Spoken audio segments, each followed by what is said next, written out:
The Reading Lantern presents Jane Eyre by Charlotte Bronte, Part 1. Chapter 1. There was no possibility of taking a walk that day. We had been wandering, indeed, in the leafless shrubbery an hour in the morning. But since dinner, Mrs. Reed, when there was no company, dined early, the cold winter wind had brought with it clouds so somber, and a rain so penetrating, that further outdoor exercise was now out of the question. I was glad of it. I never liked long walks, especially on chilly afternoons. Dreadful to me was the coming home in the raw twilight, with nipped fingers and toes, and a heart saddened by the chidings of Bessie, the nurse, and humbled by the consciousness of my physical inferiority to Eliza, John, and Georgiana Reed. The said Eliza, John, and Georgiana were now clustered round their mamma in the drawing-room. She lay reclined on a sofa by the fireside, and with her darlings about her, for the time neither quarreling nor crying, looked perfectly happy.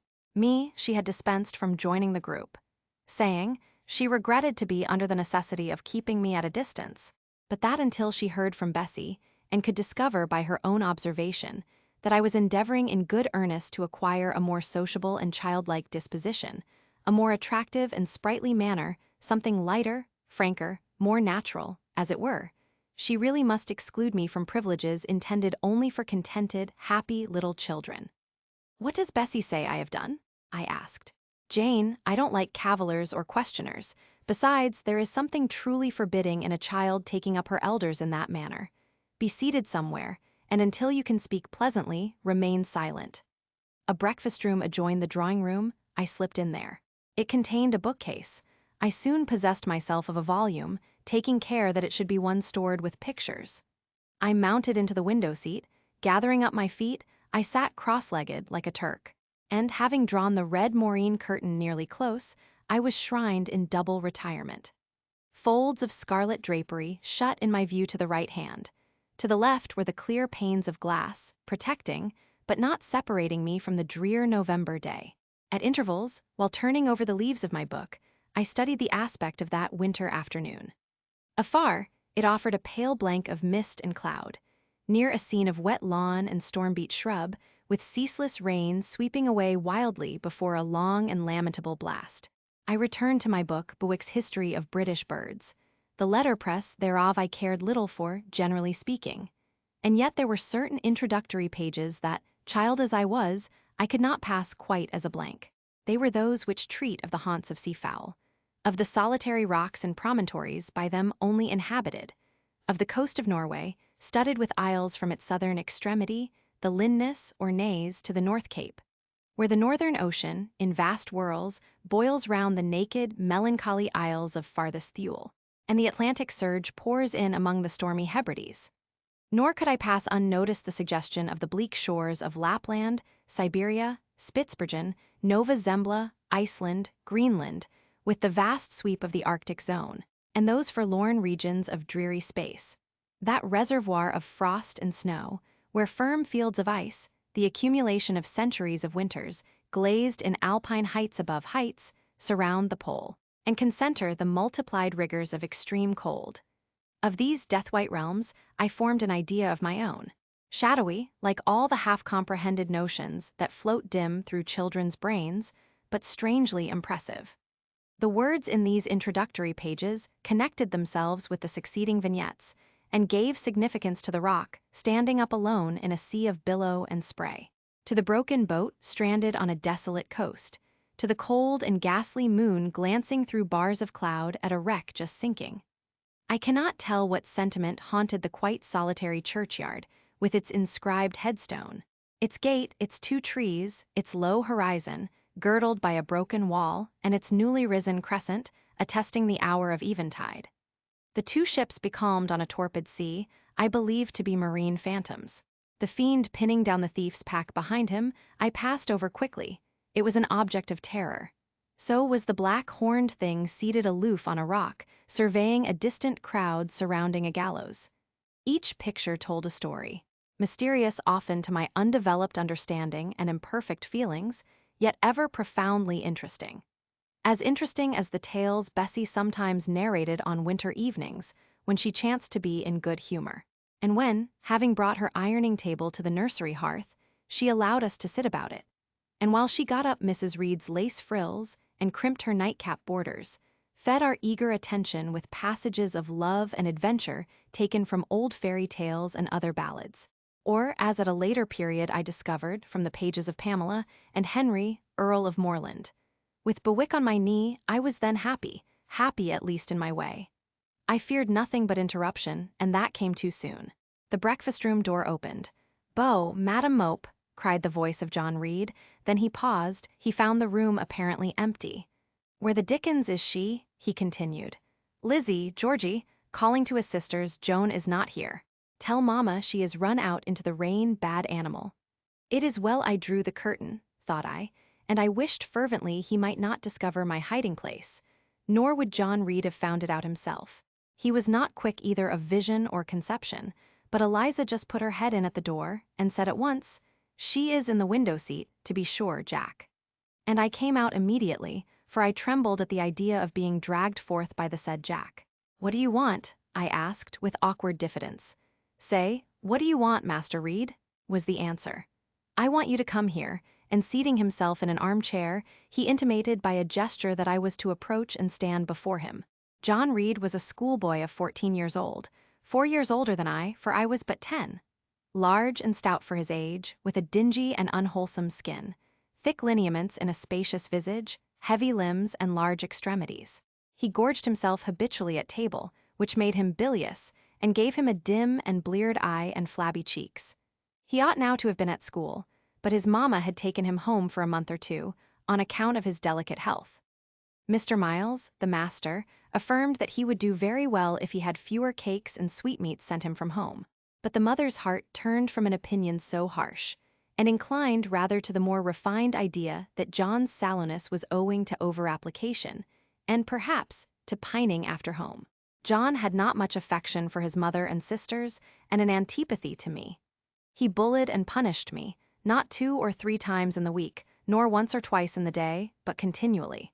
Every nerve I had feared him, and every morsel of flesh in my bones shrank when he came near. There were moments when I was bewildered by the terror he inspired, because I had no appeal whatever against either his menaces or his inflictions.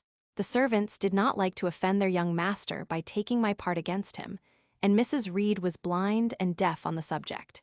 She never saw him strike or heard him abuse me, though he did both now and then in her very presence, more frequently, however, behind her back. Habitually obedient to John, I came up to his chair. He spent some 3 minutes in thrusting out his tongue at me as far as he could without damaging the roots. I knew he would soon strike, and while dreading the blow, I mused on the disgusting and ugly appearance of him who would presently deal it. I wonder if he read that notion in my face, for all at once, without speaking, he struck suddenly and strongly. I tottered, and on regaining my equilibrium retired back a step or 2 from his chair. "That is for your impudence in answering Mamma a while since," said he, "and for your sneaking way of getting behind curtains, and for the look you had in your eyes 2 minutes since, you rat."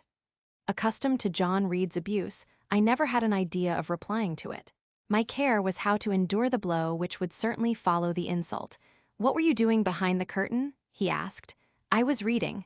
"Show the book." I returned to the window and fetched it thence. "You have no business to take our books. You are a dependent, Mamma says. You have no money, your father left you none. You ought to beg, and not to live here with gentlemen's children like us, and eat the same meals we do, and wear clothes at our mamma's expense.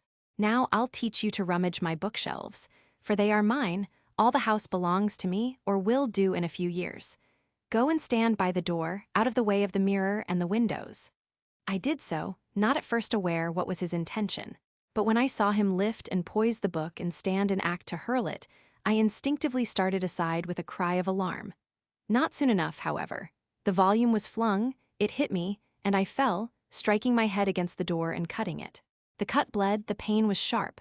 My terror had passed its climax, other feelings succeeded. "Wicked and cruel boy," I said, "you are like a murderer, you are like a slave driver, you are like the Roman emperors." I had read Goldsmith's History of Rome, and had formed my opinion of Nero, Caligula, and see also I had drawn parallels in silence, which I never thought thus to have declared aloud. What?" he cried. "Did she say that to me? Did you hear her, Eliza and Georgiana, when I tell Mamma? But first, he ran headlong at me. I felt him grasp my hair and my shoulder. He had closed with a desperate thing. I really saw in him a tyrant, a murderer. I felt a drop or two of blood from my head trickle down my neck, and was sensible of somewhat pungent suffering. These sensations for the time predominated over fear, and I received him in frantic sort. I don't very well know what I did with my hands, but he called me rat, rat, and bellowed out aloud. Aid was near him. Eliza and Georgiana had run for Mrs. Reed, who was gone upstairs. She now came upon the scene, followed by Bessie and her maid Abbot. We were parted. I heard the words, "Dear, dear, what a fury to fly at Master John. Did ever anybody see such a picture of passion?" Then Mrs. Reed subjoined, "Take her away to the Red Room and lock her in there." 4 hands were immediately laid upon me, and I was borne upstairs. Chapter 2 I resisted all the way. A new thing for me, and a circumstance which greatly strengthened the bad opinion Bessie and Miss Abbot were disposed to entertain of me. The fact is, I was a trifle beside myself, or rather out of myself, as the French would say. I was conscious that a moment's mutiny had already rendered me liable to strange penalties, and, like any other rebel slave, I felt resolved, in my desperation, to go all lengths. "Hold her arms, Miss Abbot, she's like a mad cat."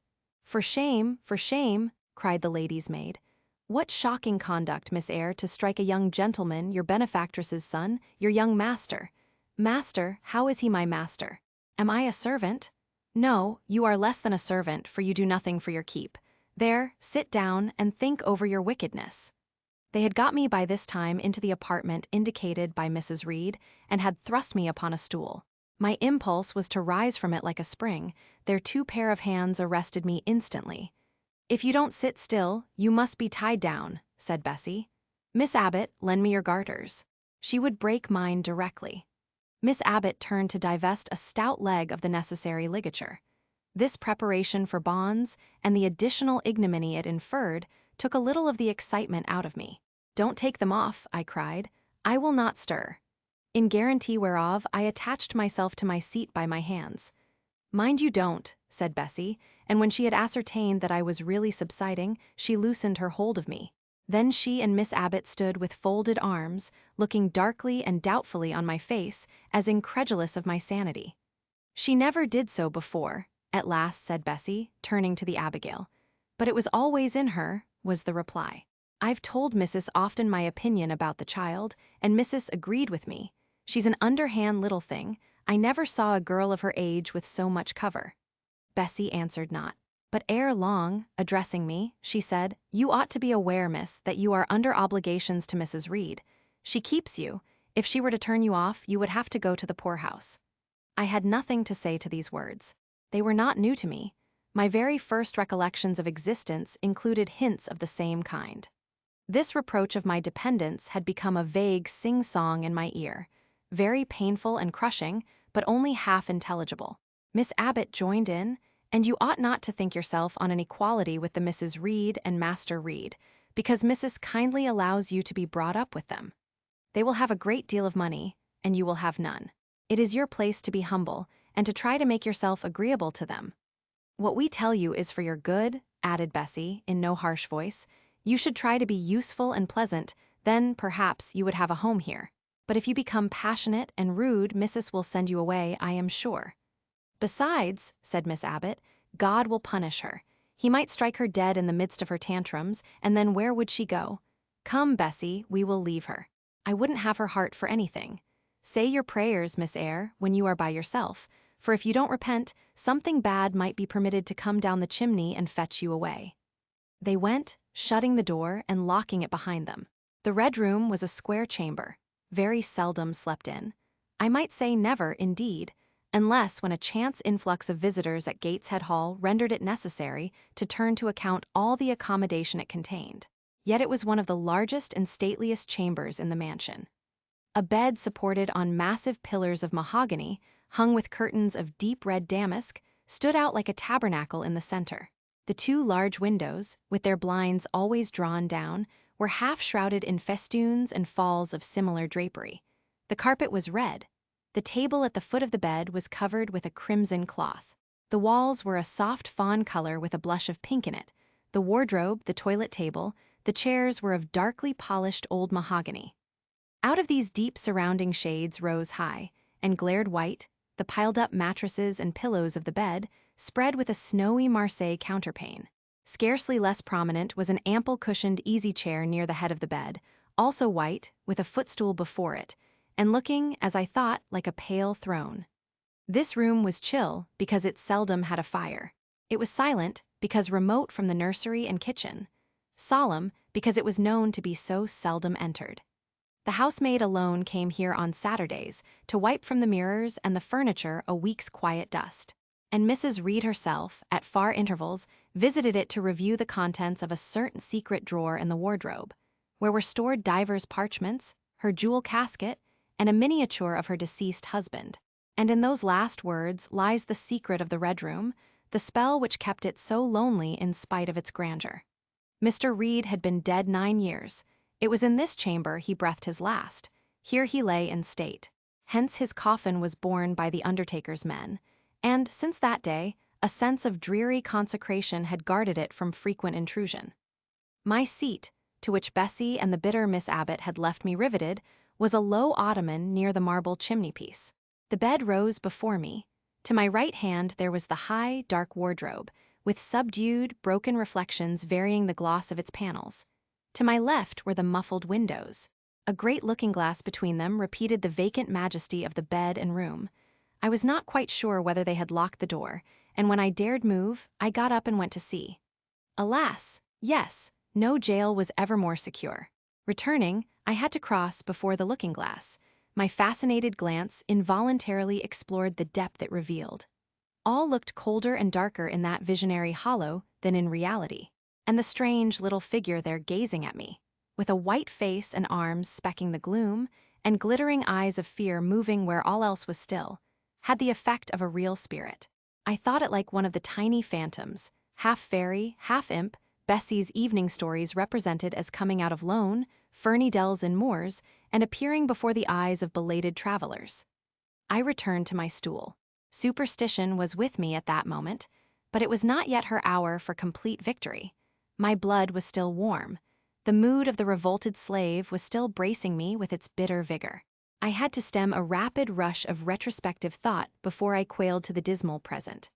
All John Reed's violent tyrannies, all his sister's proud indifference, all his mother's aversion, all the servants' partiality, turned up in my disturbed mind like a dark deposit in a turbid well. Why was I always suffering, always browbeaten, always accused, forever condemned? Why could I never please? Why was it useless to try to win anyone's favor? Eliza, who was headstrong and selfish, was respected. Georgiana, who had a spoiled temper, a very acrid spite, a captious and insolent carriage, was universally indulged. Her beauty, her pink cheeks and golden curls, seemed to give delight to all who looked at her, and to purchase indemnity for every fault. John no one thwarted, much less punished. Though he twisted the necks of the pigeons, killed the little pea-chicks, set the dogs at the sheep, stripped the hothouse vines of their fruit, and broke the buds off the choicest plants in the conservatory. He called his mother old girl, too, sometimes reviled her for her dark skin, similar to his own, bluntly disregarded her wishes, not unfrequently tore and spoiled her silk attire, and he was still her own darling. I dared commit no fault. I strove to fulfill every duty, and I was termed naughty and tiresome, sullen and sneaking, from morning to noon, and from noon to night. My head still ached and bled with the blow and fall I had received. No one had reproved John for wantonly striking me, and because I had turned against him to avert farther irrational violence, I was loaded with general opprobrium. Unjust, unjust, said my reason, forced by the agonizing stimulus into precocious though transitory power. And resolve, equally wrought up, instigated some strange expedient to achieve escape from insupportable oppression, as running away, or, if that could not be effected, never eating or drinking more, and letting myself die. What a consternation of soul was mine that dreary afternoon! How all my brain was in tumult, and all my heart in insurrection! Yet in what darkness, what dense ignorance, was the mental battle fought! I could not answer the ceaseless inward question, why I thus suffered. Now, at the distance of, I will not say how many years, I see it clearly. I was a discord in Gateshead Hall. I was like nobody there. I had nothing in harmony with Mrs. Reed or her children or her chosen vassalage. If they did not love me, in fact, as little did I love them. They were not bound to regard with affection a thing that could not sympathize with one amongst them, a heterogeneous thing, opposed to them in temperament, in capacity, in propensities, a useless thing, incapable of serving their interest or adding to their pleasure, a noxious thing, cherishing the germs of indignation at their treatment, of contempt of their judgment. I know that had I been a sanguine, brilliant, careless, exacting, handsome, romping child, though equally dependent and friendless, Mrs. Reed would have endured my presence more complacently. Her children would have entertained for me more of the cordiality of fellow feeling. The servants would have been less prone to make me the scapegoat of the nursery. Daylight began to forsake the Red Room. It was past 4 o'clock, and the beclouded afternoon was tending to drear twilight. I heard the rain still beating continuously on the staircase window, and the wind howling in the grove behind the hall. I grew by degrees cold as a stone, and then my courage sank. My habitual mood of humiliation, self-doubt, forlorn depression, fell damp on the embers of my decaying ire. All said I was wicked, and perhaps I might be so. What thought had I been but just conceiving of starving myself to death? That certainly was a crime, and was I fit to die, or was the vault under the chancel of Gateshead Church an inviting bourne? In such vault I had been told did Mr. Reed lie buried, and led by this thought to recall his idea, I dwelt on it with gathering dread. I could not remember him, but I knew that he was my own uncle, my mother's brother, that he had taken me when a parentless infant to his house, and that in his last moments he had required a promise of Mrs. Reed that she would rear and maintain me as one of her own children. Mrs. Reed probably considered she had kept this promise, and so she had, I dare say, as well as her nature would permit her. But how could she really like an interloper not of her race, and unconnected with her, after her husband's death, by any tie? It must have been most irksome to find herself bound by a hard-wrung pledge to stand in the stead of a parent to a strange child she could not love, and to see an uncongenial alien permanently intruded on her own family group. A singular notion dawned upon me. I doubted not, never doubted, that if Mr. Reed had been alive, he would have treated me kindly. And now, as I sat looking at the white bed and overshadowed walls, occasionally also turning a fascinated eye towards the dimly gleaming mirror, I began to recall what I had heard of dead men, troubled in their graves by the violation of their last wishes, revisiting the earth to punish the perjured and avenge the oppressed.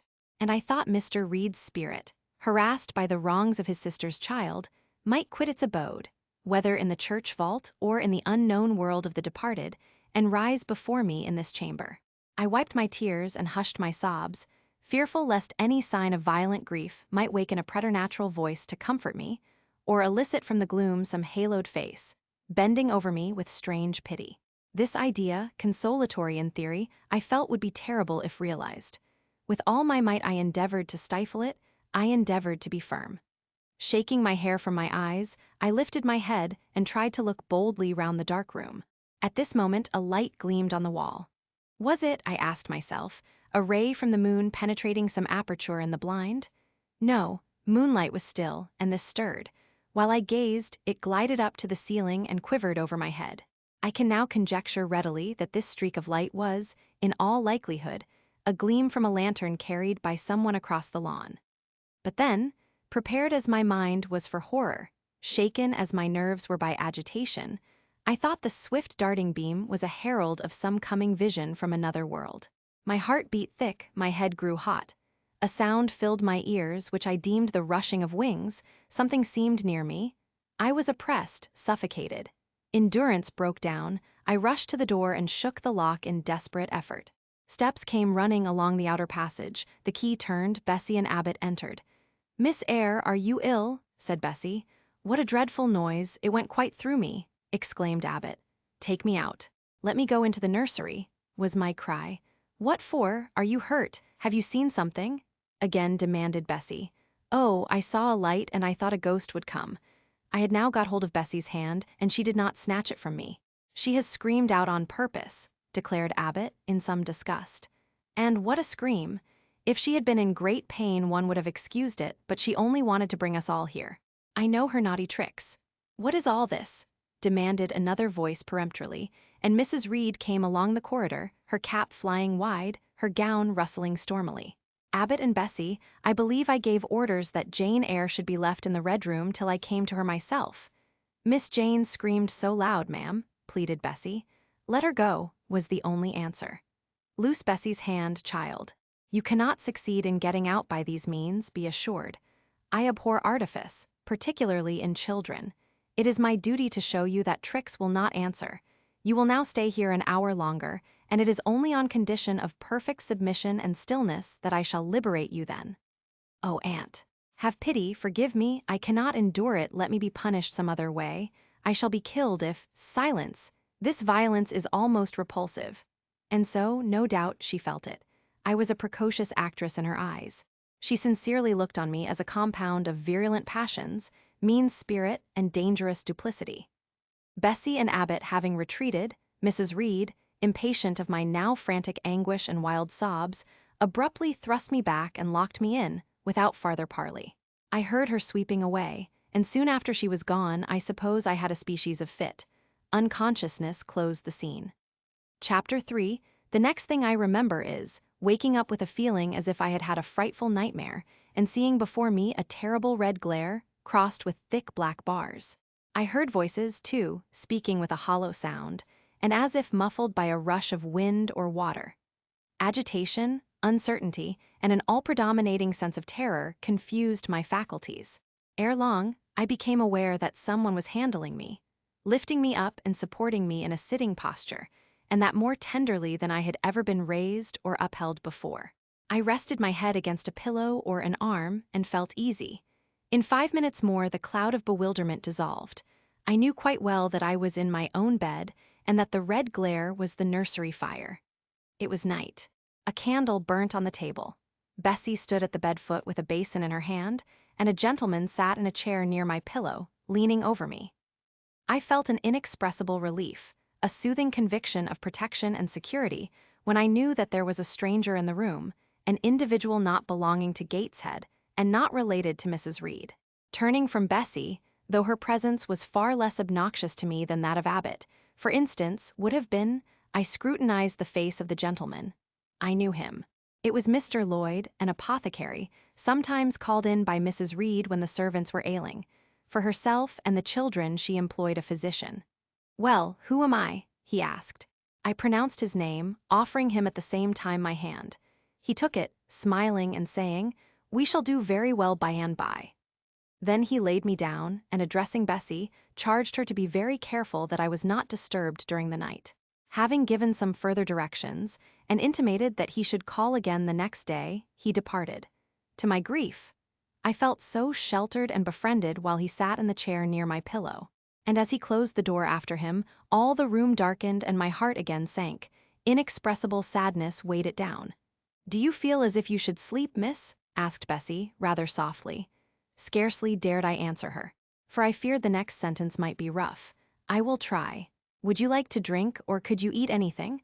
No, thank you, Bessie. Then I think I shall go to bed, for it is past 12 o'clock.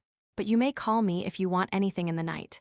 Wonderful civility this. It emboldened me to ask a question. Bessie, what is the matter with me? Am I ill? You fell sick, I suppose, in the red room with crying. You'll be better soon, no doubt. Bessie went into the housemaid's apartment, which was near. I heard her say, Sarah, come and sleep with me in the nursery. I daren't for my life be alone with that poor child tonight. She might die. It's such a strange thing she should have that fit. I wonder if she saw anything. Mrs. was rather too hard. Sarah came back with her. They both went to bed. They were whispering together for half an hour before they fell asleep. I caught scraps of their conversation, from which I was able only too distinctly to infer the main subject discussed. Something passed her, all dressed in white, and vanished.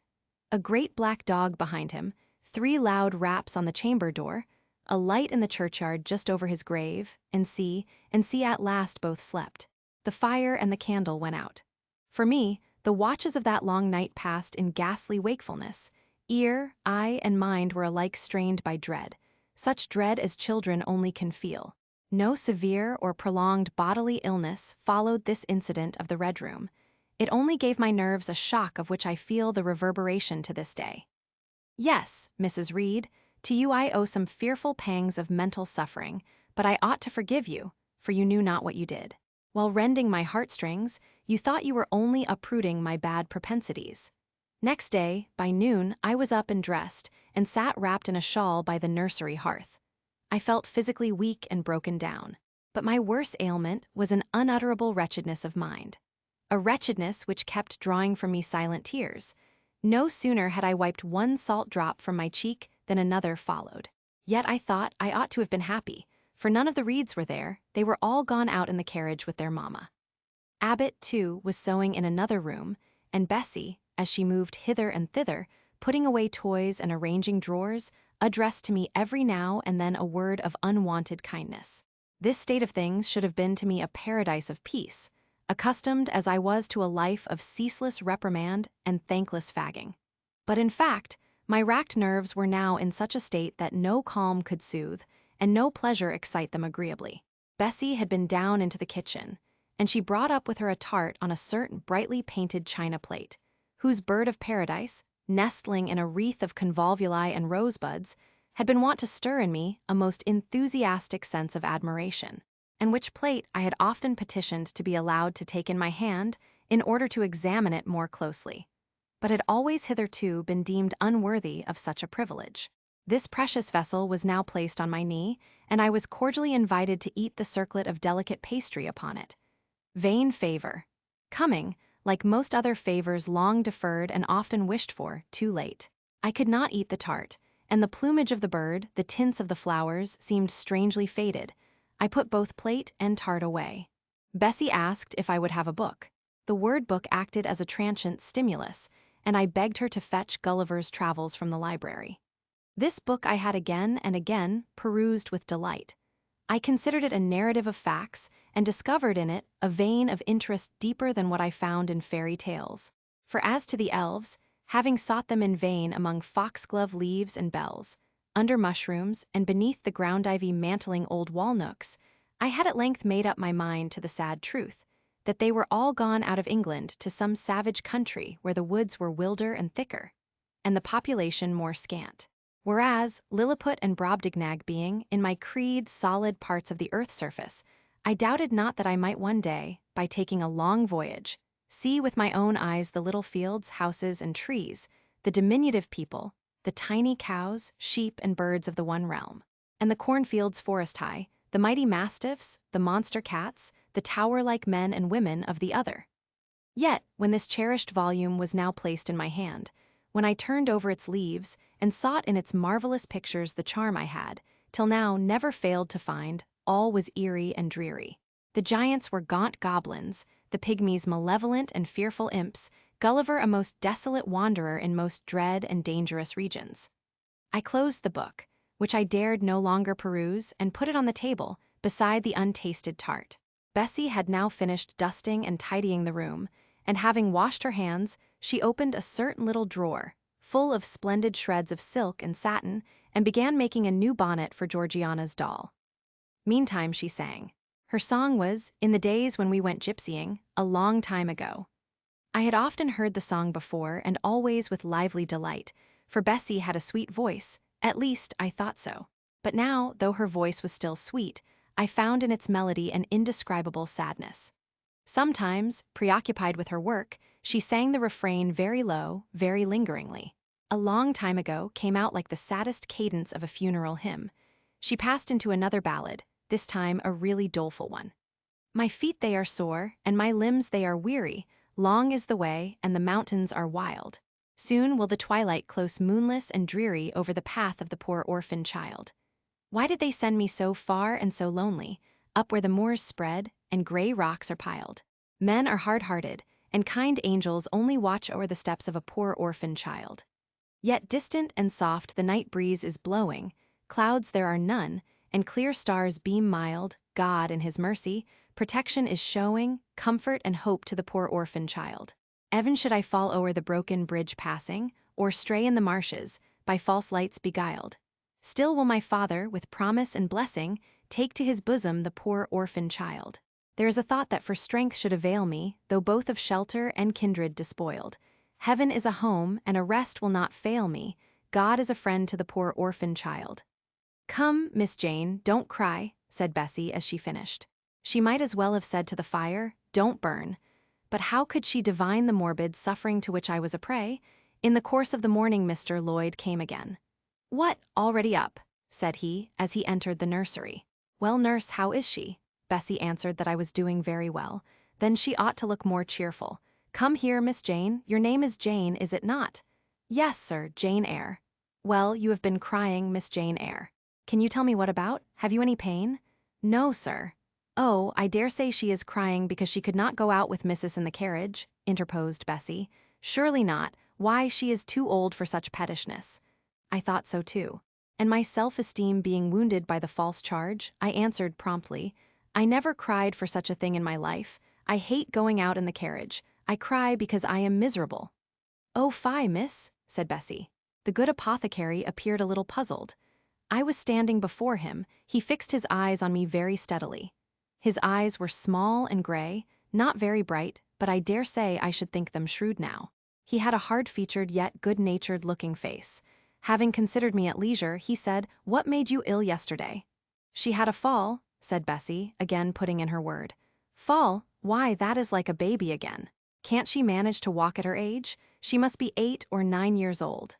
I was knocked down, was the blunt explanation, jerked out of me by another pang of mortified pride. But that did not make me ill, I added, while Mr. Lloyd helped himself to a pinch of snuff. As he was returning the box to his waistcoat pocket, a loud bell rang for the servants' dinner. He knew what it was. That's for you, nurse, said he. You can go down. I'll give Miss Jane a lecture till you come back. Bessie would rather have stayed, but she was obliged to go, because punctuality at meals was rigidly enforced at Gateshead Hall. The fall did not make you ill. What did then? Pursued Mr. Lloyd when Bessie was gone. I was shut up in a room where there is a ghost till after dark. I saw Mr. Lloyd smile and frown at the same time. Ghost? What, you are a baby after all. You are afraid of ghosts? Of Mr. Reed's ghost I am. He died in that room and was laid out there. Neither Bessie nor anyone else will go into it at night, if they can help it. And it was cruel to shut me up alone without a candle, so cruel that I think I shall never forget it. Nonsense, and is it that makes you so miserable? Are you afraid now in daylight? No, but night will come again before long. And besides, I am unhappy, very unhappy for other things. What other things? Can you tell me some of them? How much I wish to reply fully to this question, how difficult it was to frame any answer. Children can feel, but they cannot analyze their feelings. And if the analysis is partially effected in thought, they know not how to express the result of the process in words. Fearful, however, of losing this first and only opportunity of relieving my grief by imparting it, I, after a disturbed pause, contrived to frame a meager, though, as far as it went, true response. For one thing, I have no father or mother, brothers or sisters. You have a kind aunt and cousins. Again I paused, then bunglingly announced, but John Reed knocked me down, and my aunt shut me up in the red room. Mr. Lloyd a second time produced his snuff-box.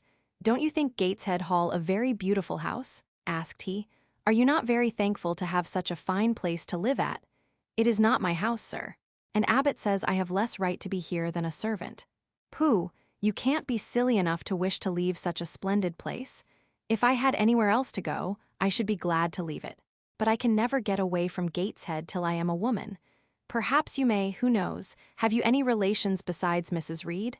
I think not, sir. None belonging to your father? I don't know. I asked Aunt Reed once, and she said possibly I might have some poor, low relations called Eyre, but she knew nothing about them. If you had such, would you like to go to them? I reflected. Poverty looks grim to grown people, still more so to children. They have not much idea of industrious, working, respectable poverty. They think of the word only as connected with ragged clothes, scanty food, fireless grates, rude manners, and debasing vices. Poverty for me was synonymous with degradation. No, I should not like to belong to poor people, was my reply. Not even if they were kind to you? I shook my head. I could not see how poor people had the means of being kind. And then to learn to speak like them, to adopt their manners, to be uneducated, to grow up like one of the poor women I saw sometimes nursing their children or washing their clothes at the cottage doors of the village of Gateshead. No, I was not heroic enough to purchase liberty at the price of caste. But are your relatives so very poor? Are they working people? I cannot tell. Aunt Reed says if I have any, they must be a beggarly set. I should not like to go a-begging. Would you like to go to school? Again, I reflected. I scarcely knew what school was. Bessie sometimes spoke of it as a place where young ladies sat in the stocks, wore backboards, and were expected to be exceedingly genteel and precise. John Reed hated his school and abused his master. But John Reed's tastes were no rule for mine, and if Bessie's accounts of school discipline, gathered from the young ladies of a family where she had lived before coming to Gateshead, were somewhat appalling, her details of certain accomplishments attained by these same young ladies were, I thought, equally attractive. She boasted of beautiful paintings of landscapes and flowers by them executed, of songs they could sing and pieces they could play, of purses they could net, of French books they could translate, till my spirit was moved to emulation as I listened. Besides, school would be a complete change. It implied a long journey, an entire separation from Gateshead, an entrance into a new life. I should indeed like to go to school, was the audible conclusion of my musings. Well, well, who knows what may happen, said Mr. Lloyd, as he got up. The child ought to have change of air and scene, he added, speaking to himself. Nerves not in a good state. Bessie now returned. At the same moment the carriage was heard rolling up the gravel walk. Is that your mistress, nurse? Asked Mr. Lloyd. I should like to speak to her before I go. Bessie invited him to walk into the breakfast room and led the way out. In the interview which followed between him and Mrs. Reed, I presume, from after occurrences, that the apothecary ventured to recommend my being sent to school. And the recommendation was no doubt readily enough adopted. For as Abbot said, in discussing the subject with Bessie when both sat sewing in the nursery one night, after I was in bed, and, as they thought, asleep, Mrs. was, she dared say, glad enough to get rid of such a tiresome, ill-conditioned child who always looked as if she were watching everybody and scheming plots underhand. Abbot, I think, gave me credit for being a sort of infantine Guy Fawkes. On that same occasion, I learned, for the first time, from Miss Abbot's communications to Bessie, that my father had been a poor clergyman, that my mother had married him against the wishes of her friends, who considered the match beneath her, that my grandfather Reed was so irritated at her disobedience, he cut her off without a shilling, that after my mother and father had been married a year, the latter caught the typhus fever while visiting among the poor of a large manufacturing town where his curacy was situated, and where that disease was then prevalent, that my mother took the infection from him and both died within a month of each other. Bessie, when she heard this narrative, sighed and said, "Poor Miss Jane is to be pitied too, Abbot." "Yes," responded Abbot. "If she were a nice, pretty child, one might compassionate her forlornness, but one really cannot care for such a little toad as that." "Not a great deal, to be sure," agreed Bessie. "At any rate, a beauty like Miss Georgiana would be more moving in the same condition." "Yes, I dote on Miss Georgiana," cried the fervent Abbot. "Little darling, with her long curls and her blue eyes, and such a sweet color as she has, just as if she were painted. Bessie, I could fancy a Welsh rabbit for supper. So could I with a roast onion.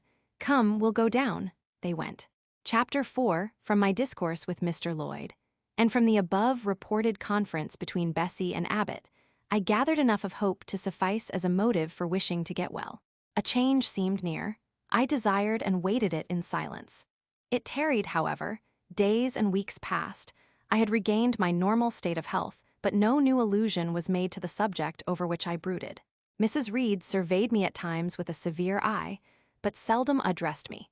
Since my illness, she had drawn a more marked line of separation than ever between me and her own children, appointing me a small closet to sleep in by myself, condemning me to take my meals alone and pass all my time in the nursery, while my cousins were constantly in the drawing-room.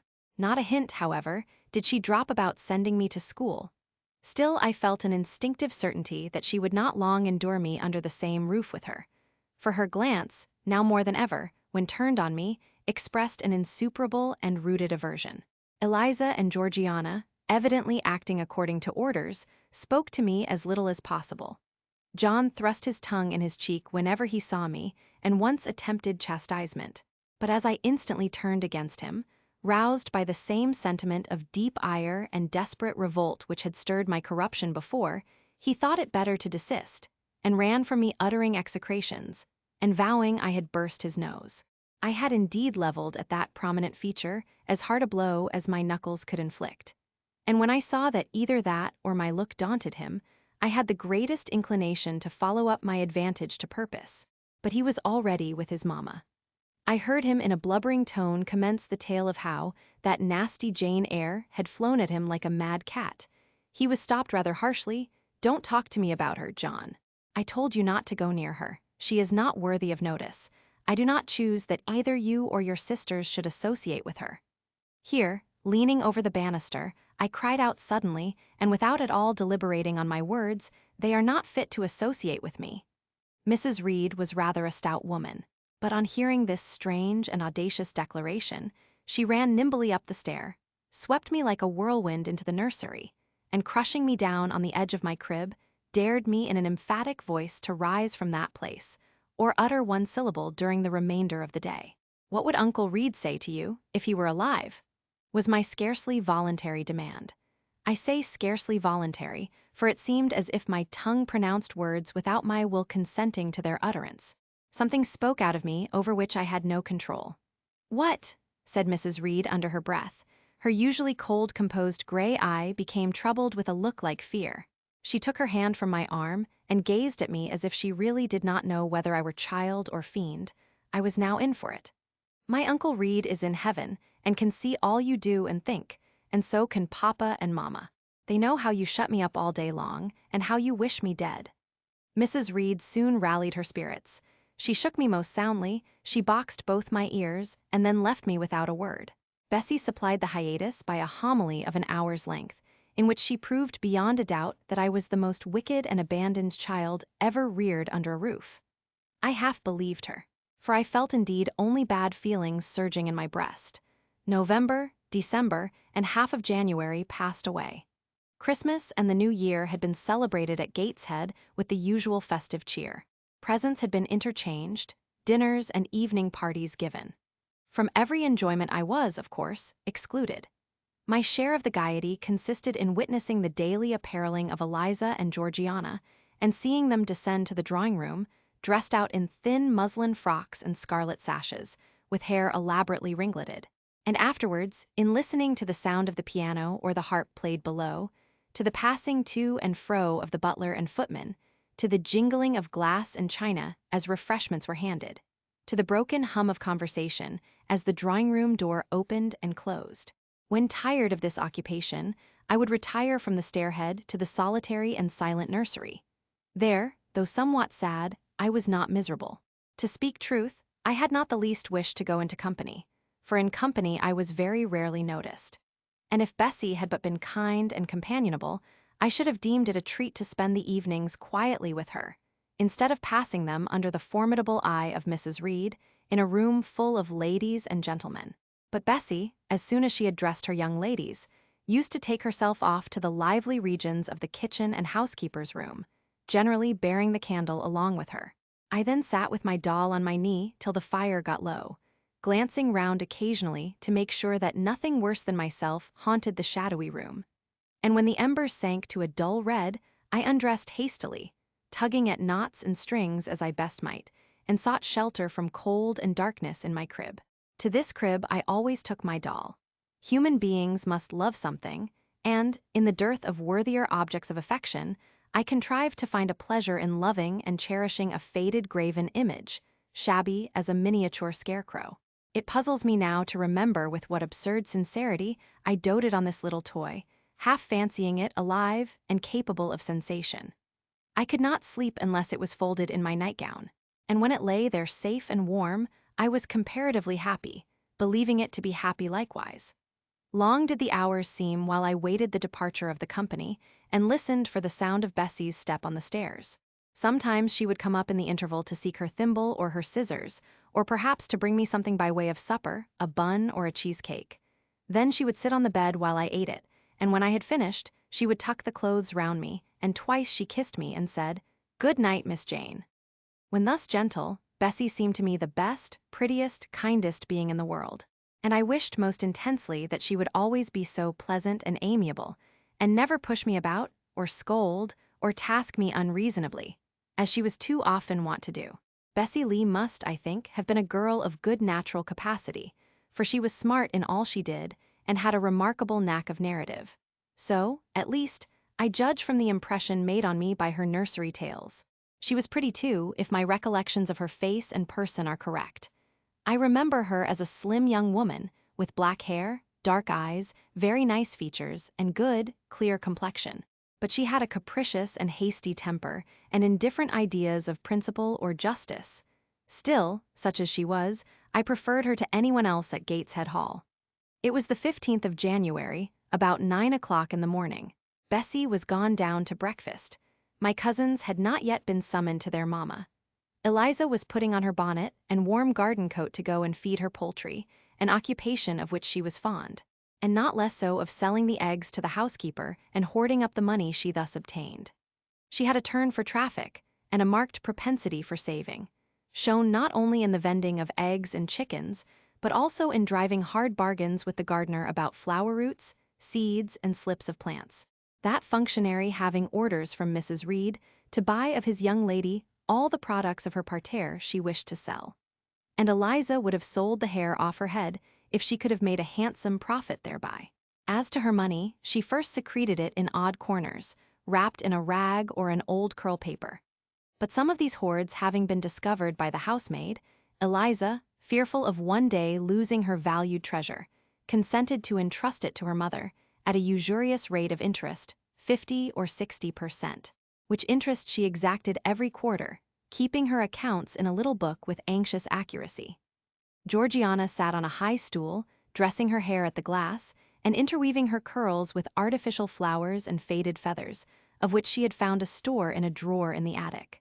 I was making my bed, having received strict orders from Bessie to get it arranged before she returned, for Bessie now frequently employed me as a sort of under-nursery maid, to tidy the room, dust the chairs, and see.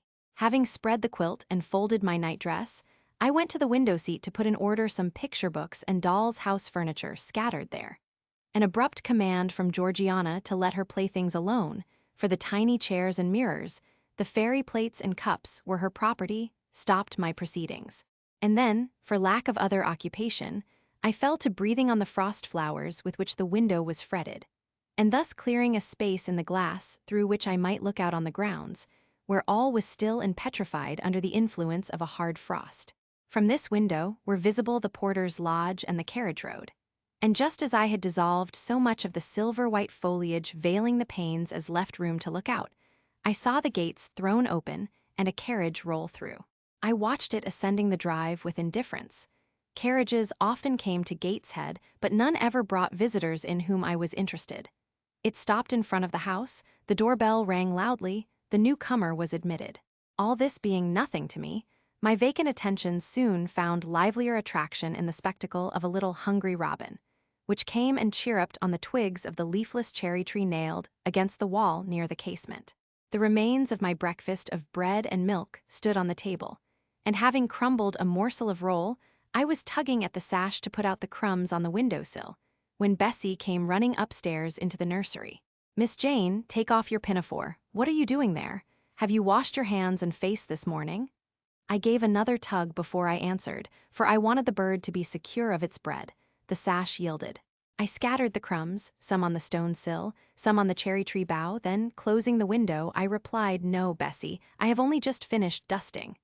"Troublesome, careless child, and what are you doing now? You look quite red, as if you had been about some mischief. What were you opening the window for?" I was spared the trouble of answering, for Bessie seemed in too great a hurry to listen to explanations. She hauled me to the washstand, inflicted a merciless but happily brief scrub on my face and hands with soap, water, and a coarse towel, disciplined my head with a bristly brush, denuded me of my pinafore, and then hurrying me to the top of the stairs, bid me go down directly, as I was wanted in the breakfast room. I would have asked who wanted me, I would have demanded if Mrs. Reed was there, but Bessie was already gone and had closed the nursery door upon me. I slowly descended. For nearly 3 months, I had never been called to Mrs. Reed's presence. Restricted so long to the nursery, The breakfast, dining, and drawing rooms were become for me awful regions, on which it dismayed me to intrude. I now stood in the empty hall. Before me was the breakfast room door, and I stopped, intimidated and trembling. What a miserable little poltroon had fear, engendered of unjust punishment, made of me in those days. I feared to return to the nursery, and feared to go forward to the parlor.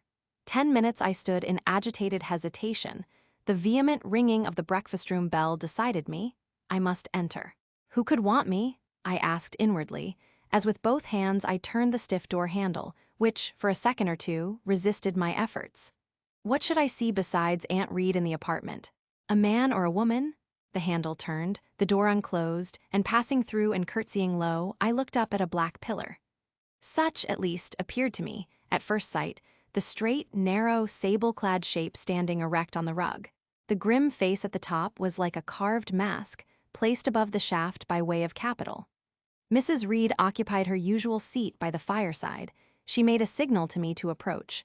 I did so, and she introduced me to the stony stranger with the words, "This is the little girl respecting whom I applied to you."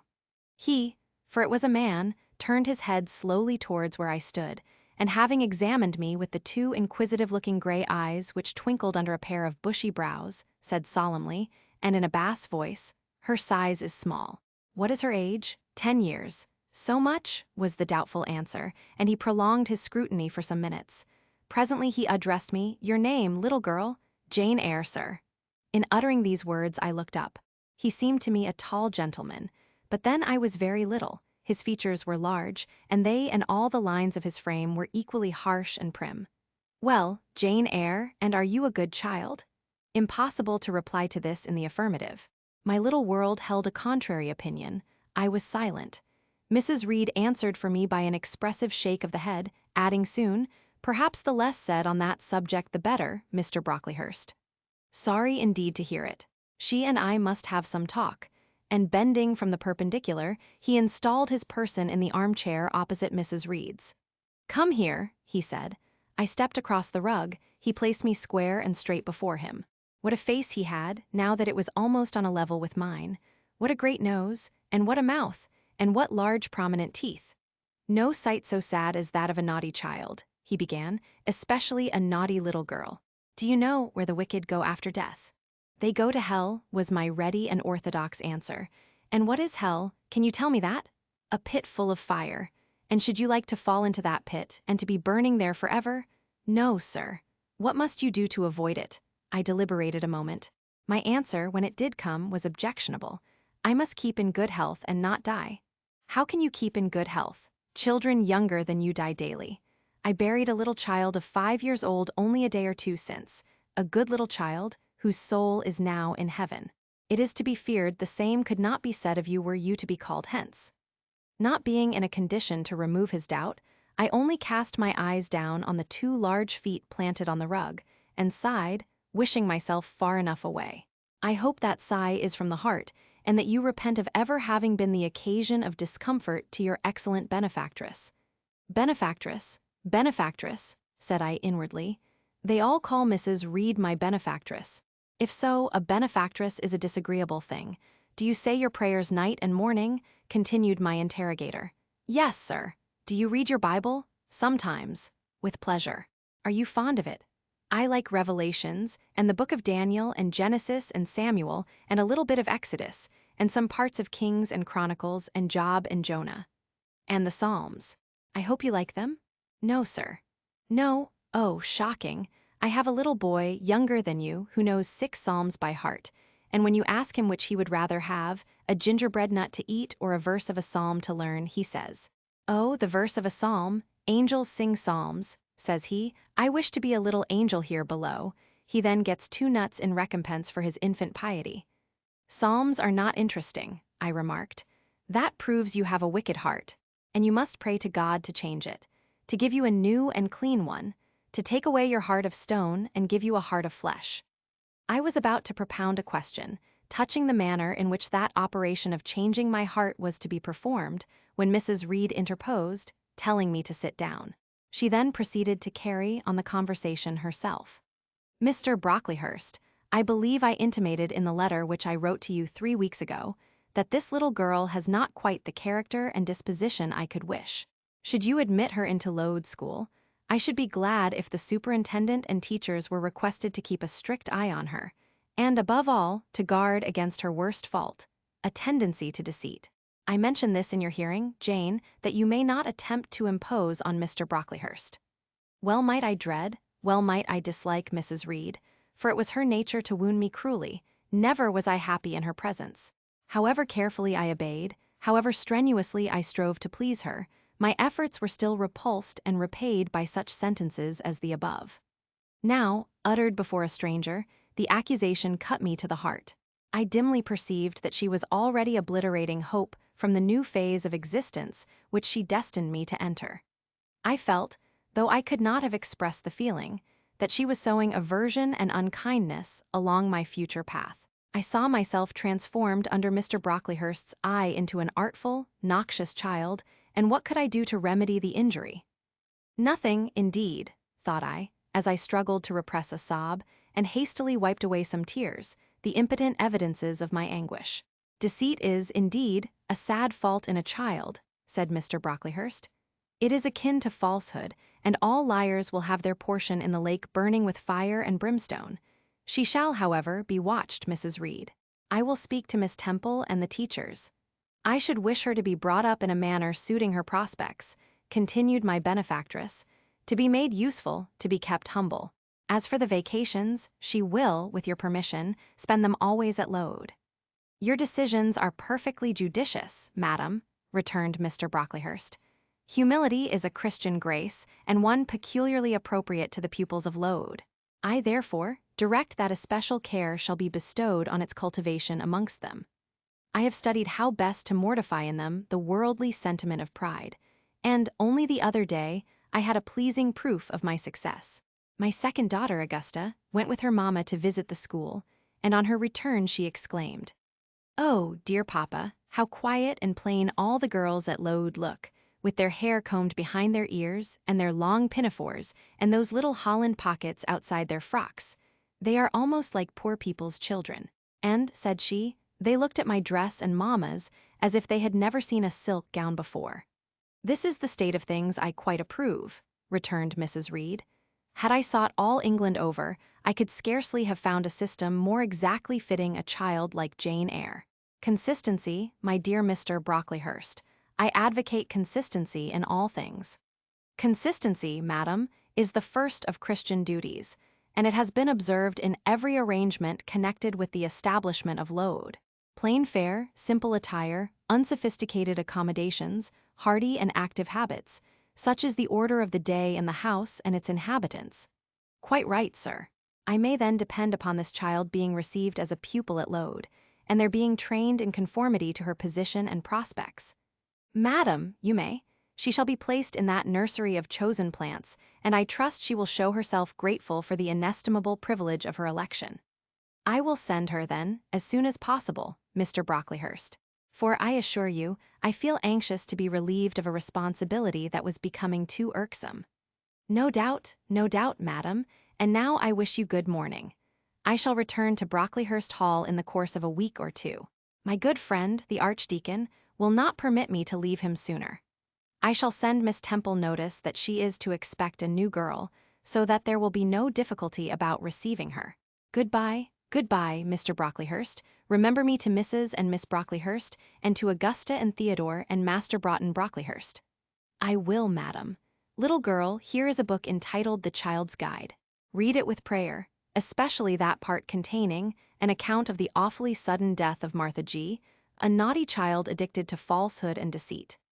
With these words, Mr. Brocklehurst put into my hand a thin pamphlet sewn in a cover, and having rung for his carriage, he departed. Mrs. Reed and I were left alone. Some minutes passed in silence. She was sewing, I was watching her. Mrs. Reed might be at that time some 6 or 7 and 30. She was a woman of robust frame, square-shouldered and strong-limbed, not tall, and though stout, not obese. She had a somewhat large face, the under jaw being much developed and very solid. Her brow was low, her chin large and prominent, mouth and nose sufficiently regular. Under her light eyebrows glimmered an eye devoid of ruth. Her skin was dark and opaque, her hair nearly flaxen. Her constitution was sound as a bell illness never came near her. She was an exact, clever manager. Her household and tenantry were thoroughly under her control. Her children only at times defied her authority and laughed it to scorn. She dressed well, and had a presence and port calculated to set off handsome attire. Sitting on a low stool, a few yards from her armchair, I examined her figure. I perused her features. In my hand, I held the tract containing the sudden death of the liar, to which narrative my attention had been pointed as to an appropriate warning. What had just passed? What Mrs. Reed had said concerning me to Mr. Brocklehurst. The whole tenor of their conversation was recent, raw, and stinging in my mind. I had felt every word as acutely as I had heard it plainly, and a passion of resentment fomented now within me. Mrs. Reed looked up from her work, her eye settled on mine, her fingers at the same time suspended their nimble movements. "Go out of the room, return to the nursery," was her mandate. My look or something else must have struck her as offensive, for she spoke with extreme though suppressed irritation. I got up, I went to the door, I came back again, I walked to the window, across the room, then close up to her. Speak I must. I had been trodden on severely and must turn, but how? What strength had I to dart retaliation at my antagonist? I gathered my energies and launched them in this blunt sentence: "I am not deceitful. If I were, I should say I loved you. But I declare I do not love you. I dislike you the worst of anybody in the world except John Reed. And this book about the liar you may give to your girl, Georgiana, for it is she who tells lies, and not I." Mrs. Reed's hands still lay on her work inactive. Her eye of ice continued to dwell freezingly on mine. "What more have you to say?" she asked, rather in the tone in which a person might address an opponent of adult age than such as is ordinarily used to a child. That eye of hers, that voice stirred every antipathy I had. Shaking from head to foot, thrilled with ungovernable excitement, I continued, "I am glad you are no relation of mine. I will never call you aunt again as long as I live. I will never come to see you when I am grown up, and if anyone asks me how I liked you, and how you treated me, I will say the very thought of you makes me sick, and that you treated me with miserable cruelty." How dare you affirm that, Jane Eyre? How dare I, Mrs. Reed? How dare I? Because it is the truth. You think I have no feelings, and that I can do without one bit of love or kindness, but I cannot live so, and you have no pity. I shall remember how you thrust me back, roughly and violently thrust me back, into the red room, and locked me up there to my dying day. Though I was in agony, though I cried out while suffocating with distress, "Have mercy. Have mercy, Aunt Reed." And that punishment you made me suffer because your wicked boy struck me, knocked me down for nothing. I will tell anybody who asks me questions this exact tale. People think you a good woman, but you are bad, hard-hearted. You are deceitful. How dare I, Mrs. Reed? How dare I? Because it is the truth. Ere I had finished this reply, my soul began to expand, to exult, with the strangest sense of freedom, of triumph, I ever felt.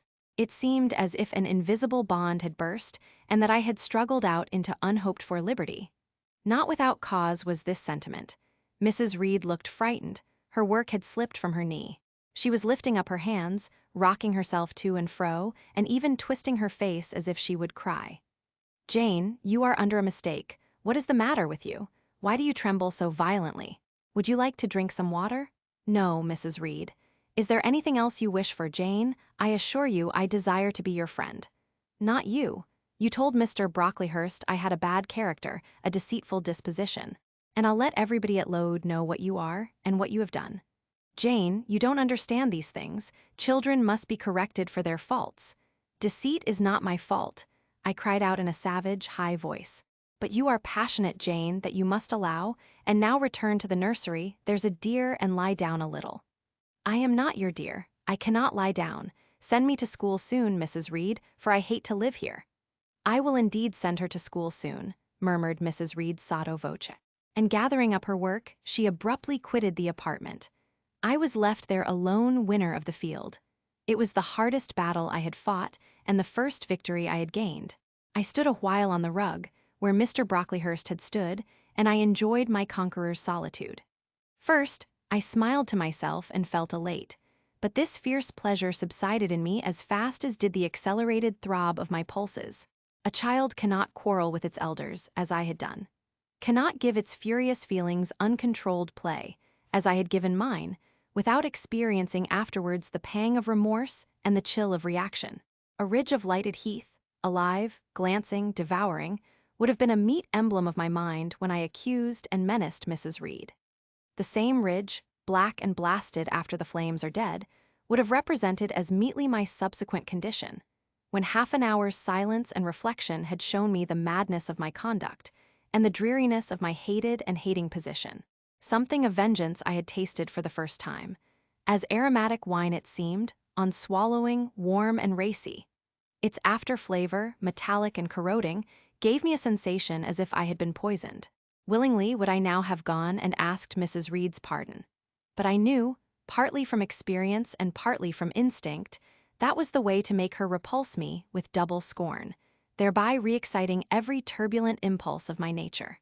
I would fain exercise some better faculty than that of fierce speaking, fain find nourishment for some less fiendish feeling than that of somber indignation. I took a book, some Arabian tales, I sat down and endeavored to read. I could make no sense of the subject. My own thoughts swam always between me and the page I had usually found fascinating. I opened the glass door in the breakfast room. The shrubbery was quite still. The black frost reigned, unbroken by sun or breeze, through the grounds. I covered my head and arms with the skirt of my frock, and went out to walk in a part of the plantation which was quite sequestrated. But I found no pleasure in the silent trees, the falling fir cones, the congealed relics of autumn, russet leaves, swept by past winds in heaps and now stiffened together. I leaned against a gate and looked into an empty field where no sheep were feeding, where the short grass was nipped and blanched. It was a very grey day, a most opaque sky, onding on snaw, canopied all. Thence flakes fell at intervals, which settled on the hard path and on the hoary lea without melting. I stood, a wretched child enough, whispering to myself over and over again, "What shall I do? What shall I do?" All at once I heard a clear voice call, "Miss Jane, where are you? Come to lunch." It was Bessie, I knew well enough, but I did not stir. Her light step came tripping down the path. "You naughty little thing," she said. "Why don't you come when you are called?" Bessie's presence, compared with the thoughts over which I had been brooding, seemed cheerful, even though, as usual, she was somewhat cross. The fact is, after my conflict with and victory over Mrs. Reed, I was not disposed to care much for the nursemaid's transitory anger. And I was disposed to bask in her youthful lightness of heart. I just put my 2 arms round her and said, "Come, Bessie, don't scold." The action was more frank and fearless than any I was habituated to indulge in. Somehow it pleased her. "You are a strange child, Miss Jane," she said, as she looked down at me. "A little roving, solitary thing, and you are going to school, I suppose?" I nodded. "And won't you be sorry to leave poor Bessie? What does Bessie care for me? She is always scolding me. Because you're such a queer, frightened, shy little thing, you should be bolder. What, to get more knocks? Nonsense, but you are rather put upon, that's certain. My mother said, when she came to see me last week, that she would not like a little one of her own to be in your place. Now, come in, and I've some good news for you. I don't think you have, Bessie." "Child, what do you mean? What sorrowful eyes you fix on me."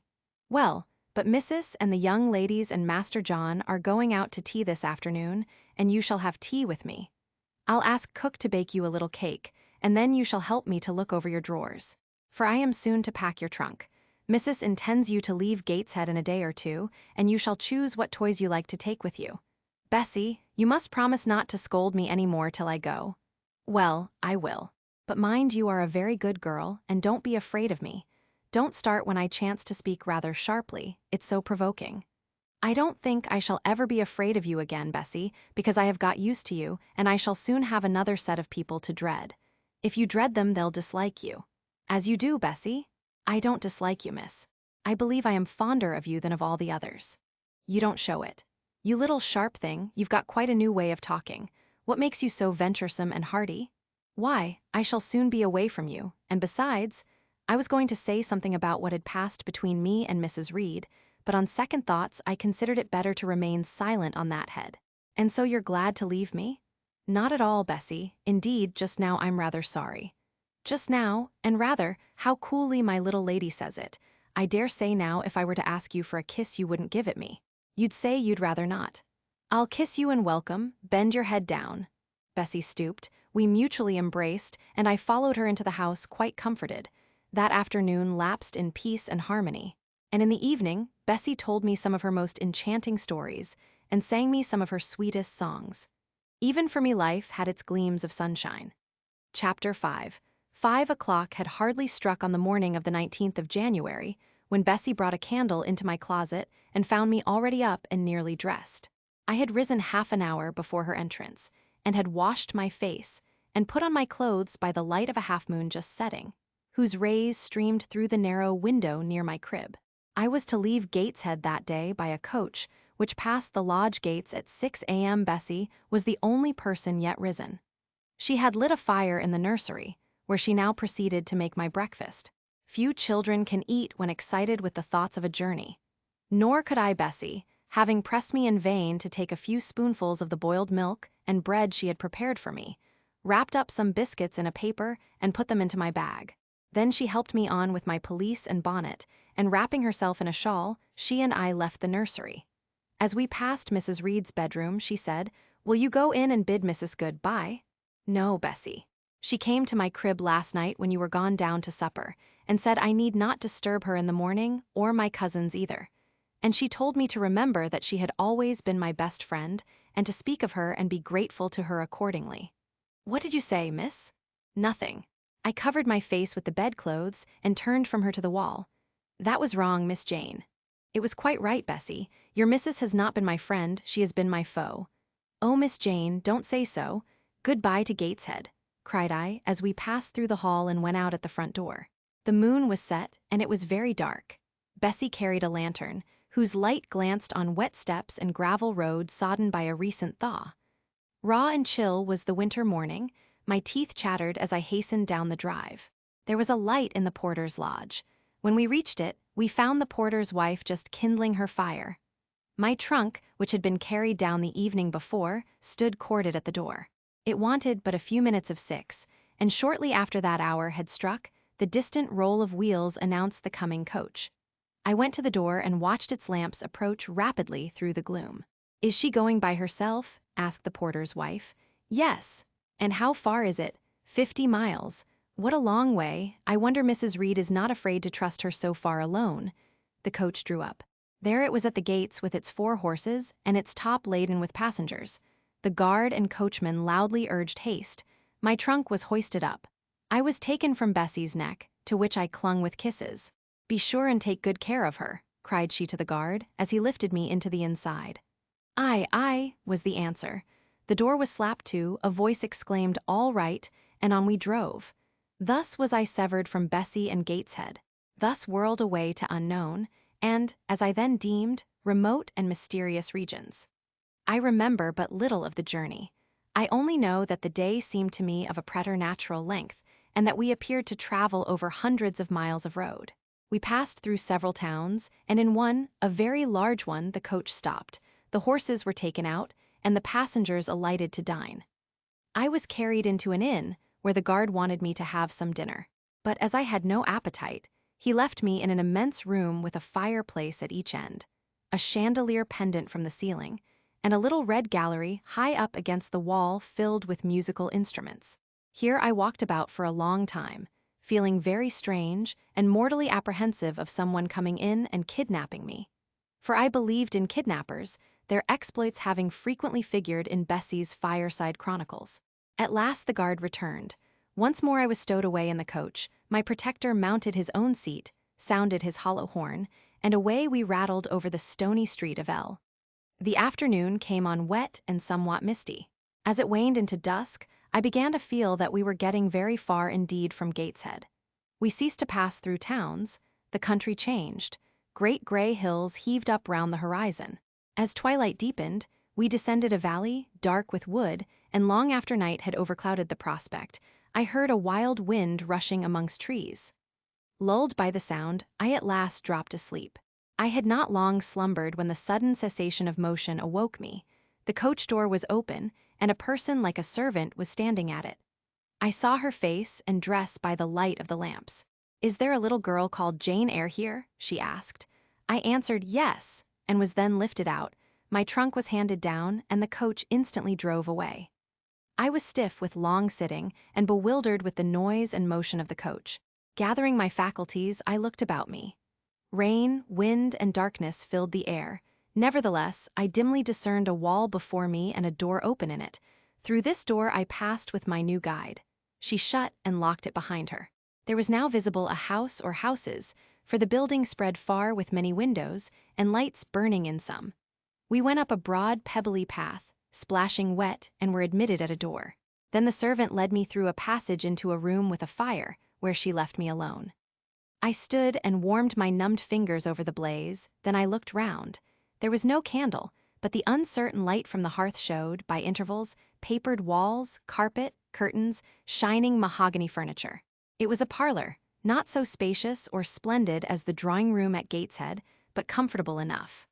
I was puzzling to make out the subject of a picture on the wall, when the door opened, and an individual carrying a light entered. Another followed close behind. The first was a tall lady with dark hair, dark eyes, and a pale and large forehead. Her figure was partly enveloped in a shawl, her countenance was grave, her bearing erect. "The child is very young to be sent alone," said she, putting her candle down on the table. She considered me attentively for a minute or two, then further added, "She had better be put to bed soon. She looks tired." "Are you tired?" she asked, placing her hand on my shoulder. "A little, ma'am. And hungry too, no doubt. Let her have some supper before she goes to bed, Miss Miller. Is this the first time you have left your parents to come to school, my little girl?"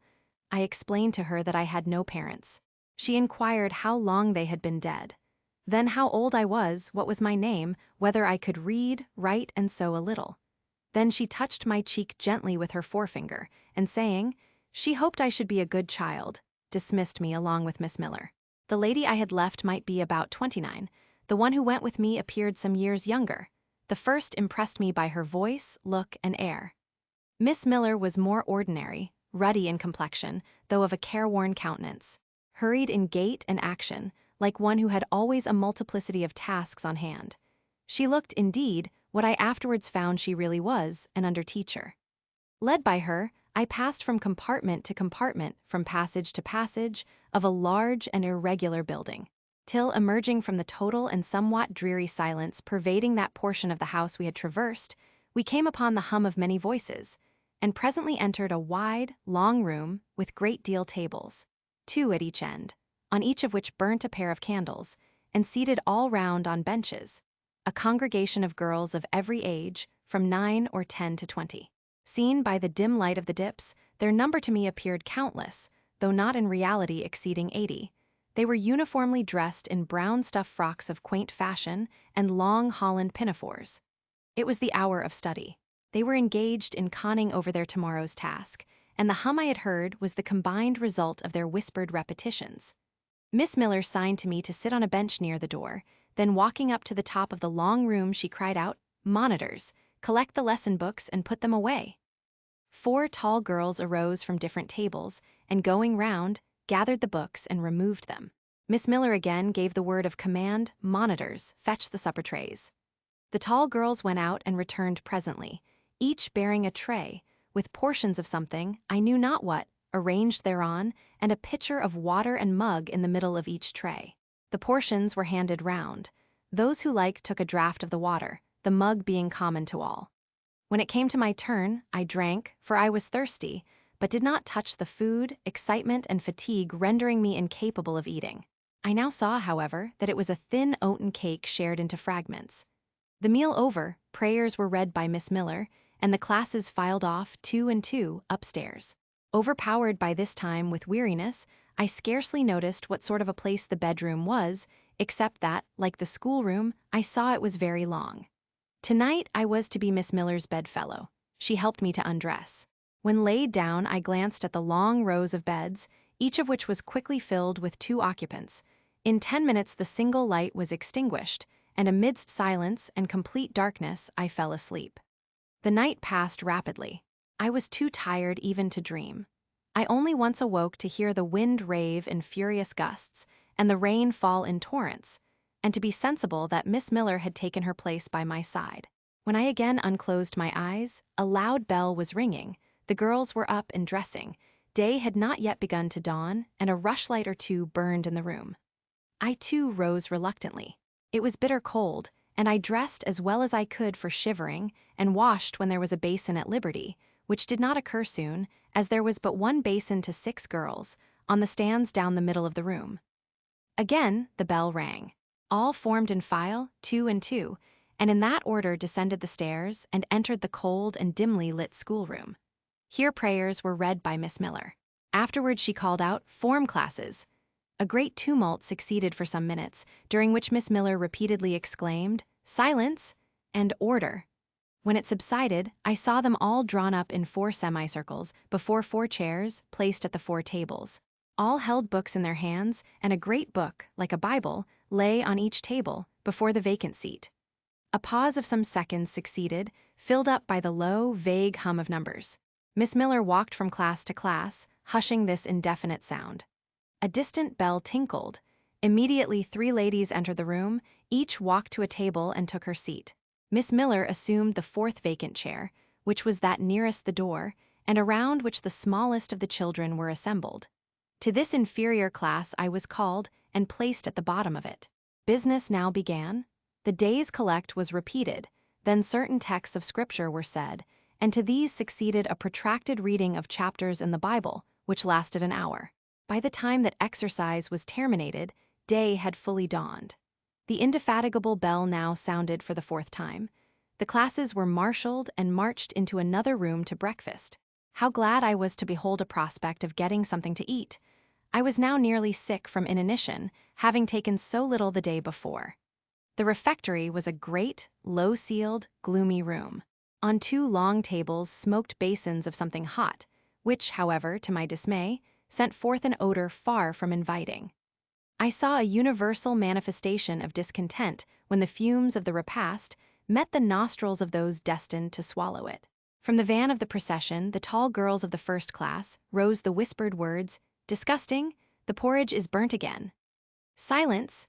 ejaculated a voice, not that of Miss Miller, but one of the upper teachers, a little and dark personage, smartly dressed, but of somewhat morose aspect, who installed herself at the top of one table, while a more buxom lady presided at the other. I looked in vain for her I had first seen the night before. She was not visible.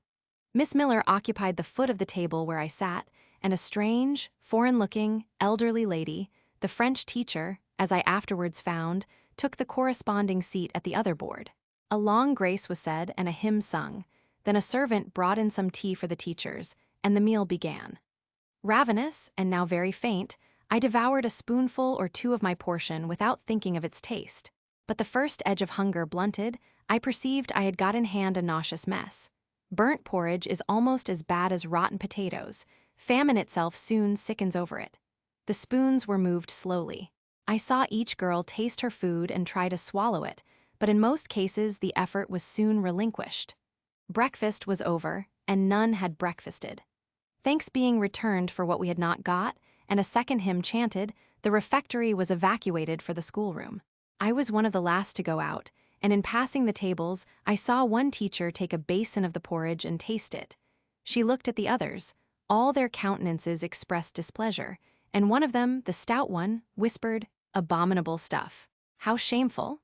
A quarter of an hour passed before lessons again began, during which the schoolroom was in a glorious tumult. For that space of time, it seemed to be permitted to talk loud and more freely, and they used their privilege. The whole conversation ran on the breakfast, which one and all abused roundly. Poor things, it was the sole consolation they had. Miss Miller was now the only teacher in the room.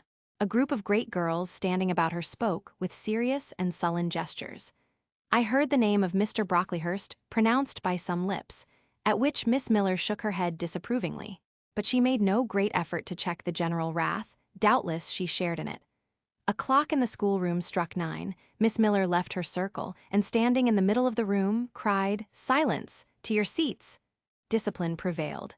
In 5 minutes the confused throng was resolved into order, and comparative silence quelled the Babel clamor of tongues. The upper teachers now punctually resumed their posts. But still, all seemed to wait.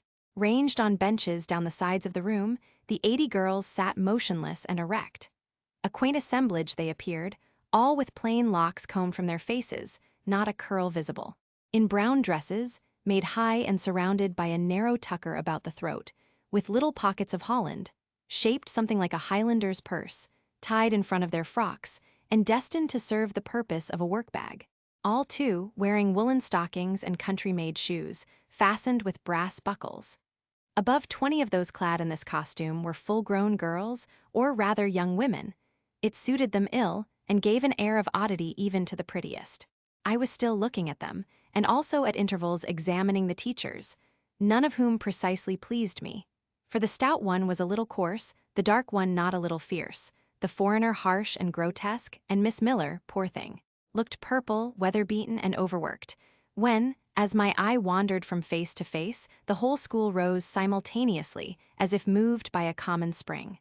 What was the matter? I had heard no order given. I was puzzled. Ere I had gathered my wits, the classes were again seated. But as all eyes were now turned to one point, mine followed the general direction, and encountered the personage who had received me last night.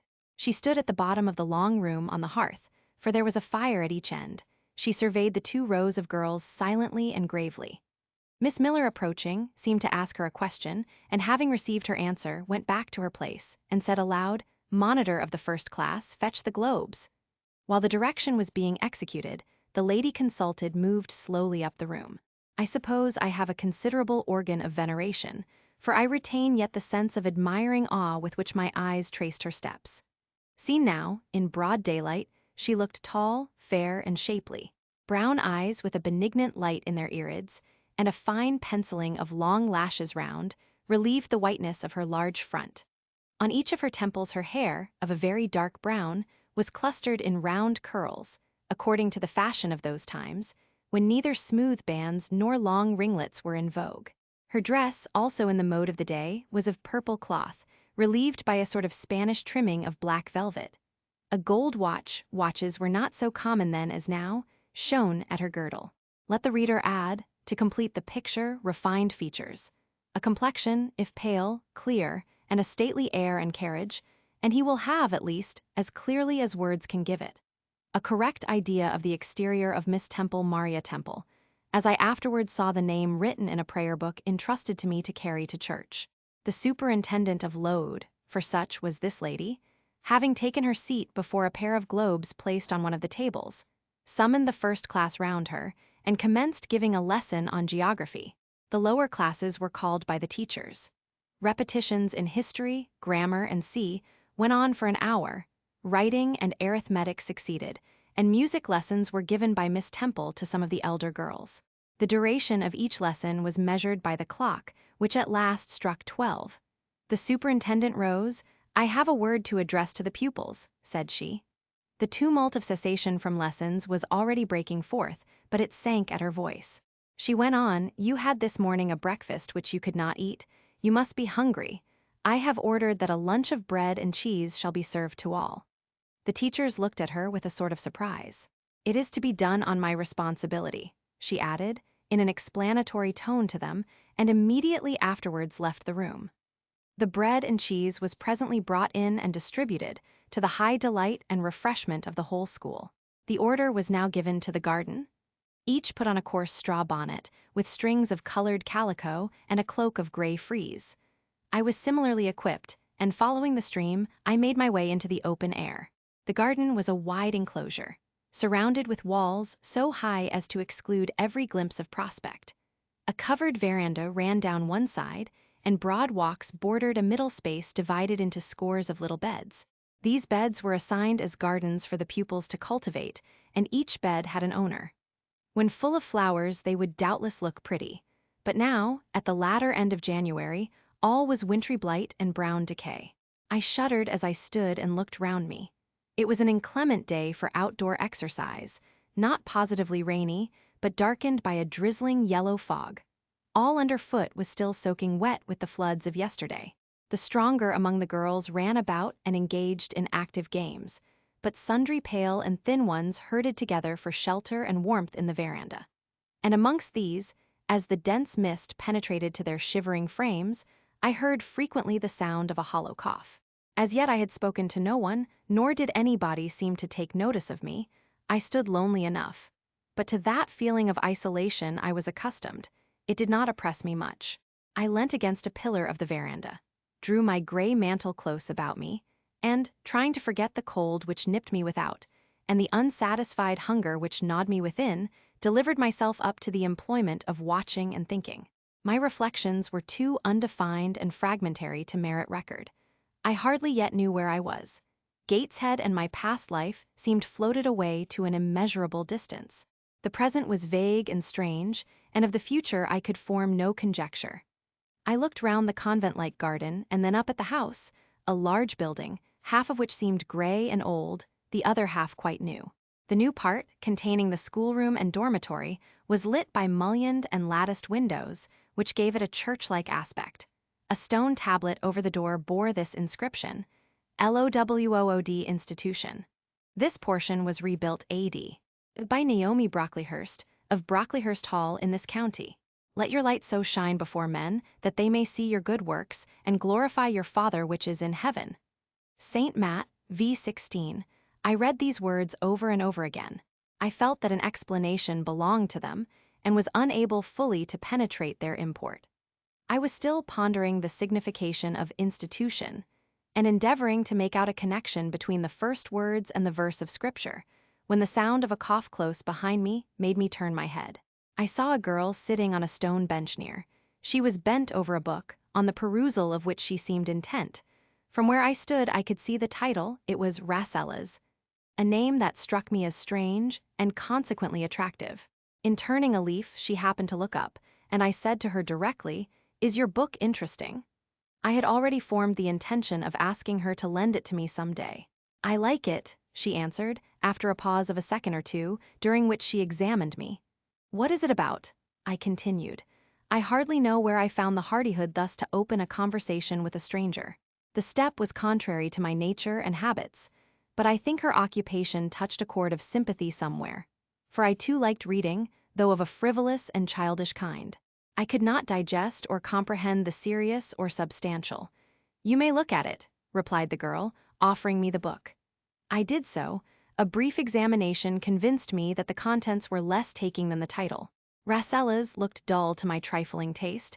I saw nothing about fairies, nothing about genii. No bright variety seemed spread over the closely printed pages. I returned it to her. She received it quietly, and without saying anything she was about to relapse into her former studious mood. Again, I ventured to disturb her. "Can you tell me what the writing on that stone over the door means? What is Load Institution? This house where you are come to live. And why do they call it institution? Is it in any way different from other schools?" "It is partly a charity school. You and I and all the rest of us are charity children. I suppose you are an orphan. Are not either your father or your mother dead?" "Both died before I can remember." "Well, all the girls here have lost either one or both parents, and this is called an institution for educating orphans." "Do we pay no money? Do they keep us for nothing?" "We pay, or our friends pay, £15 a year for each." "Then why do they call us charity children?"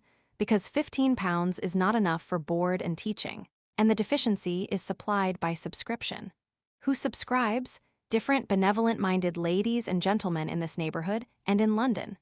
"Who was Naomi Brocklehurst, the lady who built the new part of this house, as that tablet records, and whose son overlooks and directs everything here?"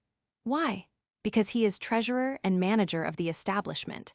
"Then this house does not belong to that tall lady who wears a watch, and who said we were to have some bread and cheese?" "To Miss Temple." "Oh no, I wish it did. She has to answer to Mr. Brocklehurst for all she does. Mr. Brocklehurst buys all our food and all our clothes." "Does he live here?" "No, 2 miles off, at a large hall." "Is he a good man?" "He is a clergyman, and is said to do a great deal of good." "Did you say that tall lady was called Miss Temple?" "Yes." "And what are the other teachers called?" "The one with red cheeks is called Miss Smith. She attends to the work and cuts out, for we make our own clothes, our frocks and pelisses, and everything. The little one with black hair is Miss Scatcherd. She teaches history and grammar, and hears the second-class repetitions. And the one who wears a shawl and has a pocket handkerchief tied to her side with a yellow riband is Madame Pierrot. She comes from Lille, in France, and teaches French." Do you like the teachers? Well enough. Do you like the little black one and the madame? I cannot pronounce her name as you do. Miss Scatcherd is hasty, you must take care not to offend her. Madame Pierrot is not a bad sort of person. But Miss Temple is the best, isn't she?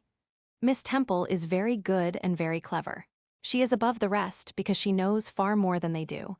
Have you been long here? 2 years. Are you an orphan? My mother is dead. Are you happy here? You ask rather too many questions. I have given you answers enough for the present. Now I want to read. But at that moment the summons sounded for dinner. All re-entered the house. The odor which now filled the refectory was scarcely more appetizing than that which had regaled our nostrils at breakfast. The dinner was served in 2 huge tin-plated vessels, whence rose a strong steam redolent of rancid fat. I found the mess to consist of indifferent potatoes and strange shreds of rusty meat, mixed and cooked together.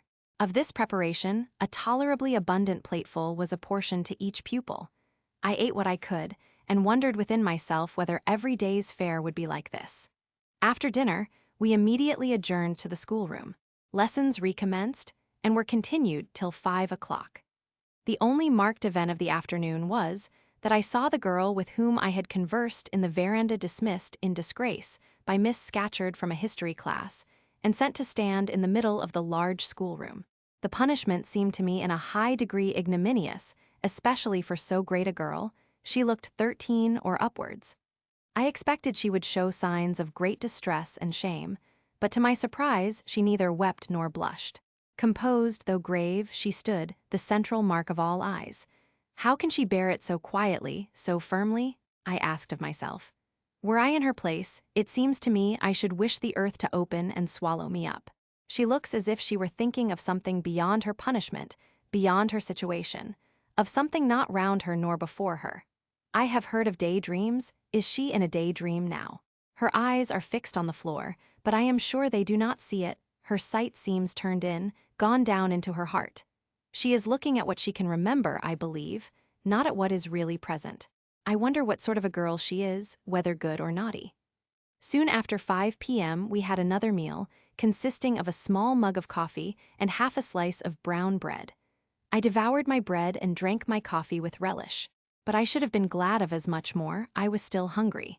Half an hour's recreation succeeded, then study, then the glass of water and the piece of oat cake, prayers, and bed. Such was my first day at Load. Chapter 6. The next day commenced as before, getting up and dressing by rushlight. But this morning we were obliged to dispense with the ceremony of washing. The water in the pitchers was frozen. A change had taken place in the weather the preceding evening, and a keen northeast wind, whistling through the crevices of our bedroom windows all night long, had made us shiver in our beds, and turned the contents of the ewers to ice. Before the long hour and a half of prayers and Bible reading was over, I felt ready to perish with cold. Breakfast time came at last, and this morning the porridge was not burnt. The quality was eatable, the quantity small. How small my portion seemed! I wished it had been doubled. In the course of the day, I was enrolled a member of the 4th class, and regular tasks and occupations were assigned me. Hitherto, I had only been a spectator of the proceedings at Load. I was now to become an actor therein. At first, being little accustomed to learn by heart, the lessons appeared to me both long and difficult. The frequent change from task to task, too, bewildered me, and I was glad when, about 3 o'clock in the afternoon, Miss Smith put into my hands a border of muslin 2 yards long, together with needle, thimble, and and sent me to sit in a quiet corner of the schoolroom, with directions to hem the same. At that hour most of the others were sewing likewise, but one class still stood round Miss Scatcherd's chair reading, and as all was quiet, the subject of their lessons could be heard, together with the manner in which each girl acquitted herself, and the animadversions or commendations of Miss Scatcherd on the performance. It was English history. Among the readers I observed my acquaintance of the veranda. At the commencement of the lesson, her place had been at the top of the class, but for some error of pronunciation or some inattention to stops, she was suddenly sent to the very bottom. Even in that obscure position, Miss Scatcherd continued to make her an object of constant notice. She was continually addressing to her such phrases as the following. Burns, such it seems was her name. The girls here were all called by their surnames, as boys are elsewhere. Burns, you are standing on the side of your shoe, turn your toes out immediately. Burns, you poke your chin most unpleasantly. Draw it in. Burns, I insist on your holding your head up. I will not have you before me in that attitude. And see a chapter having been read through twice, the books were closed and the girls examined. The lesson had comprised part of the reign of Charles I, and there were sundry questions about tonnage and poundage and ship money, which most of them appeared unable to answer. Still, every little difficulty was solved instantly when it reached Burns. Her memory seemed to have retained the substance of the whole lesson, and she was ready with answers on every point. I kept expecting that Miss Scatcherd would praise her attention, but instead of that she suddenly cried out, "You dirty, disagreeable girl, you have never cleaned your nails this morning." Burns made no answer. I wondered at her silence. Why, thought I, does she not explain that she could neither clean her nails nor wash her face, as the water was frozen? My attention was now called off by Miss Smith, desiring me to hold a skein of thread. While she was winding it, she talked to me from time to time, asking whether I had ever been at school before, whether I could mark, stitch, knit, and see. Till she dismissed me, I could not pursue my observations on Miss Scatcherd's movements. When I returned to my seat, that lady was just delivering an order of which I did not catch the import. But Burns immediately left the class, and going into the small inner room where the books were kept, returned in half a minute, carrying in her hand a bundle of twigs tied together at one end. This ominous tool she presented to Miss Scatcherd with a respectful courtesy. Then she quietly, and without being told, unloosed her pinafore, and the teacher instantly and sharply inflicted on her neck a dozen strokes with the bunch of twigs. Not a tear rose to Burns' eye. And, while I paused from my sewing, because my fingers quivered at this spectacle, with a sentiment of unavailing and impotent anger, not a feature of her pensive face altered its ordinary expression. "Hardened girl," exclaimed Miss Scatcherd, "nothing can correct you of your slatternly habits. Carry the rod away." Burns obeyed. I looked at her narrowly as she emerged from the book closet. She was just putting back her handkerchief into her pocket, and the trace of a tear glistened on her thin cheek. The play hour in the evening I thought the pleasantest fraction of the day at Load. The bit of bread, the draught of coffee swallowed at 5 o'clock had revived vitality, if it had not satisfied hunger. The long restraint of the day was slackened. The schoolroom felt warmer than in the morning, its fires being allowed to burn a little more brightly, to supply, in some measure, the place of candles, not yet introduced. The ruddy gloaming, the licensed uproar, the confusion of many voices gave one a welcome sense of liberty. On the evening of the day on which I had seen Miss Scatcherd flog her pupil, Burns, I wandered as usual among the forms and tables and laughing groups without a companion, yet not feeling lonely. When I passed the windows, I now and then lifted a blind and looked out. It snowed fast, a drift was already forming against the lower panes. Putting my ear close to the window, I could distinguish from the gleeful tumult within the disconsolate moan of the wind outside. Probably, if I had lately left a good home and kind parents, this would have been the hour when I should most keenly have regretted the separation. That wind would then have saddened my heart. This obscure chaos would have disturbed my peace.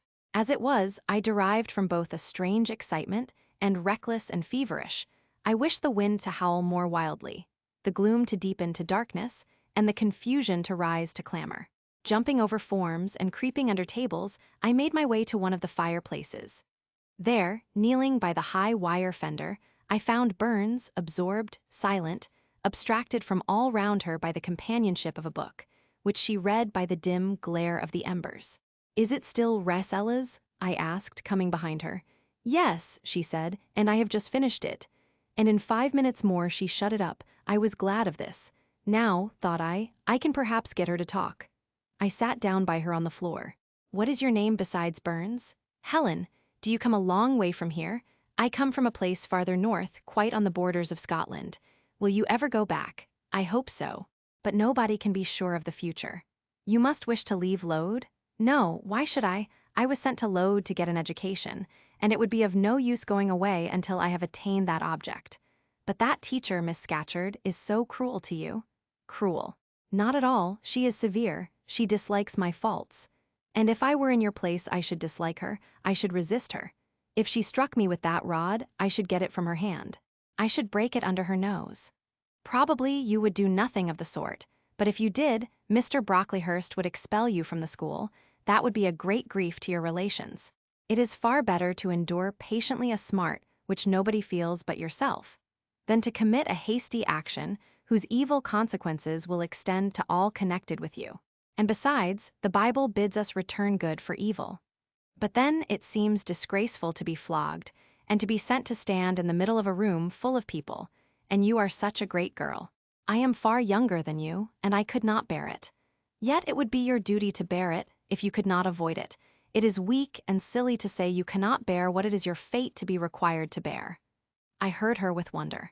I could not comprehend this doctrine of endurance, and still less could I understand or sympathize with the forbearance she expressed for her chastiser.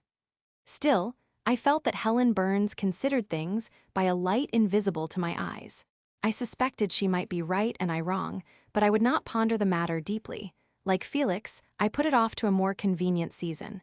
You say you have faults, Helen. What are they? To me you seem very good. Then learn from me not to judge by appearances. I am, as Miss Scatcherd said slatternly, I seldom put and never keep things in order. I am careless. I forget rules. I read when I should learn my lessons. I have no method, and sometimes I say, like you, I cannot bear to be subjected to systematic arrangements. This is all very provoking to Miss Scatcherd, who is naturally neat, punctual, and particular. And cross and cruel, I added. But Helen Burns would not admit my addition. She kept silence. Is Miss Temple as severe to you as Miss Scatcherd? At the utterance of Miss Temple's name, a soft smile flitted over her grave face. Miss Temple is full of goodness. It pains her to be severe to anyone, even the worst in the school. She sees my errors and tells me of them gently, and, if I do anything worthy of praise, she gives me my meed liberally. One strong proof of my wretchedly defective nature is that even her expostulations, so mild, so rational, have not influence to cure me of my faults, and even her praise, though I value it most highly, cannot stimulate me to continued care and foresight. That is curious, said I. It is so easy to be careful. For you I have no doubt it is.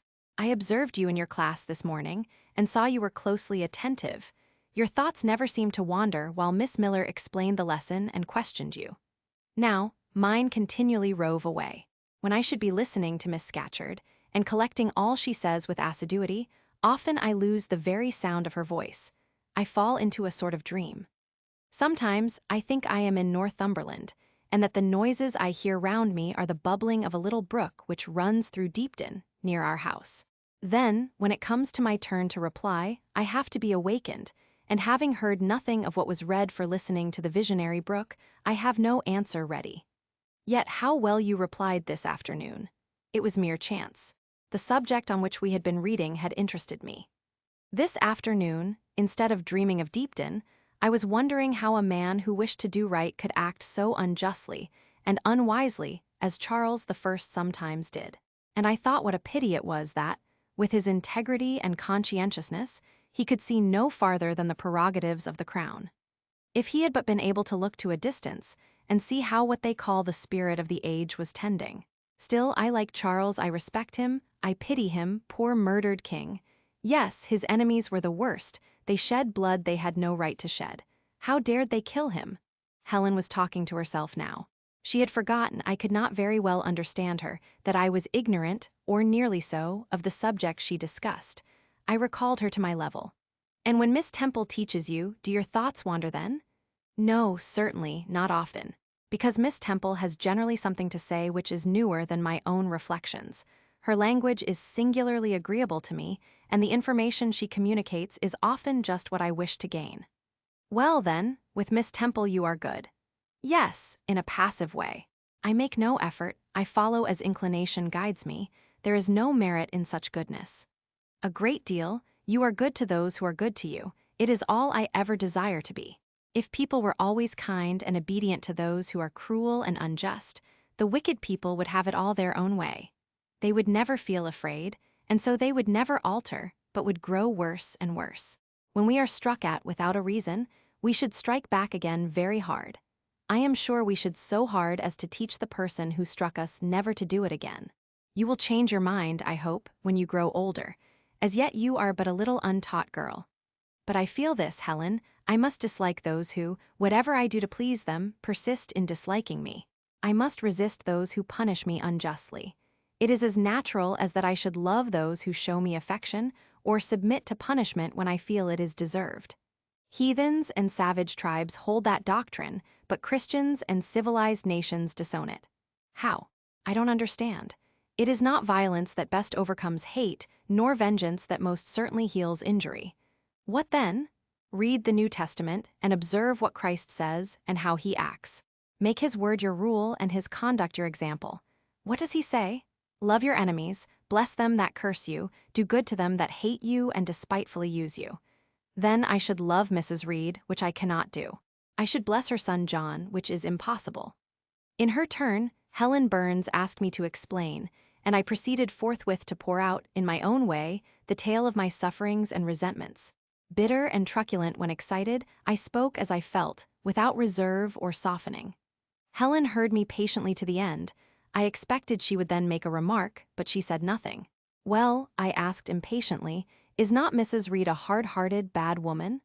She has been unkind to you, no doubt, because you see, she dislikes your cast of character, as Miss Scatcherd does mine.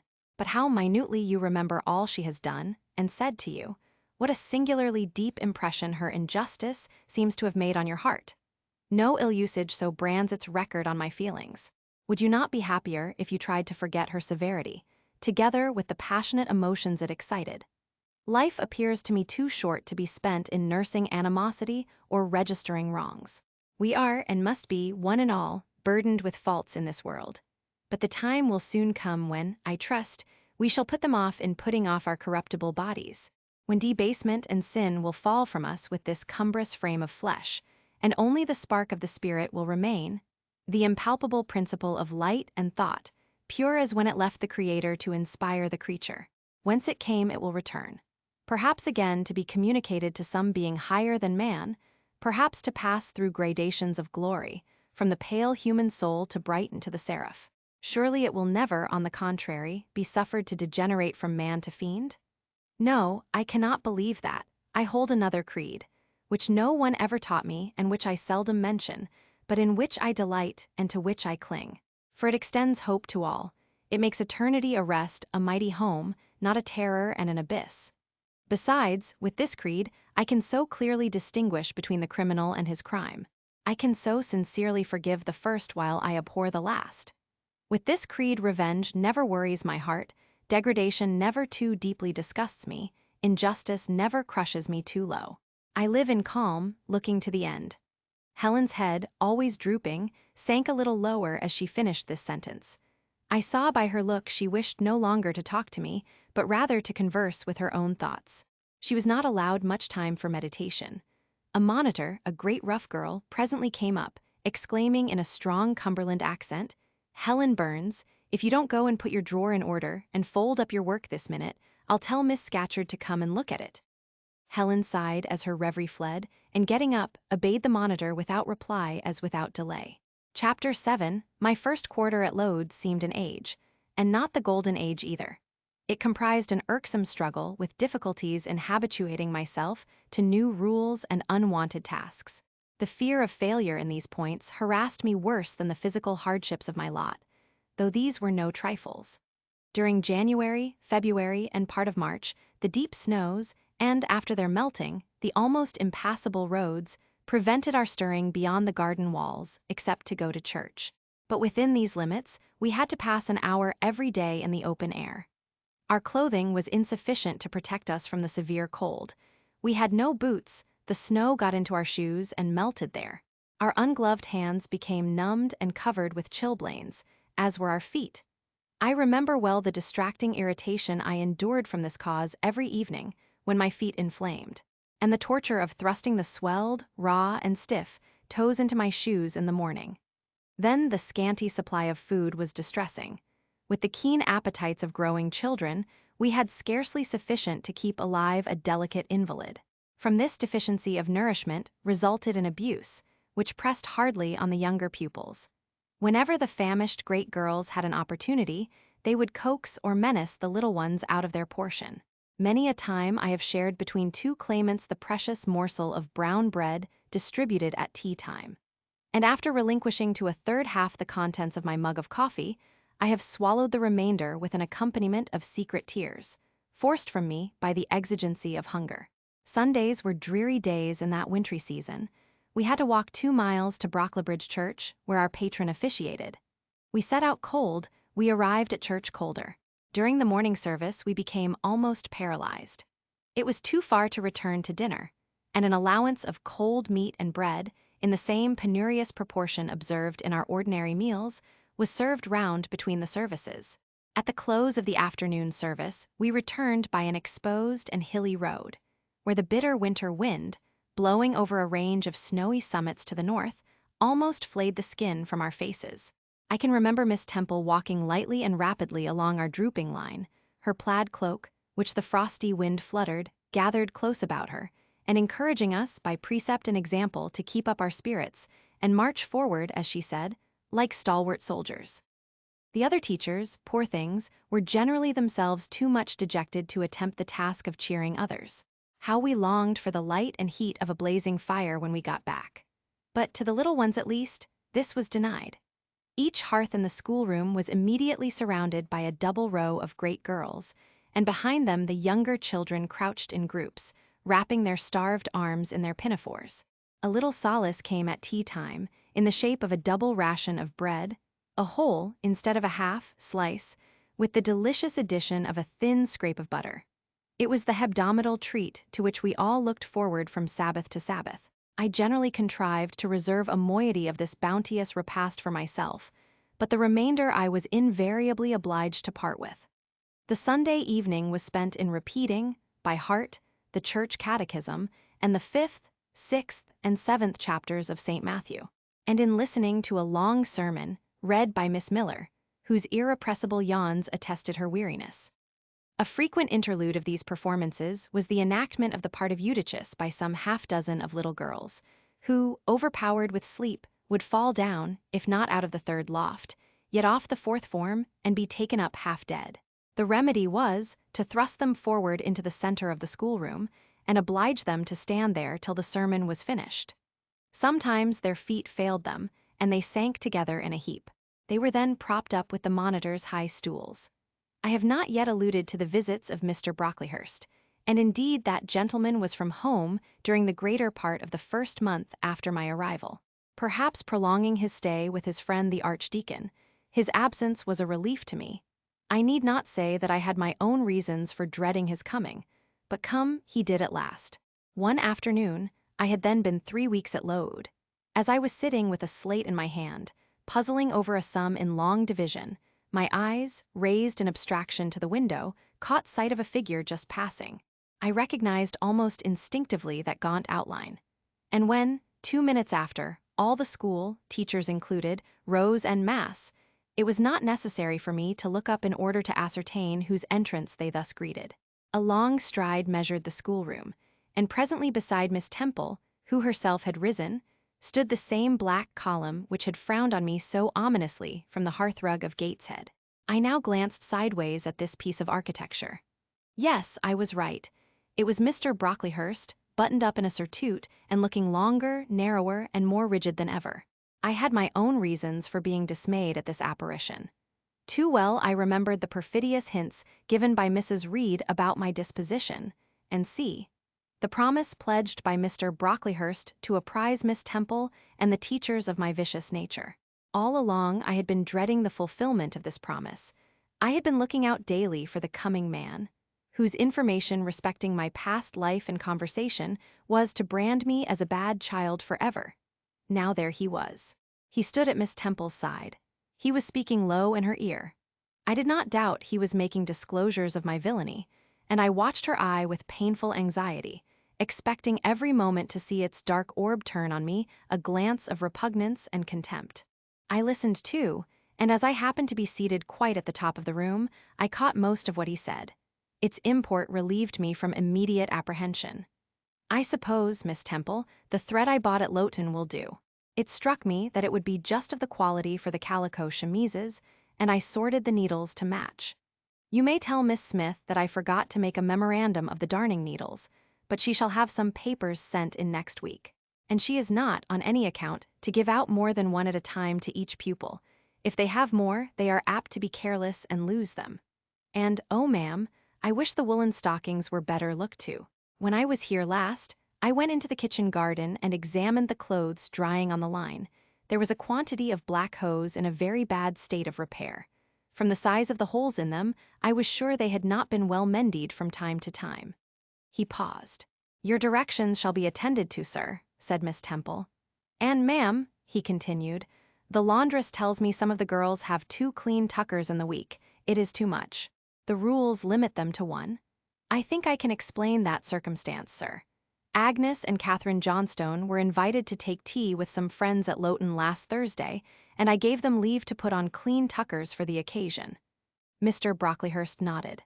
"Well, for once it may pass, but please not to let the circumstance occur too often. And there is another thing which surprised me. I find, in settling accounts with the housekeeper, that a lunch, consisting of bread and cheese, has twice been served out to the girls during the past fortnight. How is this? I looked over the regulations, and I find no such meal as lunch mentioned. Who introduced this innovation, and by what authority?" "I must be responsible for the circumstance, sir," replied Miss Temple. "The breakfast was so ill prepared that the pupils could not possibly eat it, and I dared not allow them to remain fasting till dinner time." "Madam, allow me an instant. You are aware that my plan in bringing up these girls is, not to accustom them to habits of luxury and indulgence, but to render them hardy, patient, self-denying. Should any little accidental disappointment of the appetite occur, such as the spoiling of a meal, the under or the overdressing of a dish, the incident ought not to be neutralized by replacing with something more delicate the comfort lost, thus pampering the body and obviating the aim of this institution. It ought to be improved to the spiritual edification of the pupils, by encouraging them to evince fortitude under the temporary privation. A brief address on those occasions would not be mistimed, wherein a judicious instructor would take the opportunity of referring to the sufferings of the primitive Christians, to the torments of martyrs, to the exhortations of our blessed Lord himself, calling upon his disciples to take up their cross and follow him. To his warnings, that man shall not live by bread alone, but by every word that proceedeth out of the mouth of God. To his divine consolations, if ye suffer hunger or thirst for my sake, happy are ye. Oh, madam, when you put bread and cheese, instead of burnt porridge, into these children's mouths, you may indeed feed their vile bodies, but you little think how you starve their immortal souls." Mr. Brocklehurst again paused, perhaps overcome by his feelings. Miss Temple had looked down when he first began to speak to her, but she now gazed straight before her, and her face, naturally pale as marble, appeared to be assuming also the coldness and fixity of that material, especially her mouth, closed as if it would have required a sculptor's chisel to open it, and her brow settled gradually into petrified severity. Meantime, Mr. Brocklehurst, standing on the hearth with his hands behind his back, majestically surveyed the whole school. Suddenly his eye gave a blink, as if it had met something that either dazzled or shocked its pupil. Turning, he said in more rapid accents than he had hitherto used, Miss Temple, what is that girl with curled hair?" "Red hair, ma'am, curled all over?" And extending his cane, he pointed to the awful object, his hand shaking as he did so. "It is Julia Severn," replied Miss Temple, very quietly. "Julia Severn, ma'am. And why has she, or any other, curled hair? Why, in defiance of every precept and principle of this house, does she conform to the world so openly, here in an evangelical, charitable establishment, as to wear her hair one mass of curls?" "Julia's hair curls naturally," returned Miss Temple, still more quietly. "Naturally, yes, but we are not to conform to nature. I wish these girls to be the children of grace, and why that abundance? I have again and again intimated that I desire the hair to be arranged closely, modestly, plainly. Miss Temple, that girl's hair must be cut off entirely. I will send a barber tomorrow, and I see others who have far too much of the excrescence. That tall girl, tell her to turn round. Tell all the first form to rise up and direct their faces to the wall." Miss Temple passed her handkerchief over her lips, as if to smooth away the involuntary smile that curled them. She gave the order, however, and when the first class could take in what was required of them, they obeyed. Leaning a little back on my bench, I could see the looks and grimaces with which they commented on this maneuver. It was a pity Mr. Brocklehurst could not see them too. He would perhaps have felt that, whatever he might do with the outside of the cup and platter, the inside was further beyond his interference than he imagined. He scrutinized the reverse of these living metals some 5 minutes, then pronounced sentence. These words fell like the knell of doom: all those top knots must be cut off. Miss Temple seemed to remonstrate. "Madam," he pursued, "I have a master to serve whose kingdom is not of this world. My mission is to mortify in these girls the lusts of the flesh, to teach them to clothe themselves with shamefacedness and sobriety, not with braided hair and costly apparel. And each of the young persons before us has a string of hair twisted in plaits which vanity itself might have woven. These, I repeat, must be cut off. Think of the time wasted, of Mr. Brocklehurst was here interrupted. 3 other visitors, ladies, now entered the room. They ought to have come a little sooner to have heard his lecture on dress, for they were splendidly attired in velvet, silk, and furs. The 2 younger of the trio, fine girls of 16 and 17, had gray beaver hats, then in fashion, shaded with ostrich plumes, and from under the brim of this graceful headdress fell a profusion of light tresses, elaborately curled. The elder lady was enveloped in a costly velvet shawl, trimmed with ermine, and she wore a false front of French curls. These ladies were deferentially received by Miss Temple as Mrs. and the Misses Brocklehurst, and conducted to seats of honor at the top of the room. It seems they had come in the carriage with their reverend relative, and had been conducting a rummaging scrutiny of the room upstairs, while he transacted business with the housekeeper, questioned the laundress, and lectured the superintendent. They now proceeded to address divers remarks and reproofs to Miss Smith, who was charged with the care of the linen and the inspection of the dormitories. But I had no time to listen to what they said. Other matters called off and enchanted my attention. Hitherto, while gathering up the discourse of Mr. Brocklehurst and Miss Temple, I had not, at the same time, neglected precautions to secure my personal safety, which I thought would be effected if I could only elude observation. To this end, I had sat well back on the form, and while seeming to be busy with my sum, had held my slate in such a manner as to conceal my face. I might have escaped notice, had not my treacherous slate somehow happened to slip from my hand, and falling with an obtrusive crash, directly drawn every eye upon me. I knew it was all over now, and, as I stooped to pick up the 2 fragments of slate, I rallied my forces for the worst. It came. "A careless girl," said Mr. Brocklehurst, and immediately after, "It is the new pupil, I perceive."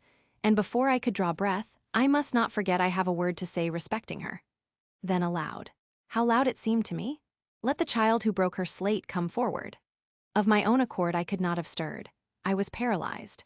But the 2 great girls who sat on each side of me set me on my legs and pushed me towards the dread judge, and then Miss Temple gently assisted me to his very feet, and I caught her whispered counsel: "Don't be afraid, Jane. I saw it was an accident. You shall not be punished." The kind whisper went to my heart like a dagger. Another minute, and she will despise me for a hypocrite, thought I, and an impulse of fury against Reed, Brocklehurst, and Co. bounded in my pulses at the conviction. I was no Helen Burns. "Fetch that stool," said Mr. Brocklehurst, pointing to a very high one from which a monitor had just risen. It was brought. "Place the child upon it." And I was placed there, by whom I don't know. I was in no condition to note particulars. I was only aware that they had hoisted me up to the height of Mr. Brocklehurst's nose, that he was within a yard of me, and that a spread of shot orange and purple silk pelisses and a cloud of silvery plumage extended and waved below me. Mr. Brocklehurst hemmed. "Ladies," said he, turning to his family, "Miss Temple, teachers, and children, you all see this girl." Of course they did, for I felt their eyes directed like burning glasses against my scorched skin. "You see she is yet young. You observe she possesses the ordinary form of childhood. God has graciously given her the shape that he has given to all of us. No signal deformity points her out as a marked character. Who would think that the evil one had already found a servant and agent in her? Yet such, I grieve to say, is the case." A pause, in which I began to study the palsy of my nerves, and to feel that the Rubicon was passed, and that the trial, no longer to be shirked, must be firmly sustained. "My dear children," pursued the black marble clergyman with pathos, "this is a sad, a melancholy occasion. For it becomes my duty to warn you that this girl, who might be one of God's own lambs, is a little castaway, not a member of the true flock, but evidently an interloper and an alien. You must be on your guard against her. You must shun her example. If necessary, avoid her company, exclude her from your sports, and shut her out from your converse. Teachers, you must watch her. Keep your eyes on her movements, weigh well her words, scrutinize her actions, punish her body to save her soul. If indeed such salvation be possible, for my tongue falters while I tell it. This girl, this child, the native of a Christian land, worse than many a little heathen who says its prayers to Brahma and kneels before Juggernaut, this girl is a liar. Now came a pause of 10 minutes, during which I, by this time in perfect possession of my wits, observed all the female Brocklehursts produce their pocket handkerchiefs and apply them to their optics, while the elderly lady swayed herself to and fro, and the two younger ones whispered. "How shocking!" Mr. Brocklehurst resumed. "This I learned from her benefactress, from the pious and charitable lady who adopted her in her orphan state, reared her as her own daughter, and whose kindness, whose generosity the unhappy girl repaid by an ingratitude so bad, so dreadful, that at last her excellent patroness was obliged to separate her from her own young ones, fearful lest her vicious example should contaminate their purity. She has sent her here to be healed, even as the Jews of old sent their disease to the troubled pool of Bethesda. And teachers, superintendent, I beg of you not to allow the waters to stagnate round her." With this sublime conclusion, Mr. Brocklehurst adjusted the top button of his surtout, muttered something to his family, who rose, bowed to Miss Temple, and then all the great people sailed in state from the room. Turning at the door, my judge said, "Let her stand half an hour longer on that stool, and let no one speak to her during the remainder of the day." There was I, then, mounted aloft. I, who had said I could not bear the shame of standing on my natural feet in the middle of the room, was now exposed to general view on a pedestal of infamy. What my sensations were, no language can describe. But just as they all rose, stifling my breath and constricting my throat, a girl came up and passed me. In passing, she lifted her eyes. What a strange light inspired them! What an extraordinary sensation that ray sent through me! How the new feeling bore me up! It was as if a martyr, a hero, had passed a slave or victim and imparted strength in the transit. I mastered the rising hysteria, lifted up my head, and took a firm stand on the stool. Helen Burns asked some slight question about her work of Miss Smith, was chidden for the triviality of the inquiry, returned to her place, and smiled at me as she again went by. What a smile! I remember it now, and I know that it was the effluence of fine intellect, of true courage. It lit up her marked lineaments, her thin face, her sunken gray eye, like a reflection from the aspect of an angel. Yet at that moment, Helen Burns wore on her arm the untidy badge. Scarcely an hour ago I had heard her condemned by Miss Scatcherd to a dinner of bread and water on the morrow, because she had blotted an exercise in copying it out. Such is the imperfect nature of man. Such spots are there on the disk of the clearest planet, and eyes like Miss Scatcherd's can only see those minute defects, and are blind to the full brightness of the orb.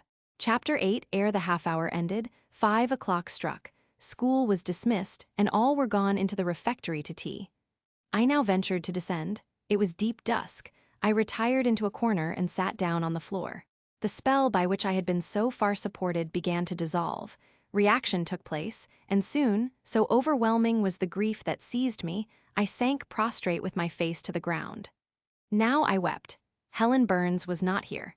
Nothing sustained me. Left to myself, I abandoned myself, and my tears watered the boards.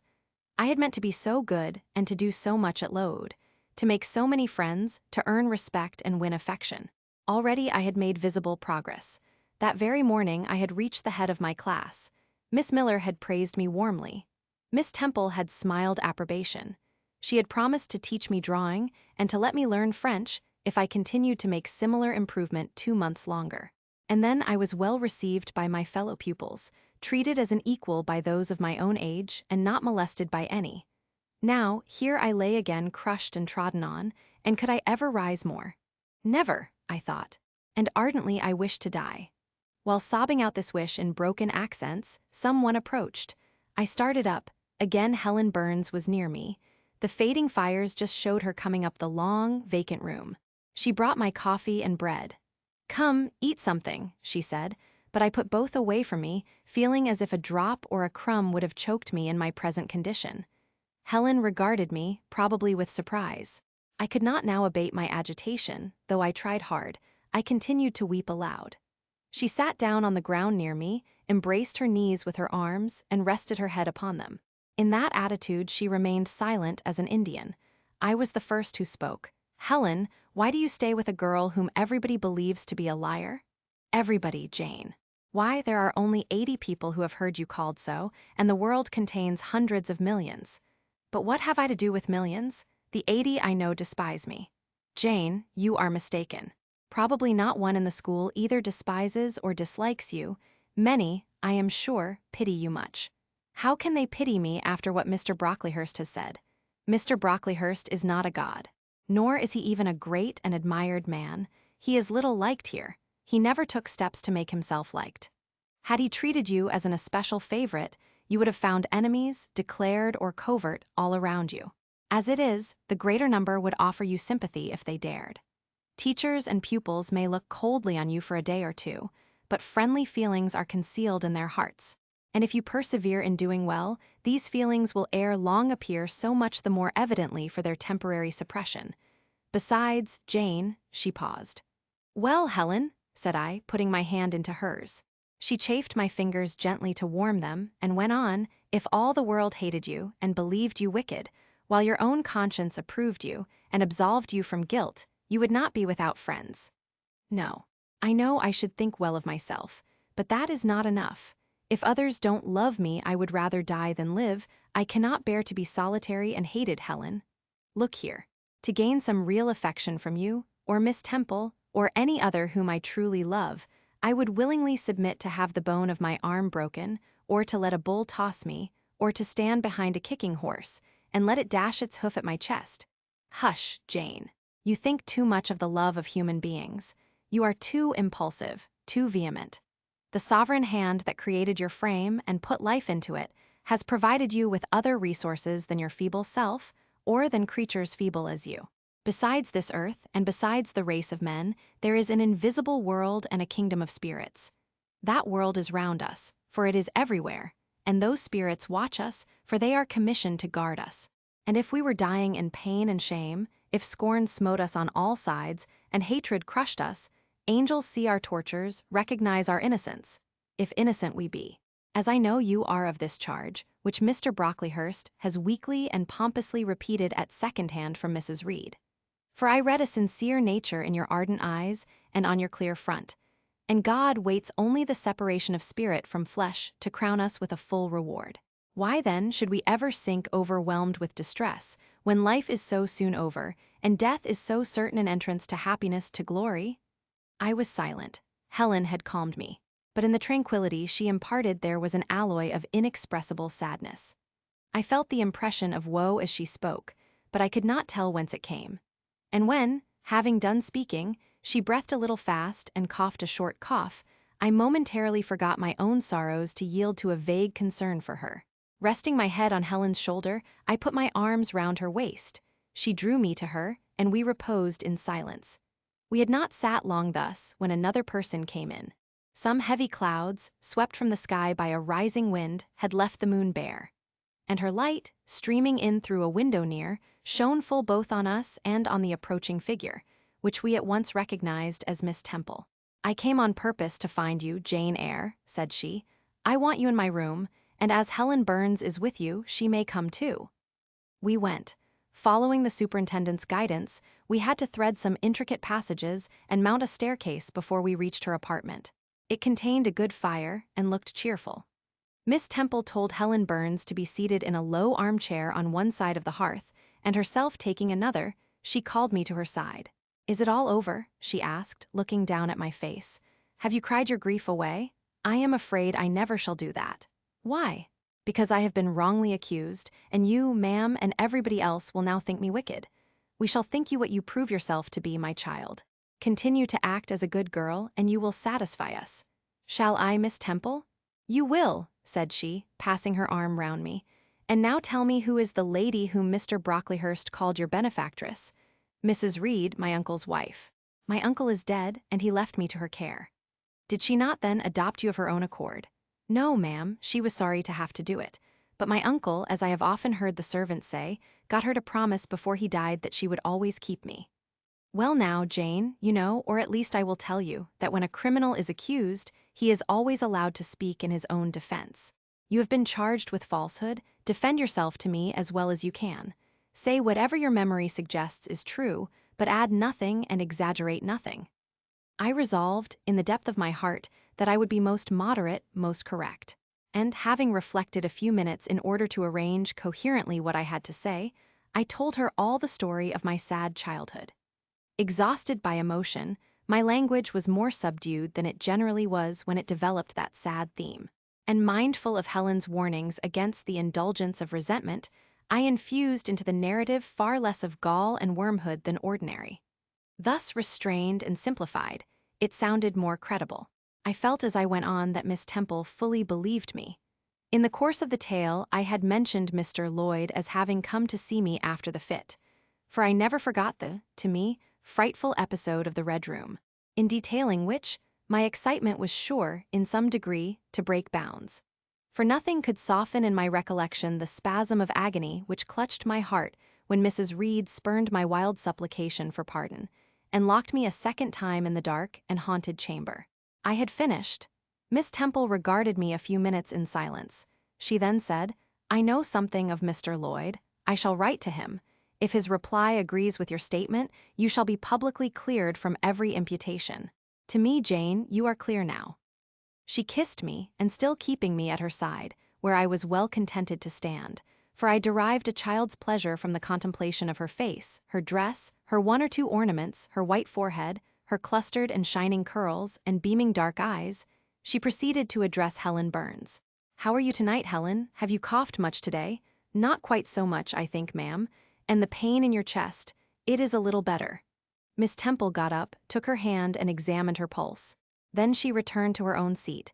As she resumed it, I heard her sigh low. She was pensive a few minutes, then rousing herself, she said cheerfully, "But you too are my visitors tonight. I must treat you as such." She rang her bell. "Barbara," she said to the servant who answered it, "I have not yet had tea. Bring the tray and place cups for these two young ladies." And a tray was soon brought. How pretty, to my eyes, did the china cups and bright teapot look, placed on the little round table near the fire. How fragrant was the steam of the beverage, and the scent of the toast. Of which, however, I, to my dismay, for I was beginning to be hungry, discerned only a very small portion. Miss Temple discerned it too. "Barbara," said she, "can you not bring a little more bread and butter? There is not enough for 3. Barbara went out. She returned soon. "Madam, Mrs. Harden says she has sent up the usual quantity." Mrs. Harden, be it observed, was the housekeeper. A woman after Mr. Brocklehurst's own heart, made up of equal parts of whalebone and iron.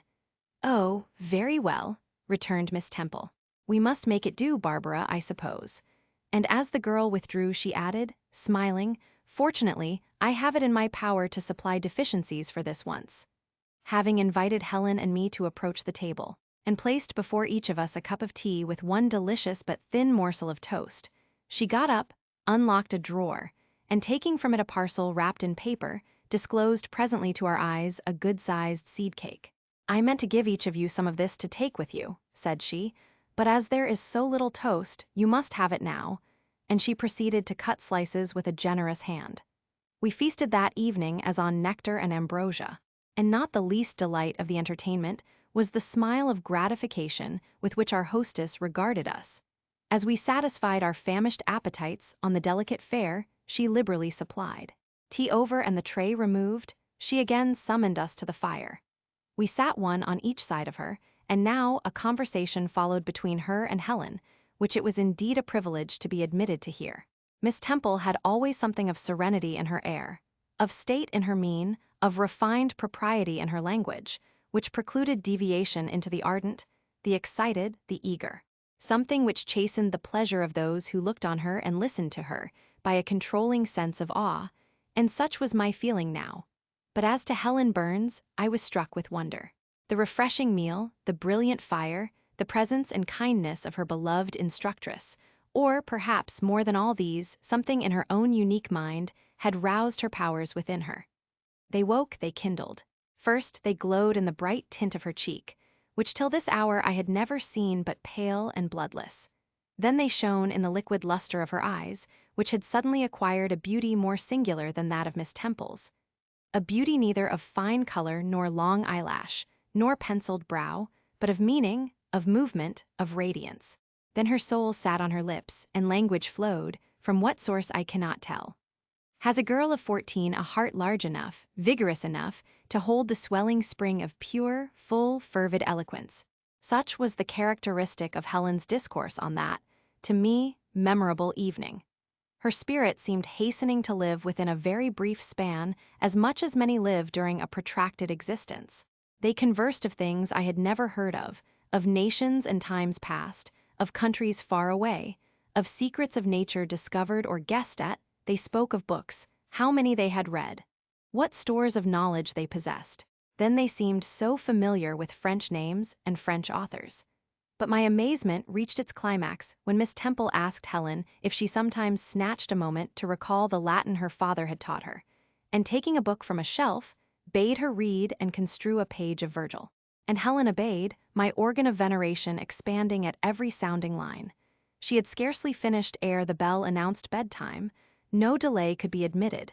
Miss Temple embraced us both, saying, as she drew us to her heart, "God bless you, my children." Helen she held a little longer than me.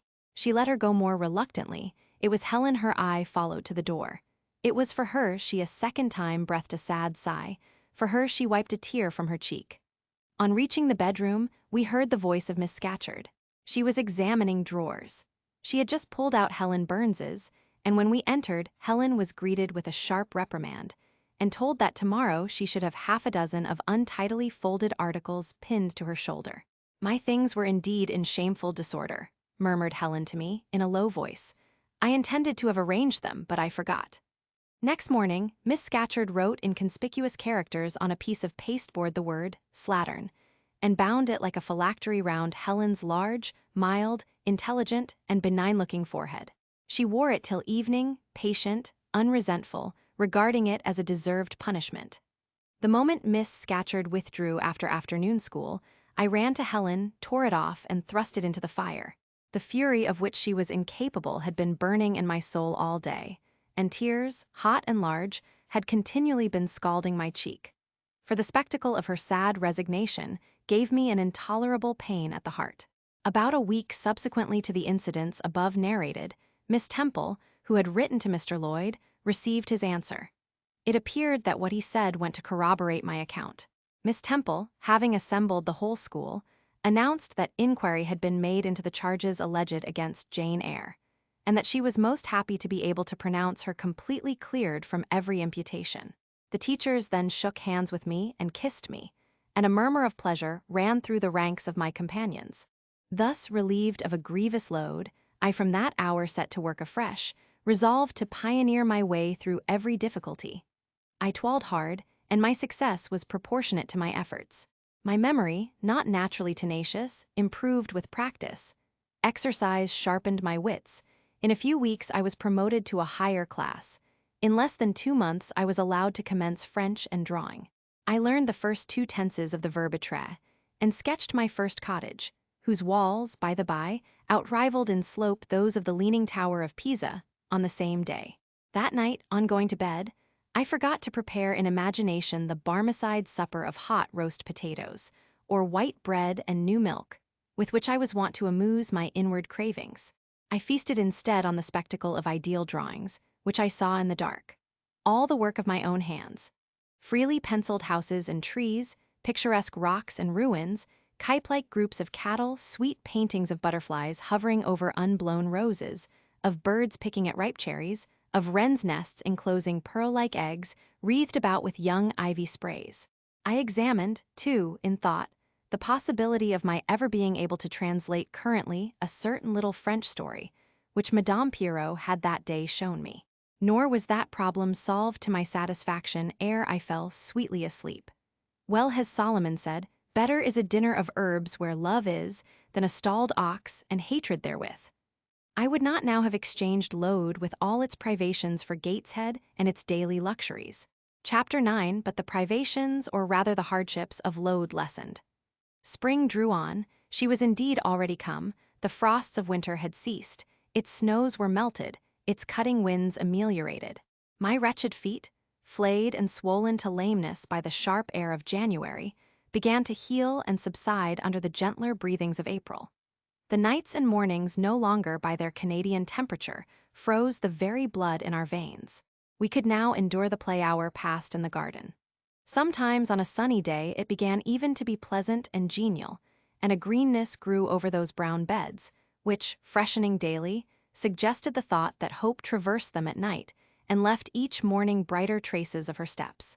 Flowers peeped out amongst the leaves, snowdrops, crocuses, purple auriculas, and golden-eyed pansies. On Thursday afternoons, half-holidays, we now took walks and found still sweeter flowers opening by the wayside under the hedges. I discovered, too, that a great pleasure, an enjoyment which the horizon only bounded, lay all outside the high and spike-guarded walls of our garden. This pleasure consisted in prospect of noble summits girdling a great hill hollow, rich in verdure and shadow, in a bright beck, full of dark stones and sparkling eddies. How different had this scene looked when I viewed it laid out beneath the iron sky of winter, stiffened in frost, shrouded with snow.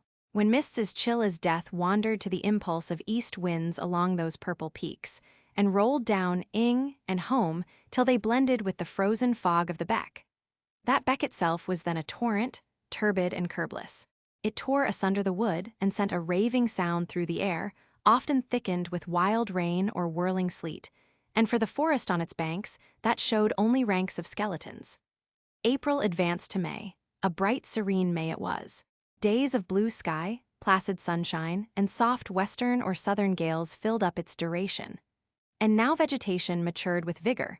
Lode shook loose its tresses. It became all green, all flowery. Its great elm, ash, and oak skeletons were restored to majestic life. Woodland plants sprang up profusely in its recesses. Unnumbered varieties of moss filled its hollows, and it made a strange ground sunshine out of the wealth of its wild primrose plants. I have seen their pale gold gleam in overshadowed spots like scatterings of the sweetest luster. All this I enjoyed often and fully, free, unwatched, and almost alone. For this unwanted liberty and pleasure there was a cause, to which it now becomes my task to advert. Have I not described a pleasant site for a dwelling, when I speak of it as bosomed in hill and wood, and rising from the verge of a stream? Assuredly, pleasant enough, but whether healthy or not is another question. That forest dell, where Lode lay, was the cradle of fog and fog-bred pestilence, which, quickening with the quickening spring, crept into the orphan asylum, breathed typhus through its crowded schoolroom and dormitory, and, ere May arrived, transformed the seminary into an hospital. Semi-starvation and neglected colds had predisposed most of the pupils to receive infection. 45 out of the 80 girls lay ill at one time. Classes were broken up, rules relaxed.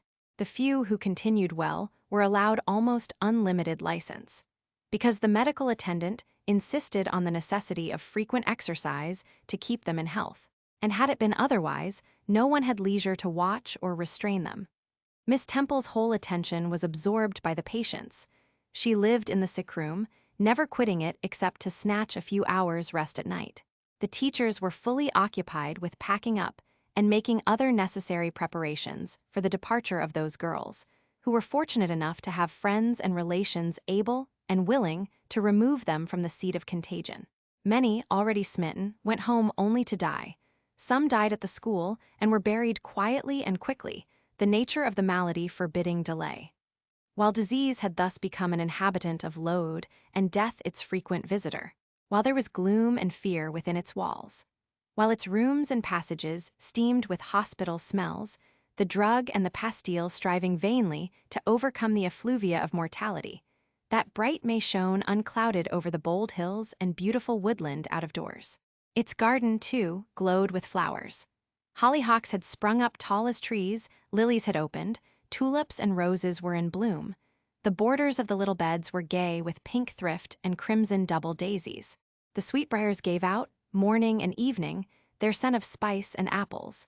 And these fragrant treasures were all useless for most of the inmates of Lode, except to furnish now and then a handful of herbs and blossoms to put in a coffin. But I, and the rest who continued well, enjoyed fully the beauties of the scene and season. They let us ramble in the wood like gypsies from morning till night. We did what we liked, went where we liked. We lived better, too. Mr. Brocklehurst and his family never came near Lode now.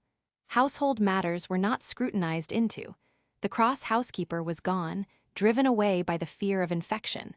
Her successor, who had been matron at the Lowton dispensary, unused to the ways of her new abode, provided with comparative liberality. Besides, there were fewer to feed, the sick could eat little, our breakfast basins were better filled.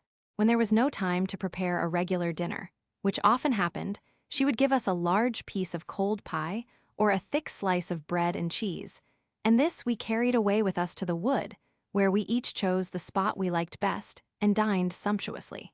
My favorite seat was a smooth and broad stone, rising white and dry from the very middle of the beck, and only to be got at by wading through the water.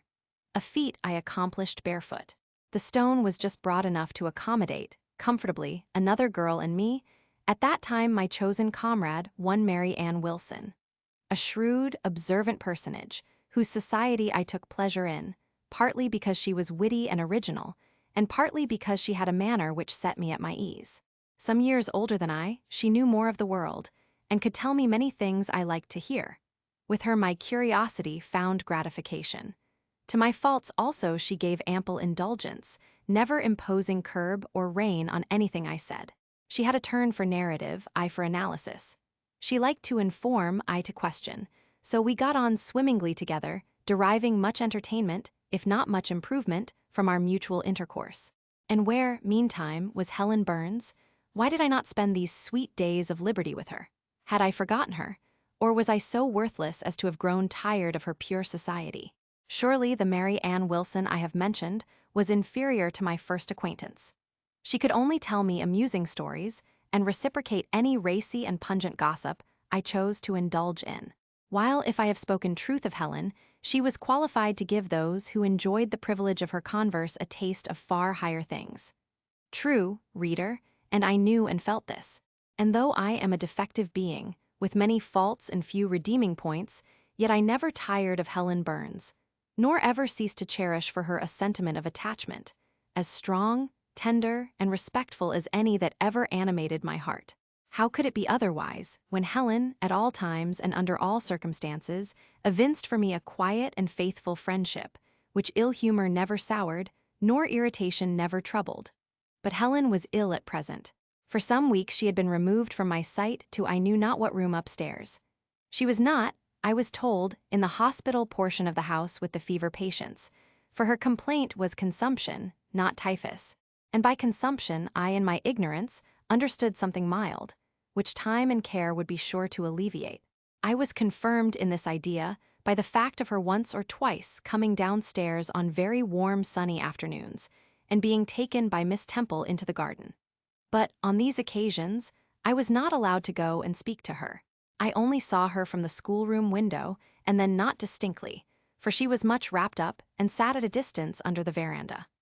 One evening, in the beginning of June, I had stayed out very late with Mary Ann in the wood. We had, as usual, separated ourselves from the others, and had wandered far. So far that we lost our way, and had to ask it at a lonely cottage, where a man and woman lived, who looked after a herd of half-wild swine that fed on the mast in the wood. When we got back, it was after moonrise. A pony, which we knew to be the surgeon's, was standing at the garden door. Mary Ann remarked that she supposed someone must be very ill, as Mr. Bates had been sent for at that time of the evening. She went into the house.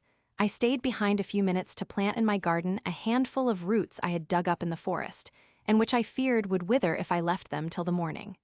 This done, I lingered yet a little longer. The flowers smelt so sweet as the dew fell. It was such a pleasant evening, so serene, so warm. The still glowing west promised so fairly another fine day on the morrow. The moon rose with such majesty in the grave east. I was noting these things and enjoying them as a child might, when it entered my mind as it had never done before. How sad to be lying now on a sick bed, and to be in danger of dying. This world is pleasant. It would be dreary to be called from it, and to have to go who knows where. And then my mind made its first earnest effort to comprehend what had been infused into it concerning heaven and hell. And for the first time it recoiled, baffled. And for the first time glancing behind, on each side, and before it, it saw all round an unfathomed gulf. It felt the one point where it stood, the present. All the rest was formless cloud and vacant depth, and it shuddered at the thought of tottering and plunging amid that chaos. While pondering this new idea, I heard the front door open. Mr. Bates came out, and with him was a nurse. After she had seen him mount his horse and depart, she was about to close the door, but I ran up to her. "How is Helen Burns?" "Very poorly," was the answer. "Is it her Mr. Bates has been to see?" "Yes." "And what does he say about her?" "He says she'll not be here long." This phrase, uttered in my hearing yesterday, would have only conveyed the notion that she was about to be removed to Northumberland, to her own home. I should not have suspected that it meant she was dying, but I knew instantly now. It opened clear on my comprehension that Helen Burns was numbering her last days in this world, and that she was going to be taken to the region of spirits, if such region there were. I experienced a shock of horror, then a strong thrill of grief, then a desire, a necessity to see her, and I asked in what room she lay. "She is in Miss Temple's room," said the nurse. "May I go up and speak to her?" "Oh no, child. It is not likely, and now it is time for you to come in. You'll catch the fever if you stop out when the dew is falling." The nurse closed the front door. I went in by the side entrance which led to the schoolroom. I was just in time. It was 9 o'clock, and Miss Miller was calling the pupils to go to bed. It might be 2 hours later, probably near 11, when I, not having been able to fall asleep, and deeming, from the perfect silence of the dormitory, that my companions were all wrapped in profound repose, rose softly, put on my frock over my night-dress, and, without shoes, crept from the apartment and set off in quest of Miss Temple's room. It was quite at the other end of the house, but I knew my way, and the light of the unclouded summer moon, entering here and there at passage windows, enabled me to find it without difficulty. An odor of camphor and burnt vinegar warned me when I came near the fever room, and I passed its door quickly, fearful lest the nurse who sat up all night should hear me. I dreaded being discovered and sent back, for I must see Helen, I must embrace her before she died. I must give her one last kiss, exchange with her one last word. Having descended a staircase, traversed a portion of the house below, and succeeded in opening and shutting, without noise, 2 doors, I reached another flight of steps. These I mounted, and then just opposite to me was Miss Temple's room. A light shone through the keyhole and from under the door. A profound stillness pervaded the vicinity. Coming near, I found the door slightly ajar, probably to admit some fresh air into the close abode of sickness. Indisposed to hesitate, and full of impatient impulses, soul and senses quivering with keen throes, I put it back and looked in. My eye sought Helen and feared to find death. Close by Miss Temple's bed, and half covered with its white curtains, there stood a little crib. I saw the outline of a form under the clothes, but the face was hid by the hangings. The nurse I had spoken to in the garden sat in an easy chair asleep. An unsnuffed candle burnt dimly on the table. Miss Temple was not to be seen. I knew afterwards that she had been called to a delirious patient in the fever room. I advanced, then paused by the crib side. My hand was on the curtain, but I preferred speaking before I withdrew it. I still recoiled at the dread of seeing a corpse. "Helen," I whispered softly, "are you awake?" She stirred herself, put back the curtain, and I saw her face, pale, wasted, but quite composed. She looked so little changed that my fear was instantly dissipated. "Can it be you, Jane?" she asked in her own gentle voice. "Oh," I thought, "she is not going to die, they are mistaken." She could not speak and look so calmly if she were. I got onto her crib and kissed her. Her forehead was cold, and her cheek both cold and thin, and so were her hand and wrist, but she smiled as of old. "Why are you come here, Jane? It is past 11 o'clock. I heard it strike some minutes since." "I came to see you, Helen. I heard you were very ill, and I could not sleep till I had spoken to you. You came to bid me goodbye, then.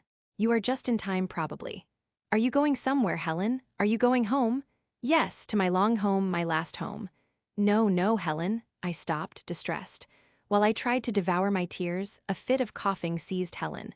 It did not, however, wake the nurse. When it was over, she lay some minutes exhausted. Then she whispered, "Jane, your little feet are bare. Lie down and cover yourself with my quilt." I did so. She put her arm over me, and I nestled close to her. After a long silence, she resumed, still whispering, "I am very happy, Jane, and when you hear that I am dead, you must be sure and not grieve. There is nothing to grieve about. We all must die one day, and the illness which is removing me is not painful. It is gentle and gradual. My mind is at rest. I leave no one to regret me much. I have only a father, and he is lately married and will not miss me. By dying young, I shall escape great sufferings. I had not qualities or talents to make my way very well in the world. I should have been continually at fault. But where are you going to, Helen? Can you see? Do you know?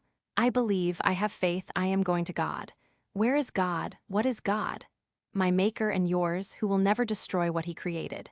I rely implicitly on his power and confide wholly in his goodness. I count the hours till that eventful one arrives which shall restore me to him, reveal him to me. You are sure, then, Helen, that there is such a place as heaven, and that our souls can get to it when we die? I am sure there is a future state. I believe God is good. I can resign my immortal part to him without any misgiving. God is my Father. God is my friend. I love him. I believe he loves me.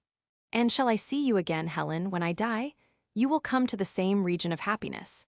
Be received by the same mighty, universal parent, no doubt, dear Jane. Again I questioned, but this time only in thought. Where is that region? Does it exist? And I clasped my arms closer round Helen. She seemed dearer to me than ever. I felt as if I could not let her go. I lay with my face hidden on her neck. Presently she said, in the sweetest tone, "How comfortable I am! That last fit of coughing has tired me a little. I feel as if I could sleep, but don't leave me, Jane, I like to have you near me. I'll stay with you, dear Helen, no one shall take me away. Are you warm, darling?" "Yes. Good night, Jane. Good night, Helen." She kissed me and I her, and we both soon slumbered. When I awoke it was day. An unusual movement roused me. I looked up. I was in somebody's arms. The nurse held me. She was carrying me through the passage back to the dormitory. I was not reprimanded for leaving my bed. People had something else to think about. No explanation was afforded then to my many questions. But a day or two afterwards, I learned that Miss Temple, on returning to her own room at dawn, had found me laid in the little crib. My face against Helen Burns's shoulder, my arms round her neck. I was asleep, and Helen was dead. Her grave is in Brocklebridge churchyard. For 15 years after her death, it was only covered by a grassy mound. But now a gray marble tablet marks the spot, inscribed with her name, and the word Resurgam. Chapter 10. Hitherto I have recorded in detail the events of my insignificant existence. To the first 10 years of my life, I have given almost as many chapters. But this is not to be a regular autobiography. I am only bound to invoke memory, where I know her responses will possess some degree of interest. Therefore I now pass a space of 8 years almost in silence. A few lines only are necessary to keep up the links of connection. When the typhus fever had fulfilled its mission of devastation at Lode, it gradually disappeared from thence. But not till its virulence and the number of its victims had drawn public attention on the school. Inquiry was made into the origin of the scourge, and by degrees various facts came out which excited public indignation in a high degree. The unhealthy nature of the site, the quantity and quality of the children's food, the brackish, fetid water used in its preparation, the pupils' wretched clothing and accommodations. All these things were discovered, and the discovery produced a result mortifying to Mr. Brocklehurst, but beneficial to the institution. Several wealthy and benevolent individuals in the county subscribed largely for the erection of a more convenient building in a better situation. New regulations were made, improvements in diet and clothing introduced. The funds of the school were entrusted to the management of a committee. Mr. Brocklehurst, who, from his wealth and family connections, could not be overlooked, still retained the post of treasurer. But he was aided in the discharge of his duties by gentlemen of rather more enlarged and sympathizing minds. His office of inspector, too, was shared by those who knew how to combine reason with strictness, comfort with economy, compassion with uprightness. The school, thus improved, became in time a truly useful and noble institution. I remained an inmate of its walls, after its regeneration, for 8 years. 6 as pupil, and 2 as teacher.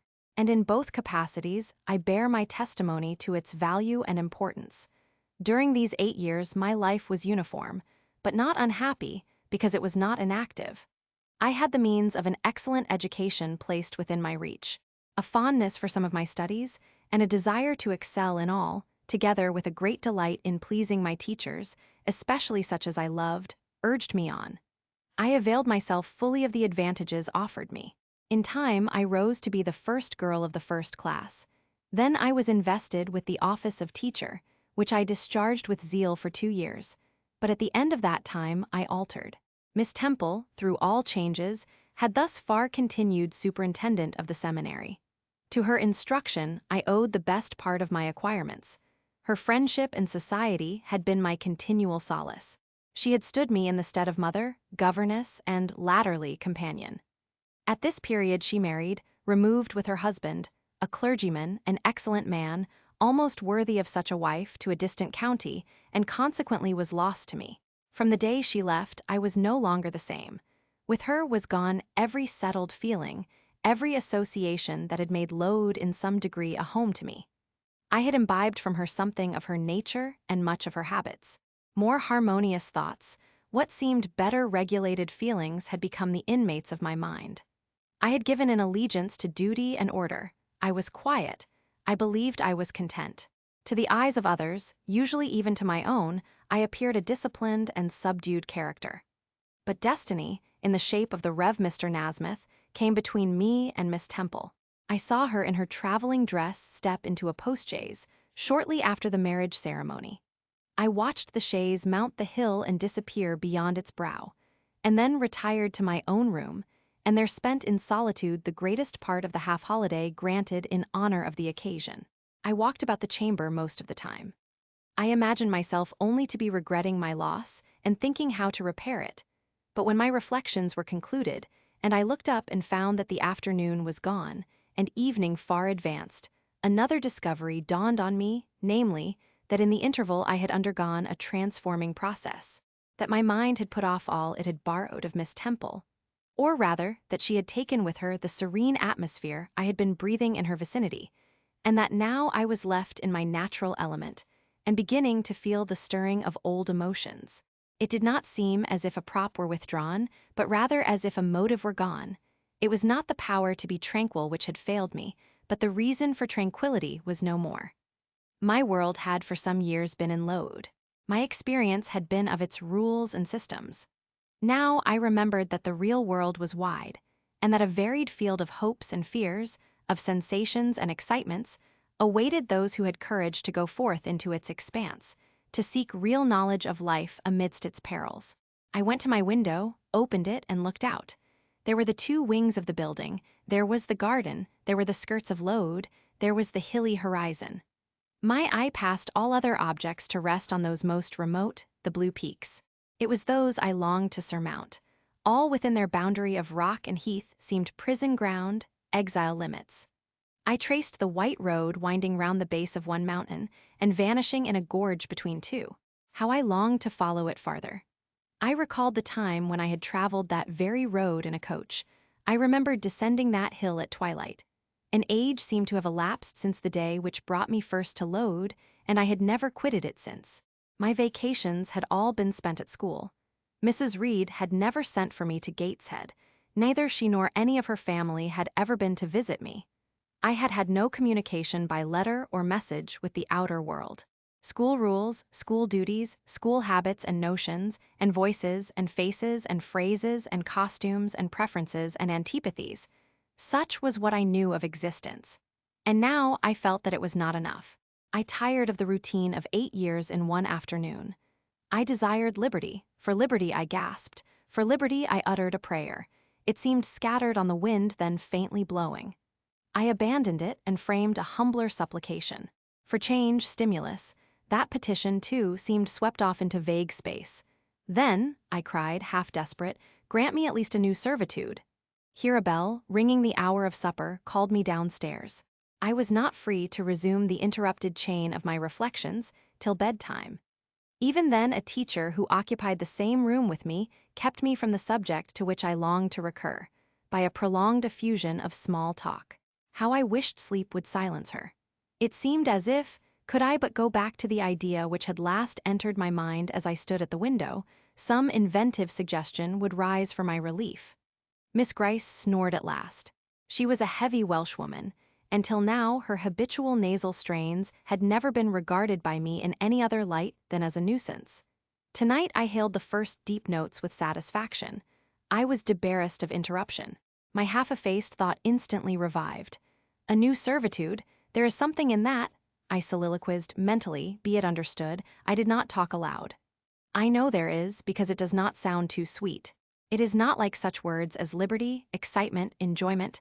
Delightful sounds truly, but no more than sounds for me, and so hollow and fleeting that it is mere waste of time to listen to them. But servitude, that must be matter of fact. Anyone may serve. I have served here 8 years, now all I want is to serve elsewhere. Can I not get so much of my own will? Is not the thing feasible? Yes, yes, the end is not so difficult. If I had only a brain active enough to ferret out the means of attaining it. I sat up in bed by way of arousing this said brain. It was a chilly night. I covered my shoulders with a shawl, and then I proceeded to think again with all my might. What do I want? A new place in a new house, amongst new faces, under new circumstances. I want this because it is of no use wanting anything better. How do people do to get a new place? They apply to friends, I suppose. I have no friends. There are many others who have no friends, who must look about for themselves and be their own helpers, and what is their resource? I could not tell. Nothing answered me. I then ordered my brain to find a response, and quickly. It worked and worked faster. I felt the pulses throb in my head and temples, but for nearly an hour it worked in chaos, and no result came of its efforts. Feverish with vain labor, I got up and took a turn in the room, undrew the curtain, noted a star or two, shivered with cold, and again crept to bed. A kind fairy, in my absence, had surely dropped the required suggestion on my pillow. For as I lay down, it came quietly and naturally to my mind. Those who want situations advertise. You must advertise in the Shire Herald. How? I know nothing about advertising. Replies rose smooth and prompt now. You must enclose the advertisement and the money to pay for it under a cover directed to the editor of the Herald. You must put it, the first opportunity you have, into the post at Loughton. Answers must be addressed to J.E. at the post office there. You can go and inquire in about a week after you send your letter, if any are come, and act accordingly. This scheme I went over twice, thrice. It was then digested in my mind. I had it in a clear, practical form. I felt satisfied and fell asleep. With earliest day I was up. I had my advertisement written, enclosed, and directed before the bell rang to rouse the school. It ran thus: a young lady accustomed to tuition, had I not been a teacher 2 years, is desirous of meeting with a situation in a private family where the children are under 14. I thought that as I was barely 18, it would not do to undertake the guidance of pupils nearer my own age. She is qualified to teach the usual branches of a good English education, together with French, drawing, and music. In those days, reader, this now narrow catalogue of accomplishments would have been held tolerably comprehensive. Address J.E., Post Office, Loughton, Shire. This document remained locked in my drawer all day. After tea, I asked leave of the new superintendent to go to Loughton, in order to perform some small commissions for myself and 1 or 2 of my fellow teachers. Permission was readily granted. I went. It was a walk of 2 miles, and the evening was wet, but the days were still long. I visited a shop or two, slipped the letter into the post office, and came back through heavy rain, with streaming garments, but with a relieved heart. The succeeding week seemed long. It came to an end at last, however, like all sublunary things, and once more, towards the close of a pleasant autumn day, I found myself afoot on the road to Loughton. A picturesque track it was, by the way, lying along the side of the beck and through the sweetest curves of the dale. But that day I thought more of the letters, that might or might not be awaiting me at the little burg whither I was bound, than of the charms of lea and water. My ostensible errand on this occasion was to get measured for a pair of shoes. So I discharged that business first, and when it was done, I stepped across the clean and quiet little street from the shoemaker's to the post office. It was kept by an old dame who wore horn spectacles on her nose and black mittens on her hands. "Are there any letters for J.E.?" I asked. She peered at me over her spectacles, and then she opened a drawer and fumbled among its contents for a long time, so long that my hopes began to falter. At last, having held a document before her glasses for nearly 5 minutes, she presented it across the counter, accompanying the act by another inquisitive and mistrustful glance. "It was for J.E. Is there only one?" I demanded. "There are no more," said she, and I put it in my pocket and turned my face homeward. I could not open it then. Rules obliged me to be back by 8, and it was already 7:30. Various duties awaited me on my arrival. I had to sit with the girls during their hour of study. Then it was my turn to read prayers, to see them to bed. Afterwards I supped with the other teachers. Even when we finally retired for the night, the inevitable Miss Gryce was still my companion. We had only a short end of candle in our candlestick, and I dreaded lest she should talk till it was all burnt out. Fortunately, however, the heavy supper she had eaten produced a soporific effect. She was already snoring before I had finished undressing. There still remained an inch of candle. I now took out my letter. The seal was an initial F. I broke it. The contents were brief. "If J.E., who advertised in the Shire Herald of last Thursday, possesses the acquirements mentioned, and if she is in a position to give satisfactory references as to character and competency, a situation can be offered her where there is but one pupil, a little girl, under 10 years of age, and where the salary is £30 per annum.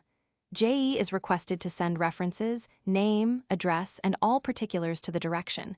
Mrs. Fairfax, Thornfield, near Millcote, Shire." I examined the document long. The writing was old-fashioned and rather uncertain, like that of an elderly lady. This circumstance was satisfactory. A private fear had haunted me, that in thus acting for myself and by my own guidance, I ran the risk of getting into some scrape. And above all things, I wished the result of my endeavors to be respectable, proper, en règle. I now felt that an elderly lady was no bad ingredient in the business I had on hand. Mrs. Fairfax. I saw her in a black gown and widow's cap, frigid perhaps, but not uncivil, a model of elderly English respectability. Thornfield. That, doubtless, was the name of her house. A neat, orderly spot, I was sure, though I failed in my efforts to conceive a correct plan of the premises. Millcote, Shire. I brushed up my recollections of the map of England. Yes, I saw it, both the Shire and the town. Shire was 70 miles nearer London than the remote county where I now resided. That was a recommendation to me. I longed to go where there was life and movement. Millcote was a large manufacturing town on the banks of the A. A busy place enough, doubtless, so much the better. It would be a complete change at least. Not that my fancy was much captivated by the idea of long chimneys and clouds of smoke, but, I argued, Thornfield will, probably, be a good way from the town. Here the socket of the candle dropped, and the wick went out. Next day new steps were to be taken. My plans could no longer be confined to my own breast. I must impart them in order to achieve their success. Having sought and obtained an audience of the superintendent during the noontide recreation, I told her I had a prospect of getting a new situation where the salary would be double what I now received.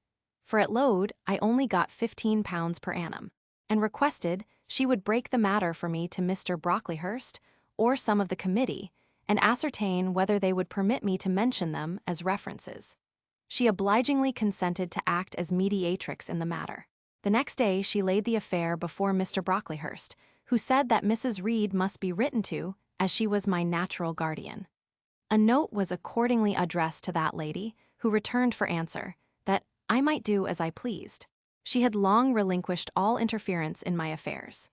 This note went the round of the committee, and at last, after what appeared to me most tedious delay, formal leave was given me to better my condition if I could, and an assurance added that as I had always conducted myself well, both as teacher and pupil, at Load, a testimonial of character and capacity, signed by the inspectors of that institution, should forthwith be furnished me.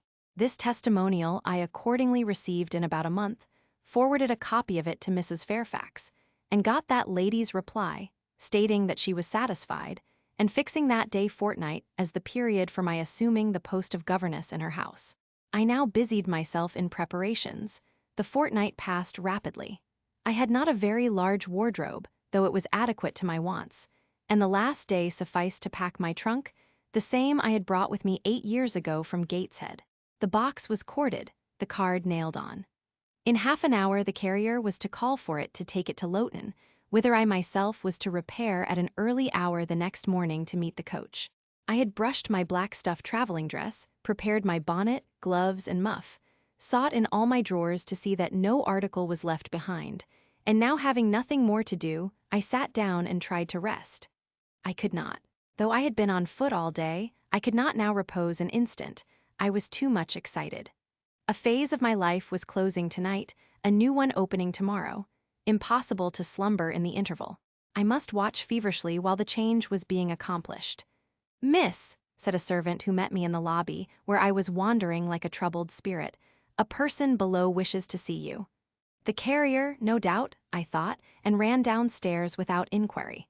I was passing the back parlor or teacher's sitting room, the door of which was half open, to go to the kitchen, when someone ran out. "It's her, I am sure.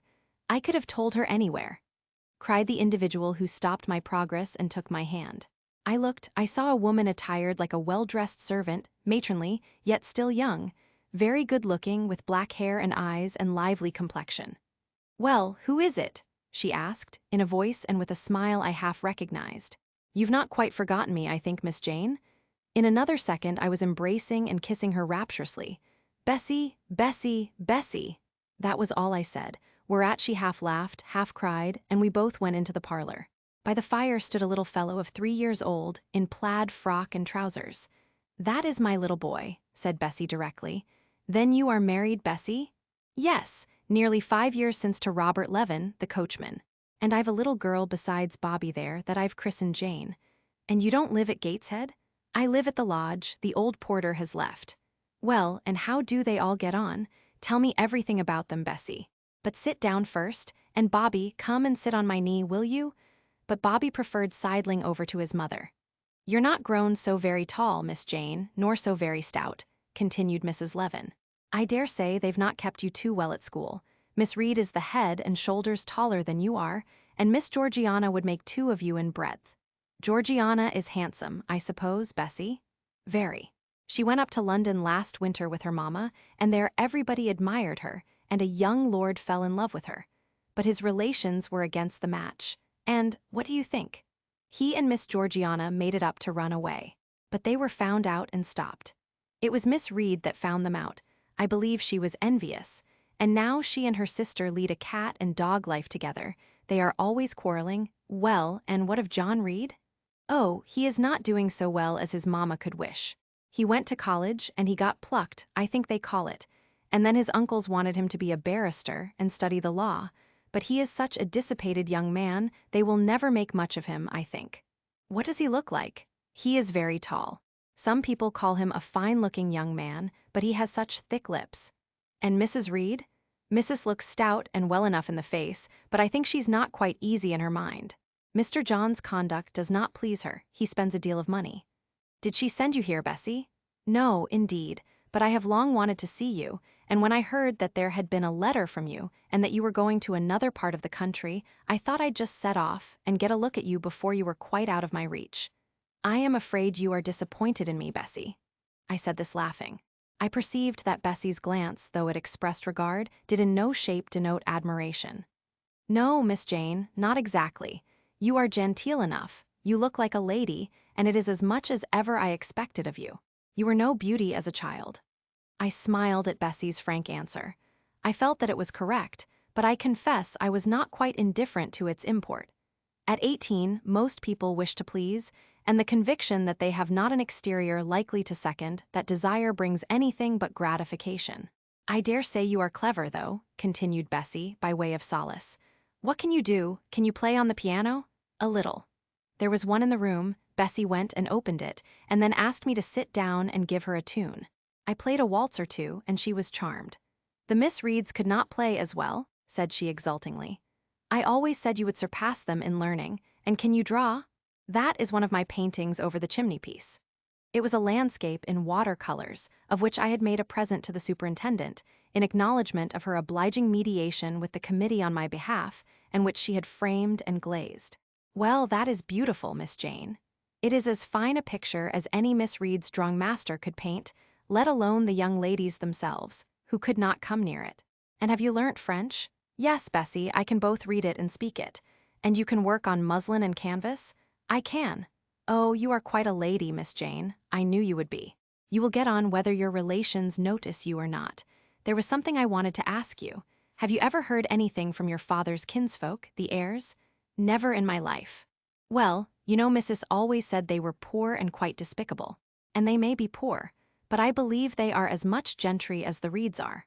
For one day, nearly 7 years ago, a Mr. Eyre came to Gateshead and wanted to see you. Mrs. said you were at school 50 miles off. He seemed so much disappointed, for he could not stay. He was going on a voyage to a foreign country, and the ship was to sail from London in a day or two. He looked quite a gentleman, and I believe he was your father's brother. What foreign country was he going to, Bessie? An island thousands of miles off, where they make wine, the butler did tell me. Madeira, I suggested. Yes, that is it, that is the very word. So he went? Yes, he did not stay many minutes in the house. Mrs. was very high with him. She called him afterwards a sneaking tradesman. My Robert believes he was a wine merchant. Very likely, I returned. Or perhaps clerk or agent to a wine merchant. Bessie and I conversed about old times an hour longer, and then she was obliged to leave me. I saw her again for a few minutes the next morning at Loughton, while I was waiting for the coach. We parted finally at the door of the Brocklehurst Arms there. Each went her separate way. She set off, for the brow of load fell to meet the conveyance which was to take her back to Gateshead. I mounted the vehicle which was to bear me to new duties and a new life in the unknown environs of Millcote. Chapter 11, a new chapter in a novel is something like a new scene in a play. And when I draw up the curtain this time, reader, you must fancy you see a room in the George Inn at Millcote, with such large figured papering on the walls as inn rooms have. Such a carpet, such furniture, such ornaments on the mantelpiece, such prints, including a portrait of George III and another of the Prince of Wales, and a representation of the death of Wolfe.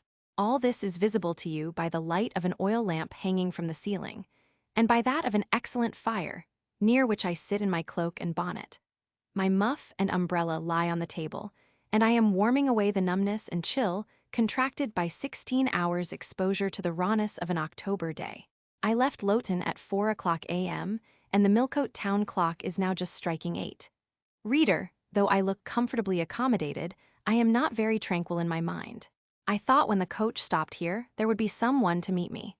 I looked anxiously round as I descended the wooden steps, the boots placed for my convenience, expecting to hear my name pronounced, and to see some description of carriage waiting to convey me to Thornfield.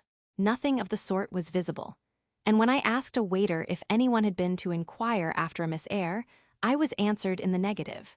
So I had no resource but to request to be shown into a private room. And here I am waiting, while all sorts of doubts and fears are troubling my thoughts. It is a very strange sensation to inexperienced youth to feel itself quite alone in the world, cut adrift from every connection, uncertain whether the port to which it is bound can be reached, and prevented by many impediments from returning to that it has quitted. The charm of adventure sweetens that sensation, the glow of pride warms it, but then the throb of fear disturbs it, and fear with me became predominant when half an hour elapsed and still I was alone. I bethought myself to ring the bell. Is there a place in this neighborhood called Thornfield? I asked of the waiter who answered the summons. Thornfield? I don't know, ma'am. I'll inquire at the bar. He vanished, but reappeared instantly. Is your name Eyre, miss? Yes. Person here waiting for you. I jumped up, took my muff and umbrella, and hastened into the inn passage. A man was standing by the open door, and in the lamplit street I dimly saw a one-horse conveyance. This will be your luggage, I suppose? Said the man rather abruptly when he saw me, pointing to my trunk in the passage. Yes. He hoisted it on to the vehicle, which was a sort of car, and then I got in. Before he shut me up, I asked him how far it was to Thornfield. A matter of 6 miles. How long shall we be before we get there? Happen an hour and a half. He fastened the car door, climbed to his own seat outside, and we set off. Our progress was leisurely, and gave me ample time to reflect. I was content to be at length so near the end of my journey. And as I leaned back in the comfortable though not elegant conveyance, I meditated much at my ease. I suppose, thought I, judging from the plainness of the servant and carriage, Mrs. Fairfax is not a very dashing person. So much the better. I never lived amongst fine people but once, and I was very miserable with them. I wonder if she lives alone except this little girl. If so, and if she is in any degree amiable, I shall surely be able to get on with her. I will do my best. It is a pity that doing one's best does not always answer. At Lowood, indeed, I took that resolution, kept it, and succeeded in pleasing. But with Mrs. Reed, I remember my best was always spurned with scorn. I pray God Mrs. Fairfax may not turn out a second Mrs. Reed. But if she does, I am not bound to stay with her. Let the worst come to the worst, I can advertise again. How far are we on our road now, I wonder? I let down the window and looked out. Millcote was behind us. Judging by the number of its lights, it seemed a place of considerable magnitude, much larger than Loughton. We were now, as far as I could see, on a sort of common, but there were houses scattered all over the district. I felt we were in a different region to Lowood, more populous, less picturesque, more stirring, less romantic. The roads were heavy, the night misty.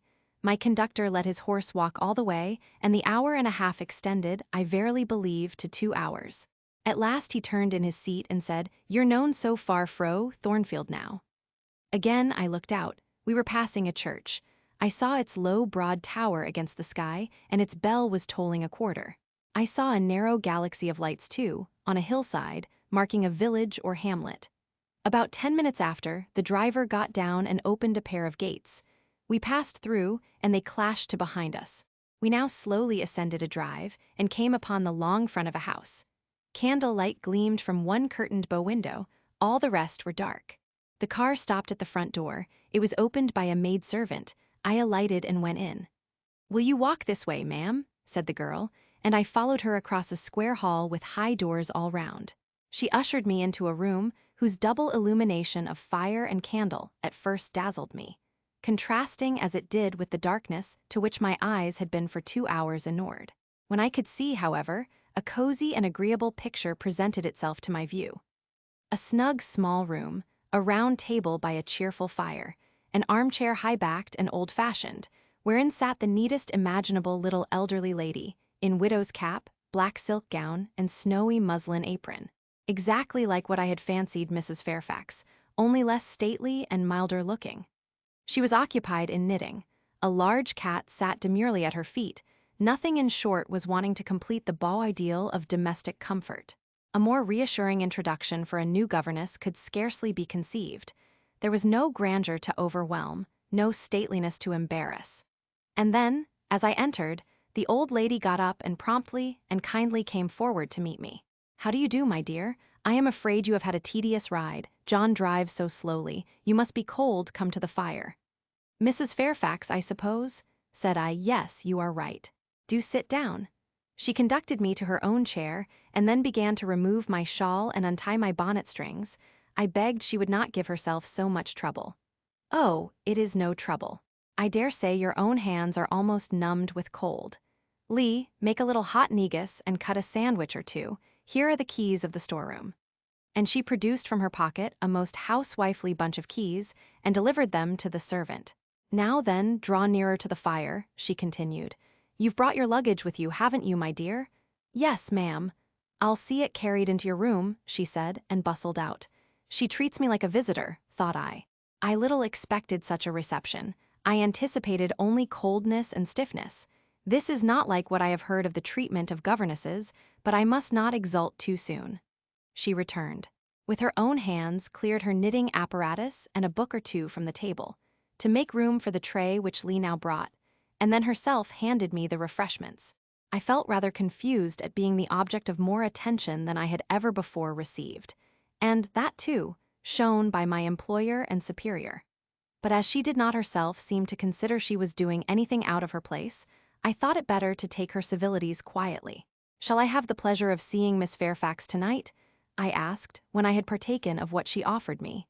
"What did you say, my dear? I am a little deaf," returned the good lady, approaching her ear to my mouth. I repeated the question more distinctly. "Miss Fairfax? Oh, you mean Miss Varens. Varens is the name of your future pupil." "Indeed, then she is not your daughter?" "No, I have no family." I should have followed up my first inquiry by asking in what way Miss Varens was connected with her. But I recollected it was not polite to ask too many questions. Besides, I was sure to hear in time. I am so glad, she continued, as she sat down opposite to me and took the cat on her knee. I am so glad you are come. It will be quite pleasant living here now with a companion. To be sure it is pleasant at any time, for Thornfield is a fine old hall, rather neglected of late years perhaps, but still, it is a respectable place. Yet in wintertime one feels dreary quite alone in the best quarters. I say alone, Lee is a nice girl to be sure, and John and his wife are very decent people. But then you see they are only servants, and one can't converse with them on terms of equality. One must keep them at due distance, for fear of losing one's authority. I'm sure last winter, it was a very severe one, if you recollect, and when it did not snow, it rained and blew. Not a creature but the butcher and postman came to the house, from November till February, and I really got quite melancholy with sitting night after night alone. I had Lee in to read to me sometimes, but I don't think the poor girl liked the task much. She felt it confining. In spring and summer one got on better. Sunshine and long days make such a difference. And then, just at the commencement of this autumn, little Adela Varens came and her nurse. A child makes a house alive all at once. And now you are here, I shall be quite gay. My heart really warmed to the worthy lady as I heard her talk, and I drew my chair a little nearer to her, and expressed my sincere wish that she might find my company as agreeable as she anticipated. But I'll not keep you sitting up late tonight, said she. It is on the stroke of 12 now, and you have been traveling all day. You must feel tired. If you have got your feet well warmed, I'll show you your bedroom. I've had the room next to mine prepared for you. It is only a small apartment, but I thought you would like it better than one of the large front chambers. To be sure they have finer furniture, but they are so dreary and solitary, I never sleep in them myself. I thanked her for her considerate choice, and as I really felt fatigued with my long journey, expressed my readiness to retire. She took her candle, and I followed her from the room. First she went to see if the hall door was fastened. Having taken the key from the lock, she led the way upstairs. The steps and banisters were of oak. The staircase window was high and latticed. Both it and the long gallery, into which the bedroom doors opened, looked as if they belonged to a church rather than a house. A very chill and vault-like air pervaded the stairs and gallery, suggesting cheerless ideas of space and solitude. And I was glad, when finally ushered into my chamber, to find it of small dimensions and furnished in ordinary, modern style. When Mrs. Fairfax had bidden me a kind good night, and I had fastened my door, gazed leisurely round, and in some measure effaced the eerie impression made by that wide hall, that dark and spacious staircase, and that long, cold gallery by the livelier aspect of my little room, I remembered that, after a day of bodily fatigue and mental anxiety, I was now at last in safe haven. The impulse of gratitude swelled my heart, and I knelt down at the bedside, and offered up thanks where thanks were due, not forgetting, ere I rose, to implore aid on my further path, and the power of meriting the kindness which seemed so frankly offered me before it was earned. My couch had no thorns in it that night, my solitary room no fears. At once weary and content, I slept soon and soundly. When I awoke it was broad day. The chamber looked such a bright little place to me as the sun shone in between the gay blue chintz window curtains, showing papered walls and a carpeted floor, so unlike the bare planks and stained plaster of Lowood, that my spirits rose at the view. Externals have a great effect on the young. I thought that a fairer era of life was beginning for me, one that was to have its flowers and pleasures, as well as its thorns and toils. My faculties, roused by the change of scene, the new field offered to hope, seemed all astir. I cannot precisely define what they expected, but it was something pleasant, not perhaps that day or that month, but at an indefinite future period. I rose, I dressed myself with care, obliged to be plain, for I had no article of attire that was not made with extreme simplicity. I was still by nature solicitous to be neat. It was not my habit to be disregardful of appearance or careless of the impression I made. On the contrary, I ever wished to look as well as I could, and to please as much as my want of beauty would permit. I sometimes regretted that I was not handsomer. I sometimes wished to have rosy cheeks, a straight nose, and small cherry mouth. I desired to be tall, stately, and finely developed in figure. I felt it a misfortune that I was so little, so pale, and had features so irregular and so marked. And why had I these aspirations and these regrets? It would be difficult to say. I could not then distinctly say it to myself. Yet I had a reason, and a logical, natural reason too. However, when I had brushed my hair very smooth and put on my black frock, which, Quaker-like as it was, at least had the merit of fitting to a nicety, and adjusted my clean white tucker, I thought I should do respectably enough to appear before Mrs. Fairfax, and that my new pupil would not at least recoil from me with antipathy. Having opened my chamber window and seen that I left all things straight and neat on the toilet table, I ventured forth. Traversing the long and matted gallery, I descended the slippery steps of oak. Then I gained the hall. I halted there a minute.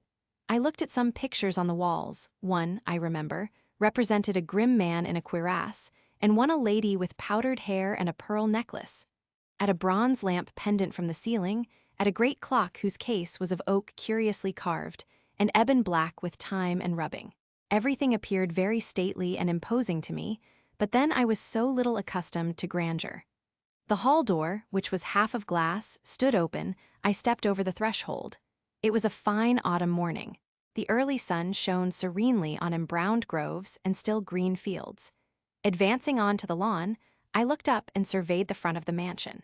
It was 3 stories high, of proportions not vast though considerable, a gentleman's manor house, not a nobleman's seat. Battlements round the top gave it a picturesque look. Its grey front stood out well from the background of a rookery, whose cawing tenants were now on the wing.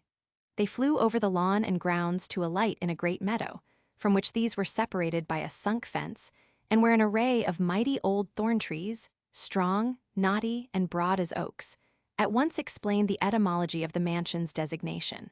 Farther off were hills, not so lofty as those round Lode, nor so craggy, nor so like barriers of separation from the living world, but yet quiet and lonely hills enough, and seeming to embrace Thornfield with a seclusion I had not expected to find existent so near the stirring locality of Millcote.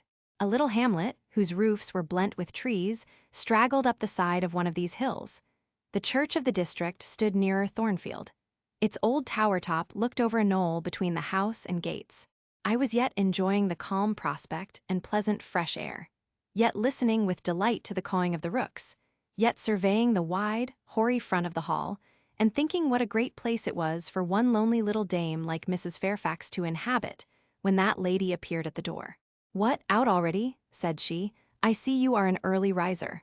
I went up to her, and was received with an affable kiss and shake of the hand. "How do you like Thornfield?" she asked. I told her I liked it very much.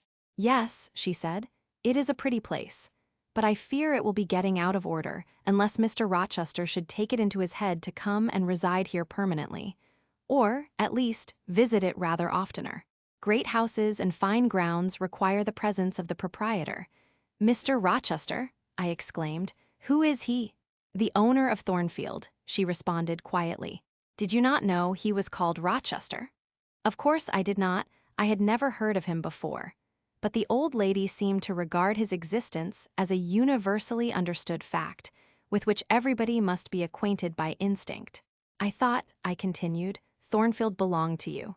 "To me? Bless you, child, what an idea! To me, I am only the housekeeper, the manager. To be sure, I am distantly related to the Rochesters by the mother's side, or at least my husband was. He was a clergyman, incumbent of Hay, that little village yonder on the hill, and that church near the gates was his. The present Mr. Rochester's mother was a Fairfax, and second cousin to my husband. But I never presume on the connection. In fact, it is nothing to me. I consider myself quite in the light of an ordinary housekeeper. My employer is always civil, and I expect nothing more. And the little girl, my pupil? She is Mr. Rochester's ward. He commissioned me to find a governess for her. He intended to have her brought up in Shire, I believe. Here she comes, with her bonne, as she calls her nurse." The enigma then was explained. This affable and kind little widow was no great dame, but a dependent like myself. I did not like her the worse for that. On the contrary, I felt better pleased than ever. The equality between her and me was real, not the mere result of condescension on her part. So much the better, my position was all the freer. As I was meditating on this discovery, a little girl, followed by her attendant, came running up the lawn. I looked at my pupil, who did not at first appear to notice me. She was quite a child, perhaps 7 or 8 years old, slightly built, with a pale, small-featured face and a redundancy of hair falling in curls to her waist. "Good morning, Miss Adela," said Mrs. Fairfax. "Come and speak to the lady who is to teach you and to make you a clever woman some day." She approached. "C'est la ma gouvernante," said she, pointing to me and addressing her nurse, who answered mais oui, certainement. "Are they foreigners?" I inquired, amazed at hearing the French language. The nurse is a foreigner, and Adela was born on the continent, and, I believe, never left it till within 6 months ago. When she first came here she could speak no English. Now she can make shift to talk it a little. I don't understand her, she mixes it so with French, but you will make out her meaning very well, I dare say. Fortunately, I had had the advantage of being taught French by a French lady, and as I had always made a point of conversing with Madame Pierrot as often as I could, and had besides, during the last 7 years, learnt a portion of French by heart daily, applying myself to take pains with my accent, and imitating as closely as possible the pronunciation of my teacher, I had acquired a certain degree of readiness and correctness in the language, and was not likely to be much at a loss with Mademoiselle Adela. She came and shook hands with me when she heard that I was her governess, and as I led her in to breakfast, I addressed some phrases to her in her own tongue. She replied briefly at first, but after we were seated at the table, and she had examined me some 10 minutes with her large hazel eyes, she suddenly commenced chattering fluently. "Ah," cried she in French, "you speak my language as well as Mr. Rochester does. I can talk to you as I can to him, and so can Sophie. She will be glad. Nobody here understands her. Madame Fairfax is all English. Sophie is my nurse. She came with me over the sea in a great ship with a chimney that smoked, how it did smoke. And I was sick, and so was Sophie, and so was Mr. Rochester. Mr. Rochester lay down on a sofa in a pretty room called the salon, and Sophie and I had little beds in another place. I nearly fell out of mine, it was like a shelf. And Mademoiselle, what is your name?" "Eyre, Jane Eyre." "Eyre, bah, I cannot say it." Well, our ship stopped in the morning, before it was quite daylight, at a great city, a huge city, with very dark houses and all smoky. Not at all like the pretty clean town I came from. And Mr. Rochester carried me in his arms over a plank to the land, and Sophie came after, and we all got into a coach, which took us to a beautiful large house, larger than this and finer, called an hotel. We stayed there nearly a week. I and Sophie used to walk every day in a great green place full of trees, called the park, and there were many children there besides me, and a pond with beautiful birds in it that I fed with crumbs. "Can you understand her when she runs on so fast?" asked Mrs. Fairfax. I understood her very well, for I had been accustomed to the fluent tongue of Madame Pierrot. "I wish," continued the good lady, "you would ask her a question or two about her parents. I wonder if she remembers them." "Adele," I inquired, "with whom did you live when you were in that pretty clean town you spoke of?" "I lived long ago with Mamma, but she is gone to the Holy Virgin. Mamma used to teach me to dance and sing, and to say verses. A great many gentlemen and ladies came to see Mamma, and I used to dance before them, or to sit on their knees and sing to them. I liked it. Shall I let you hear me sing now?" She had finished her breakfast, so I permitted her to give a specimen of her accomplishments. Descending from her chair, she came and placed herself on my knee. Then, folding her little hands demurely before her, shaking back her curls and lifting her eyes to the ceiling, she commenced singing a song from some opera. It was the strain of a forsaken lady, who, after bewailing the perfidy of her lover, calls pride to her aid, desires her attendant to deck her in her brightest jewels and richest robes, and resolves to meet the false one that night at a ball, and prove to him, by the gaiety of her demeanor, how little his desertion has affected her. The subject seemed strangely chosen for an infant singer, but I suppose the point of the exhibition lay in hearing the notes of love and jealousy warbled with the lisp of childhood. And in very bad taste, that point was, at least I thought so. Adele sang the canzonet tunefully enough, and with the naivete of her age. This achieved, she jumped from my knee and said, "Now, mademoiselle, I will repeat you some poetry." Assuming an attitude, she began, La Ligue des Rats, Fable de La Fontaine.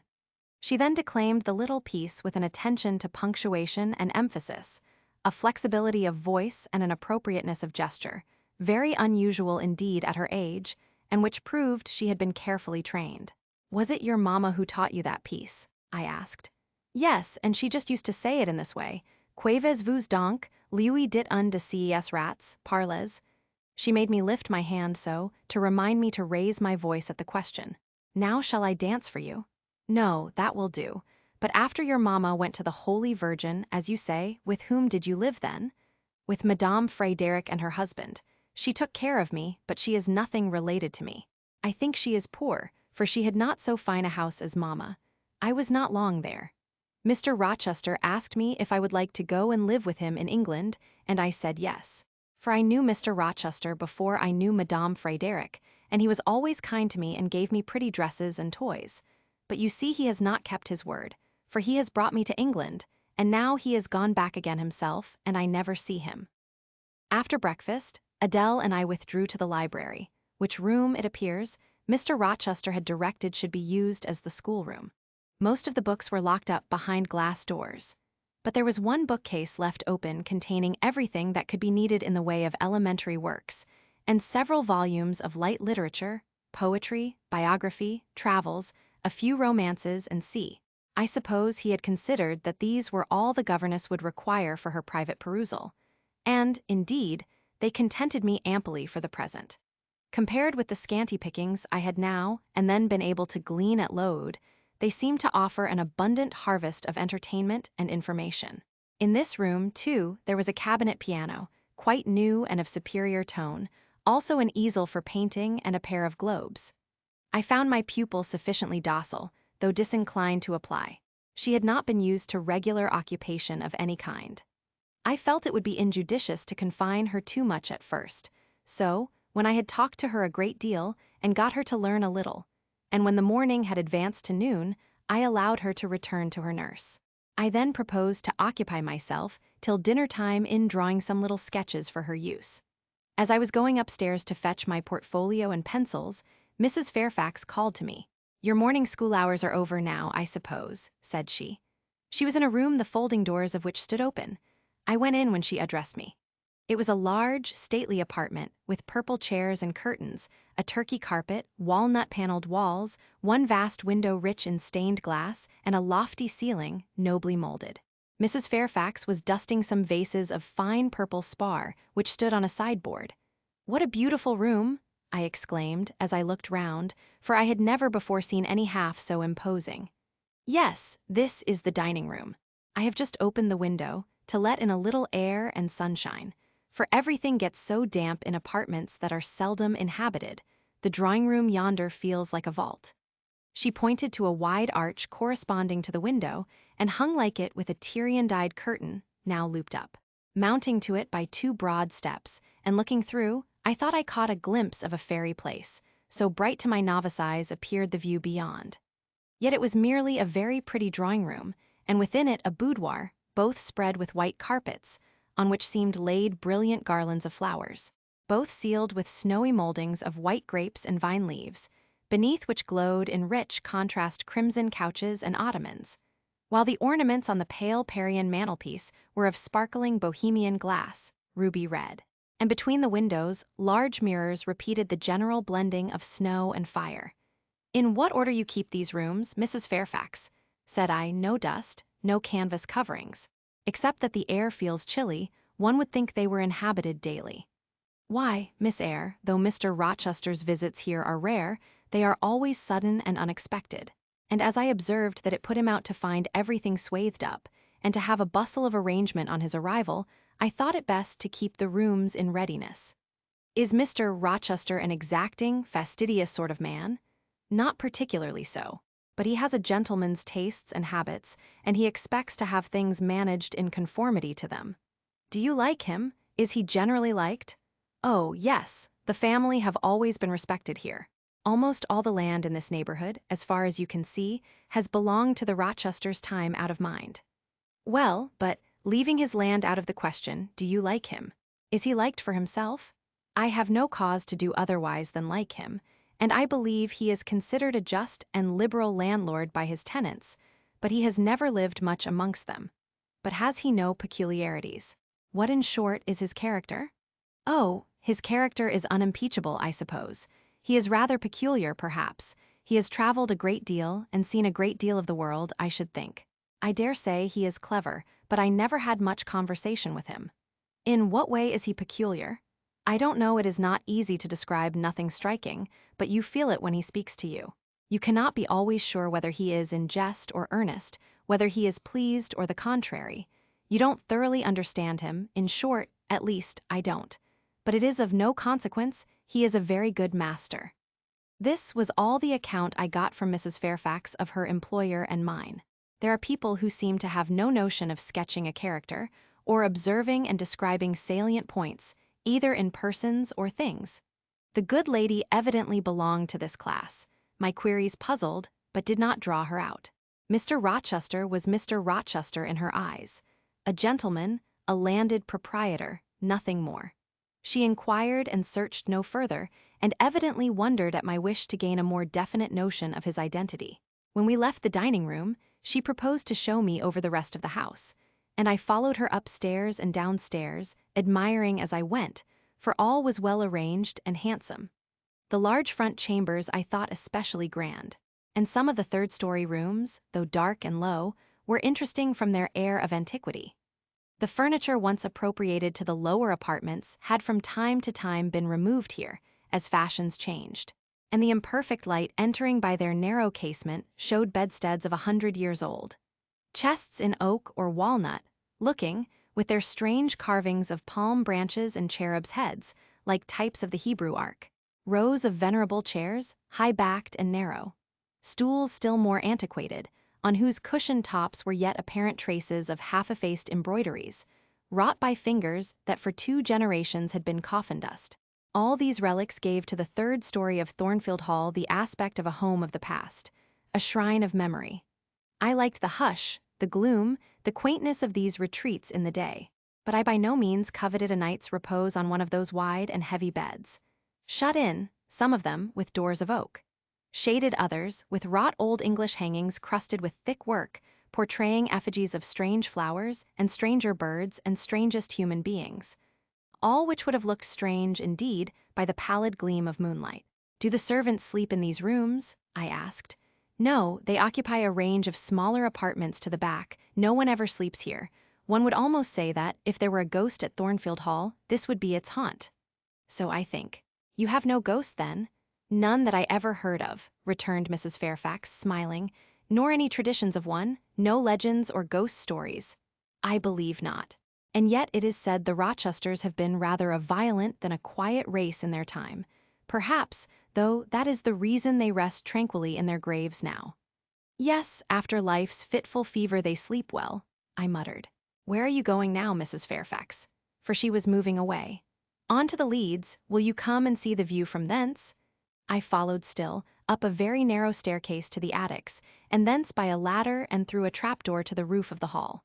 I was now on a level with the crow colony, and could see into their nests. Leaning over the battlements and looking far down, I surveyed the grounds laid out like a map. The bright and velvet lawn closely girdling the gray base of the mansion. The field, wide as a park, dotted with its ancient timber. The wood, dun and sere, divided by a path visibly overgrown, greener with moss than the trees were with foliage. The church at the gates, the road, the tranquil hills, all reposing in the autumn day's sun, the horizon bounded by a propitious sky, azure, marbled with pearly white. No feature in the scene was extraordinary, but all was pleasing. When I turned from it and repassed the trapdoor, I could scarcely see my way down the ladder. The attic seemed black as a vault compared with that arch of blue air to which I had been looking up, and to that sunlit scene of grove, pasture, and green hill, of which the hall was the center, and over which I had been gazing with delight. Mrs. Fairfax stayed behind a moment to fasten the trapdoor. I, by dint of groping, found the outlet from the attic, and proceeded to descend the narrow garret staircase. I lingered in the long passage to which this led, separating the front and back rooms of the third story. Narrow, low, and dim, with only one little window at the far end, and looking, with its 2 rows of small black doors all shut, like a corridor in some Bluebeard's castle. While I paced softly on, the last sound I expected to hear in so still a region, a laugh, struck my ear. It was a curious laugh, distinct, formal, mirthless. I stopped. The sound ceased only for an instant. It began again, louder. For at first, though distinct, it was very low. It passed off in a clamorous peal that seemed to wake an echo in every lonely chamber, though it originated but in one, and I could have pointed out the door whence the accents issued. "Mrs. Fairfax," I called out, for I now heard her descending the great stairs. "Did you hear that loud laugh? Who is it?" "Some of the servants, very likely," she answered. "Perhaps Grace Poole." "Did you hear it?" I again inquired. "Yes, plainly. I often hear her. She sews in one of these rooms. Sometimes Lee is with her. They are frequently noisy together." The laugh was repeated in its low, syllabic tone and terminated in an odd murmur. "Grace!" exclaimed Mrs. Fairfax. I really did not expect any Grace to answer, for the laugh was as tragic, as preternatural a laugh as any I ever heard. But that it was high noon, and that no circumstance of ghostliness accompanied the curious cachinnation, but that neither scene nor season favored fear, I should have been superstitiously afraid. However, the event showed me I was a fool for entertaining a sense even of surprise. The door nearest me opened, and a servant came out. A woman of between 30 and 40. A set, square-made figure, red-haired, and with a hard, plain face. Any apparition less romantic or less ghostly could scarcely be conceived. "Too much noise, Grace," said Mrs. Fairfax. "Remember directions." Grace curtsied silently and went in. "She is a person we have to sew and assist lay in her housemaid's work," continued the widow. "Not altogether unobjectionable in some points, but she does well enough. By the by, how have you got on with your new pupil this morning?" The conversation, thus turned on Adele, continued till we reached the light and cheerful region below. Adele came running to meet us in the hall, exclaiming, "Mesdames, vous êtes servies," adding, "J'ai bien fait, moi." We found dinner ready and waiting for us in Mrs. Fairfax's room. Chapter 12. The promise of a smooth career, which my first calm introduction to Thornfield Hall seemed to pledge, was not belied on a longer acquaintance with the place and its inmates. Mrs. Fairfax turned out to be what she appeared, a placid-tempered, kind-natured woman of competent education and average intelligence. My pupil was a lively child, who had been spoilt and indulged, and therefore was sometimes wayward. But as she was committed entirely to my care, and no injudicious interference from any quarter ever thwarted my plans for her improvement, she soon forgot her little freaks, and became obedient and teachable. She had no great talents, no marked traits of character, no peculiar development of feeling or taste which raised her 1 inch above the ordinary level of childhood, but neither had she any deficiency or vice which sunk her below it. She made reasonable progress, entertained for me a vivacious, though perhaps not very profound, affection, and by her simplicity, gay prattle, and efforts to please, inspired me, in return, with a degree of attachment sufficient to make us both content in each other's society. This, par parentheses, will be thought cool language by persons who entertain solemn doctrines about the angelic nature of children, and the duty of those charged with their education to conceive for them an idolatrous devotion. But I am not writing to flatter parental egotism, to echo cant, or prop up humbug. I am merely telling the truth. I felt a conscientious solicitude for Adele's welfare and progress, and a quiet liking for her little self, just as I cherished towards Mrs. Fairfax a thankfulness for her kindness, and a pleasure in her society proportionate to the tranquil regard she had for me, and the moderation of her mind and character. Anybody may blame me who likes, when I add further that, now and then, when I took a walk by myself in the grounds, when I went down to the gates and looked through them along the road, or when, while Adele played with her nurse, and Mrs. Fairfax made jellies in the storeroom, I climbed the 3 staircases, raised the trapdoor of the attic, and having reached the leads, looked out afar over sequestered field and hill, and a long dim skyline, that then I longed for a power of vision which might overpass that limit, which might reach the busy world, towns, regions full of life I had heard of but never seen, that then I desired more of practical experience than I possessed, more of intercourse with my kind, of acquaintance with variety of character, than was here within my reach. I valued what was good in Mrs. Fairfax, and what was good in Adele, but I believed in the existence of other and more vivid kinds of goodness, and what I believed in I wished to behold. Who blames me? Many, no doubt. And I shall be called discontented. I could not help it. The restlessness was in my nature. It agitated me to pain sometimes. Then my sole relief was to walk along the corridor of the 3rd story, backwards and forwards, safe in the silence and solitude of the spot, and allow my mind's eye to dwell on whatever bright visions rose before it, and, certainly, they were many and glowing. To let my heart be heaved by the exultant movement, which, while it swelled it in trouble, expanded it with life, and, best of all, to open my inward ear to a tale that was never ended.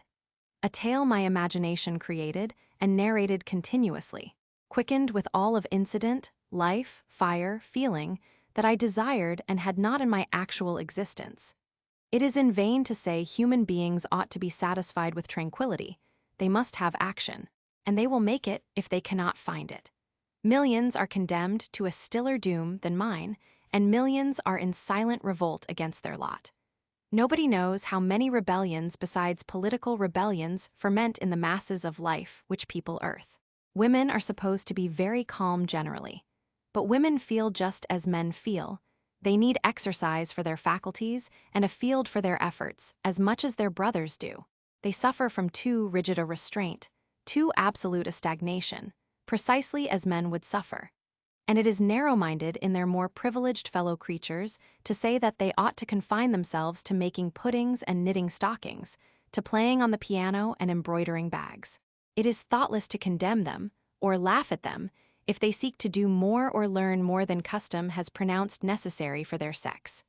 When thus alone, I not unfrequently heard Grace Poole's laugh. The same peal, the same low, slow ha, which, when first heard, had thrilled me. I heard, too, her eccentric murmurs, stranger than her laugh. There were days when she was quite silent, but there were others when I could not account for the sounds she made. Sometimes I saw her. She would come out of her room with a basin, or a plate, or a tray in her hand, go down to the kitchen, and shortly return, generally, oh, romantic reader, forgive me for telling the plain truth, bearing a pot of porter. Her appearance always acted as a damper to the curiosity raised by her oral oddities. Hard-featured and staid, she had no point to which interest could attach. I made some attempts to draw her into conversation, but she seemed a person of few words. A monosyllabic reply usually cut short every effort of that sort. The other members of the household, viz., John and his wife, Lee the housemaid, and Sophie the French nurse, were decent people, but in no respect remarkable.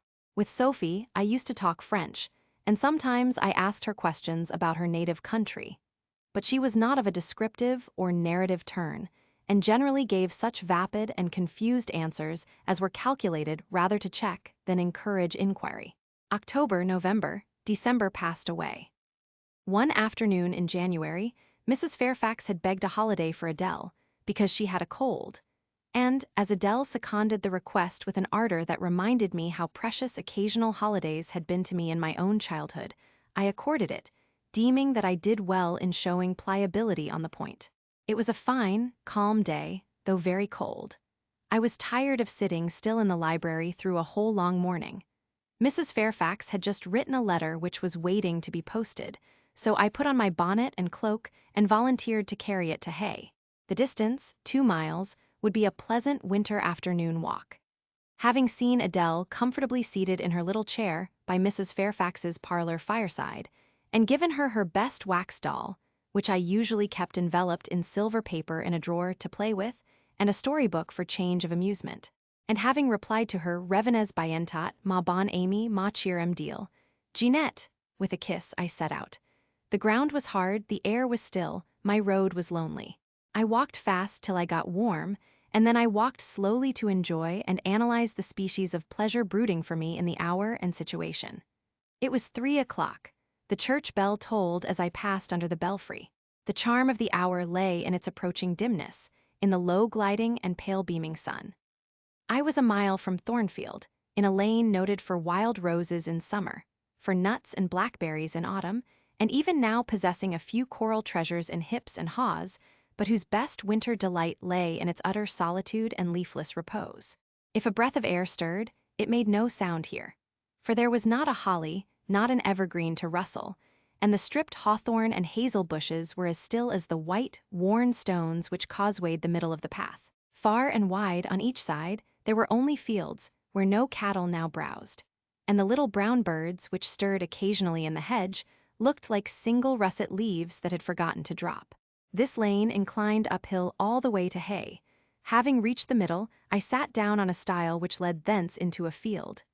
Gathering my mantle about me, and sheltering my hands in my muff, I did not feel the cold, though it froze keenly, as was attested by a sheet of ice covering the causeway, where a little brooklet, now congealed, had overflowed after a rapid thaw some days since. From my seat, I could look down on Thornfield. The grey and battlemented hall was the principal object in the vale below me. Its woods and dark rookery rose against the west. I lingered till the sun went down amongst the trees and sank crimson and clear behind them. I then turned eastward. On the hilltop above me sat the rising moon, pale yet as a cloud, but brightening momentarily. She looked over Hay, which, half lost in trees, sent up a blue smoke from its few chimneys.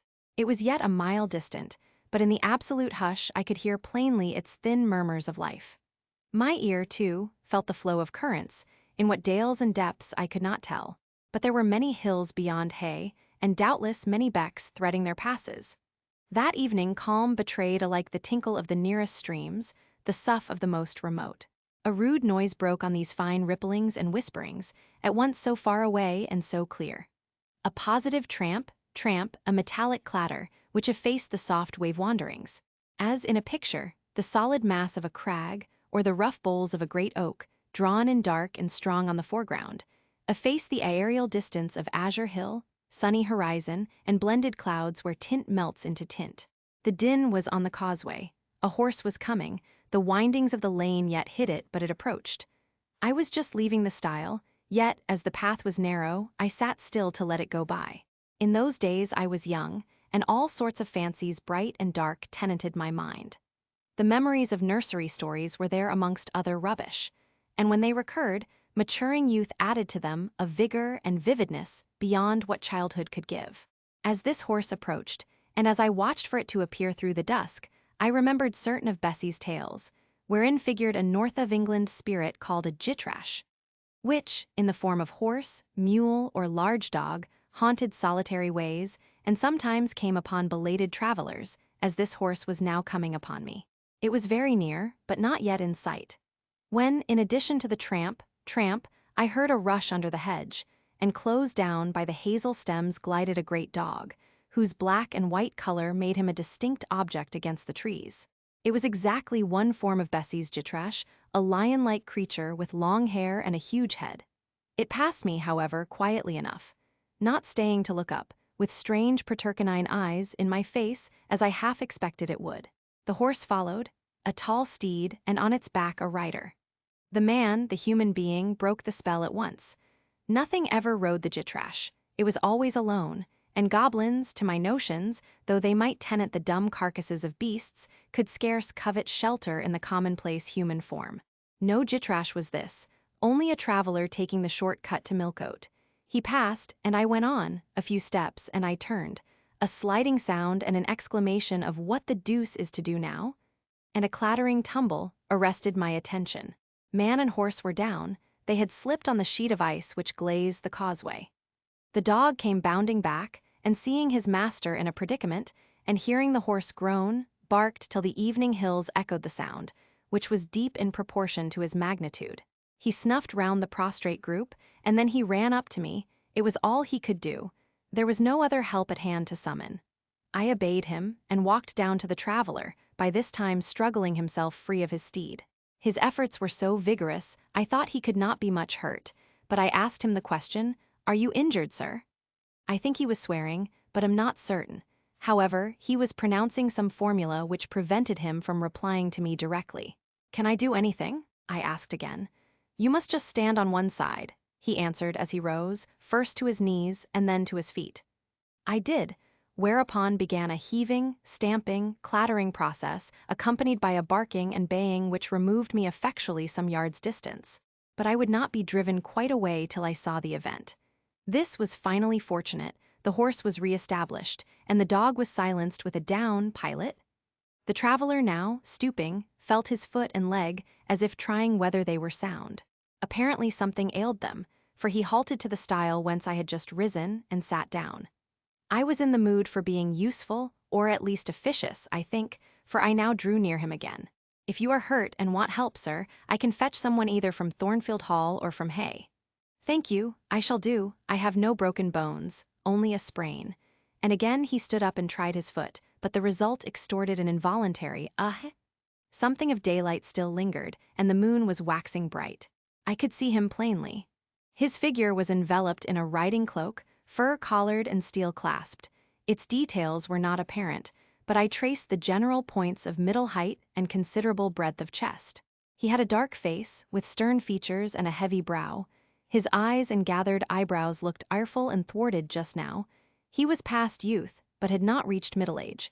Perhaps he might be 35. I felt no fear of him, and but little shyness. Had he been a handsome, heroic-looking young gentleman, I should not have dared to stand thus questioning him against his will and offering my services unasked. I had hardly ever seen a handsome youth, never in my life spoken to one. I had a theoretical reverence and homage for beauty, elegance, gallantry, fascination. But had I met those qualities incarnate in masculine shape, I should have known instinctively that they neither had nor could have sympathy with anything in me, and should have shunned them as one would fire, lightning, or anything else that is bright but antipathetic. If even this stranger had smiled and been good-humored to me when I addressed him, if he had put off my offer of assistance gaily, and with thanks, I should have gone on my way and not felt any vocation to renew inquiries. But the frown, the roughness of the traveler, set me at my ease. I retained my station when he waved to me to go, and announced, "I cannot think of leaving you, sir, at so late an hour in this solitary lane, till I see you are fit to mount your horse." He looked at me when I said this. He had hardly turned his eyes in my direction before. "I should think you ought to be at home yourself," said he. "If you have a home in this neighborhood, where do you come from?" "From just below. And I am not at all afraid of being out late when it is moonlight. I will run over to Hay for you with pleasure, if you wish it. Indeed, I am going there to post a letter." "You live just below, do you mean at that house with the battlements?" Pointing to Thornfield Hall, on which the moon cast a hoary gleam, bringing it out distinct and pale from the woods that, by contrast with the western sky, now seemed one mass of shadow. "Yes, sir. Whose house is it?" "Mr. Rochester's. Do you know Mr. Rochester?" "No, I have never seen him." "He is not resident, then?" "No. Can you tell me where he is?" "I cannot." "You are not a servant at the hall, of course." "You are—" He stopped, ran his eye over my dress, which, as usual, was quite simple. A black merino cloak, a black beaver bonnet, neither of them half fine enough for a lady's maid. He seemed puzzled to decide what I was. I helped him. "I am the governess." "Ah, the governess?" he repeated. "Deuce take me, if I had not forgotten, the governess." And again my raiment underwent scrutiny. In 2 minutes he rose from the stile. His face expressed pain when he tried to move. "I cannot commission you to fetch help," he said, "but you may help me a little yourself, if you will be so kind." "Yes, sir." "You have not an umbrella that I can use as a stick?" "No." "Try to get hold of my horse's bridle and lead him to me." "You are not afraid?"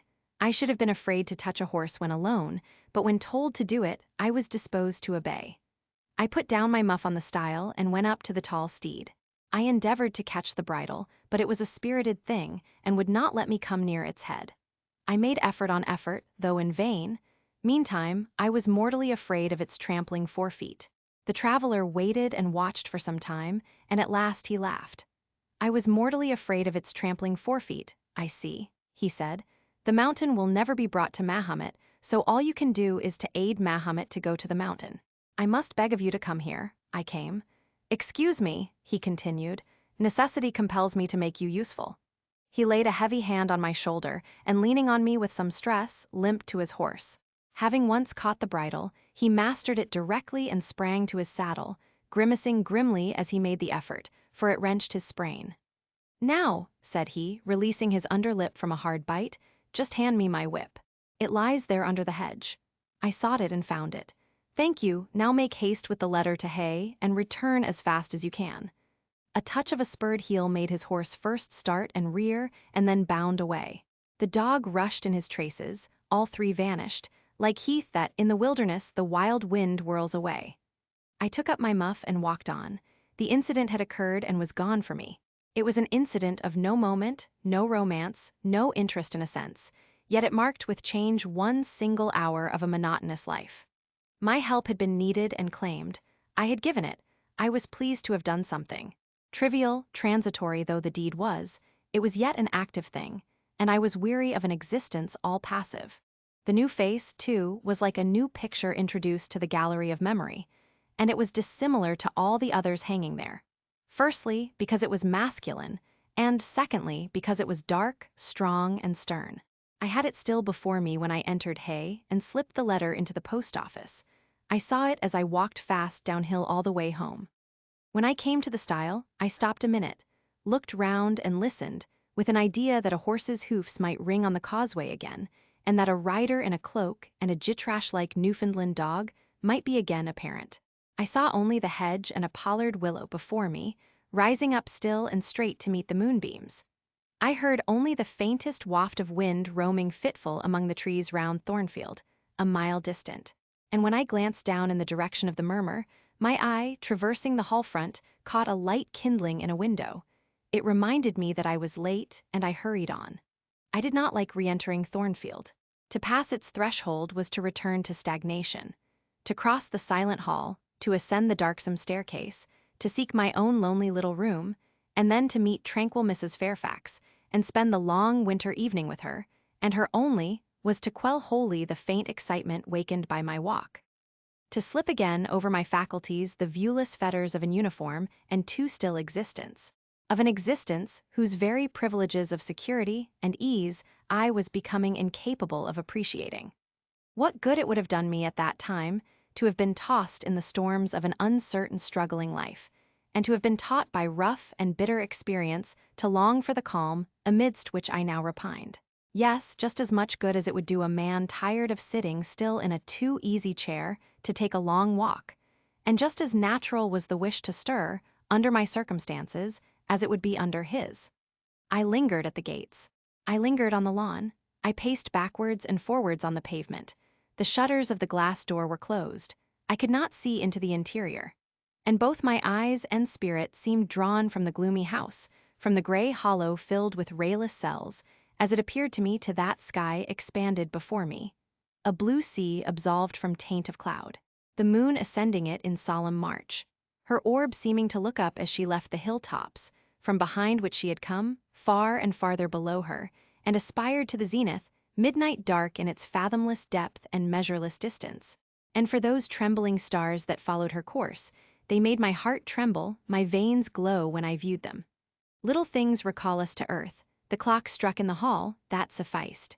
I turned from moon and stars, opened a side door, and went in. The hall was not dark, nor yet was it lit, only by the high-hung bronze lamp. A warm glow suffused both it and the lower steps of the oak staircase.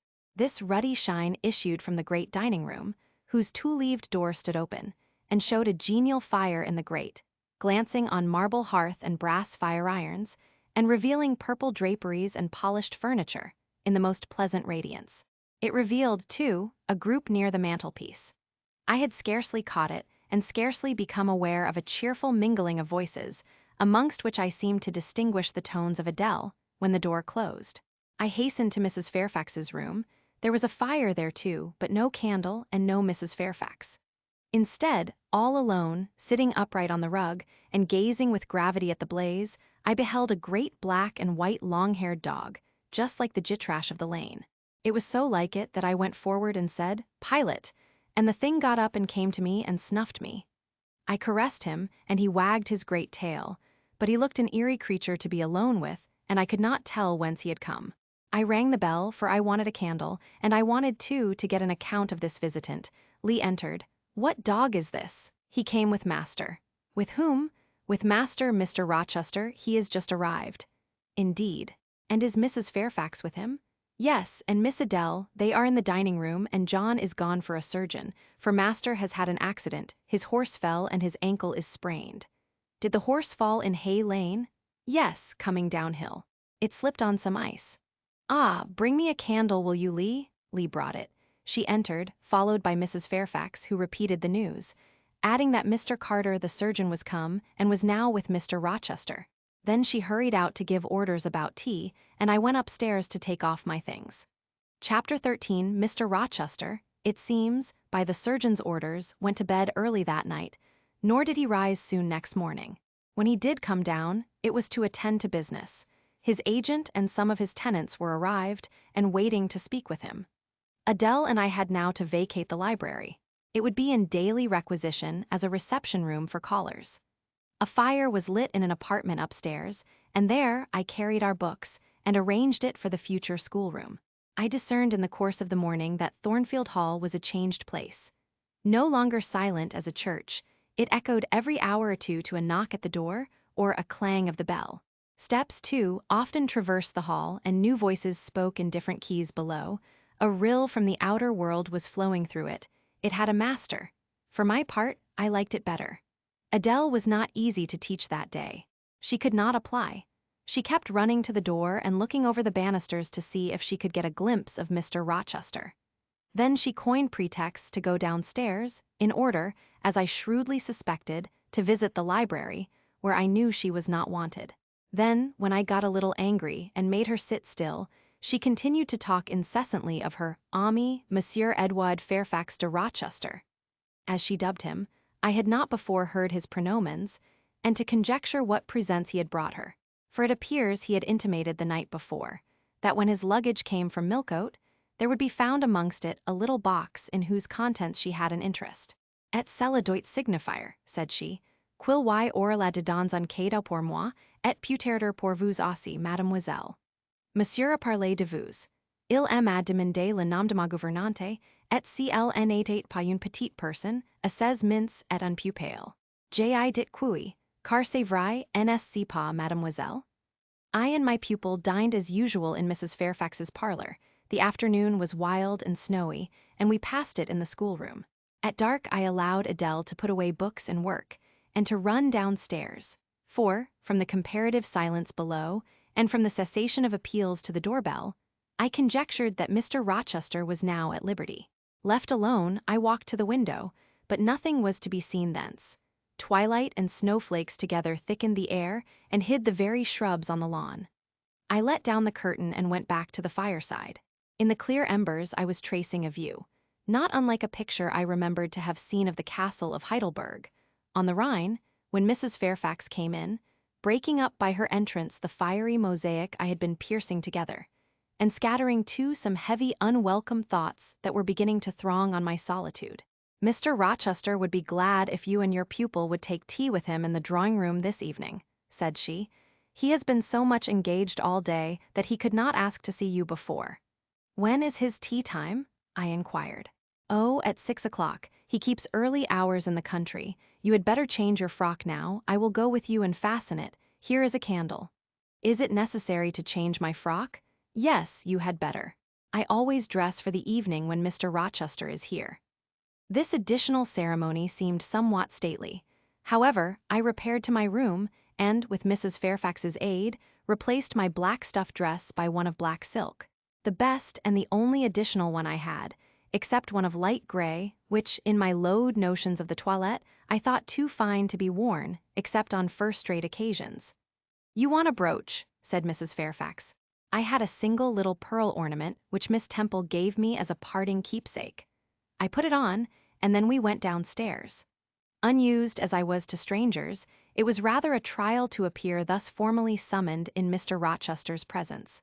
I let Mrs. Fairfax precede me into the dining-room, and kept in her shade as we crossed that apartment, and, passing the arch, whose curtain was now dropped, entered the elegant recess beyond.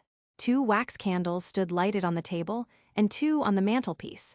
Basking in the light and heat of a superb fire, lay Pilot Adele knelt near him. Half reclined on a couch appeared Mr. Rochester, his foot supported by the cushion. He was looking at Adele and the dog. The fire shone full on his face. I knew my traveler with his broad and jetty eyebrows, his square forehead, made squarer by the horizontal sweep of his black hair. I recognized his decisive nose, more remarkable for character than beauty, his full nostrils denoting, I thought, choler, his grim mouth, chin, and jaw. Yes, all 3 were very grim and no mistake. His shape, now divested of cloak, I perceived harmonized in squareness with his physiognomy. I suppose it was a good figure in the athletic sense of the term, broad-chested and thin-flanked, though neither tall nor graceful. Mr. Rochester must have been aware of the entrance of Mrs. Fairfax and myself, but it appeared he was not in the mood to notice us, for he never lifted his head as we approached. "Here is Miss Eyre, sir," said Mrs. Fairfax in her quiet way. He bowed, still not taking his eyes from the group of the dog and child. "Let Miss Eyre be seated," said he, and there was something in the forced stiff bow, in the impatient yet formal tone, which seemed further to express, "What the deuce is it to me whether Miss Eyre be there or not? At this moment I am not disposed to accost her." I sat down quite disembarrassed.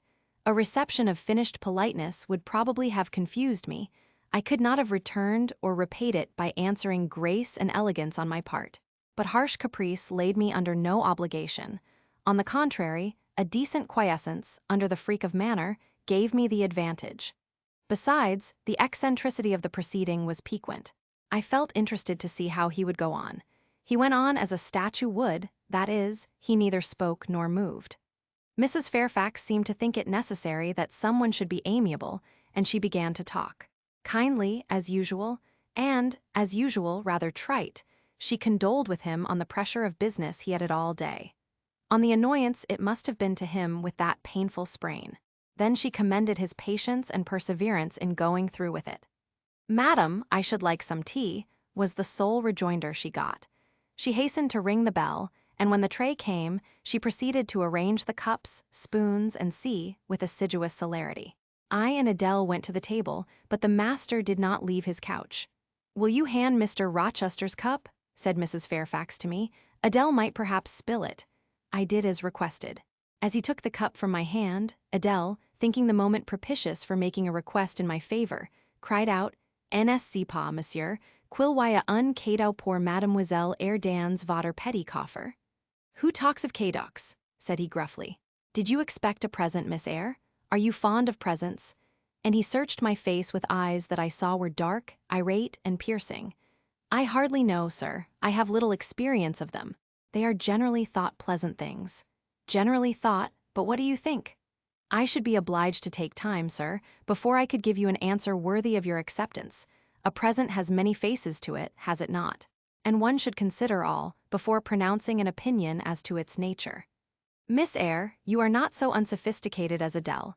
She demands a cadeau, clamorously, the moment she sees me. You beat about the bush."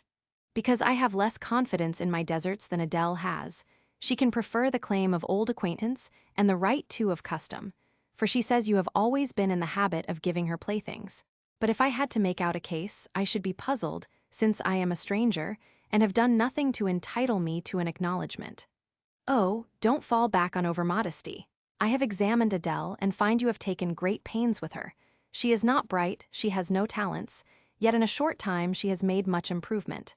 Sir, you have now given me my cadeau. I am obliged to you. It is the mead teachers most covet praise of their pupils' progress." "Humph," said Mr. Rochester, and he took his tea in silence. "Come to the fire," said the master, when the tray was taken away and Mrs. Fairfax had settled into a corner with her knitting, while Adele was leading me by the hand round the room, showing me the beautiful books and ornaments on the consoles and chiffoniers. We obeyed, as in duty bound. Adele wanted to take a seat on my knee, but she was ordered to amuse herself with Pilate. "You have been resident in my house 3 months?" "Yes, sir." "And you came from Lode School in Shire?" "Ah, a charitable concern. How long were you there?" 8 years. 8 years, you must be tenacious of life. I thought half the time in such a place would have done up any constitution. No wonder you have rather the look of another world. I marveled where you had got that sort of face. When you came on me in Hay Lane last night, I thought unaccountably of fairy tales, and had half a mind to demand whether you had bewitched my horse. I am not sure yet. Who are your parents?" "I have none." "Nor ever had, I suppose. Do you remember them?" "No, I thought not. And so you were waiting for your people when you sat on that stile?" "For whom, sir?" "For the men in green. It was a proper moonlight evening for them. Did I break through one of your rings, that you spread that damned ice on the causeway?" I shook my head. "The men in green all forsook England 100 years ago," said I, speaking as seriously as he had done. "And not even in Hay Lane or the fields about it could you find a trace of them. I don't think either summer or harvest or winter moon will ever shine on their revels more." Mrs. Fairfax had dropped her knitting, and with raised eyebrows seemed wondering what sort of talk this was. "Well," resumed Mr. Rochester, If you disown parents, you must have some sort of kinsfolk, uncles and aunts. No, none that I ever saw. And your home? I have none. Where do your brothers and sisters live? I have no brothers or sisters. Who recommended you to come here? I advertised, and Mrs. Fairfax answered my advertisement. Yes, said the good lady, who now knew what ground we were upon, and I am daily thankful for the choice Providence led me to make. Miss Eyre has been an invaluable companion to me, and a kind and careful teacher to Adele.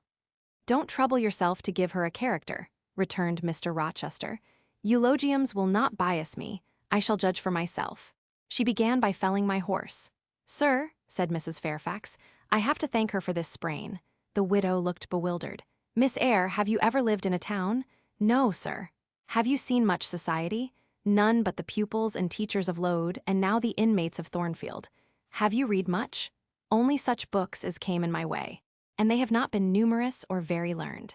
You have lived the life of a nun. No doubt you are well drilled in religious forms. Brocklehurst, who I understand directs Lode, is a parson, is he not? Yes, sir. And you girls probably worshipped him, as a convent full of religieuses would worship their director. Oh, no. You are very cool. No, what, a novice not worship her priest? That sounds blasphemous. I disliked Mr. Brocklehurst, and I was not alone in the feeling. He is a harsh man, at once pompous and meddling. He cut off our hair, and for economy's sake bought us bad needles and thread, with which we could hardly sew. That was very false economy, remarked Mrs. Fairfax, who now again caught the drift of the dialogue. And was that the head and front of his offending? Demanded Mr. Rochester. He starved us when he had the sole superintendence of the provision department before the committee was appointed, and he bored us with long lectures once a week, and with evening readings from books of his own inditing about sudden deaths and judgments, which made us afraid to go to bed. What age were you when you went to Lode? About 10. And you stayed there 8 years. You are now, then, 18? I assented. Arithmetic, you see, is useful. Without its aid, I should hardly have been able to guess your age. It is a point difficult to fix where the features and countenance are so much at variance as in your case. And now what did you learn at Lode? Can you play? A little. Of course, that is the established answer. Go into the library, I mean, if you please. Excuse my tone of command. I am used to say, do this, and it is done. I cannot alter my customary habits for one new inmate. Go, then, into the library, take a candle with you, leave the door open, sit down to the piano, and play a tune. I departed, obeying his directions. Enough, he called out in a few minutes. You play a little, I see, like any other English schoolgirl, perhaps rather better than some, but not well. I closed the piano and returned. Mr. Rochester continued, Adele showed me some sketches this morning, which she said were yours. I don't know whether they were entirely of your doing. Probably a master aided you? No, indeed, I interjected. Ah, that pricks pride. Well, fetch me your portfolio, if you can vouch for its contents being original, but don't pass your word unless you are certain. I can recognize patchwork.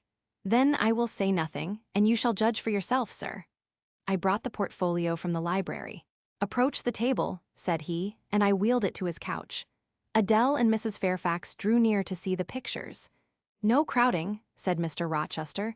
Take the drawings from my hand as I finish with them, but don't push your faces up to mine. He deliberately scrutinized each sketch and painting. 3 he laid aside, the others, when he had examined them, he swept from him. Take them off to the other table, Mrs. Fairfax, said he, and look at them with Adele.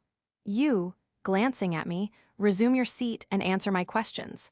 I perceive those pictures were done by one hand. Was that hand yours? Yes. And when did you find time to do them? They have taken much time and some thought. I did them in the last 2 vacations I spent at Lode, when I had no other occupation.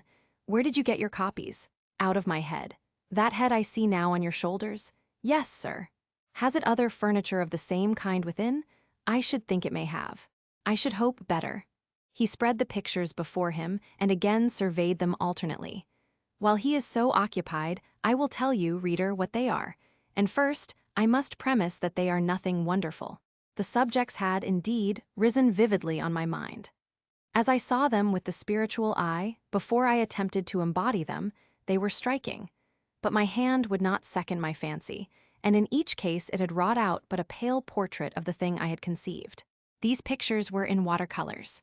The first represented clouds low and livid, rolling over a swollen sea.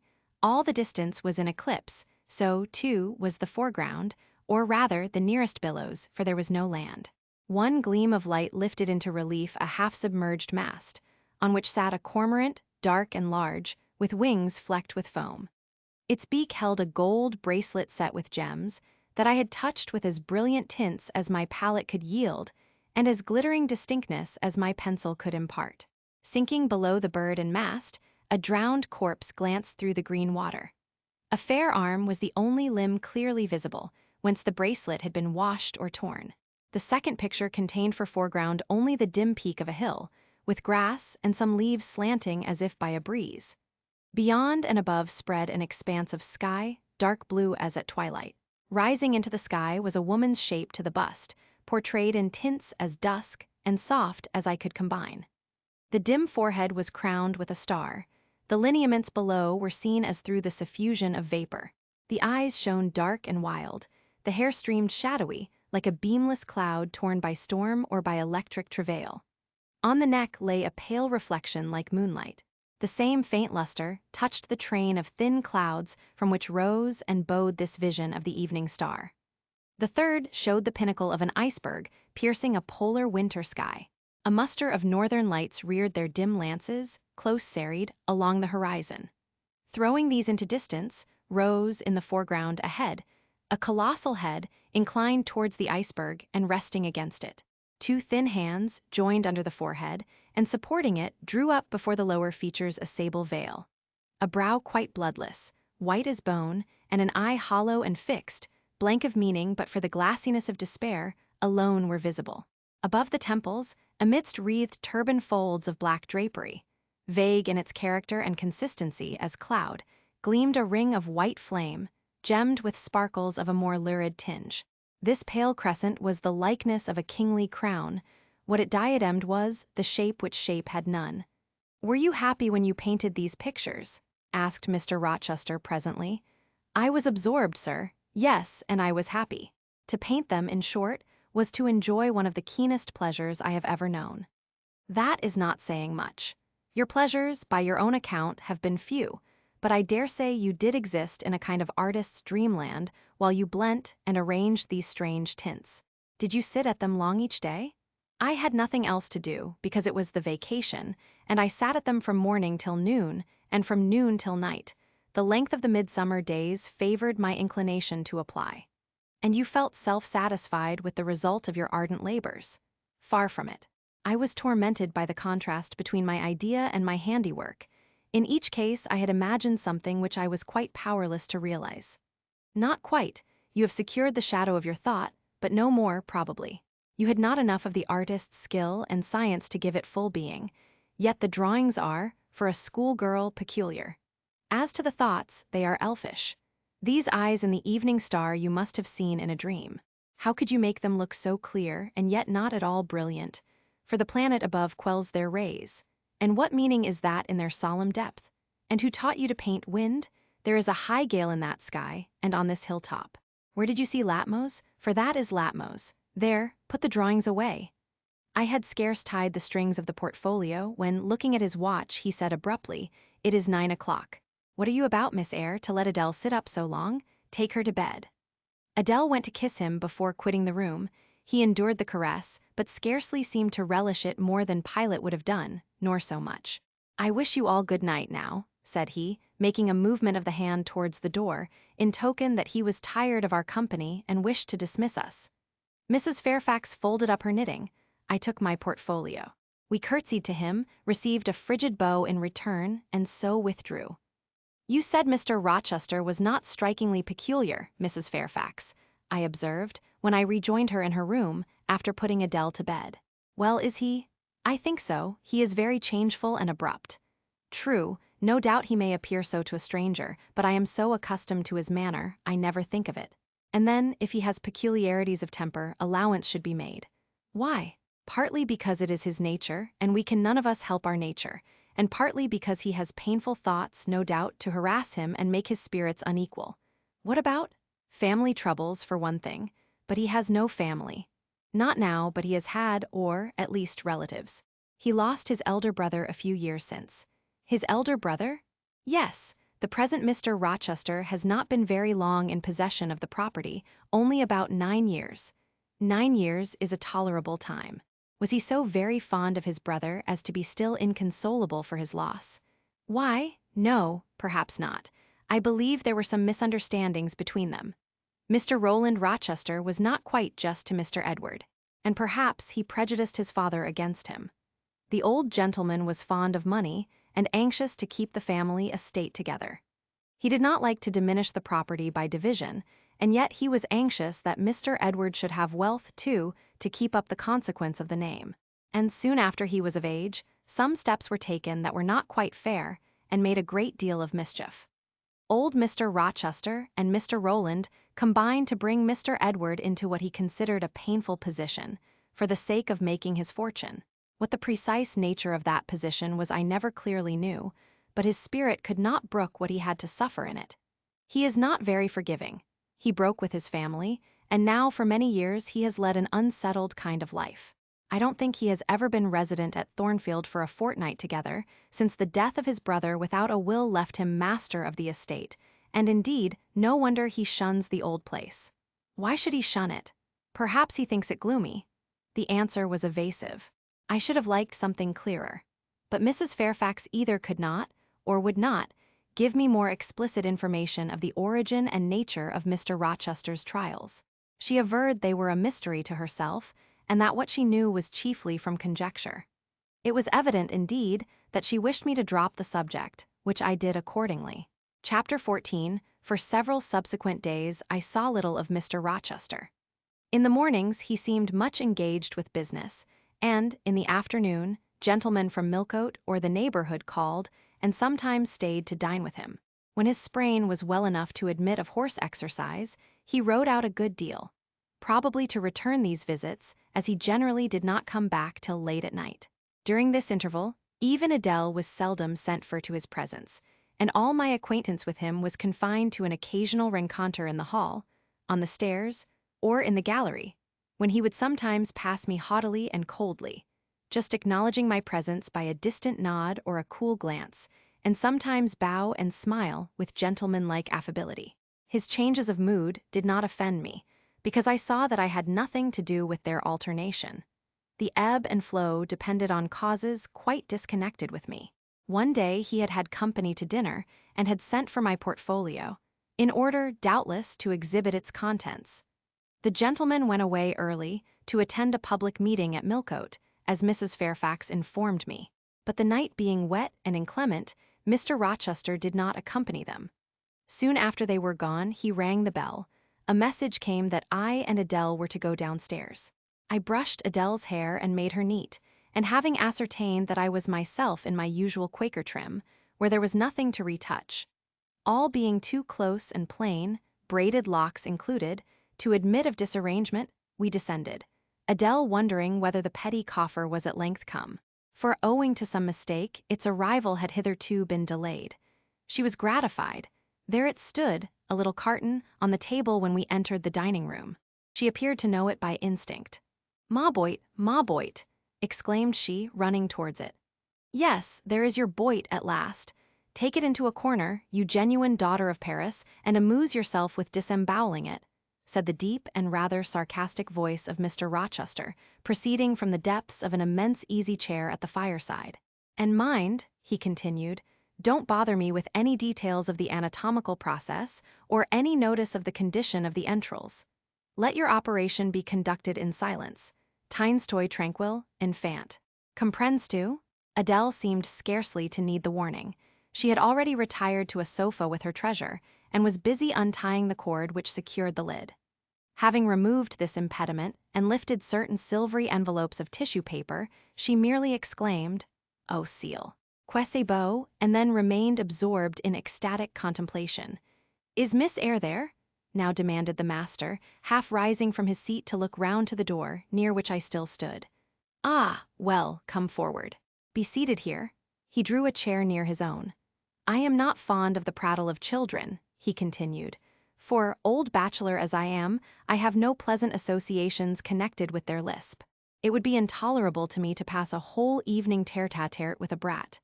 Don't draw that chair farther off, Miss Eyre. Sit down exactly where I placed it, if you please, that is. Confound these civilities. I continually forget them. Nor do I particularly affect simple-minded old ladies. By the by, I must have mine in mind. It won't do to neglect her. She is a Fairfax, or wed to one, and blood is said to be thicker than water. He rang, and dispatched an invitation to Mrs. Fairfax, who soon arrived, knitting basket in hand. Good evening, madam. I sent to you for a charitable purpose. I have forbidden Adele to talk to me about her presence, and she is bursting with repletion. Have the goodness to serve her as auditress and interlocutress. It will be one of the most benevolent acts you ever performed. Adele, indeed, no sooner saw Mrs. Fairfax than she summoned her to her sofa, and there quickly filled her lap with the porcelain, the ivory, the waxen contents of her boit, pouring out, meantime, explanations and raptures in such broken English as she was mistress of. Now I have performed the part of a good host, pursued Mr. Rochester, put my guests into the way of amusing each other, I ought to be at liberty to attend to my own pleasure. Miss Eyre, draw your chair still a little farther forward. You are yet too far back. I cannot see you without disturbing my position in this comfortable chair, which I have no mind to do. I did as I was bid, though I would much rather have remained somewhat in the shade. But Mr. Rochester had such a direct way of giving orders, it seemed a matter of course to obey him promptly.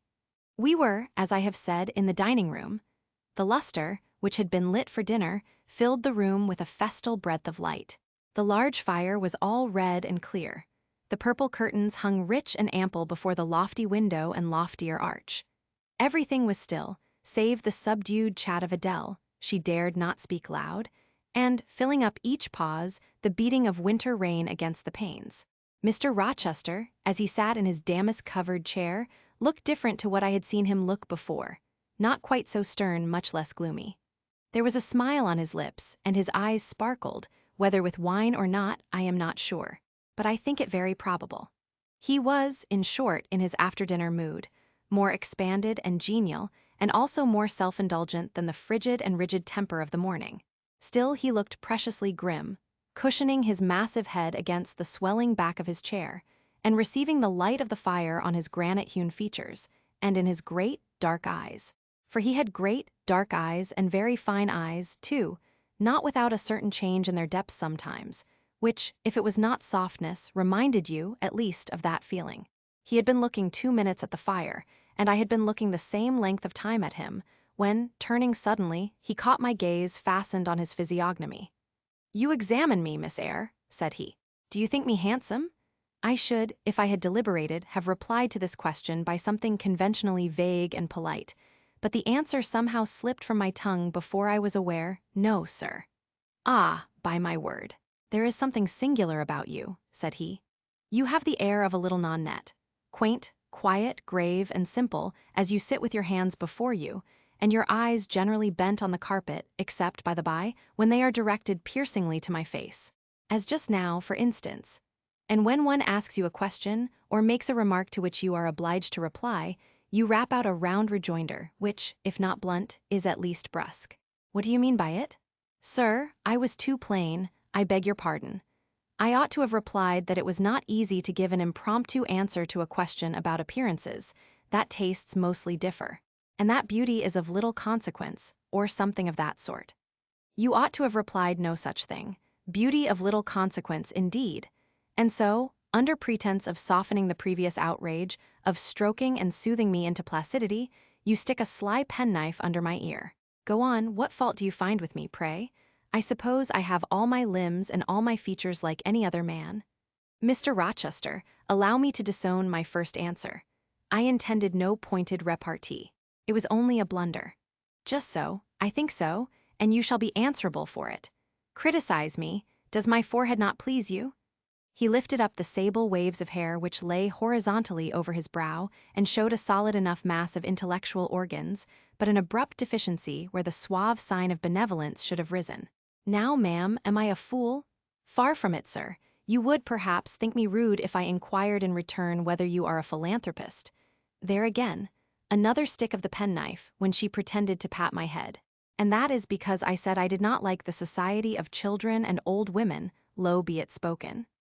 No, young lady, I am not a general philanthropist, but I bear a conscience. And he pointed to the prominences which are said to indicate that faculty, and which, fortunately for him, were sufficiently conspicuous, giving, indeed, a marked breadth to the upper part of his head. And, besides, I once had a kind of rude tenderness of heart. When I was as old as you, I was a feeling fellow enough, partial to the unfledged, unfostered, and unlucky. But fortune has knocked me about since. She has even kneaded me with her knuckles, and now I flatter myself I am hard and tough as an india-rubber ball. Pervious, though, through a chink or two still, and with one sentient point in the middle of the lump. Yes, does that leave hope for me? Hope of what, sir? Of my final retransformation from india-rubber back to flesh. Decidedly he has had too much wine, I thought, and I did not know what answer to make to his queer question. How could I tell whether he was capable of being retransformed? You looked very much puzzled, Miss Eyre, and though you are not pretty any more than I am handsome, yet a puzzled air becomes you. Besides, it is convenient, for it keeps those searching eyes of yours away from my physiognomy, and busies them with the worsted flowers of the rug. So puzzle on. Young lady, I am disposed to be gregarious and communicative tonight. With this announcement, he rose from his chair, and stood, leaning his arm on the marble mantelpiece. In that attitude his shape was seen plainly as well as his face, his unusual breadth of chest, disproportionate almost to his length of limb. I am sure most people would have thought him an ugly man, yet there was so much unconscious pride in his port, so much ease in his demeanor, such a look of complete indifference to his own external appearance, so haughty a reliance on the power of other qualities, intrinsic or adventitious, to atone for the lack of mere personal attractiveness, that, in looking at him, one inevitably shared the indifference, and, even in a blind, imperfect sense, put faith in the confidence. I am disposed to be gregarious and communicative tonight, he repeated, and that is why I sent for you. The fire and the chandelier were not sufficient company for me, nor would Pilate have been, for none of these can talk. Adele is a degree better, but still far below the mark. Mrs. Fairfax ditto. You, I am persuaded, can suit me if you will. You puzzled me the first evening I invited you down here. I have almost forgotten you since. Other ideas have driven yours from my head, but tonight I am resolved to be at ease, to dismiss what importunes, and recall what pleases. It would please me now to draw you out, to learn more of you, therefore speak. Instead of speaking, I smiled, and not a very complacent or submissive smile either. Speak, he urged. What about, sir? Whatever you like. I leave both the choice of subject and the manner of treating it entirely to yourself. Accordingly, I sat and said nothing. If he expects me to talk for the mere sake of talking and showing off, he will find he has addressed himself to the wrong person, I thought. You are dumb, Miss Eyre. I was dumb still. He bent his head a little towards me, and with a single hasty glance seemed to dive into my eyes. Stubborn, he said, and annoyed. Ah, it is consistent. I put my request in an absurd, almost insolent form. Miss Eyre, I beg your pardon. The fact is, once for all, I don't wish to treat you like an inferior. That is, correcting himself. I claim only such superiority as must result from 20 years' difference in age and a century's advance in experience. This is legitimate et J.I. tines, as Adele would say, and it is by virtue of this superiority, and this alone, that I desire you to have the goodness to talk to me a little now, and divert my thoughts, which are galled with dwelling on one point cankering as a rusty nail. He had deigned an explanation, almost an apology, and I did not feel insensible to his condescension, and would not seem so. I am willing to amuse you, if I can, sir, quite willing. But I cannot introduce a topic, because how do I know what will interest you? Ask me questions, and I will do my best to answer them. Then, in the first place, do you agree with me that I have a right to be a little masterful, abrupt, perhaps exacting, sometimes, on the grounds I stated, namely, that I am old enough to be your father, and that I have battled through a varied experience with many men of many nations, and roamed over half the globe, while you have lived quietly with one set of people in one house? Do as you please. Sir, that is no answer. Or rather, it is a very irritating, because a very evasive one. Reply clearly. I don't think, sir, you have a right to command me, merely because you are older than I, or because you have seen more of the world than I have. Your claim to superiority depends on the use you have made of your time and experience. Humph, promptly spoken. But I won't allow that, seeing that it would never suit my case, as I have made an indifferent, not to say a bad, use of both advantages. Leaving superiority out of the question, then, you must still agree to receive my orders now and then, without being piqued or hurt by the tone of command. Will you? I smiled. I thought to myself, Mr. Rochester is peculiar. He seems to forget that he pays me £30 per annum for receiving his orders. The smile is very well, said he, catching instantly the passing expression. But speak too. I was thinking, sir, that very few masters would trouble themselves to inquire whether or not their paid subordinates were piqued and hurt by their orders. Paid subordinates? What? You are my paid subordinate, are you? Oh yes, I had forgotten the salary. Well then, on that mercenary ground, will you agree to let me hector a little? No, sir, not on that ground. But on the ground that you did forget it, and that you care whether or not a dependent is comfortable in his dependency, I agree heartily. And will you consent to dispense with a great many conventional forms and phrases without thinking that the omission arises from insolence? I am sure, sir, I should never mistake informality for insolence. One I rather like, the other nothing freeborn would submit to, even for a salary. Humbug! Most things freeborn will submit to anything for a salary, therefore, keep to yourself, and don't venture on generalities of which you are intensely ignorant. However, I mentally shake hands with you for your answer, despite its inaccuracy, and as much for the manner in which it was said, as for the substance of the speech. The manner was frank and sincere. One does not often see such a manner. No, on the contrary, affectation, or coldness, or stupid, coarse-minded misapprehension of one's meaning are the usual rewards of candor. Not 3 in 3,000 raw schoolgirl governesses would have answered me as you have just done. But I don't mean to flatter you. If you are cast in a different mold to the majority, it is no merit of yours. Nature did it. And then, after all, I go too fast in my conclusions. For what I yet know, you may be no better than the rest. You may have intolerable defects to counterbalance your few good points. And so may you, I thought. My eye met his as the idea crossed my mind. He seemed to read the glance, answering as if its import had been spoken as well as imagined. Yes, yes, you are right, said he. I have plenty of faults of my own, I know it, and I don't wish to palliate them, I assure you. God wot I need not be too severe about others. I have a past existence, a series of deeds, a color of life to contemplate within my own breast, which might well call my sneers and censures from my neighbors to myself. I started, or rather, for like other defaulters, I like to lay half the blame on ill fortune and adverse circumstances, was thrust on to a wrong tack at the age of 21, and have never recovered the right course since. But I might have been very different. I might have been as good as you, wiser, almost as stainless. I envy you your peace of mind, your clean conscience, your unpolluted memory. Little girl, a memory without blot or contamination must be an exquisite treasure, an inexhaustible source of pure refreshment, is it not? How was your memory when you were 18, sir? All right then, limpid, salubrious. No gush of bilge water had turned it to fetid puddle. I was your equal at 18, quite your equal. Nature meant me to be, on the whole, a good man, Miss Eyre, one of the better kind, and you see I am not so. You would say you don't see it. At least I flatter myself I read as much in your eye, beware, by the by, what you express with that organ. I am quick at interpreting its language. Then take my word for it, I am not a villain. You are not to suppose that, not to attribute to me any such bad eminence. But owing, I verily believe, rather to circumstances than to my natural bent, I am a trite commonplace sinner, hackneyed in all the poor petty dissipations with which the rich and worthless try to put on life. Do you wonder that I avow this to you? No, that in the course of your future life you will often find yourself elected the involuntary confidant of your acquaintances' secrets. People will instinctively find out, as I have done, that it is not your forte to tell of yourself, but to listen while others talk of themselves.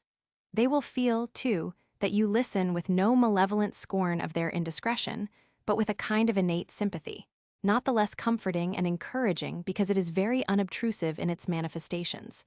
How do you know? How can you guess all this, sir? I know it well, therefore I proceed almost as freely as if I were writing my thoughts in a diary.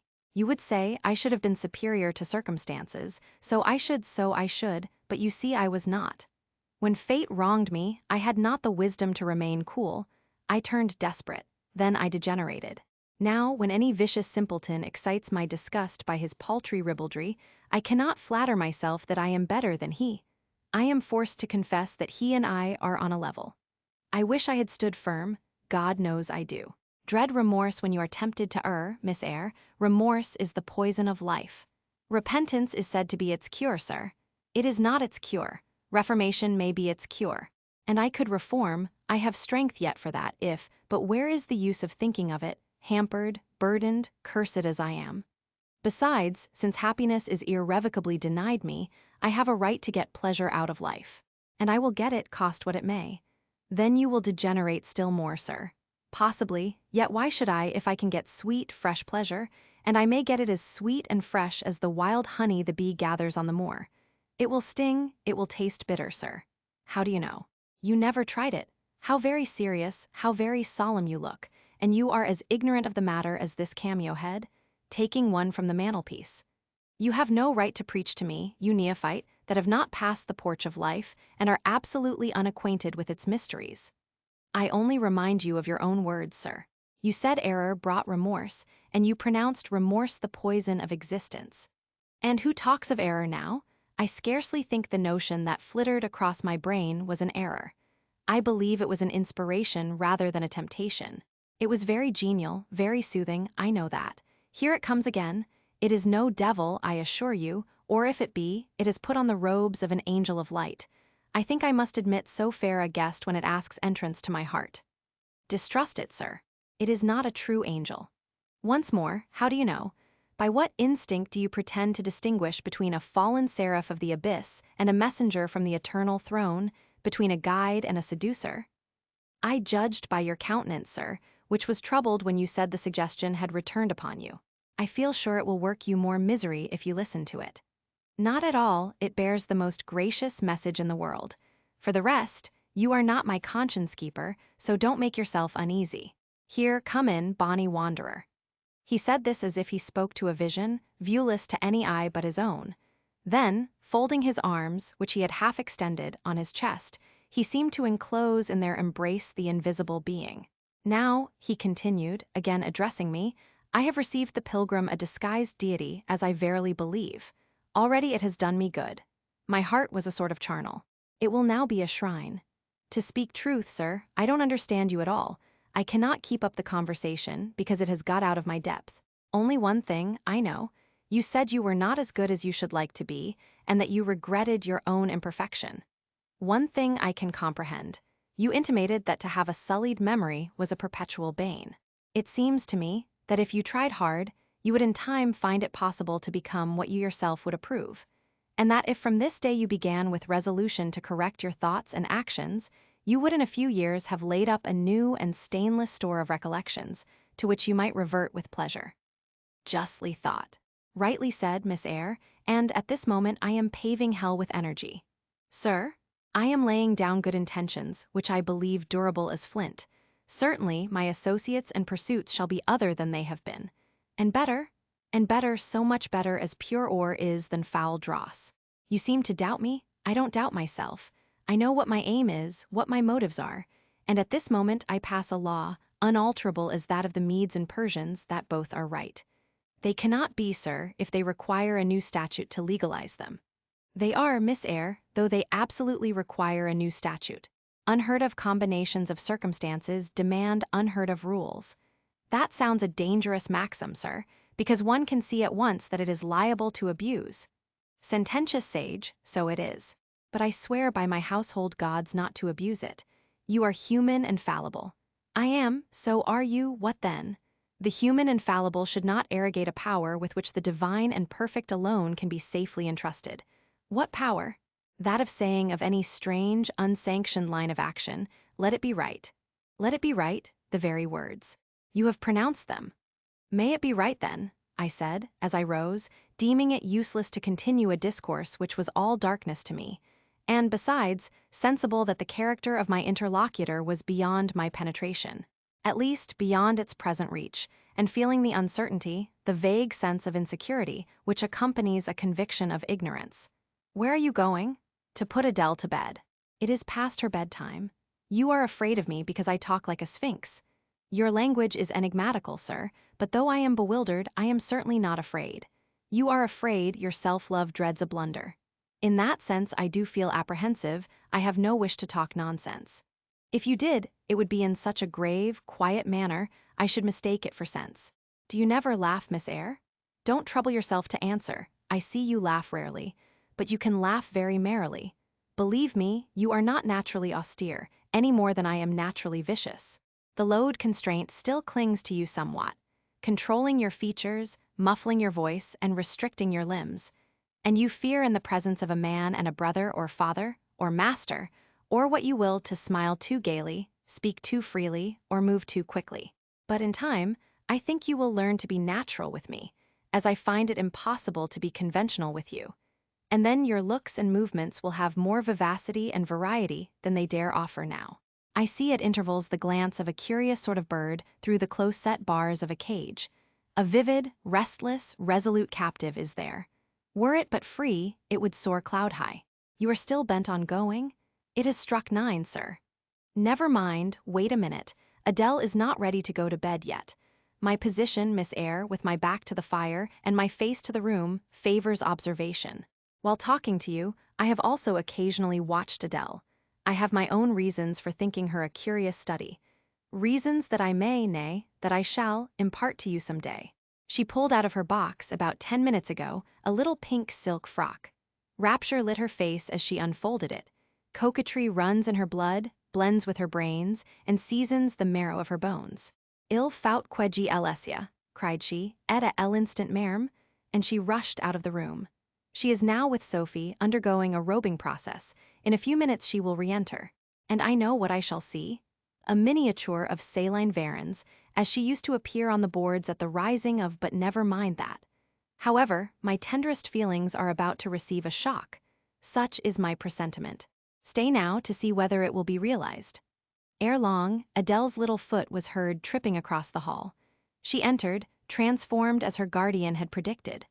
A dress of rose-colored satin, very short, and as full in the skirt as it could be gathered, replaced the brown frock she had previously worn. A wreath of rosebuds circled her forehead. Her feet were dressed in silk stockings and small white satin sandals. "Est-ce que ma robe va bien?" cried she, bounding forwards. "Et mes souliers, et mes bas. Tenez, je crois que je vais danser."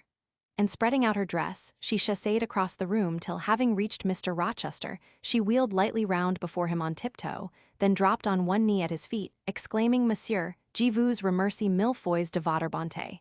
Then rising, she added, "C'est comme cela que maman faisait en n'est-ce pas, monsieur?" "Precisely," was the answer. And comme cela, she charmed my English gold out of my British breeches pocket. I have been green, too, Miss Eyre, aye, grass green. Not a more vernal tint freshens you now than once freshened me.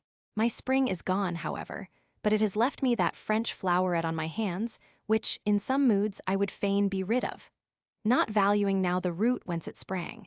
Having found that it was of a sort which nothing but gold dust could manure, I have but half a liking to the blossom, especially when it looks so artificial as just now. I keep it and rear it rather on the Roman Catholic principle of expiating numerous sins, great or small, by one good work. I'll explain all this some day. Good night. Chapter 15. Mr. Rochester did, on a future occasion, explain it. It was one afternoon, when he chanced to meet me and Adele in the grounds. And while she played with Pilot and her shuttlecock, he asked me to walk up and down a long beech avenue within sight of her. He then said that she was the daughter of a French opera dancer, Céline Varens, towards whom he had once cherished what he called a grand passion. This passion Céline had professed to return with even superior ardor. He thought himself her idol, ugly as he was. He believed, as he said, that she preferred his tail d'athlete to the elegance of the Apollo Belvedere.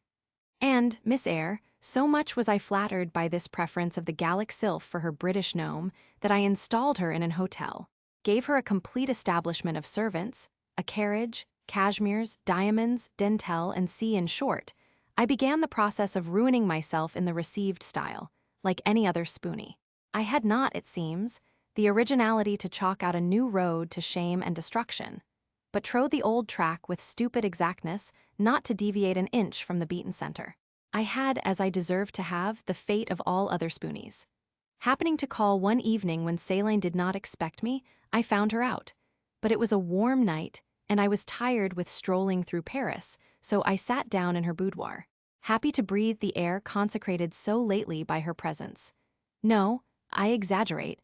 I never thought there was any consecrating virtue about her. It was rather a sort of pastille perfume she had left, a scent of musk and amber, than an odor of sanctity. I was just beginning to stifle with the fumes of conservatory flowers and sprinkled essences, when I bethought myself to open the window and step out onto the balcony. It was moonlight and gaslight besides, and very still and serene. The balcony was furnished with a chair or two. I sat down and took out a cigar. I will take one now, if you will excuse me. Here ensued a pause, filled up by the producing and lighting of a cigar. Having placed it to his lips and breathed a trail of Havana incense on the freezing and sunless air, he went on, I liked bonbons too in those days, Miss Eyre, and I was croquant, overlook the barbarism, croquant chocolate comfits, and smoking alternately, watching meantime the equipages that rolled along the fashionable streets towards the neighboring opera house, when in an elegant close carriage drawn by a beautiful pair of English horses, and distinctly seen in the brilliant city night, I recognized the voiture I had given Céline. She was returning. Of course my heart thumped with impatience against the iron rails I leant upon. The carriage stopped, as I had expected, at the hotel door. My flame, that is the very word for an opera inamorata, alighted. Though muffed in a cloak, an unnecessary encumbrance, by the by, on so warm a June evening. I knew her instantly by her little foot, seen peeping from the skirt of her dress, as she skipped from the carriage step. Bending over the balcony, I was about to murmur Mon Ange, in a tone, of course, which should be audible to the ear of love alone, when a figure jumped from the carriage after her, cloaked also. But that was a spurred heel which had rung on the pavement, and that was a hatted head which now passed under the arched porte-cochere of the hotel. You never felt jealousy, did you, Miss Eyre? Of course not. I need not ask you. Because you never felt love. You have both sentiments yet to experience. Your soul sleeps. The shock is yet to be given which shall waken it. You think all existence lapses in as quiet a flow as that in which your youth has hitherto slid away. Floating on with closed eyes and muffled ears, you neither see the rocks bristling not far off in the bed of the flood, nor hear the breakers boil at their base. But I tell you, and you may mark my words, you will come some day to a craggy pass in the channel, where the whole of life's stream will be broken up into whirl and tumult, foam and noise. Either you will be dashed to atoms on crag points, or lifted up and borne on by some master wave into a calmer current, as I am now. I like this day. I like that sky of steel. I like the sternness and stillness of the world under this frost. I like Thornfield, its antiquity, its retirement, its old crow trees and thorn trees, its gray facade, and lines of dark windows reflecting that metal welkin. And yet how long have I abhorred the very thought of it, shunned it like a great plague house? How I do still abhor. He ground his teeth and was silent. He arrested his step and struck his boot against the hard ground. Some hated thought seemed to have him in its grip, and to hold him so tightly that he could not advance. We were ascending the avenue when he thus paused. The hall was before us. Lifting his eye to its battlements, he cast over them a glare such as I never saw before or since. Pain, shame, ire, impatience, disgust, detestation seemed momentarily to hold a quivering conflict in the large pupil dilating under his ebon eyebrow. Wild was the wrestle which should be paramount, but another feeling rose and triumphed, something hard and cynical, self-willed and resolute. It settled his passion and petrified his countenance. He went on, during the moment I was silent, Miss Eyre, I was arranging a point with my destiny. She stood there, by that beech trunk, a hag like one of those who appeared to Macbeth on the heath of Forres. You like Thornfield, she said, lifting her finger. And then she wrote in the air a memento, which ran in lurid hieroglyphics all along the house front, between the upper and lower row of windows. Like it if you can. Like it if you dare. I will like it, said I. I dare like it. And, he subjoined moodily, I will keep my word. I will break obstacles to happiness, to goodness, yes, goodness. I wish to be a better man than I have been than I am. As Job's Leviathan broke the spear, the dart, and the habergeon, hindrances which others count as iron and brass, I will esteem but straw and rotten wood. Adele here ran before him with her shuttlecock. Away, he cried harshly. Keep at a distance, child, or go in to Sophie. Continuing then to pursue his walk in silence, I ventured to recall him to the point whence he had abruptly diverged. Did you leave the balcony, sir? I asked, when Deal. Varens entered? I almost expected a rebuff for this hardly well-timed question, but on the contrary, waking out of his scowling abstraction, he turned his eyes towards me, and the shade seemed to clear off his brow. Oh, I had forgotten saline. Well, to resume. When I saw my charmer thus come in accompanied by a cavalier, I seemed to hear a hiss, and the green snake of jealousy, rising on undulating coils from the moonlit balcony, glided within my waistcoat and ate its way in 2 minutes to my heart's core. Strange, he exclaimed, suddenly starting again from the point. Strange that I should choose you for the confidant of all this, young lady. Passing strange that you should listen to me quietly, as if it were the most usual thing in the world for a man like me to tell stories of his opera mistresses to a quaint, inexperienced girl like you. But the last singularity explains the first, as I intimated once before.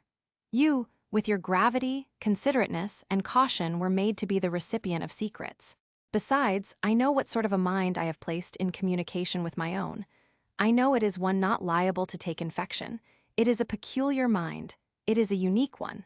Happily, I do not mean to harm it. But if I did, it would not take harm from me. The more you and I converse, the better, for while I cannot blight you, you may refresh me. After this digression, he proceeded, I remained in the balcony. They will come to her boudoir, no doubt, thought I. Let me prepare an ambush. So putting my hand in through the open window, I drew the curtain over it, leaving only an opening through which I could take observations. Then I closed the casement, all but a chink just wide enough to furnish an outlet to lovers' whispered vows. Then I stole back to my chair, and as I resumed it the pair came in. My eye was quickly at the aperture. Saline's chambermaid entered, lit a lamp, left it on the table, and withdrew. The couple were thus revealed to me clearly. Both removed their cloaks, and there was the Varens, shining in satin and jewels, my gifts of course, and there was her companion in an officer's uniform. And I knew him for a young roué of a vicomte, a brainless and vicious youth whom I had sometimes met in society, and had never thought of hating, because I despised him so absolutely. On recognizing him, the fang of the snake jealousy was instantly broken, because at the same moment my love for Saline sank under an extinguisher. A woman who could betray me for such a rival was not worth contending for. She deserved only scorn, less, however, than I, who had been her dupe. They began to talk. Their conversation eased me completely. Frivolous, mercenary, heartless, and senseless, it was rather calculated to weary than enrage a listener. A card of mine lay on the table. This being perceived, brought my name under discussion. Neither of them possessed energy or wit to belabor me soundly, but they insulted me as coarsely as they could in their little way. Especially Saline, who even waxed rather brilliant on my personal defects, deformities she termed them. Now it had been her custom to launch out into fervent admiration of what she called my beauté male, wherein she differed diametrically from you, who told me point-blank, at the second interview, that you did not think me handsome. The contrast struck me at the time, and Adele here came running up again. Monsieur, John has just been to say that your agent has called and wishes to see you. Ah, in that case I must abridge. Opening the window, I walked in upon them, liberated Saline from my protection, gave her notice to vacate her hotel, offered her a purse for immediate exigencies, disregarded screams, hysterics, prayers, protestations, convulsions, made an appointment with the Vicomte for a meeting at the Bois de Boulogne. Next morning, I had the pleasure of encountering him, left a bullet in one of his poor etiolated arms, feeble as the wing of a chicken in the pip, and then thought I had done with the whole crew. But unluckily the Varens, 6 months before, had given me this Filette Adele, who, she affirmed, was my daughter. And perhaps she may be, though I see no proofs of such grim paternity written in her countenance. Pilot is more like me than she. Some years after I had broken with the mother, she abandoned her child, and ran away to Italy with a musician or singer. I acknowledged no natural claim on Adele's part to be supported by me, nor do I now acknowledge any, for I am not her father. But hearing that she was quite destitute, I e'en took the poor thing out of the slime and mud of Paris, and transplanted it here, to grow up clean in the wholesome soil of an English country garden. Mrs. Fairfax found you to train it, but now you know that it is the illegitimate offspring of a French opera girl, you will perhaps think differently of your post and protégé. You will be coming to me some day with notice that you have found another place, that you beg me to look out for a new governess, and see. No, Adele is not answerable for either her mother's faults or yours. I have a regard for her, and now that I know she is, in a sense, parentless, forsaken by her mother, and disowned by you, sir, I shall cling closer to her than before. How could I possibly prefer the spoilt pet of a wealthy family, who would hate her governess as a nuisance, to a lonely little orphan, who leans towards her as a friend? Oh, that is the light in which you view it. Well, I must go in now, and you too, it darkens. But I stayed out a few minutes longer with Adele and Pilot, ran a race with her, and played a game of battledore and shuttlecock. When we went in, and I had removed her bonnet and coat, I took her on my knee, kept her there an hour, allowing her to prattle as she liked, not rebuking even some little freedoms and trivialities into which she was apt to stray when much noticed, and which betrayed in her a superficiality of character, inherited probably from her mother, hardly congenial to an English mind. Still she had her merits, and I was disposed to appreciate all that was good in her to the utmost. I sought in her countenance and features a likeness to Mr. Rochester, but found none. No trait, no turn of expression announced relationship. It was a pity. If she could but have been proved to resemble him, he would have thought more of her. It was not till after I had withdrawn to my own chamber for the night that I steadily reviewed the tale Mr. Rochester had told me. As he had said, there was probably nothing at all extraordinary in the substance of the narrative itself. A wealthy Englishman's passion for a French dancer and her treachery to him were everyday matters enough, no doubt, in society. But there was something decidedly strange in the paroxysm of emotion which had suddenly seized him when he was in the act of expressing the present contentment of his mood, and his newly revived pleasure in the old hall and its environs. I meditated wonderingly on this incident, but gradually quitting it, as I found it for the present inexplicable, I turned to the consideration of my master's manner to myself. The confidence he had thought fit to repose in me seemed a tribute to my discretion. I regarded and accepted it as such. His deportment had now for some weeks been more uniform towards me than at the first. I never seemed in his way. He did not take fits of chilling hauteur. When he met me unexpectedly, the encounter seemed welcome. He had always a word and sometimes a smile for me. When summoned by formal invitation to his presence, I was honored by a cordiality of reception that made me feel I really possessed the power to amuse him, and that these evening conferences were sought as much for his pleasure as for my benefit. I indeed talked comparatively little, but I heard him talk with relish. It was his nature to be communicative. He liked to open to a mind unacquainted with the world glimpses of its scenes and ways. I do not mean its corrupt scenes and wicked ways, but such as derived their interest from the great scale on which they were acted, the strange novelty by which they were characterized.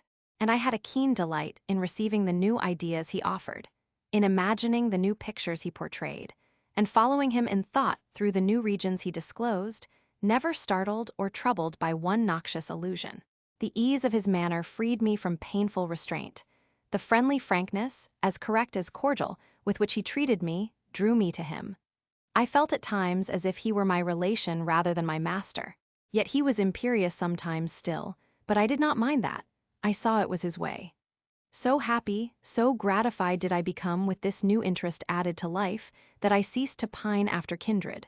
My thin crescent destiny seemed to enlarge, the blanks of existence were filled up, my bodily health improved, I gathered flesh and strength. And was Mr. Rochester now ugly in my eyes? No, reader. Gratitude and many associations, all pleasurable and genial, made his face the object I best liked to see. His presence in a room was more cheering than the brightest fire. Yet I had not forgotten his faults. Indeed, I could not, for he brought them frequently before me. He was proud, sardonic, harsh to inferiority of every description. In my secret soul, I knew that his great kindness to me was balanced by unjust severity to many others. He was moody, too. Unaccountably so. I more than once, when sent for to read to him, found him sitting in his library alone, with his head bent on his folded arms. And when he looked up, a morose, almost a malignant, scowl blackened his features. But I believed that his moodiness, his harshness, and his former faults of morality, I say former, for now he seemed corrected of them, had their source in some cruel cross of fate. I believed he was naturally a man of better tendencies, higher principles, and purer tastes than such as circumstances had developed, education instilled, or destiny encouraged. I thought there were excellent materials in him, though for the present they hung together somewhat spoiled and tangled. I cannot deny that I grieved for his grief, whatever that was, and would have given much to assuage it. Though I had now extinguished my candle and was laid down in bed, I could not sleep for thinking of his look when he paused in the avenue, and told how his destiny had risen up before him and dared him to be happy at Thornfield. Why not? I asked myself. What alienates him from the house? Will he leave it again soon? Mrs. Fairfax said he seldom stayed here longer than a fortnight at a time, and he has now been resident 8 weeks. If he does go, the change will be doleful. Suppose he should be absent spring, summer, and autumn, how joyless sunshine and fine days will seem? I hardly know whether I had slept or not after this musing. At any rate, I started wide awake on hearing a vague murmur, peculiar and lugubrious, which sounded, I thought, just above me. I wished I had kept my candle burning. The night was drearily dark. My spirits were depressed. I rose and sat up in bed, listening. The sound was hushed. I tried again to sleep, but my heart beat anxiously, my inward tranquillity was broken. The clock, far down in the hall, struck 2. Just then it seemed my chamber door was touched, as if fingers had swept the panels in groping a way along the dark gallery outside. I said, "Who is there?" Nothing answered. I was chilled with fear. All at once I remembered that it might be Pilot, who, when the kitchen door chanced to be left open, not unfrequently found his way up to the threshold of Mr. Rochester's chamber. I had seen him lying there myself in the mornings. The idea calmed me somewhat. I lay down. Silence composes the nerves, and as an unbroken hush now reigned again through the whole house, I began to feel the return of slumber. But it was not fated that I should sleep that night. A dream had scarcely approached my ear, when it fled affrighted, scared by a marrow-freezing incident enough. This was a demoniac laugh low, suppressed, and deep-uttered, as it seemed, at the very keyhole of my chamber door. The head of my bed was near the door, and I thought at first the goblin laugher stood at my bedside, or rather, crouched by my pillow. But I rose, looked round, and could see nothing. While, as I still gazed, the unnatural sound was reiterated, and I knew it came from behind the panels. My first impulse was to rise and fasten the bolt, my next again to cry out, "Who is there?" Something gurgled and moaned. Ere long, steps retreated up the gallery towards the third-story staircase. A door had lately been made to shut in that staircase. I heard it open and close, and all was still. Was that Grace Poole? And is she possessed with a devil? Thought I impossible now to remain longer by myself. I must go to Mrs. Fairfax.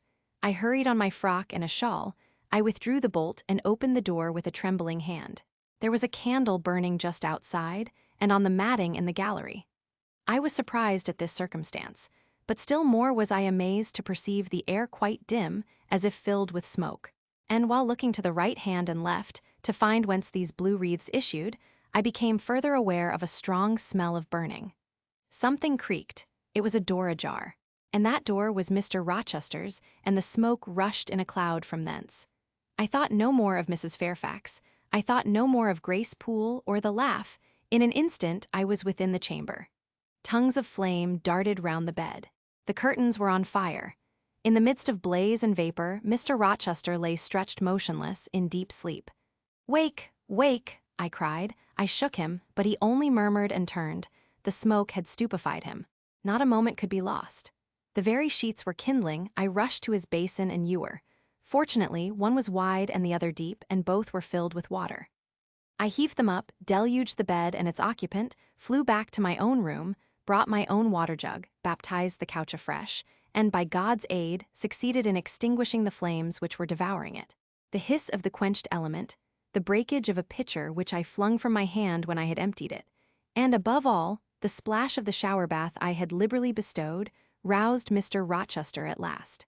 Though it was now dark, I knew he was awake, because I heard him fulminating strange anathemas at finding himself lying in a pool of water. "Is there a flood?" he cried. "No, sir," I answered, "but there has been a fire. Get up, do. You are quenched now, I will fetch you a candle." "In the name of all the elves in Christendom, is that Jane Eyre?" he demanded. "What have you done with me, witch, sorceress? Who is in the room besides you? Have you plotted to drown me? I will fetch you a candle, sir, and, in heaven's name, get up. Somebody has plotted something, you cannot too soon find out who and what it is. There, I am up now. But at your peril you fetch a candle yet. Wait 2 minutes till I get into some dry garments, if any dry there be. Yes, here is my dressing gown. Now run." I did run. I brought the candle which still remained in the gallery. He took it from my hand, held it up, and surveyed the bed, all blackened and scorched, the sheets drenched, the carpet round swimming in water. "What is it, and who did it?" he asked. I briefly related to him what had transpired. The strange laugh I had heard in the gallery, the step ascending to the 3rd story, the smoke, the smell of fire which had conducted me to his room, in what state I had found matters there, and how I had deluged him with all the water I could lay hands on. "What is it, and who did it?" he asked. He listened very gravely. His face, as I went on, expressed more concern than astonishment. He did not immediately speak when I had concluded. "Shall I call Mrs. Fairfax?" I asked. "Mrs. Fairfax? No, what the deuce would you call her for? What can she do? Let her sleep unmolested. Then I will fetch Leigh and wake John and his wife." "Not at all, just be still. You have a shawl on. If you are not warm enough, you may take my cloak yonder, wrap it about you, and sit down in the armchair. There, I will put it on. Now place your feet on the stool to keep them out of the wet. I am going to leave you a few minutes. I shall take the candle. Remain where you are till I return, be as still as a mouse. I must pay a visit to the 2nd story. Don't move, remember, or call anyone." He went. I watched the light withdraw. He passed up the gallery very softly, unclosed the staircase door with as little noise as possible, shut it after him, and the last ray vanished. I was left in total darkness. I listened for some noise, but heard nothing. A very long time elapsed. I grew weary, it was cold, in spite of the cloak, and then I did not see the use of staying, as I was not to rouse the house. I was on the point of risking Mr. Rochester's displeasure by disobeying his orders, when the light once more gleamed dimly on the gallery wall, and I heard his unshod feet tread the matting. I hope it is he, thought I, and not something worse. He re-entered, pale and very gloomy. "I have found it all out," said he, setting his candle down on the washstand. "It is as I thought." "How, sir?" He made no reply, but stood with his arms folded, looking on the ground. At the end of a few minutes, he inquired in rather a peculiar tone, "I forget whether you said you saw anything when you opened your chamber door." "No, sir, only the candlestick on the ground. But you heard an odd laugh. You have heard that laugh before, I should think, or something like it." "Yes, sir. There is a woman who sews here called Grace Poole. She laughs in that way. She is a singular person." "Just so. Grace Poole, you have guessed it. She is, as you say, singular, very. Well, I shall reflect on the subject. Meantime, I am glad that you are the only person, besides myself, acquainted with the precise details of tonight's incident. You are no talking fool. Say nothing about it. I will account for this state of affairs," pointing to the bed, "and now return to your own room. I shall do very well on the sofa in the library for the rest of the night. It is near 4. In 2 hours the servants will be up." "Good night, then, sir," said I, departing. He seemed surprised, very inconsistently so, as he had just told me to go.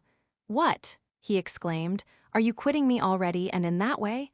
You said I might go, sir, but not without taking leave. Not without a word or two of acknowledgment and goodwill. Not, in short, in that brief, dry fashion. Why, you have saved my life.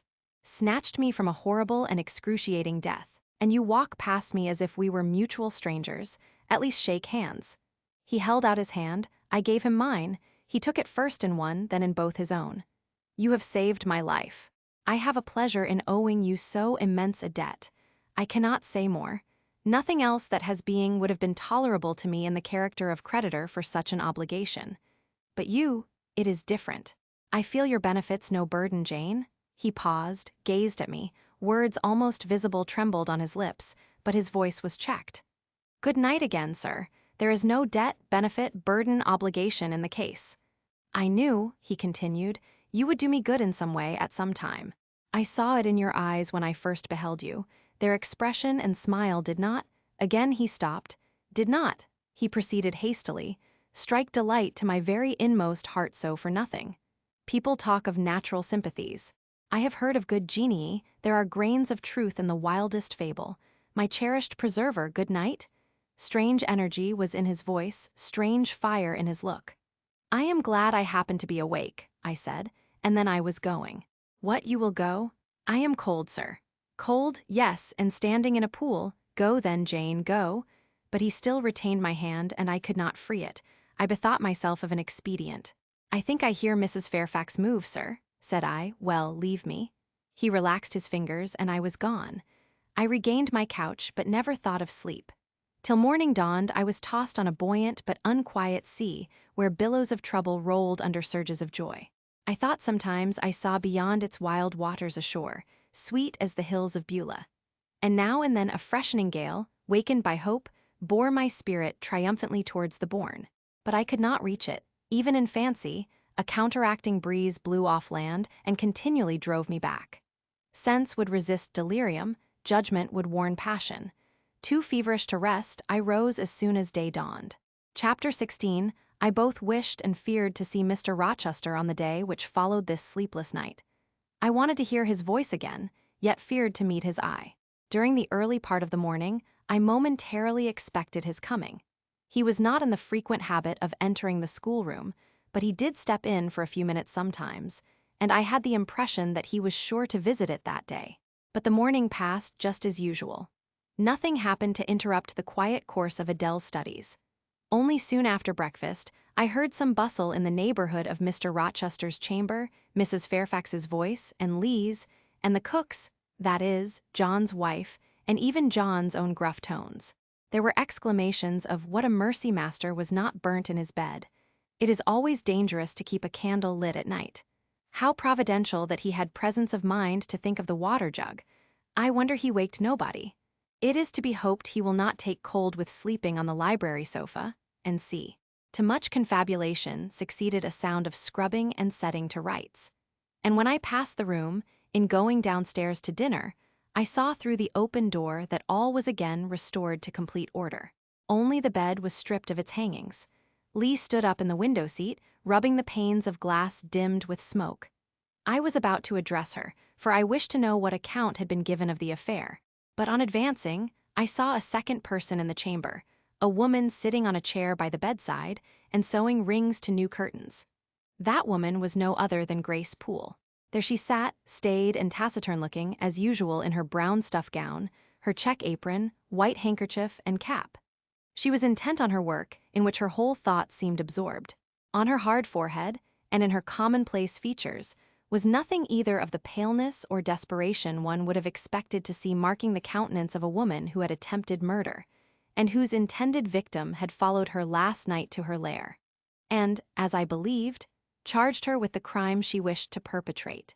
I was amazed, confounded. She looked up while I still gazed at her. No start, no increase or failure of color betrayed emotion, consciousness of guilt, or fear of detection. She said, "Good morning, miss," in her usual phlegmatic and brief manner, and taking up another ring and more tape, went on with her sewing. I will put her to some test, thought I. Such absolute impenetrability is past comprehension. "Good morning, Grace," I said. "Has anything happened here? I thought I heard the servants all talking together a while ago." Only master had been reading in his bed last night. He fell asleep with his candle lit, and the curtains got on fire. But fortunately, he awoke before the bedclothes or the woodwork caught, and contrived to quench the flames with the water in the ewer. "A strange affair," I said, in a low voice. Then, looking at her fixedly, "Did Mr. Rochester wake nobody? Did no one hear him move?" She again raised her eyes to me, and this time there was something of consciousness in their expression. She seemed to examine me warily. Then she answered, "The servants sleep so far off, you know, miss, they would not be likely to hear. Mrs. Fairfax's room and yours are the nearest to master's, but Mrs. Fairfax said she heard nothing. When people get elderly, they often sleep heavy." She paused, and then added with a sort of assumed indifference but still in a marked and significant tone, "But you are young, miss, and I should say a light sleeper. Perhaps you may have heard a noise?" "I did," said I, dropping my voice so that Lee, who was still polishing the panes, could not hear me, and at first I thought it was Pilot. But Pilot cannot laugh. And I am certain I heard a laugh, and a strange one. She took a new needleful of thread, waxed it carefully, threaded her needle with a steady hand, and then observed, with perfect composure, "It is hardly likely master would laugh, I should think, miss, when he was in such danger. You must have been dreaming." "I was not dreaming," I said, with some warmth, for her brazen coolness provoked me. Again she looked at me, and with the same scrutinizing and conscious eye. "Have you told master that you heard a laugh?" she inquired. "I have not had the opportunity of speaking to him this morning." "You did not think of opening your door and looking out into the gallery?" she further asked. She appeared to be cross-questioning me, attempting to draw from me information unawares.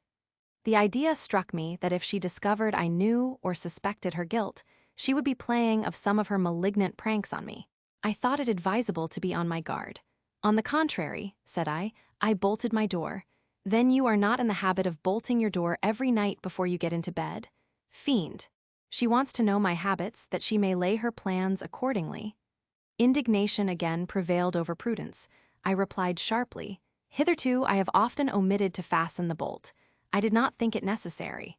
I was not aware any danger or annoyance was to be dreaded at Thornfield Hall. But in future," and I laid marked stress on the words, "I shall take good care to make all secure before I venture to lie down." "It will be wise so to do," was her answer. "This neighborhood is as quiet as any I know, and I never heard of the hall being attempted by robbers since it was a house, though there are hundreds of pounds worth of plate in the plate closet, as is well known. And you see, for such a large house, there are very few servants, because master has never lived here much. And when he does come, being a bachelor, he needs little waiting on. But I always think it best to err on the safe side. A door is soon fastened, and it is as well to have a drawn bolt between one and any mischief that may be about. A deal of people, miss, are for trusting all to Providence. But I say Providence will not dispense with the means, though he often blesses them when they are used discreetly." And here she closed her harangue, a long one for her, and uttered with the demureness of a quackeress. I still stood absolutely dumbfounded at what appeared to me her miraculous self-possession and most inscrutable hypocrisy, when the cook entered. "Mrs. Poole," said she, addressing Grace, "the servants' dinner will soon be ready. Will you come down? No, just put my pint of porter and bit of pudding on a tray, and I'll carry it upstairs. You'll have some meat? Just a morsel and a taste of cheese, that's all. And the sago? Never mind it at present. I shall be coming down before tea time. I'll make it myself." The cook here turned to me, saying that Mrs. Fairfax was waiting for me, so I departed. I hardly heard Mrs. Fairfax's account of the curtain conflagration during dinner. So much was I occupied in puzzling my brains over the enigmatical character of Grace Poole, and still more in pondering the problem of her position at Thornfield and questioning why she had not been given into custody that morning, or, at the very least, dismissed from her master's service. He had almost as much as declared his conviction of her criminality last night. What mysterious cause withheld him from accusing her? Why had he enjoined me, too, to secrecy? It was strange. A bold, vindictive, and haughty gentleman seemed somehow in the power of one of the meanest of his dependents. So much in her power, that even when she lifted her hand against his life, he dared not openly charge her with the attempt, much less punish her for it. Had Grace been young and handsome, I should have been tempted to think that tenderer feelings than prudence or fear influenced Mr. Rochester in her behalf. But, hard-favored and matronly as she was, the idea could not be admitted. Yet, I reflected, she has been young once. Her youth would be contemporary with her master's. Mrs. Fairfax told me once she had lived here many years. I don't think she can ever have been pretty. But for aught I know, she may possess originality and strength of character to compensate for the want of personal advantages.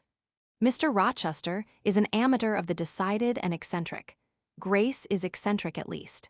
What if a former caprice, a freak very possible to a nature so sudden and headstrong as his, has delivered him into her power, and she now exercises over his actions a secret influence, the result of his own indiscretion, which he cannot shake off and dare not disregard.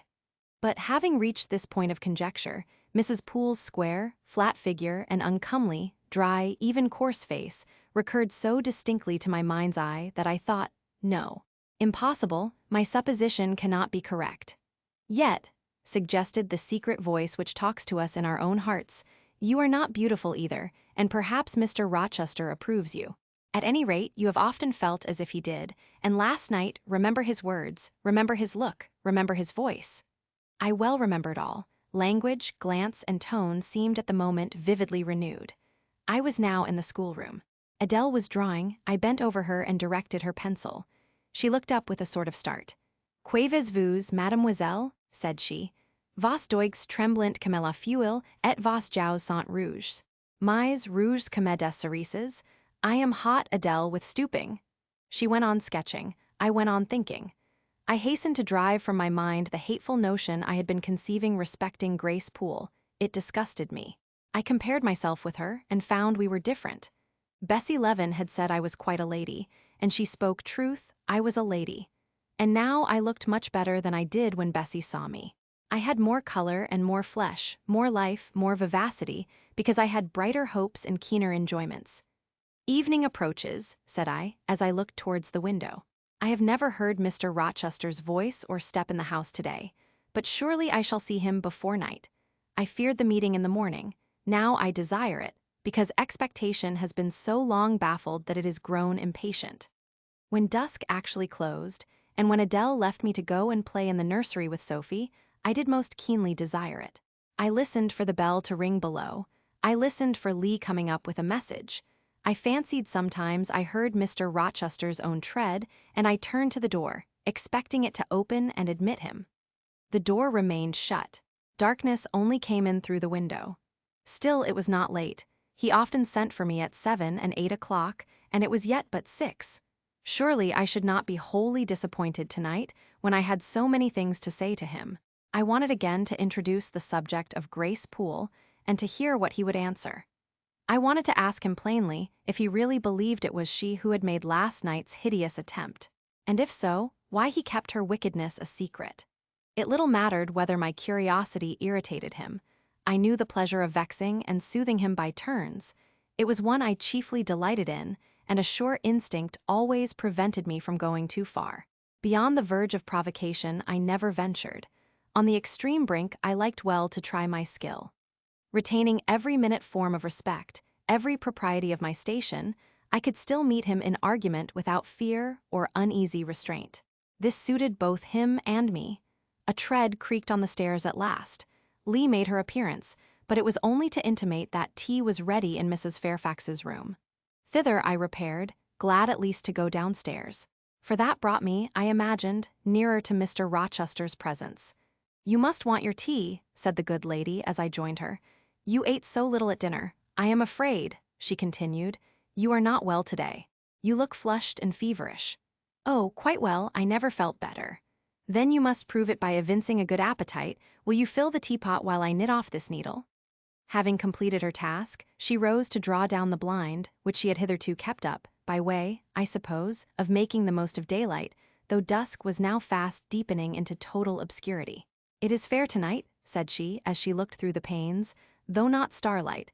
Mr. Rochester has, on the whole, had a favorable day for his journey." "Journey? Is Mr. Rochester gone anywhere?" I did not know he was out.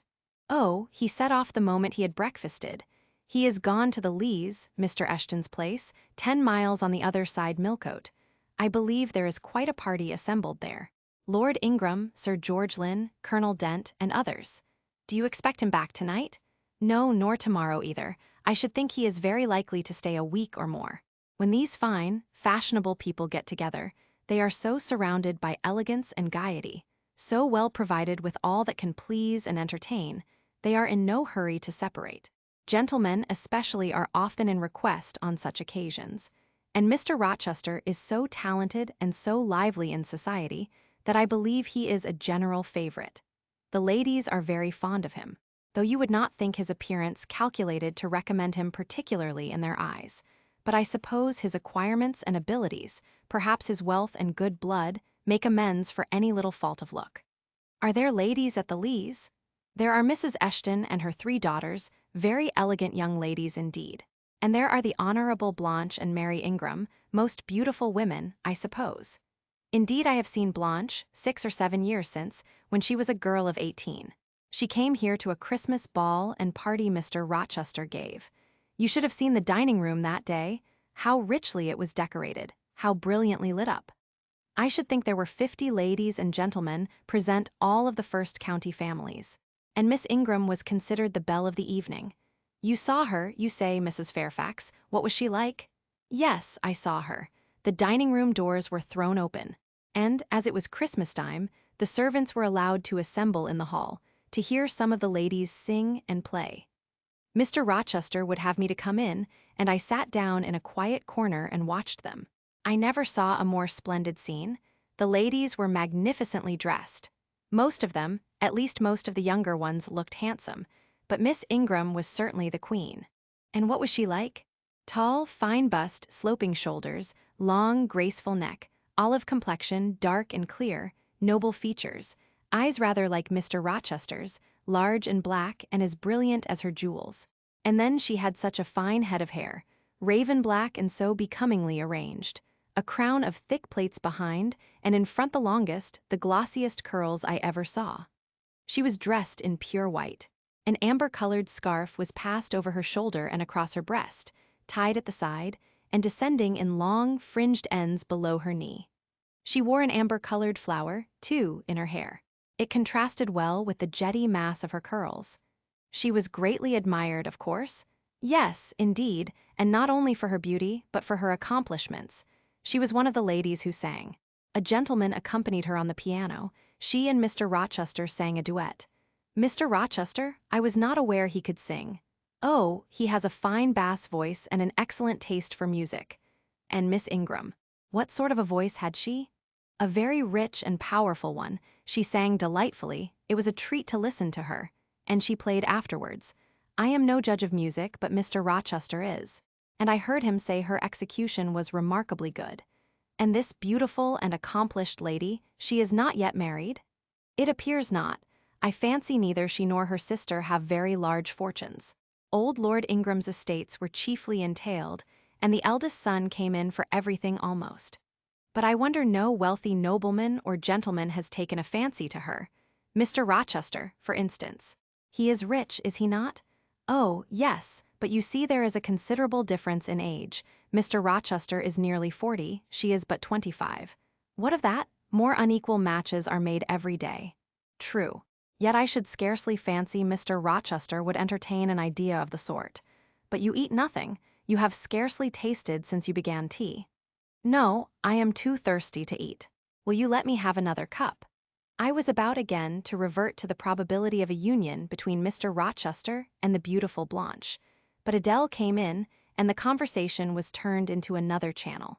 When once more alone, I reviewed the information I had got, looked into my heart, examined its thoughts and feelings, and endeavored to bring back with a strict hand such as had been straying through imagination's boundless and trackless waste, into the safe fold of common sense. Arraigned at my own bar, memory having given her evidence of the hopes, wishes, sentiments I had been cherishing since last night, of the general state of mind in which I had indulged for nearly a fortnight past. Reason having come forward and told, in her own quiet way, a plain, unvarnished tale, showing how I had rejected the real and rabidly devoured the ideal. I pronounced judgment to this effect, that a greater fool than Jane Eyre had never breathed the breath of life, that a more fantastic idiot had never surfeited herself on sweet lies and swallowed poison as if it were nectar. You, I said, a favorite with Mr. Rochester, you gifted with the power of pleasing him, you of importance to him in any way? Go, your folly sickens me. And you have derived pleasure from occasional tokens of preference, equivocal tokens shown by a gentleman of family and a man of the world to a dependent and a novice. How dared you, poor stupid dupe? Could not even self-interest make you wiser? You repeated to yourself this morning the brief scene of last night. Cover your face and be ashamed. He said something in praise of your eyes, did he? Blind puppy. Open their bleared lids and look on your own accursed senselessness. It does good to no woman to be flattered by her superior, who cannot possibly intend to marry her. And it is madness in all women to let a secret love kindle within them, which, if unreturned and unknown, must devour the life that feeds it, and if discovered and responded to, must lead, ignis fatuus like, into miry wilds whence there is no extrication. Listen then, Jane Eyre, to your sentence. Tomorrow, place the glass before you and draw in chalk your own picture, faithfully, without softening one defect. Omit no harsh line, smooth away no displeasing irregularity. Write under it, portrait of a governess, disconnected, poor, and plain. Afterwards, take a piece of smooth ivory, you have one prepared in your drawing box. Take your palette, mix your freshest, finest, clearest tints. Choose your most delicate camel hair pencils. Delineate carefully the loveliest face you can imagine. Paint it in your softest shades and sweetest lines, according to the description given by Mrs. Fairfax of Blanche Ingram. Remember the raven ringlets, the oriental eye? What? You revert to Mr. Rochester as a model. Order, no snivel, no sentiment, no regret. I will endure only sense and resolution. Recall the august yet harmonious lineaments, the Grecian neck and bust. Let the round and dazzling arm be visible, and the delicate hand. Omit neither diamond ring nor gold bracelet. Portray faithfully the attire, aerial lace and glistening satin, graceful scarf and golden rose. Call it Blanche, an accomplished lady of rank. Whenever, in future, you should chance to fancy Mr. Rochester thinks well of you, take out these two pictures and compare them. Say, Mr. Rochester might probably win that noble lady's love if he chose to strive for it. Is it likely he would waste a serious thought on this indigent and insignificant plebeian? I'll do it, I resolved. And having framed this determination, I grew calm and fell asleep. I kept my word. An hour or two sufficed to sketch my own portrait in crayons, and in less than a fortnight I had completed an ivory miniature of an imaginary Blanche Ingram.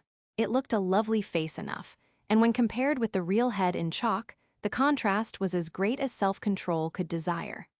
I derived benefit from the task. It had kept my head and hands employed, and had given force and fixedness to the new impressions I wished to stamp indelibly on my heart. Ere long, I had reason to congratulate myself on the course of wholesome discipline to which I had thus forced my feelings to submit. Thanks to it, I was able to meet subsequent occurrences with a decent calm, which, had they found me unprepared, I should probably have been unequal to maintain, even externally. Chapter 17. A week passed, and no news arrived of Mr. Rochester. 10 days, and still he did not come. Mrs. Fairfax said she should not be surprised if he were to go straight from the Leas to London, and thence to the Continent, and not show his face again at Thornfield for a year to come. He had not unfrequently quitted it in a manner quite as abrupt and unexpected. When I heard this, I was beginning to feel a strange chill and failing at the heart. I was actually permitting myself to experience a sickening sense of disappointment. But rallying my wits and recollecting my principles, I at once called my sensations to order. And it was wonderful how I got over the temporary blunder. How I cleared up the mistake of supposing Mr. Rochester's movements a matter in which I had any cause to take a vital interest. Not that I humbled myself by a slavish notion of inferiority. On the contrary, I just said, "You have nothing to do with the master of Thornfield, further than to receive the salary he gives you for teaching his protégé, and to be grateful for such respectful and kind treatment as, if you do your duty, you have a right to expect at his hands. Be sure that is the only tie he seriously acknowledges between you and him, so don't make him the object of your fine feelings, your raptures, agonies, and so forth. He is not of your order. Keep to your caste, and be too self-respecting to lavish the love of the whole heart, soul, and strength, where such a gift is not wanted and would be despised." I went on with my day's business tranquilly, but ever and anon vague suggestions kept wandering across my brain of reasons why I should quit Thornfield. And I kept involuntarily framing advertisements and pondering conjectures about new situations. These thoughts I did not think to check. They might germinate and bear fruit if they could. Mr. Rochester had been absent upwards of a fortnight when the post brought Mrs. Fairfax a letter. "It is from the master," said she, as she looked at the direction. "Now I suppose we shall know whether we are to expect his return or not." And while she broke the seal and perused the document, I went on taking my coffee. We were at breakfast. It was hot, and I attributed to that circumstance a fiery glow which suddenly rose to my face. Why my hand shook, and why I involuntarily spilt half the contents of my cup into my saucer, I did not choose to consider. Well, I sometimes think we are too quiet, but we run a chance of being busy enough now. For a little while at least, said Mrs. Fairfax, still holding the note before her spectacles. Ere I permitted myself to request an explanation, I tied the string of Adele's pinafore, which happened to be loose.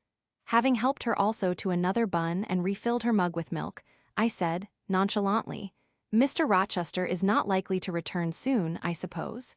"Indeed he is, in 3 days, he says. That will be next Thursday, and not alone either. I don't know how many of the fine people at the Lees are coming with him.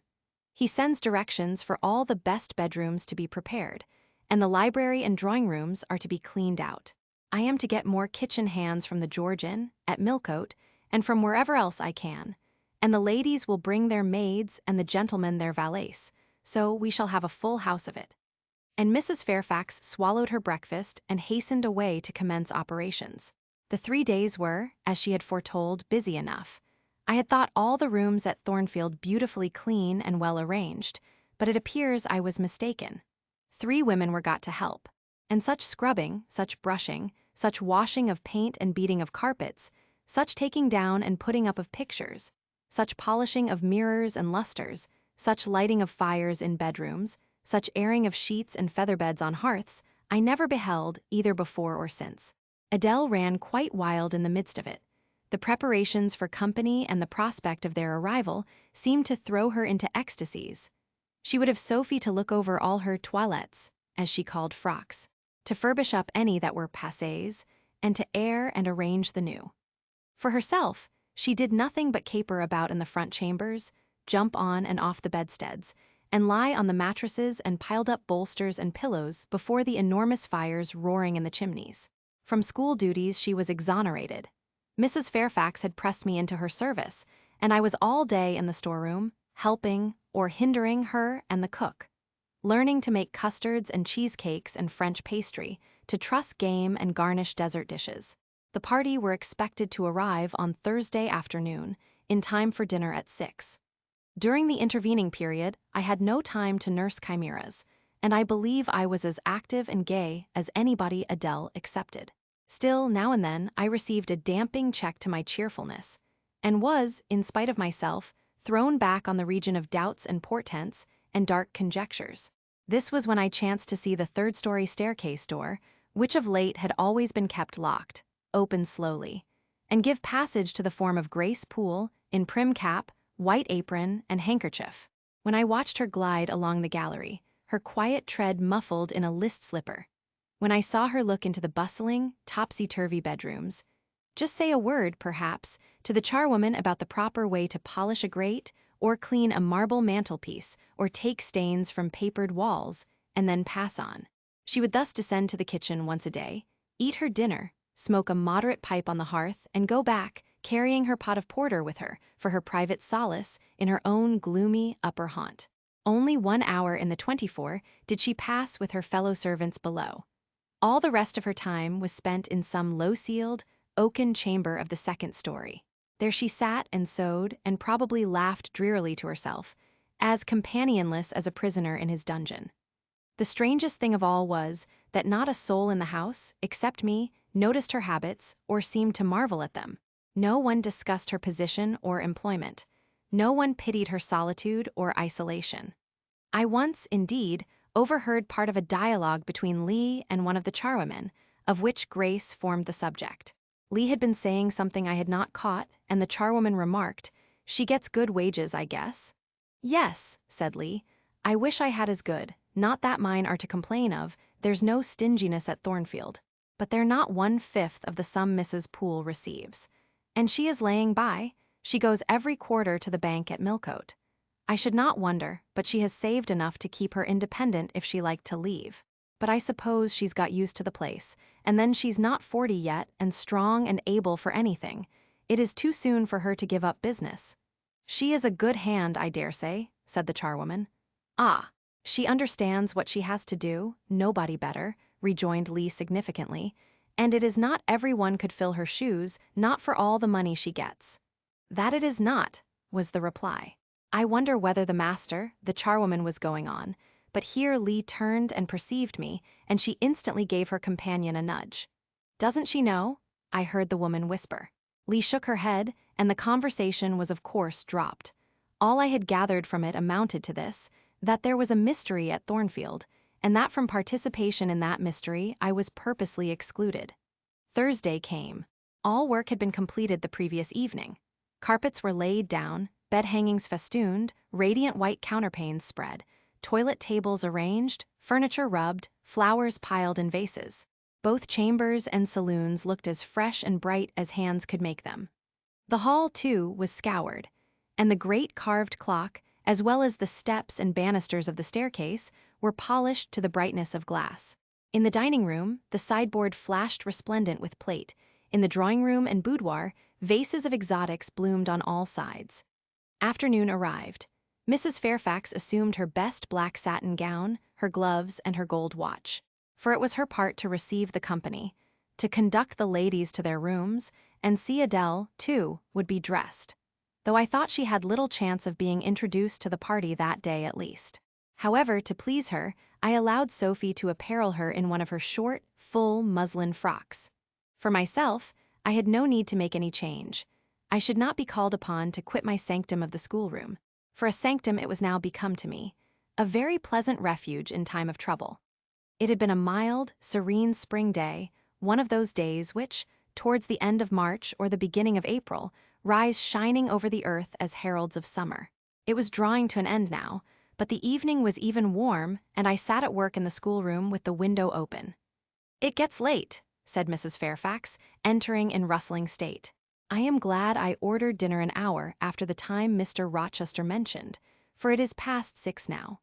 I have sent John down to the gates to see if there is anything on the road. One can see a long way from thence in the direction of Millcote."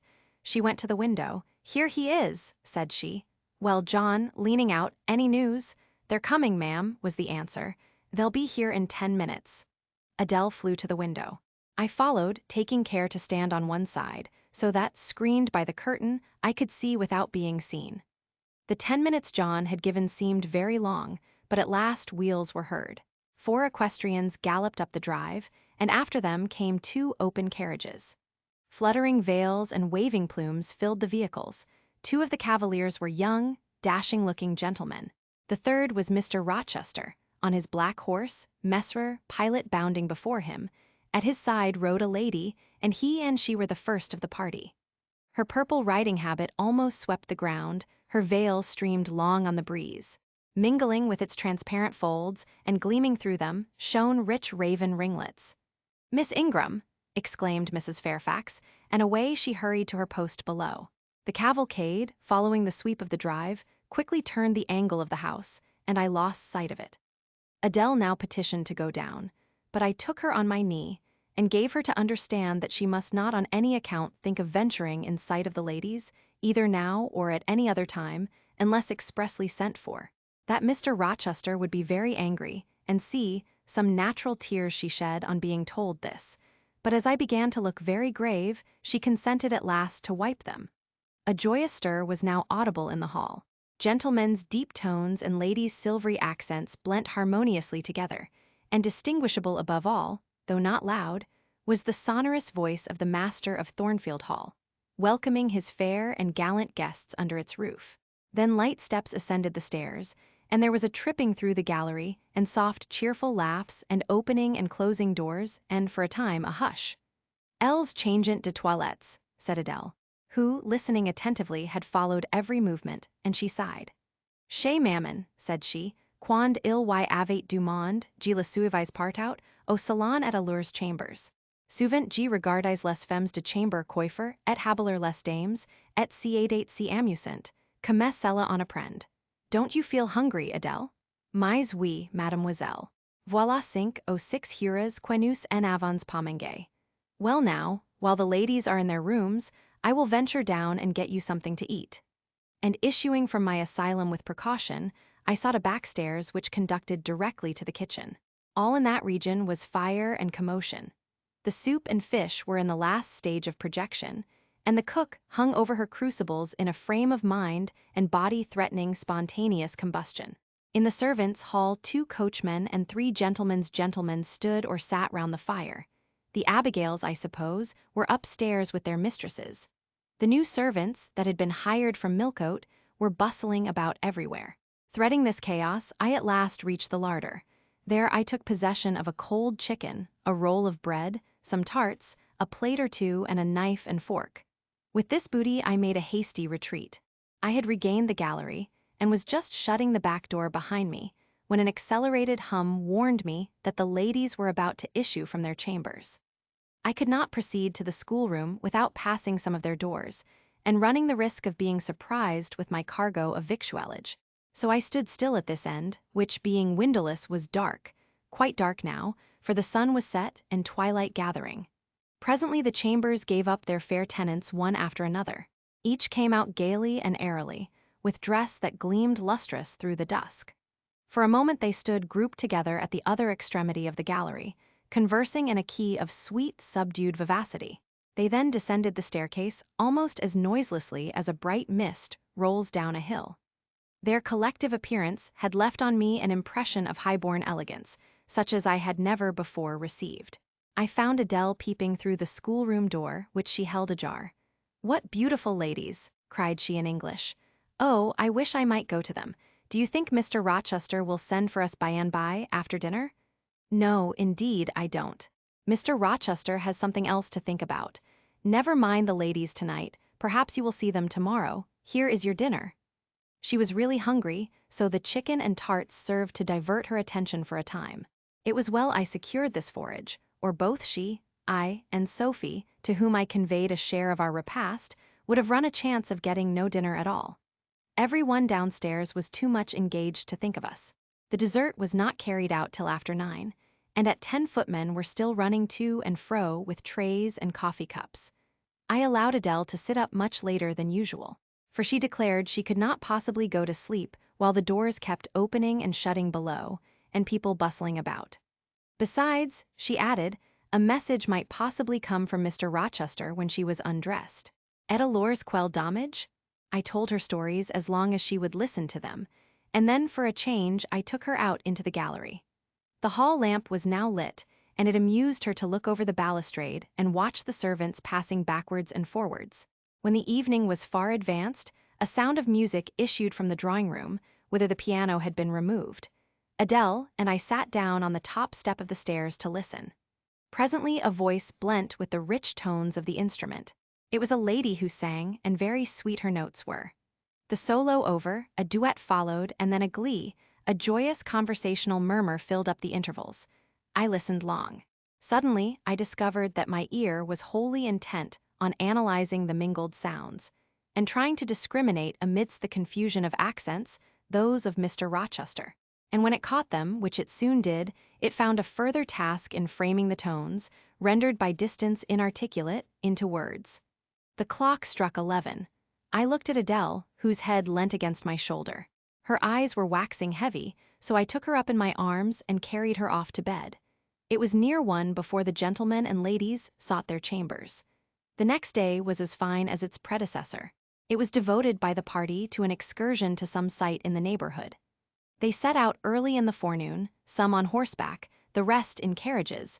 I witnessed both the departure and the return. Miss Ingram, as before, was the only lady equestrian, and, as before, Mr. Rochester galloped at her side. The two rode a little apart from the rest. I pointed out this circumstance to Mrs. Fairfax, who was standing at the window with me.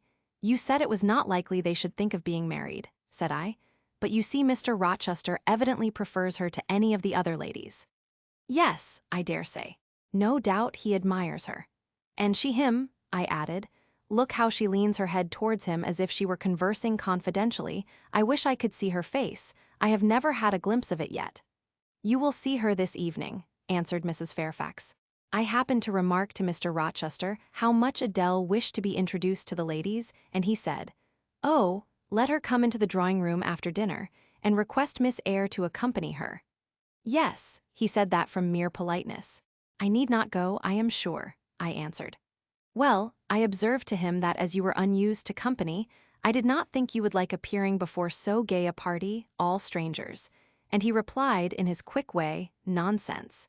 If she objects, tell her it is my particular wish, and if she resists, say I shall come and fetch her in case of contumacy." "I will not give him that trouble," I answered. "I will go, if no better may be, but I don't like it. Shall you be there, Mrs. Fairfax?" "No," I pleaded off, and he admitted my plea. "I'll tell you how to manage so as to avoid the embarrassment of making a formal entrance, which is the most disagreeable part of the business. You must go into the drawing-room while it is empty, before the ladies leave the dinner table. Choose your seat in any quiet nook you like. You need not stay long after the gentlemen come in, unless you please. Just let Mr. Rochester see you are there and then slip away, nobody will notice you. Will these people remain long, do you think? Perhaps 2 or 3 weeks, certainly not more. After the Easter recess, Sir George Lynn, who was lately elected member for Millcote, will have to go up to town and take his seat. I dare say Mr. Rochester will accompany him. It surprises me that he has already made so protracted a stay at Thornfield." It was with some trepidation that I perceived the hour approach when I was to repair with my charge to the drawing-room. Adele had been in a state of ecstasy all day. After hearing, she was to be presented to the ladies in the evening, and it was not till Sophie commenced the operation of dressing her that she sobered down. Then the importance of the process quickly steadied her, and by the time she had her curls arranged in well-smoothed, drooping clusters, her pink satin frock put on, her long sash tied, and her lace mittens adjusted, she looked as grave as any judge. No need to warn her not to disarrange her attire. When she was dressed, she sat demurely down in her little chair, taking care previously to lift up the satin skirt for fear she should crease it, and assured me she would not stir thence till I was ready. This I quickly was. My best dress, the silver-gray one, purchased for Miss Temple's wedding and never worn since, was soon put on. My hair was soon smoothed. My sole ornament, the pearl brooch, soon assumed. We descended. Fortunately, there was another entrance to the drawing-room than that through the saloon where they were all seated at dinner. We found the apartment vacant, a large fire burning silently on the marble hearth, and wax candles shining in bright solitude, amid the exquisite flowers with which the tables were adorned. The crimson curtain hung before the arch. Slight as was the separation this drapery formed from the party in the adjoining saloon, they spoke in so low a key that nothing of their conversation could be distinguished beyond a soothing murmur. Adele, who appeared to be still under the influence of a most solemnizing impression, sat down, without a word, on the footstool I pointed out to her. I retired to a window seat, and taking a book from a table near, endeavored to read. Adele brought her stool to my feet. Ere long she touched my knee. "What is it, Adele?" "Estc quegini puis pas prendre une seule de ces fleurs magnifiques, mademoiselle. Seulement pour compléter ma toilette." "You think too much of your toilette, Adele, but you may have a flower." And I took a rose from a vase and fastened it in her sash. She sighed a sigh of ineffable satisfaction, as if her cup of happiness were now full. I turned my face away to conceal a smile I could not suppress.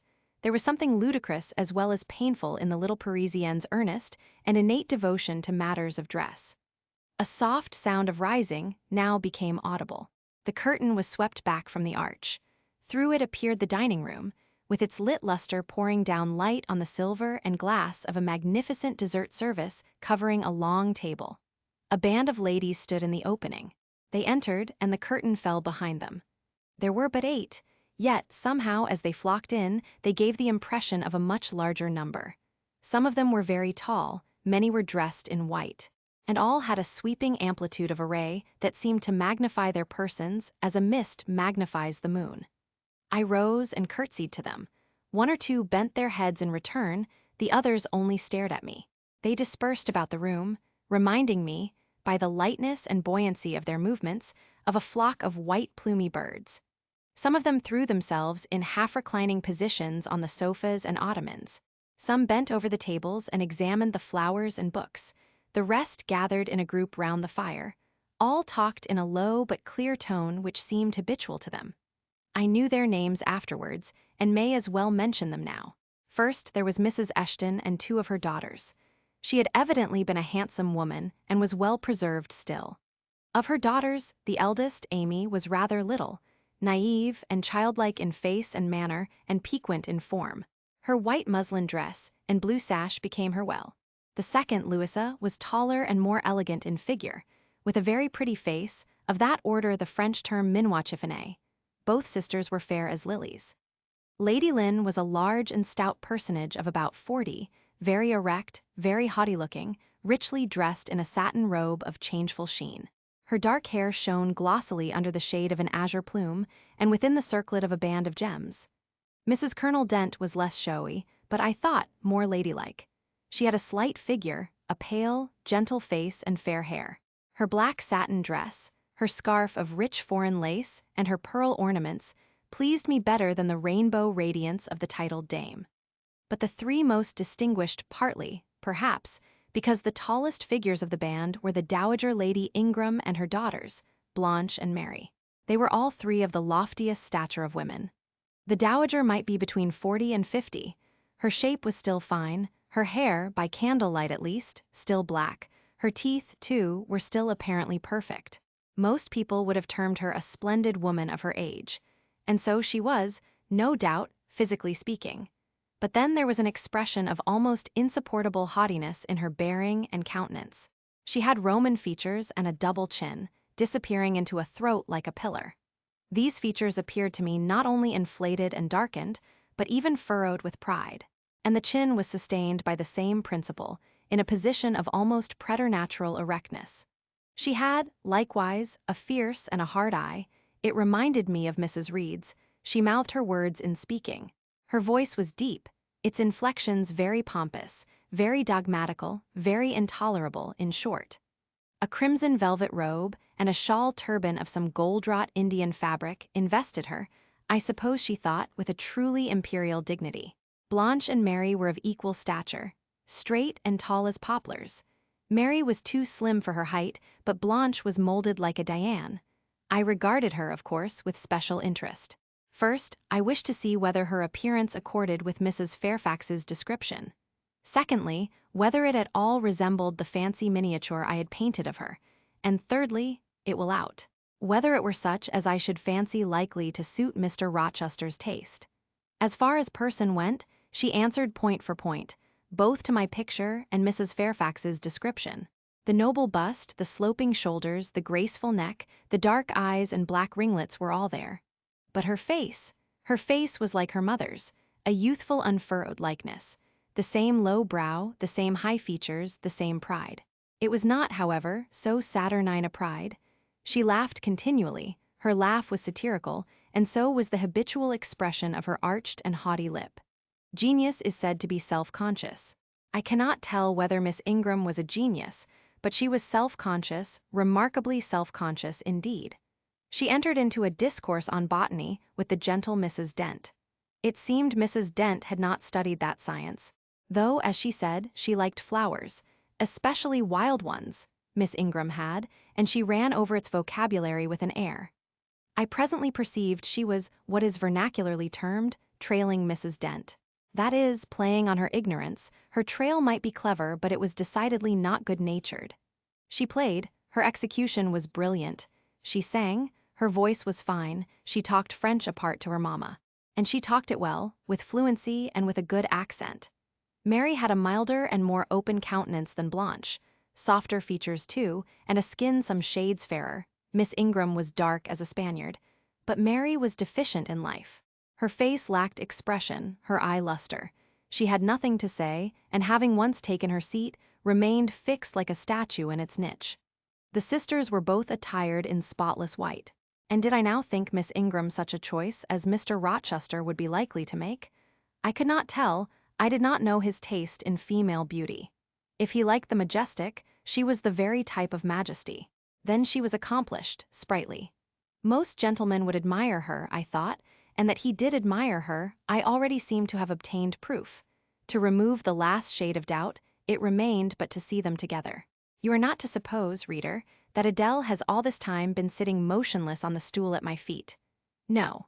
When the ladies entered, she rose, advanced to meet them, made a stately reverence, and said with gravity, "Bonjour, mesdames." And Miss Ingram had looked down at her with a mocking air, and exclaimed, "Oh, what a little puppet." Lady Lynn had remarked, "It is Mr. Rochester's ward, I suppose, the little French girl he was speaking of." Mrs. Dent had kindly taken her hand and given her a kiss. Amy and Louisa Eshton had cried out simultaneously, "What a love of a child!"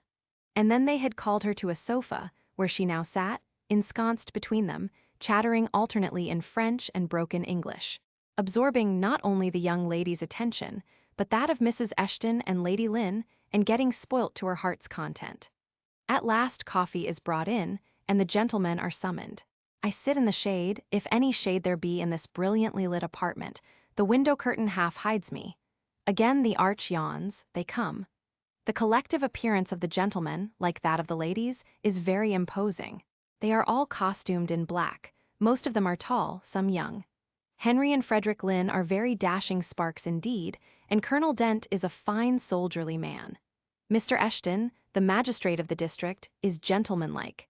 His hair is quite white, his eyebrows and whiskers still dark, which gives him something of the appearance of a pure noble de theatre. Lord Ingram, like his sisters, is very tall. Like them, also, he is handsome, but he shares Mary's apathetic and listless look. He seems to have more length of limb than vivacity of blood or vigor of brain. And where is Mr. Rochester? He comes in last. I am not looking at the arch, yet I see him enter. I try to concentrate my attention on those netting needles, on the meshes of the purse I am forming. I wish to think only of the work I have in my hands, to see only the silver beads and silk threads that lie in my lap. Whereas I distinctly behold his figure, and I inevitably recall the moment when I last saw it. Just after I had rendered him what he deemed an essential service, and he, holding my hand and looking down on my face, surveyed me with eyes that revealed a heart full and eager to overflow, in whose emotions I had a part. How near had I approached him at that moment? What had occurred since, calculated to change his and my relative positions? Yet now, how distant, how far estranged we were. So far estranged that I did not expect him to come and speak to me. I did not wonder when, without looking at me, he took a seat at the other side of the room and began conversing with some of the ladies. No sooner did I see that his attention was riveted on them, and that I might gaze without being observed, than my eyes were drawn involuntarily to his face. I could not keep their lids under control. They would rise, and the irids would fix on him. I looked, and had an acute pleasure in looking. A precious yet poignant pleasure.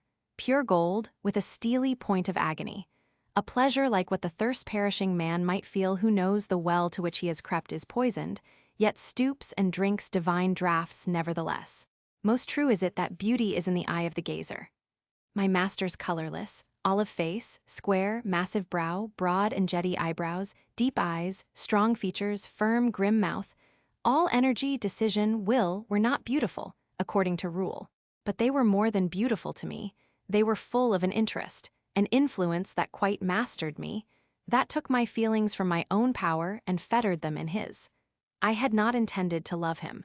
The reader knows I had wrought hard to extirpate from my soul the germs of love there detected. And now, at the first renewed view of him, they spontaneously arrived, green and strong. He made me love him without looking at me. I compared him with his guests.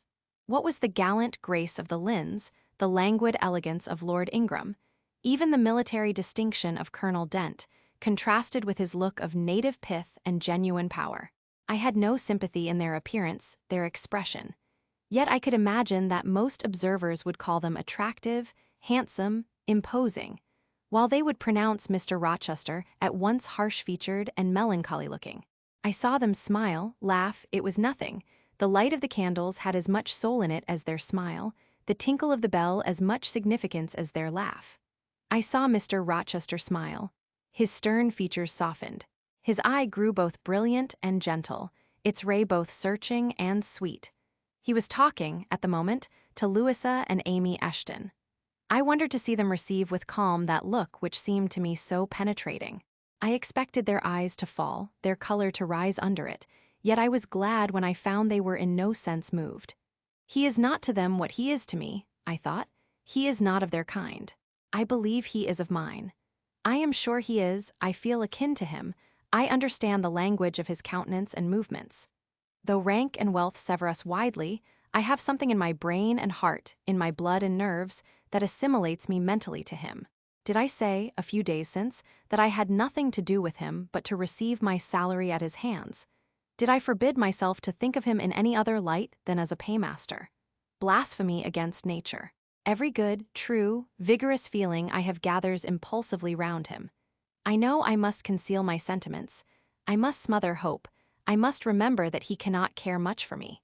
For when I say that I am of his kind, I do not mean that I have his force to influence, and his spell to attract. I mean only that I have certain tastes and feelings in common with him. I must then repeat continually that we are forever sundered. And yet, while I breathe and think, I must love him. Coffee is handed. The ladies, since the gentlemen entered, have become lively as larks. Conversation waxes brisk and merry. Colonel Dent and Mr. Eshton argue on politics, their wives listen. The two proud dowagers, Lady Lynn and Lady Ingram, confabulate together. Sir George, whom, by the by, I have forgotten to describe, a very big and very fresh-looking country gentleman, stands before their sofa, coffee cup in hand, and occasionally puts in a word. Mr. Frederick Lynn has taken a seat beside Mary Ingram, and is showing her the engravings of a splendid volume. She looks, smiles now and then, but apparently says little. The tall and phlegmatic Lord Ingram leans with folded arms on the chair-back of the little and lively Amy Eshton. She glances up at him, and chatters like a wren. She likes him better than she does Mr. Rochester. Henry Lynn has taken possession of an ottoman at the feet of Louisa. Adele shares it with him. He is trying to talk French with her, and Louisa laughs at his blunders. With whom will Blanche Ingram pair? She is standing alone at the table, bending gracefully over an album. She seems waiting to be sought, but she will not wait too long. She herself selects a mate. Mr. Rochester, having quitted the Eshtons, stands on the hearth as solitary as she stands by the table. She confronts him, taking her station on the opposite side of the mantelpiece. "Mr. Rochester, I thought you were not fond of children?" "Nor am I. Then, what induced you to take charge of such a little doll as that?" Pointing to Adele. "Where did you pick her up?" "I did not pick her up, she was left on my hands. You should have sent her to school." "I could not afford it, schools are so dear." "Why, I suppose you have a governess for her." "I saw a person with her just now, is she gone?" "Oh, no, there she is still, behind the window curtain. You pay her, of course. I should think it quite as expensive, more so. For you have them both to keep in addition." I feared, or should I say, hoped. The allusion to me would make Mr. Rochester glance my way, and I involuntarily shrank farther into the shade. But he never turned his eyes. "I have not considered the subject," said he indifferently, looking straight before him. "No, you men never do consider economy and common sense. You should hear Mamma on the chapter of governesses.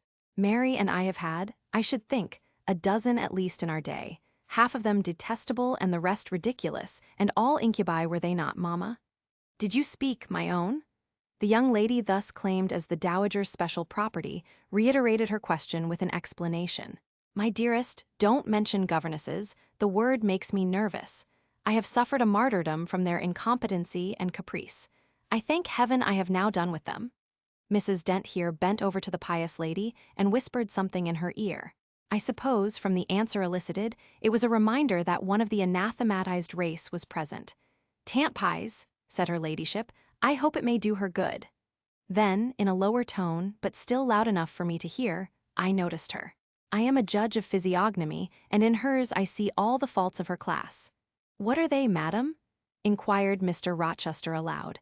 "I will tell you in your private ear," replied she, wagging her turban 3 times with portentous significancy. "But my curiosity will be past its appetite. It craves food now. Ask Blanche. She is nearer you than I. Oh, don't refer him to me, Mamma. I have just one word to say of the whole tribe: they are a nuisance. Not that I ever suffered much from them. I took care to turn the tables. What tricks Theodore and I used to play on our Miss Wilsons, and Mrs. Greys, and Madame Jouberts. Mary was always too sleepy to join in a plot with spirit. The best fun was with Madame Joubert. Miss Wilson was a poor sickly thing, lachrymose and low-spirited, not worth the trouble of vanquishing, in short. And Mrs. Grey was coarse and insensible. No blow took effect on her. But poor Madame Joubert! I see her yet in her raging passions, when we had driven her to extremities, spilt our tea, crumbled our bread and butter, tossed our books up to the ceiling, and played a charivari with the ruler and desk, the fender and fire-irons. Theodore, do you remember those merry days? "Yas, to be sure I do," drawled Lord Ingram. And the poor old stick used to cry out, "Oh, you villain's childs." And then we sermonized her on the presumption of attempting to teach such clever blades as we were, when she was herself so ignorant. We did. And Tito, I helped you in prosecuting, or persecuting, your tutor, whey-faced Mr. Vining, the parson in the pip, as we used to call him. He and Miss Wilson took the liberty of falling in love with each other, at least Tito and I thought so. We surprised sundry tender glances and sighs which we interpreted as tokens of la belle passion. And I promise you the public soon had the benefit of our discovery. We employed it as a sort of lever to hoist our dead weights from the house. Dear Mamma, there, as soon as she got an inkling of the business, found out that it was of an immoral tendency. Did you not, my lady mother? Certainly, my best. And I was quite right. Depend on that. There are 1,000 reasons why liaisons between governesses and tutors should never be tolerated a moment in any well-regulated house. Firstly, oh, gracious, Mamma, spare us the enumeration. Au reste, we all know them. Danger of bad example to innocence of childhood. Distractions and consequent neglect of duty on the part of the attached, mutual alliance and reliance. Confidence thence resulting insolence accompanying mutiny and general blow-up. Am I right, Baroness Ingram of Ingram Park? My lily flower, you are right now, as always. Then no more need be said. Change the subject. Amy Eshton, not hearing or not heeding this dictum, joined in with her soft, infantine tone.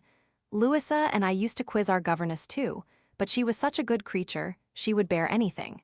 Nothing put her out. She was never cross with us, was she, Louisa? No, never. We might do what we pleased, ransack her desk and her workbox and turn her drawers inside out. And she was so good-natured, she would give us anything we asked for. I suppose, now, said Miss Ingram, curling her lip sarcastically, we shall have an abstract of the memoirs of all the governesses extant. In order to avert such a visitation, I again move the introduction of a new topic. Mr. Rochester, do you second my motion? Madam, I support you on this point, as on every other. Then on me be the onus of bringing it forward. Signor Eduardo, are you in voice tonight? Donna Bianca, if you command it, I will be. Then, Signor, I lay on you my sovereign behest to furbish up your lungs and other vocal organs, as they will be wanted on my royal service. Who would not be the Rizzio of so divine a Mary? A fig for Rizzio, cried she, tossing her head with all its curls, as she moved to the piano. It is my opinion the fiddler David must have been an insipid sort of fellow. I like Black Bothwell better. To my mind, a man is nothing without a spice of the devil in him. And history may say what it will of James Hepburn, but I have a notion he was just the sort of wild, fierce, bandit hero whom I could have consented to gift with my hand. Gentlemen, you hear. Now which of you most resembles Bothwell? Cried Mr. Rochester. I should say the preference lies with you, responded Colonel Dent. On my honor, I am much obliged to you, was the reply. Miss Ingram, who had now seated herself with proud grace at the piano, spreading out her snowy robes in queenly amplitude, commenced a brilliant prelude, talking meantime. She appeared to be on her high horse tonight. Both her words and her air seemed intended to excite not only the admiration, but the amazement of her auditors. She was evidently bent on striking them as something very dashing and daring indeed. Oh, I am so sick of the young men of the present day, exclaimed she, rattling away at the instrument. Poor, puny things, not fit to stir a step beyond Papa's park gates, nor to go even so far without Mamma's permission and guardianship. Creatures so absorbed in care about their pretty faces, and their white hands, and their small feet, as if a man had anything to do with beauty, as if loveliness were not the special prerogative of woman, her legitimate appanage and heritage. I grant an ugly woman is a blot on the fair face of creation, but as to the gentlemen, let them be solicitous to possess only strength and valor. Let their motto be, hunt, shoot, and fight, the rest is not worth a fillip. Such should be my device were I a man. Whenever I marry, she continued after a pause which none interrupted, I am resolved my husband shall not be a rival, but a foil to me. I will suffer no competitor near the throne. I shall exact an undivided homage. His devotions shall not be shared between me and the shape he sees in his mirror. Mr. Rochester, now sing, and I will play for you. I am all obedience, was the response. Here then is a Corsair song. know that I dote on corsairs, and for that reason sing it con spirito. Commands from Miss Ingram's lips would put spirit into a mug of milk and water. Take care, then. If you don't please me, I will shame you by showing how such things should be done. That is offering a premium on incapacity. I shall now endeavor to fail. Gardez-vous en bien. If you err willfully, I shall devise a proportionate punishment.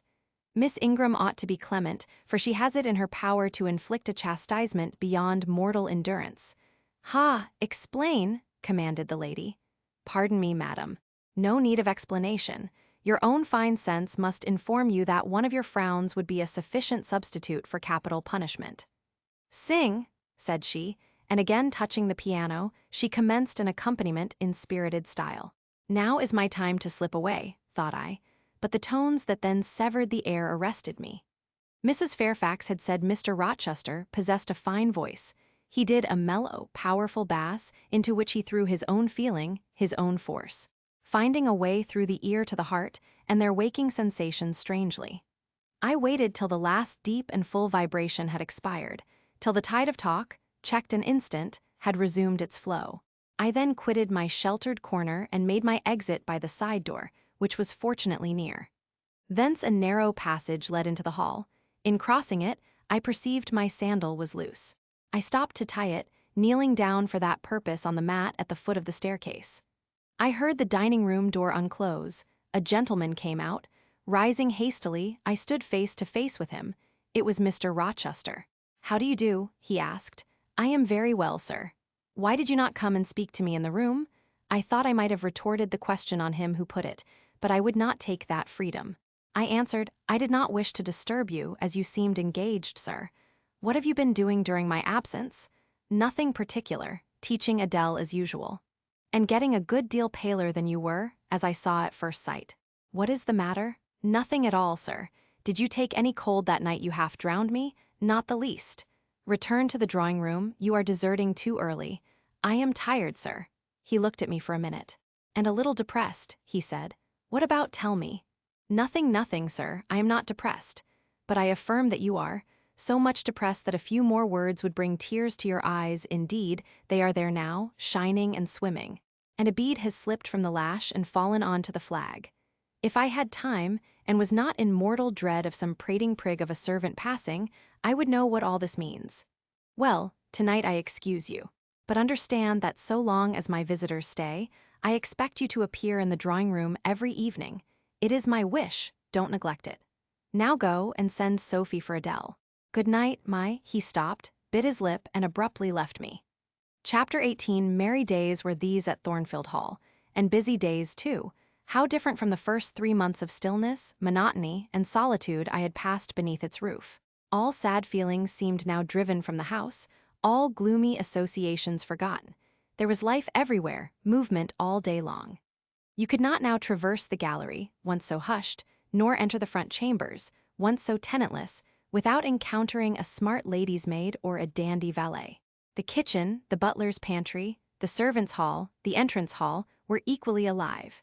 And the saloons were only left void and still when the blue sky and halcyon sunshine of the genial spring weather called their occupants out into the grounds. Even when that weather was broken, and continuous rain set in for some days, no damp seemed cast over enjoyment.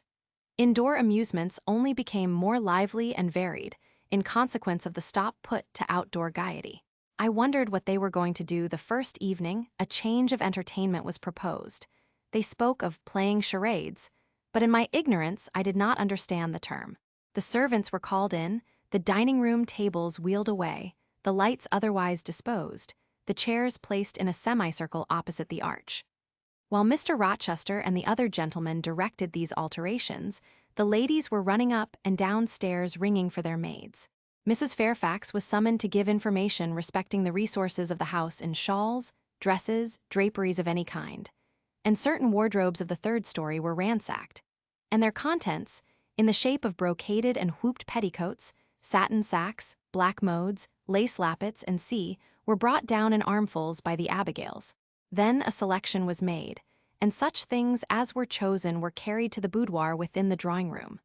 Meantime, Mr. Rochester had again summoned the ladies round him, and was selecting certain of their number to be of his party. "Miss Ingram is mine, of course," said he. Afterwards, he named the two Mrs. Eshton and Mrs. Dent. He looked at me. I happened to be near him, as I had been fastening the clasp of Mrs. Dent's bracelet, which had got loose. "Will you play?" he asked. I shook my head. He did not insist, which I rather feared he would have done. He allowed me to return quietly to my usual seat. He and his aides now withdrew behind the curtain. The other party, which was headed by Colonel Dent, sat down on the crescent of chairs. One of the gentlemen, Mr. Eshton, observing me, seemed to propose that I should be asked to join them, but Lady Ingram instantly negatived the notion.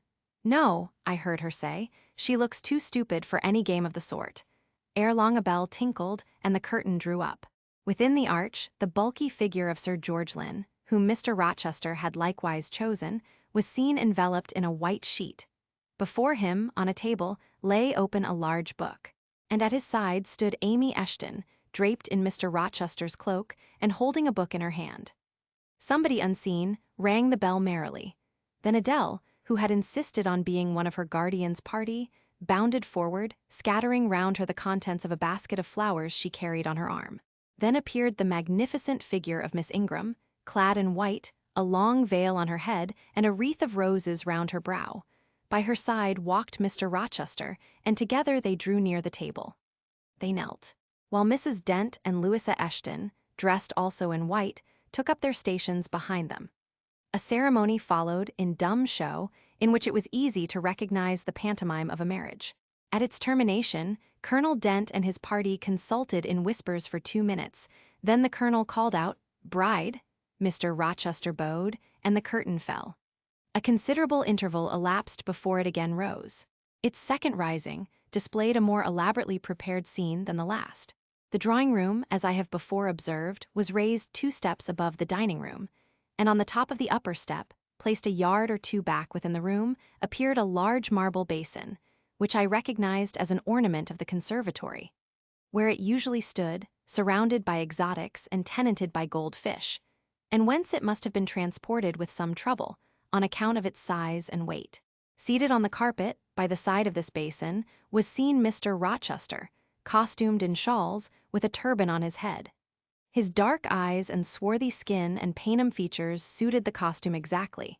He looked the very model of an Eastern emir, an agent or a victim of the bowstring.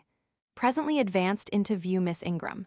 She, too, was attired in Oriental fashion, a crimson scarf tied sash-like round the waist, an embroidered handkerchief knotted about her temples, her beautifully molded arms bare, one of them upraised in the act of supporting a pitcher, poised gracefully on her head. Both her cast of form and feature, her complexion and her general air, suggested the idea of some Israelitish princess of the patriarchal days. And such was doubtless the character she intended to represent. She approached the basin and bent over it as if to fill her pitcher. She again lifted it to her head. The personage on the well-brink now seemed to accost her, to make some request. She hasted, let down her pitcher on her hand, and gave him to drink. From the bosom of his robe he then produced a casket, opened it, and showed magnificent bracelets and earrings. She acted astonishment and admiration. Kneeling, he laid the treasure at her feet. Incredulity and delight were expressed by her looks and gestures. The stranger fastened the bracelets on her arms and the rings in her ears. It was Eliezer and Rebecca. The camels only were wanting. The divining party again laid their heads together.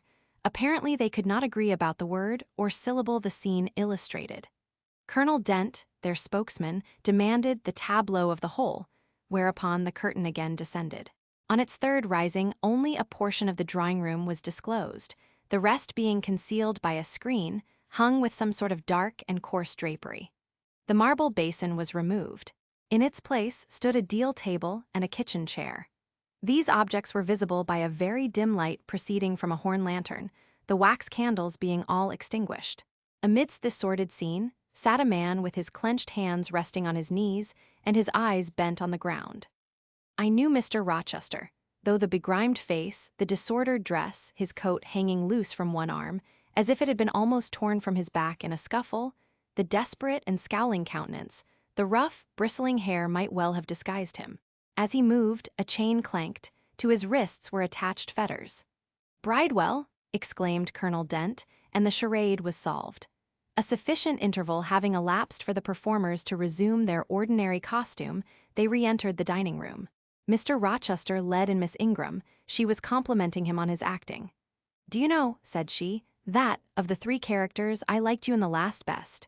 Oh, had you but lived a few years earlier, what a gallant gentleman highwayman you would have made." "Is all the soot washed from my face?" he asked, turning it towards her. "Alas, yes, the more's the pity. Nothing could be more becoming to your complexion than that ruffian's rouge. You would like a hero of the road, then? An English hero of the road would be the next best thing to an Italian bandit, and that could only be surpassed by a Levantan pirate. Well, whatever I am, remember you are my wife. We were married an hour since, in the presence of all these witnesses." She giggled, and her color rose. "Now, Dent," continued Mr. Rochester, "it is your turn." And as the other party withdrew, he and his band took the vacated seats. Miss Ingram placed herself at her leader's right hand. The other diviners filled the chairs on each side of him and her. I did not now watch the actors. I no longer waited with interest for the curtain to rise. My attention was absorbed by the spectators. My eyes, erewhile fixed on the arch, were now irresistibly attracted to the semicircle of chairs. What charade Colonel Dent and his party played, what word they chose, how they acquitted themselves, I no longer remember. But I still see the consultation which followed each scene. I see Mr. Rochester turn to Miss Ingram, and Miss Ingram to him. I see her incline her head towards him, till the jetty curls almost touch his shoulder and wave against his cheek. I hear their mutual whisperings. I recall their interchanged glances, and something even of the feeling roused by the spectacle returns in memory at this moment. I have told you, reader, that I had learnt to love Mr. Rochester.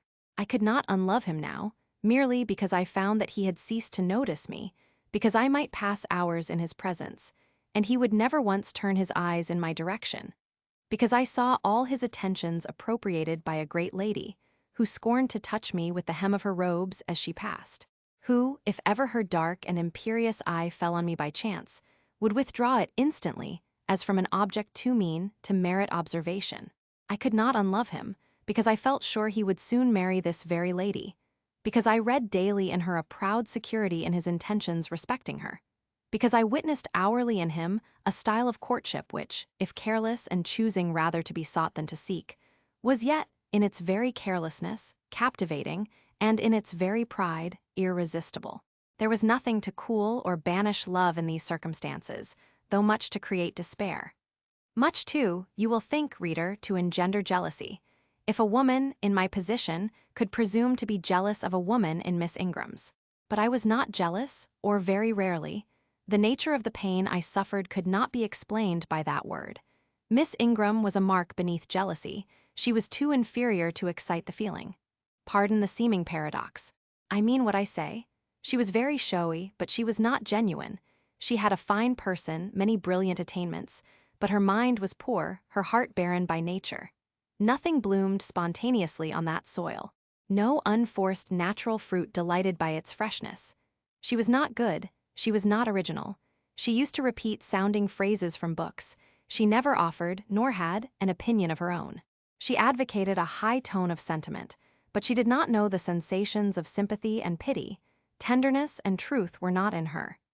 Too often she betrayed this, by the undue vent she gave to a spiteful antipathy she had conceived against little Adele, pushing her away with some contumelious epithet if she happened to approach her, sometimes ordering her from the room, and always treating her with coldness and acrimony.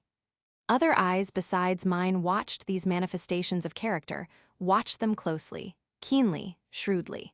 Yes, the future bridegroom, Mr. Rochester himself, exercised over his intended a ceaseless surveillance. And it was from this sagacity, this guardedness of his, this perfect, clear consciousness of his fair one's defects, this obvious absence of passion in his sentiments towards her, that my ever-torturing pain arose. I saw he was going to marry her, for family, perhaps political reasons, because her rank and connections suited him.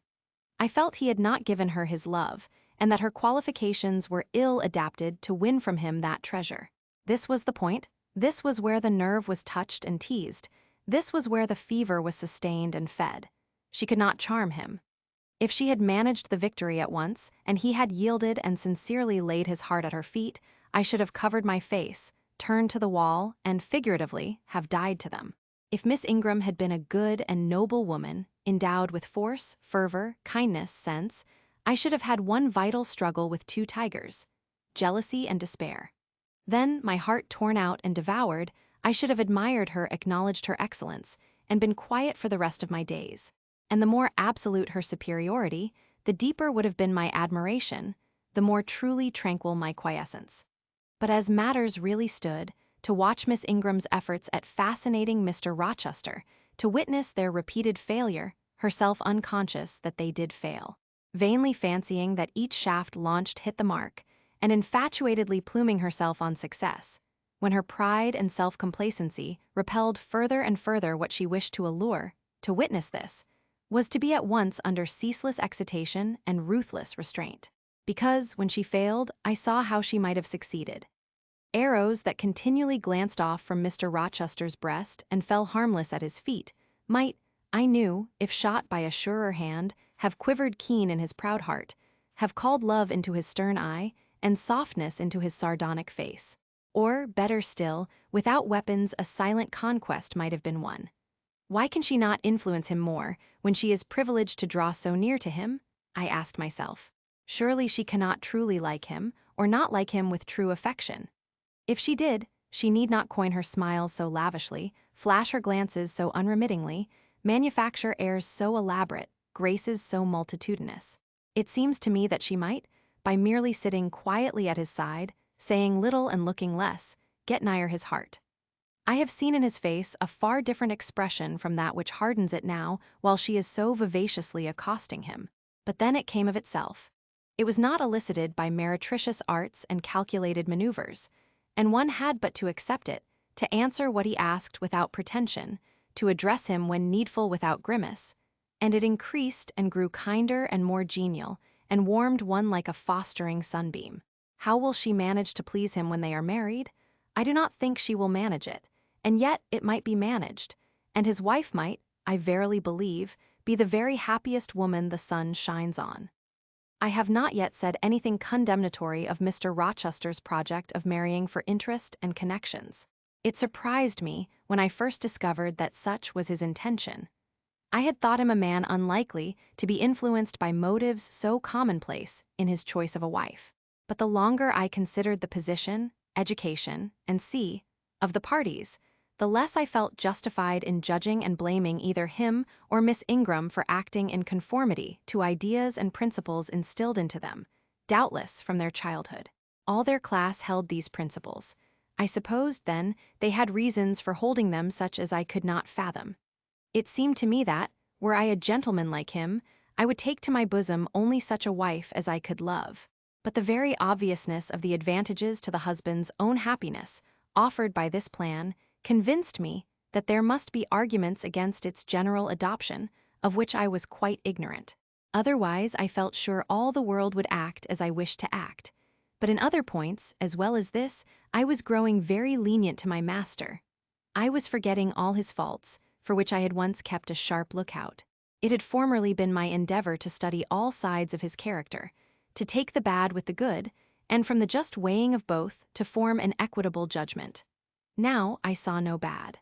The sarcasm that had repelled, the harshness that had startled me once, were only like keen condiments in a choice dish. Their presence was pungent, but their absence would be felt as comparatively insipid. And as for the vague something, was it a sinister or a sorrowful, a designing or a desponding expression? That opened upon a careful observer, now and then in his eye, and closed again before one could fathom the strange depth partially disclosed. That something which used to make me fear and shrink, as if I had been wandering amongst volcanic-looking hills, and had suddenly felt the ground quiver and seen it gape. That something I, at intervals, beheld still, and with throbbing heart, but not with palsied nerves. Instead of wishing to shun, I longed only to dare to divine it, and I thought Miss Ingram happy, because one day she might look into the abyss at her leisure, explore its secrets, and analyze their nature.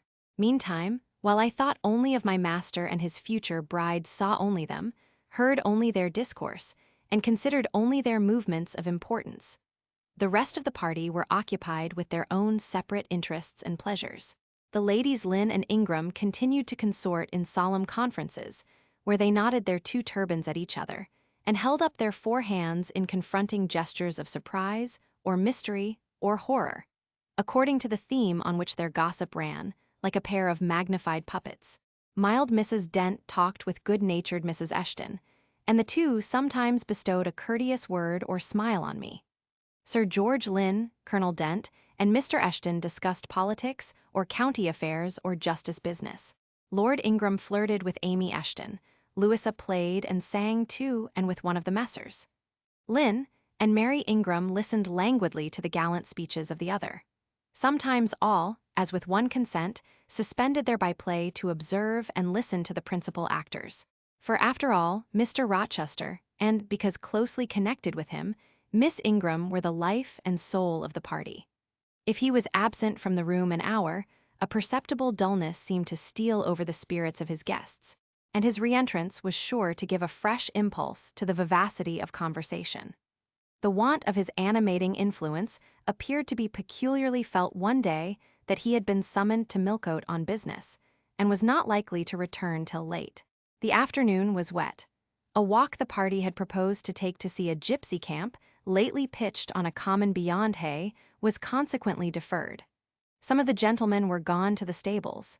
The younger ones, together with the younger ladies, were playing billiards in the billiard room. The dowagers Ingram and Lynn sought solace in a quiet game at cards.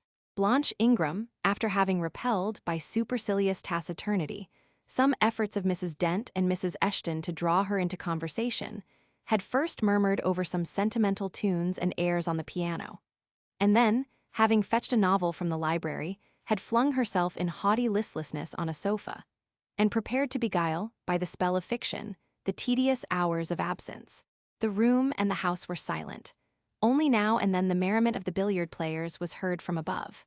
It was verging on dusk, and the clock had already given warning of the hour to dress for dinner, when little Adele, who knelt by me in the drawing-room window-seat, suddenly exclaimed, "Voilà Monsieur Rochester, qui revient?" I turned, and Miss Ingram darted forwards from her sofa. The others, too, looked up from their several occupations, for at the same time a crunching of wheels and a splashing tramp of horse hoofs became audible on the wet gravel. A postchaise was approaching. "What can possess him to come home in that style?" said Miss Ingram. "He rode Messer, the black horse, did he not, when he went out? And Pilot was with him. What has he done with the animals?" As she said this, she approached her tall person and ample garments so near the window that I was obliged to bend back almost to the breaking of my spine. In her eagerness she did not observe me at first, but when she did, she curled her lip and moved to another casement. The postchaise stopped, the driver rang the doorbell, and a gentleman alighted attired in traveling garb. But it was not Mr. Rochester. It was a tall, fashionable-looking man, a stranger. "How provoking!" exclaimed Miss Ingram. "You tiresome monkey!" apostrophizing Adele, who perched you up in the window to give false intelligence, and she cast on me an angry glance as if I were in fault. Some parleying was audible in the hall, and soon the newcomer entered. He bowed to Lady Ingram, as deeming her the eldest lady present. "It appears I come at an inopportune time, madam," said he, "when my friend, Mr. Rochester, is from home. But I arrive from a very long journey, and I think I may presume so far on old and intimate acquaintance as to install myself here till he returns." His manner was polite. His accent, in speaking, struck me as being somewhat unusual, not precisely foreign, but still not altogether English. His age might be about Mr. Rochester's, between 30 and 40. His complexion was singularly sallow. Otherwise he was a fine-looking man, at first sight especially. On closer examination, you detected something in his face that displeased, or rather that failed to please. His features were regular, but too relaxed. His eye was large and well cut, but the life looking out of it was a tame, vacant life, at least so I thought. The sound of the dressing bell dispersed the party. It was not till after dinner that I saw him again. He then seemed quite at his ease. But I liked his physiognomy even less than before. It struck me as being at the same time unsettled and inanimate. His eye wandered, and had no meaning in its wandering. This gave him an odd look, such as I never remembered to have seen. For a handsome and not an unamiable-looking man, he repelled me exceedingly. There was no power in that smooth-skinned face of a full oval shape, no firmness in that aquiline nose and small cherry mouth. There was no thought on the low, even forehead, no command in that blank, brown eye. As I sat in my usual nook and looked at him with the light of the girandoles on the mantelpiece beaming full over him, for he occupied an armchair drawn close to the fire, and kept shrinking still nearer, as if he were cold, I compared him with Mr. Rochester. I think, with deference be it spoken, the contrast could not be much greater between a sleek gander and a fierce falcon, between a meek sheep and the rough-coated keen-eyed dog, its guardian. He had spoken of Mr. Rochester as an old friend. A curious friendship theirs must have been, a pointed illustration, indeed, of the old adage that extremes meet. 2 or 3 of the gentlemen sat near him, and I caught at times scraps of their conversation across the room. At first I could not make much sense of what I heard, for the discourse of Louisa Eshton and Mary Ingram, who sat nearer to me, confused the fragmentary sentences that reached me at intervals. These last were discussing the stranger. They both called him a beautiful man. Louisa said he was a love of a creature, and she adored him, and Mary instanced his pretty little mouth and nice nose as her ideal of the charming. "And what a sweet-tempered forehead he has," cried Louisa. "So smooth, none of those frowning irregularities I dislike so much, and such a placid eye and smile." And then, to my great relief, Mr. Henry Lynn summoned them to the other side of the room to settle some point about the deferred excursion to Hay Common. I was now able to concentrate my attention on the group by the fire, and I presently gathered that the newcomer was called Mr. Mason. Then I learned that he was but just arrived in England, and that he came from some hot country, which was the reason, doubtless, his face was so sallow, and that he sat so near the hearth and wore a surtout in the house. Presently the words Jamaica, Kingston, Spanish Town indicated the West Indies as his residence, and it was with no little surprise I gathered, ere long, that he had there first seen and become acquainted with Mr. Rochester. He spoke of his friend's dislike of the burning heats, the hurricanes, and rainy seasons of that region. I knew Mr. Rochester had been a traveler. Mrs. Fairfax had said so, but I thought the continent of Europe had bounded his wanderings. Till now I had never heard a hint given of visits to more distant shores. I was pondering these things, when an incident, and a somewhat unexpected one, broke the thread of my musings. Mr. Mason, shivering as someone chanced to open the door, asked for more coal to be put on the fire, which had burnt out its flame, though its mass of cinder still shone hot and red. The footman who brought the coal, in going out, stopped near Mr. Eshton's chair, and said something to him in a low voice, of which I heard only the words, "old woman," quite troublesome. "Tell her she shall be put in the stocks if she does not take herself off," replied the magistrate. "No, stop," interrupted Colonel Dent. "Don't send her away, Eshton. We might turn the thing to account. Better consult the ladies." And speaking aloud, he continued, "Ladies, you talked of going to Hay Common to visit the gypsy camp. Sam here says that one of the old mother bunches is in the servants' hall at this moment, and insists upon being brought in before the quality, to tell them their fortunes. Would you like to see her?" "Surely, Colonel," cried Lady Ingram, "you would not encourage such a low impostor. Dismiss her, by all means, at once." "But I cannot persuade her to go away, my lady," said the footman. "Nor can any of the servants. Mrs. Fairfax is with her just now, entreating her to be gone, but she has taken a chair in the chimney corner, and says nothing shall stir her from it till she gets leave to come in here." "What does she want?" asked Mrs. Eshton. "To tell the gentry their fortunes, she says, ma'am, and she swears she must and will do it." "What is she like?" inquired the Mrs. Eshton, in a breath. "A shockingly ugly old creature, miss. Almost as black as a crock." "Why, she's a real sorceress," cried Frederick Lynn. "Let us have her in, of course." "To be sure," rejoined his brother, "it would be 1,000 pities to throw away such a chance of fun." "My dear boys, what are you thinking about?" exclaimed Mrs. Lynn. "I cannot possibly countenance any such inconsistent proceeding," chimed in the Dowager Ingram. "Indeed, mamma, but you can and will," pronounced the haughty voice of Blanche, as she turned round on the piano stool, where till now she had sat silent, apparently examining sundry sheets of music. "I have a curiosity to hear my fortune told. Therefore, Sam, order the beldame forward." "My darling Blanche," Recollect, I recollect all you can suggest, and I must have my will quick, Sam. Yes, yes, yes, cried all the juveniles, both ladies and gentlemen. Let her come, it will be excellent sport. The footman still lingered. She looks such a rough one, said he. Go, ejaculated Miss Ingram, and the man went. Excitement instantly seized the whole party. A running fire of raillery and jests was proceeding when Sam returned. She won't come now, said he. She says it's not her mission to appear before the vulgar herd, them's her words. I must show her into a room by herself, and then those who wish to consult her must go to her one by one. You see now, my queenly Blanche, began Lady Ingram, she encroaches. Be advised, my angel girl, and show her into the library, of course, cut in the angel girl. It is not my mission to listen to her before the vulgar herd either. I mean to have her all to myself. Is there a fire in the library? Yes, ma'am, but she looks such a tinkler. Cease that chatter, blockhead, and do my bidding. Again Sam vanished, and mystery, animation, expectation rose to full flow once more. She's ready now, said the footman, as he reappeared. She wishes to know who will be her first visitor. I think I had better just look in upon her before any of the ladies go, said Colonel Dent. Tell her, Sam, a gentleman is coming. Sam went and returned.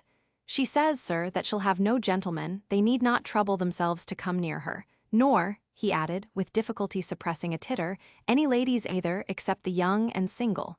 By Jove, she has taste, exclaimed Henry Lynn. Miss Ingram rose solemnly. I go first, she said, in a tone which might have befitted the leader of a forlorn hope mounting a breach in the van of his men. Oh, my best, oh, my dearest, pause, reflect, was her mamma's cry. But she swept past her in stately silence, passed through the door which Colonel Dent held open, and we heard her enter the library. A comparative silence ensued. Lady Ingram thought it lacasse to wring her hands, which she did accordingly. Miss Mary declared she felt, for her part, she never dared venture. Amy and Louisa Eshton tittered under their breath and looked a little frightened. The minutes passed very slowly. 15 were counted before the library door again opened. Miss Ingram returned to us through the arch. Would she laugh? Would she take it as a joke? All eyes met her with a glance of eager curiosity, and she met all eyes with one of rebuff and coldness. She looked neither flurried nor merry. She walked stiffly to her seat and took it in silence. Well, Blanche, said Lord Ingram. What did she say, sister? Asked Mary. What did you think? How do you feel? Is she a real fortune-teller? Demanded the Misses Eshton. Now, good people, returned Miss Ingram, don't press upon me.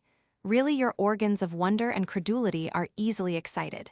You seem, by the importance of you all, my good mamma included ascribed to this matter, absolutely to believe we have a genuine witch in the house, who is in close alliance with the old gentleman.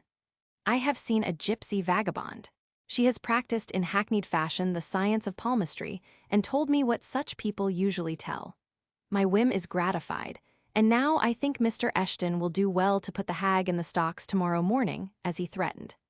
Miss Ingram took a book, leant back in her chair, and so declined further conversation. I watched her for nearly half an hour. During all that time she never turned a page, and her face grew momently darker, more dissatisfied, and more sourly expressive of disappointment. She had obviously not heard anything to her advantage. And it seemed to me, from her prolonged fit of gloom and taciturnity, that she herself, notwithstanding her professed indifference, attached undue importance to whatever revelations had been made her. During all that time she never turned a page meantime. Mary Ingram, Amy, and Louisa Eshton declared they dared not go alone, and yet they all wished to go. A negotiation was opened through the medium of the ambassador, Sam, and after much pacing to and fro, till I think the said Sam's calves must have ached with the exercise, permission was at last, with great difficulty, extorted from the rigorous Sibyl, for the three to wait upon her in a body. Their visit was not so still as Miss Ingram's had been. We heard hysterical giggling and little shrieks proceeding from the library, and at the end of about 20 minutes they burst the door open, and came running across the hall, as if they were half scared out of their wits. I am sure she is something not right, they cried, one and all. She told us such things, she knows all about us. And they sank breathless into the various seats the gentlemen hastened to bring them. Pressed for further explanation, they declared she had told them of things they had said and done when they were mere children. described books and ornaments they had in their boudoirs at home, keepsakes that different relations had presented to them. They affirmed that she had even divined their thoughts, and had whispered in the ear of each the name of the person she liked best in the world, and informed them of what they most wished for. Here the gentleman interposed with earnest petitions to be further enlightened on these two last-named points.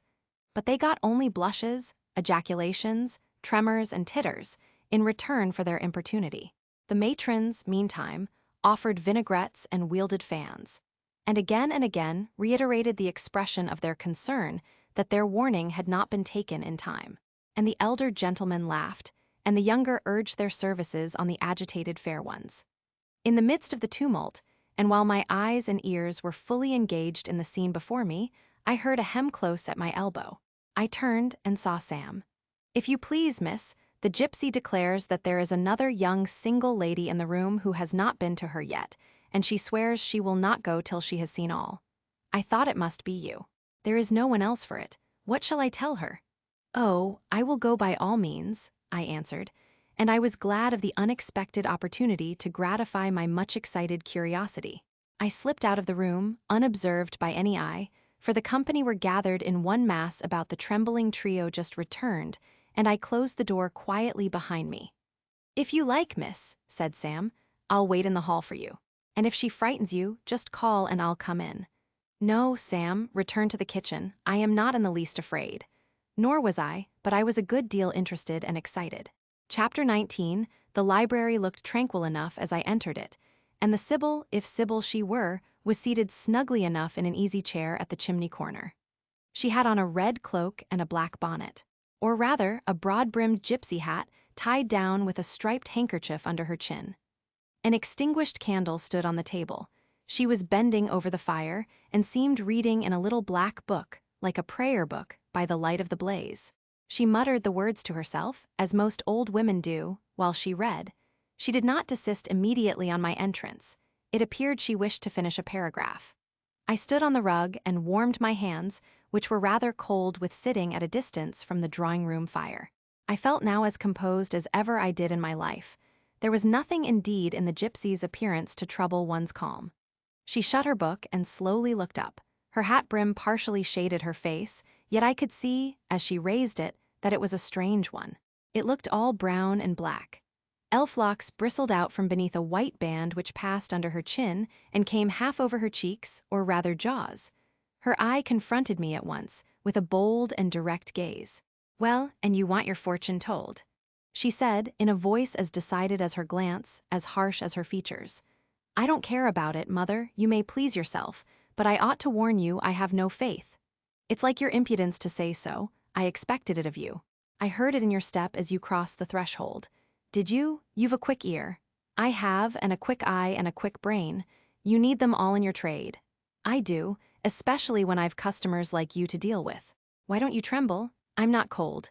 Why don't you turn pale? I am not sick. Why don't you consult my art? I'm not silly." The old crone nishered a laugh under her bonnet and bandage. She then drew out a short black pipe, and lighting it began to smoke. Having indulged a while in this sedative, she raised her bent body, took the pipe from her lips, and while gazing steadily at the fire, said very deliberately, "You are cold. You are sick and you are silly." "Prove it," I rejoined. "I will in few words. You are cold because you are alone. No contact strikes the fire from you that is in you. You are sick because the best of feelings, the highest and the sweetest given to man, keeps far away from you. You are silly because, suffer as you may, you will not beckon it to approach, nor will you stir one step to meet it where it waits you." She again put her short black pipe to her lips and renewed her smoking with vigor. "You might say all that to almost anyone who you knew lived as a solitary dependent in a great house.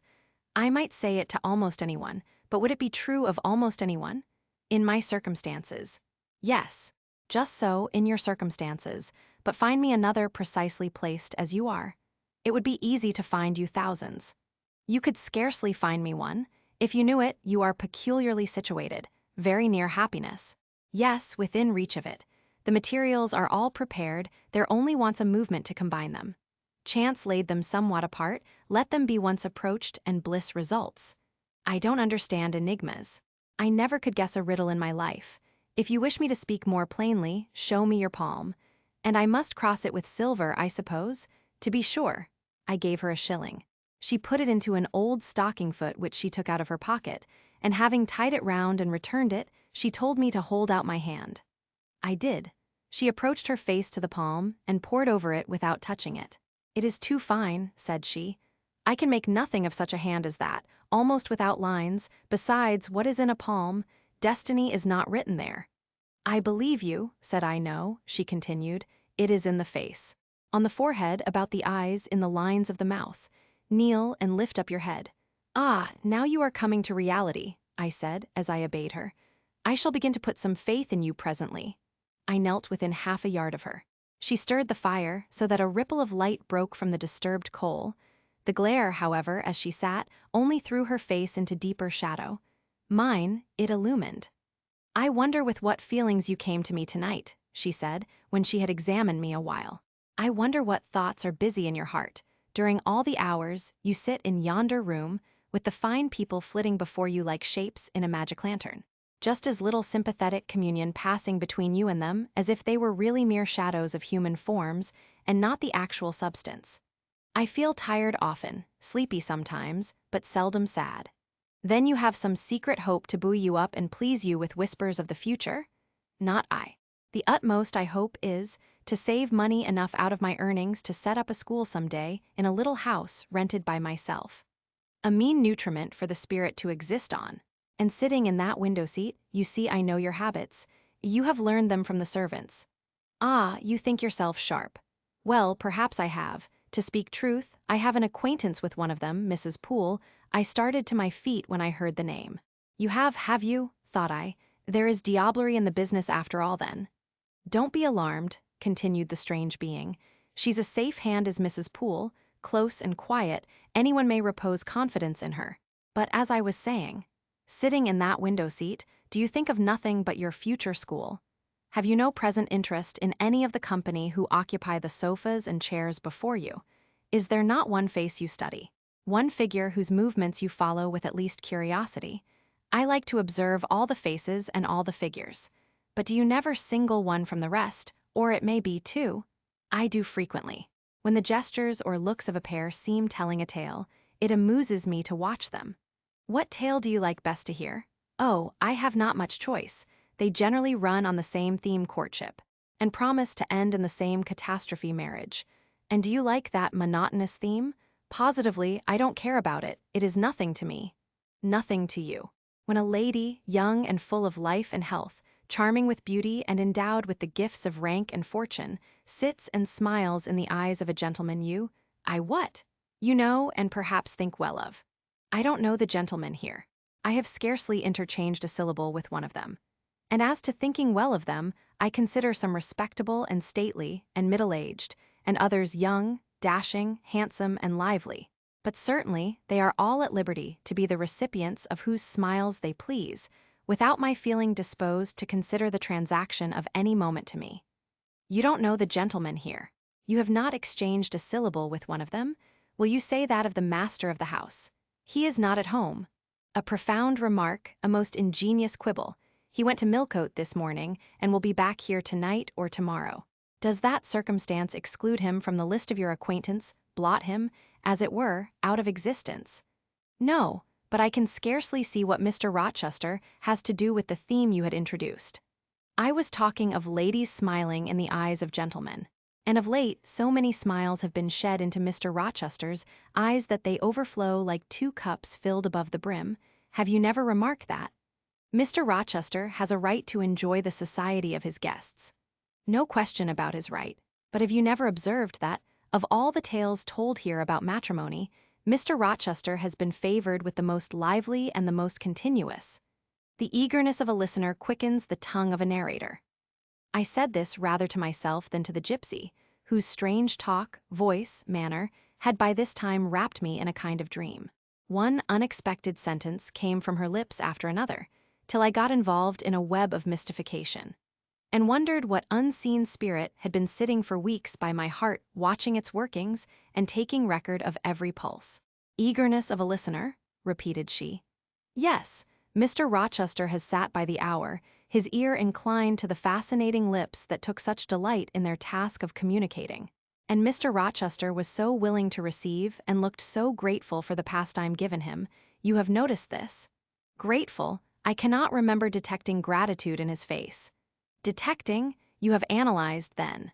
And what did you detect, if not gratitude? I said nothing. You have seen love, have you not? And looking forward, you have seen him married and beheld his bride happy? Humph, not exactly. Your witch's skill is rather at fault sometimes. What the devil have you seen, then? Never mind, I came here to inquire, not to confess. Is it known that Mr. Rochester is to be married? Yes. And to the beautiful Miss Ingram. Shortly. Appearances would warrant that conclusion, and no doubt, though, with an audacity that wants chastising out of you, you seem to question it, they will be a superlatively happy pair. He must love such a handsome, noble, witty, accomplished lady. And probably she loves him, or, if not his person, at least his purse. I know she considers the Rochester estate eligible to the last degree. Though God pardon me, I told her something on that point about an hour ago which made her look wondrous grave. The corners of her mouth fell half an inch. I would advise her black-havis suitor to look out. If another comes with a longer or clearer rentroll, he's dished. But, mother, I did not come to hear Mr. Rochester's fortune. I came to hear my own, and you have told me nothing of it. Your fortune is yet doubtful. When I examined your face, one trait contradicted another. Chance has meted you a measure of happiness, that I know. I knew it before I came here this evening. She has laid it carefully on one side for you. I saw her do it. It depends on yourself to stretch out your hand and take it up, but whether you will do so is the problem I study. Kneel again on the rug. Don't keep me long, the fire scorches me. She did not stoop towards me, but only gazed, leaning back in her chair. I knelt. She did not stoop towards me, but only gazed, leaning back in her chair. She began muttering. The flame flickers in the eye shines like dew, it looks soft and full of feeling, it smiles at my jargon, it is susceptible. Impression follows impression through its clear sphere. Where it ceases to smile, it is sad. An unconscious lassitude weighs on the lid. That signifies melancholy resulting from loneliness. It turns from me, it will not suffer further scrutiny. It seems to deny, by a mocking glance, the truth of the discoveries I have already made, to disown the charge both of sensibility and chagrin. Its pride and reserve only confirm me in my opinion. The eye is favorable. As to the mouth, it delights at times in laughter. It is disposed to impart all that the brain conceives, though I dare say it would be silent on much the heart experiences. Mobile and flexible, it was never intended to be compressed in the eternal silence of solitude. It is a mouth which should speak much and smile often, and have human affection for its interlocutor. That feature, too, is propitious. I see no enemy to a fortunate issue but in the brow, and that brow professes to say, I can live alone, if self-respect and circumstances require me so to do. I need not sell my soul to buy bliss. I have an inward treasure born with me, which can keep me alive if all extraneous delights should be withheld, or offered only at a price I cannot afford to give. The forehead declares, reason sits firm and holds the reins, and she will not let the feelings burst away and hurry her to wild chasms. The passions may rage furiously, like true heathens, as they are, and the desires may imagine all sorts of vain things. But judgment shall still have the last word in every argument, and the casting vote in every decision. Strong wind, earthquake shock, and fire may pass by, but I shall follow the guiding of that still small voice which interprets the dictates of conscience. Well said, forehead, your declaration shall be respected. I have formed my plans, right plans I deem them, and in them I have attended to the claims of conscience, the counsels of reason. I know how soon youth would fade and bloom perish, if in the cup of bliss offered, but one dreg of shame, or one flavor of remorse were detected. And I do not want sacrifice, sorrow, dissolution. Such is not my taste. I wish to foster, not to blight, to earn gratitude, not to wring tears of blood, no, nor of brine. My harvest must be in smiles, in endearments, in sweet. That will do. I think I rave in a kind of exquisite delirium. I should wish now to protract this moment ad infinitum, but I dare not. So far I have governed myself thoroughly. I have acted as I inwardly swore I would act, but further might try me beyond my strength. Rise, Miss Eyre, leave me, the play is played out. Where was I? Did I wake or sleep? Had I been dreaming? Did I dream still? The old woman's voice had changed. Her accent, her gesture, and all were familiar to me as my own face in a glass, as the speech of my own tongue. I got up but did not go. I looked. I stirred the fire, and I looked again. But she drew her bonnet and her bandage closer about her face, and again beckoned me to depart. The flame illuminated her hand stretched out. Roused now, and on the alert for discoveries, I at once noticed that hand. It was no more the withered limb of eld than my own. It was a rounded supple member, with smooth fingers, symmetrically turned. A broad ring flashed on the little finger, and stooping forward, I looked at it, and saw a gem I had seen 100 times before. Again I looked at the face, which was no longer turned from me. On the contrary, the bonnet was doffed, the bandage displaced, the head advanced. "Well, Jane, do you know me?" asked the familiar voice. "Only take off the red cloak, sir, and then, but the string is in a knot, help me. Break it, sir. There, then, off, ye lendings." And Mr. Rochester stepped out of his disguise. Now, sir, what a strange idea, but well carried out, don't you think so? With the ladies you must have managed well. But not with you? You did not act the character of a gypsy with me. What character did I act? My own? No, some unaccountable one. In short, I believe you have been trying to draw me out, or in. You have been talking nonsense to make me talk nonsense. It is scarcely fair, sir. Do you forgive me, Jane? I cannot tell till I have thought it all over. If, on reflection, I find I have fallen into no great absurdity, I shall try to forgive you, but it was not right. Oh, you have been very correct, very careful, very sensible. I reflected, and thought, on the whole, I had. It was a comfort, but indeed, I had been on my guard almost from the beginning of the interview. Something of masquerade, I suspected. I knew gypsies and fortune-tellers did not express themselves as this seeming old woman had expressed herself. Besides, I had noted her feigned voice, her anxiety to conceal her features. But my mind had been running on Grace Poole, that living enigma, that mystery of mysteries, as I considered her. I had never thought of Mr. Rochester. "Well," said he, "what are you musing about? What does that grave smile signify?" "Wonder and self-congratulation, sir. I have your permission to retire now, I suppose?" "No, stay a moment. And tell me what the people in the drawing-room yonder are doing." "Discussing the gypsy, I dare say. Sit down, let me hear what they said about me." "I had better not stay long, sir. It must be near 11 o'clock. Oh, are you aware, Mr. Rochester, that a stranger has arrived here since you left this morning?" "A stranger? No, who can it be? I expected no one. Is he gone?" "No. He said he had known you long, and that he could take the liberty of installing himself here till you returned." "The devil he did! Did he give his name?" "His name is Mason, sir, and he comes from the West Indies. From Spanish Town in Jamaica, I think." Mr. Rochester was standing near me. He had taken my hand, as if to lead me to a chair. As I spoke, he gave my wrist a convulsive grip, the smile on his lips froze. Apparently a spasm caught his breath. "Mason, the West Indies," he said, in the tone one might fancy a speaking automaton to announce its single words. "Mason, the West Indies," he reiterated. And he went over the syllables 3 times, growing, in the intervals of speaking, whiter than ashes. He hardly seemed to know what he was doing. "Do you feel ill, sir?" I inquired. "Jane, I've got a blow." "I've got a blow, Jane?" He staggered. "Oh, lean on me, sir." "Jane, you offered me your shoulder once before, let me have it now." "Yes, sir, yes, and my arm." He sat down and made me sit beside him.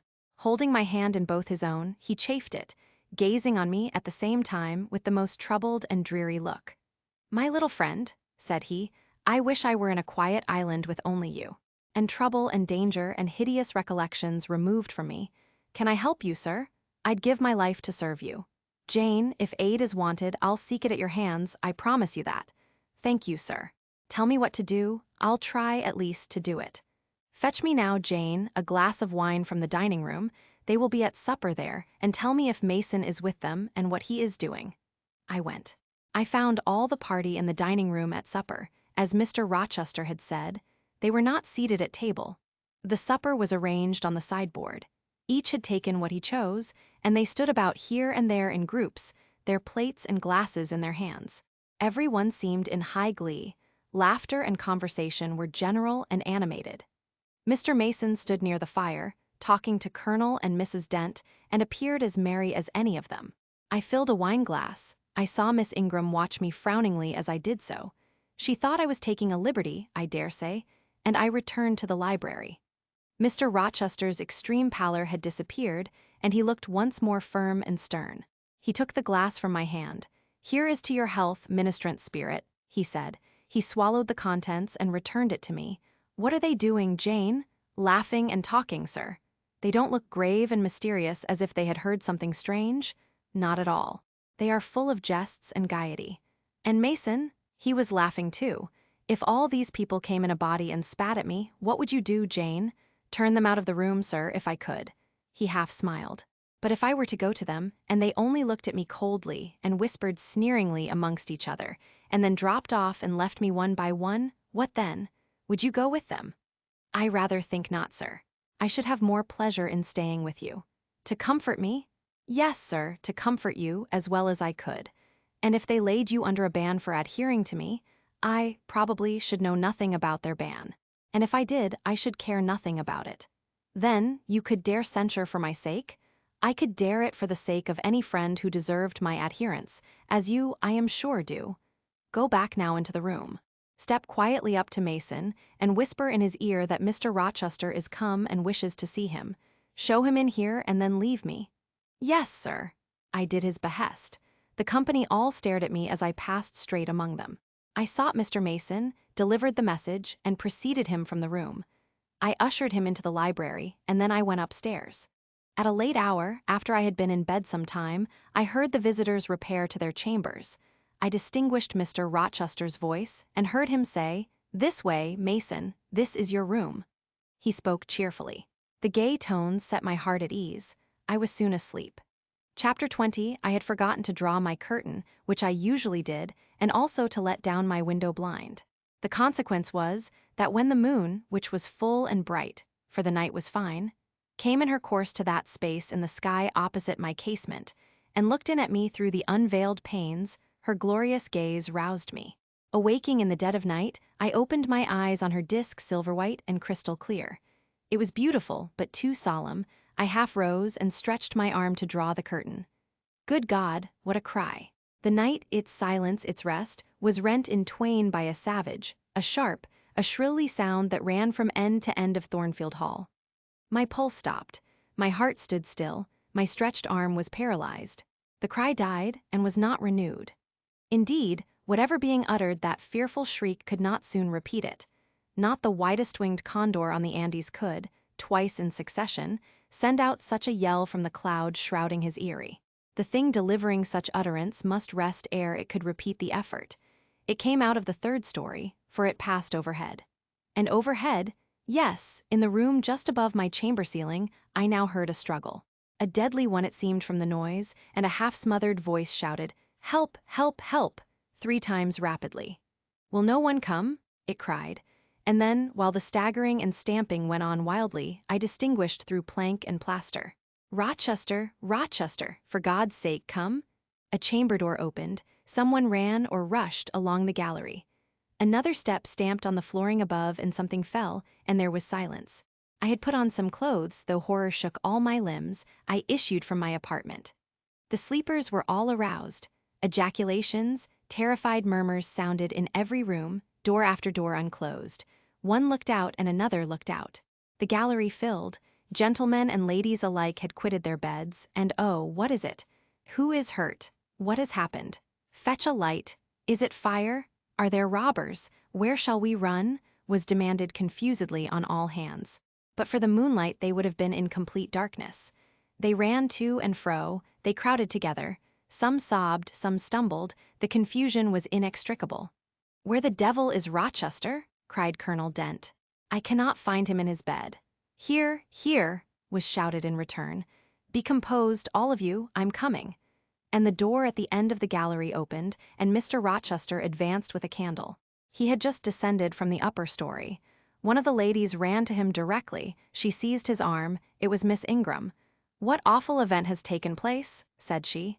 "Speak. Let us know the worst at once." "But don't pull me down or strangle me," he replied. For the Misses Eshton were clinging about him now, and the two dowagers, in vast white wrappers, were bearing down on him like ships in full sail. All's right, he cried. It's a mere rehearsal of Much Ado About Nothing. Ladies, keep off, or I shall wax dangerous. And dangerous he looked, his black eyes darted sparks. Calming himself by an effort, he added, "A servant has had the nightmare, that is all. She's an excitable, nervous person. She construed her dream into an apparition, or something of that sort, no doubt, and has taken a fit with fright. Now then, I must see you all back into your rooms, for, till the house is settled, she cannot be looked after. Gentlemen, have the goodness to set the ladies the example. Miss Ingram, I am sure you will not fail in evincing superiority to idle terrors. Amy and Louisa, return to your nests like a pair of doves, as you are. Mesdames, to the dowagers, you will take cold to a dead certainty if you stay in this chill gallery any longer." And so, by dint of alternate coaxing and commanding, he contrived to get them all once more enclosed in their separate dormitories. I did not wait to be ordered back to mine, but retreated unnoticed, as unnoticed I had left it. Not, however, to go to bed. On the contrary, I began and dressed myself carefully. The sounds I had heard after the scream, and the words that had been uttered, had probably been heard only by me, for they had proceeded from the room above mine. But they assured me that it was not a servant's dream which had thus struck horror through the house, and that the explanation Mr. Rochester had given was merely an invention framed to pacify his guests. I dressed, then, to be ready for emergencies. When dressed, I sat a long time by the window looking out over the silent grounds and silvered fields and waiting for I knew not what. It seemed to me that some event must follow the strange cry, struggle, and call. No, stillness returned. Each murmur and movement ceased gradually, and in about an hour Thornfield Hall was again as hushed as a desert. It seemed that sleep and night had resumed their empire. Meantime the moon declined. She was about to set. Not liking to sit in the cold and darkness, I thought I would lie down on my bed, dressed as I was. I left the window and moved with little noise across the carpet. As I stooped to take off my shoes, a cautious hand tapped low at the door. "Am I wanted?" I asked. "Are you up?" asked the voice I expected to hear, viz., my master's. "Yes, sir, and dressed?" "Yes." "Come out then, quietly." I obeyed. Mr. Rochester stood in the gallery holding a light. "I want you," he said. "Come this way, take your time, and make no noise." My slippers were thin. I could walk the matted floor as softly as a cat. He glided up the gallery and up the stairs, and stopped in the dark, low corridor of the fateful third story. I had followed and stood at his side. "Have you a sponge in your room?" he asked in a whisper. "Yes, sir." "Have you any salts, volatile salts?" "Yes." "Go back and fetch both." I returned, sought the sponge on the washstand, the salts in my drawer, and once more retraced my steps. He still waited. He held a key in his hand. Approaching one of the small, black doors, he put it in the lock. He paused and addressed me again. "You don't turn sick at the sight of blood?" "I think I shall not. I have never been tried yet." I felt a thrill while I answered him, but no coldness and no faintness. "Just give me your hand," he said. "It will not do to risk a fainting fit." I put my fingers into his. "Warm and steady," was his remark. He turned the key and opened the door. I saw a room I remembered to have seen before, the day Mrs. Fairfax showed me over the house. It was hung with tapestry, but the tapestry was now looped up in one part, and there was a door apparent, which had then been concealed. This door was open. A light shone out of the room within.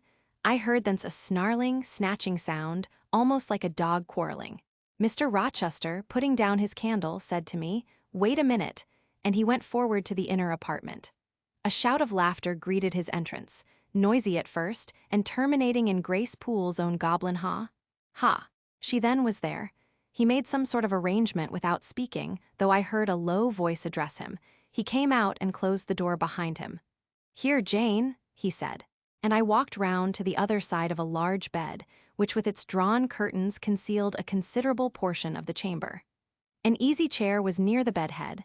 A man sat in it, dressed with the exception of his coat. He was still. His head leant back, his eyes were closed. Mr. Rochester held the candle over him. I recognized in his pale and seemingly lifeless face the stranger, Mason. I saw too that his linen on one side and one arm was almost soaked in blood. "Hold the candle," said Mr. Rochester, and I took it. He fetched a basin of water from the washstand. "Hold that," said he. I obeyed. He took the sponge, dipped it in, and moistened the corpse-like face. He asked for my smelling bottle and applied it to the nostrils.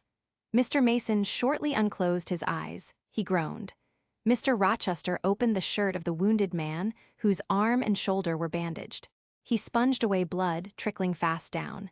"Is there immediate danger?" murmured Mr. Mason. "Pooh, no, a mere scratch. Don't be so overcome, man, bear up. I'll fetch a surgeon for you now myself. You'll be able to be removed by morning, I hope. Jane," he continued. "Sir?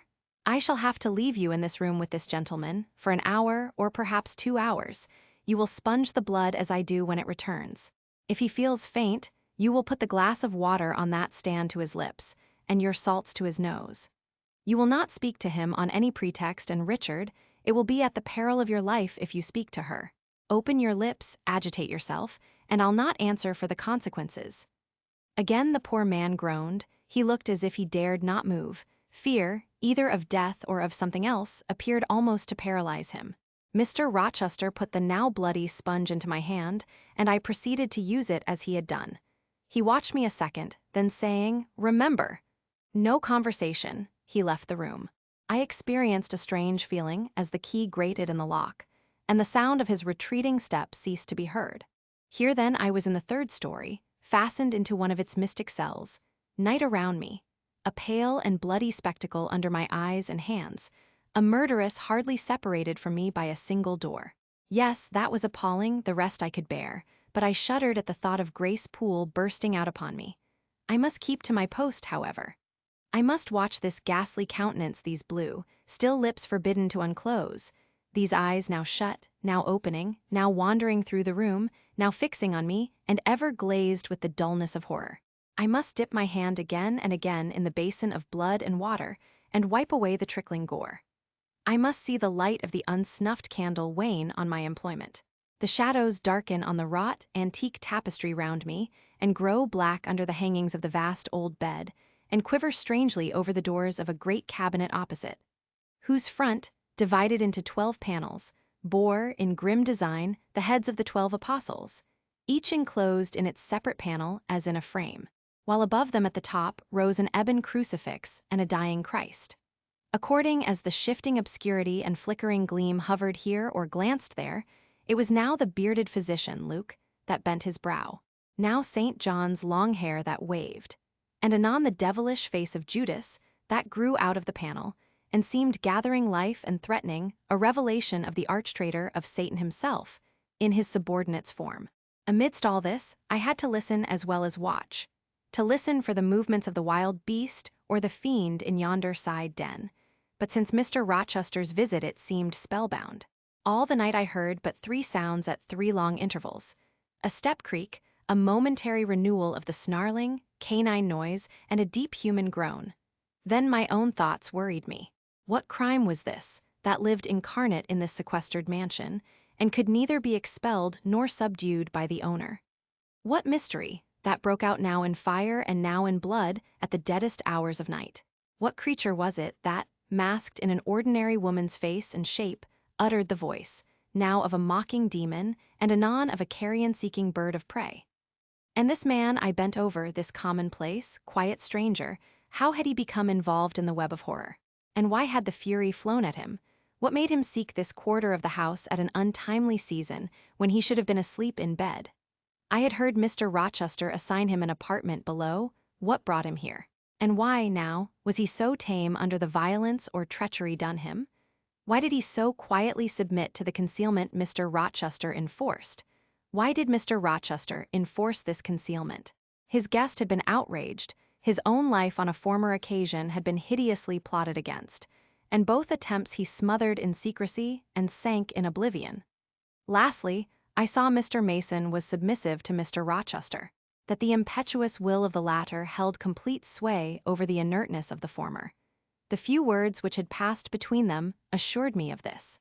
It was evident that in their former intercourse, the passive disposition of the one had been habitually influenced by the active energy of the other. Whence then had arisen Mr. Rochester's dismay when he heard of Mr. Mason's arrival? Why had the mere name of this unresisting individual, whom his word now sufficed to control like a child fallen on him, a few hours since, as a thunderbolt might fall on an oak. Oh, I could not forget his look and his paleness when he whispered, "Jane, I have got a blow, I have got a blow, Jane." I could not forget how the arm had trembled which he rested on my shoulder. And it was no light matter which could thus bow the resolute spirit and thrill the vigorous frame of Fairfax Rochester. "When will he come? When will he come?" I cried inwardly, as the night lingered and lingered, as my bleeding patient drooped, moaned, sickened. And neither day nor aid arrived. I had, again and again, held the water to Mason's white lips, again and again offered him the stimulating salts. My efforts seemed ineffectual. Either bodily or mental suffering, or loss of blood, or all three combined, were fast prostrating his strength. He moaned so and looked so weak, wild, and lost, I feared he was dying, and I might not even speak to him. The candle, wasted at last, went out. As it expired, I perceived streaks of gray light edging the window curtains. Dawn was then approaching. Presently I heard Pilot bark far below, out of his distant kennel in the courtyard. Hope revived, nor was it unwarranted. In 5 minutes more the grating key, the yielding lock, warned me my watch was relieved. It could not have lasted more than 2 hours, many a week has seemed shorter. Mr. Rochester entered, and with him the surgeon he had been to fetch. "Now, Carter, be on the alert," he said to this last. "I give you but half an hour for dressing the wound, fastening the bandages, getting the patient downstairs and all. But is he fit to move, sir?" "No doubt of it. It is nothing serious. He is nervous, his spirits must be kept up. Come, set to work." Mr. Rochester drew back the thick curtain, drew up the Holland blind, let in all the daylight he could. And I was surprised and cheered to see how far dawn was advanced, what rosy streaks were beginning to brighten the east. Then he approached Mason, whom the surgeon was already handling. "Now, my good fellow, how are you?" he asked. "She's done for me, I fear," was the faint reply. "Not a whit. Courage, this day fortnight you'll hardly be a pin the worse of it. You've lost a little blood, that's all. Carter, assure him there's no danger." "I can do that conscientiously," said Carter, who had now undone the bandages. "Only I wish I could have got here sooner. He would not have bled so much, but how is this? The flesh on the shoulder is torn as well as cut.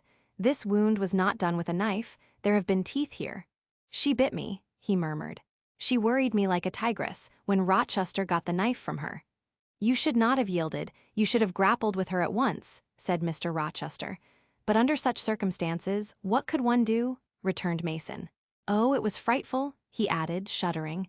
"And I did not expect it, she looked so quiet at first." "I warned you," was his friend's answer. "I said be on your guard when you go near her. Besides, you might have waited till tomorrow and had me with you. It was mere folly to attempt the interview tonight, and alone.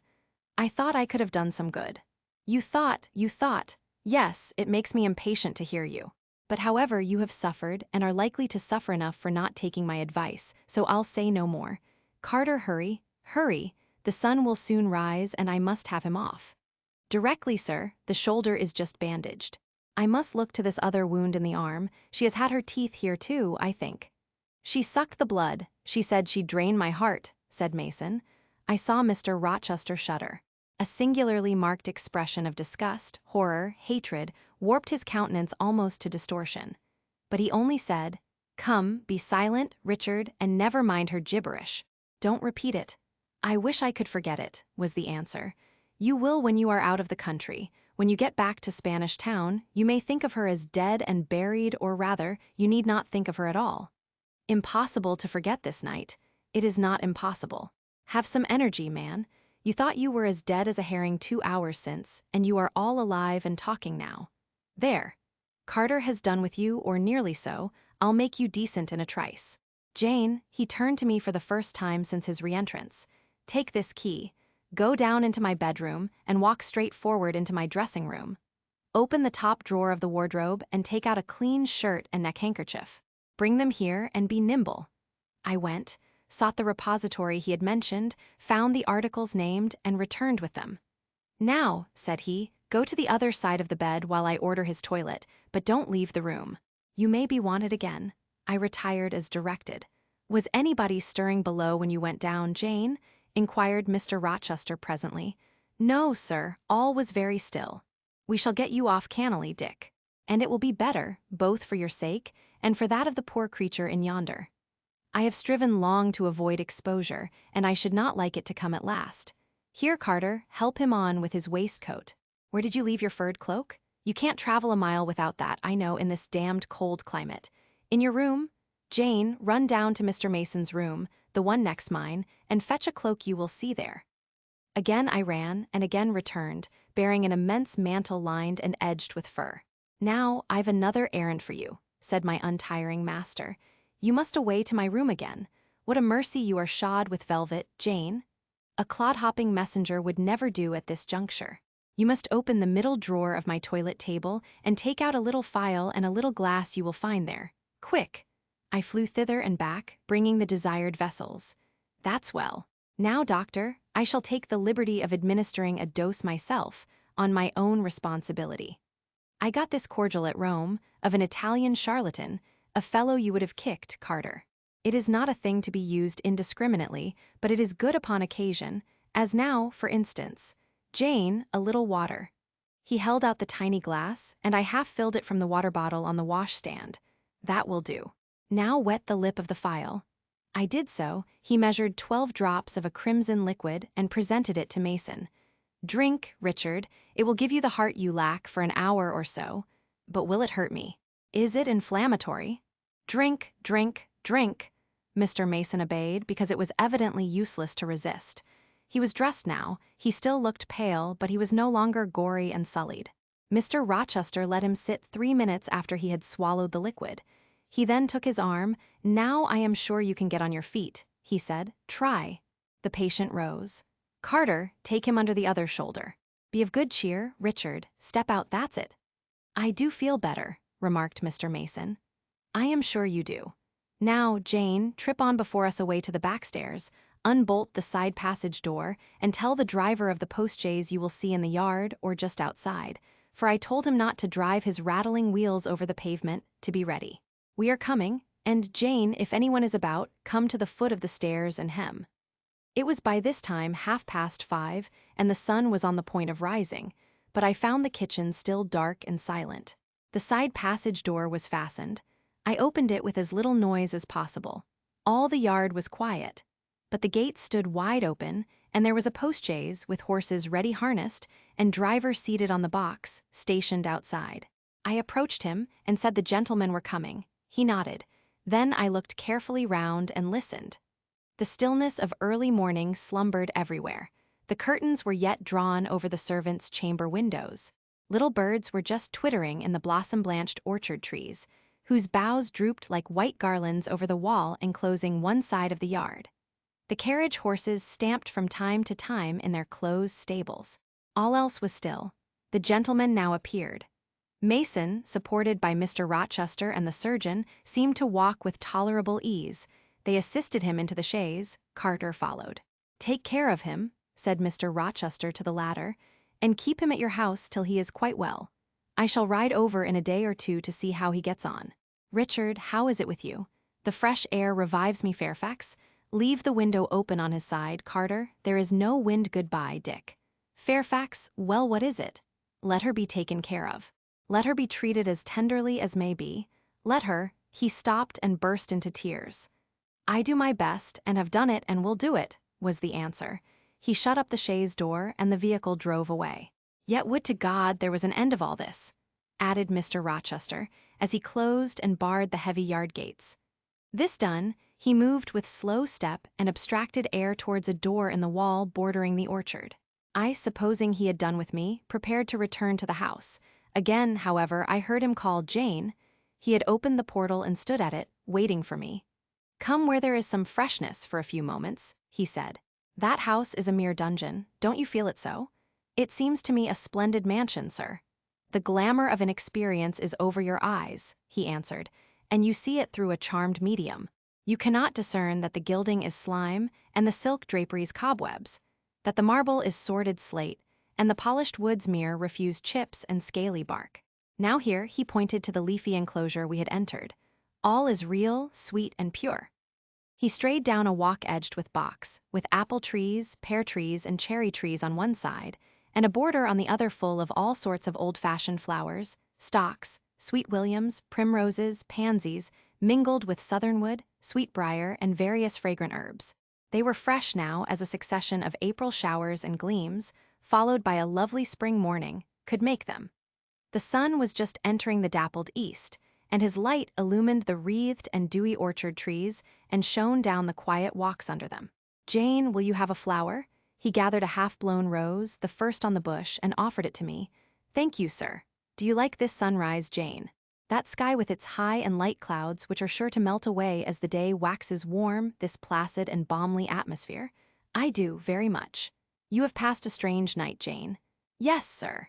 "And it has made you look pale. Were you afraid when I left you alone with Mason?"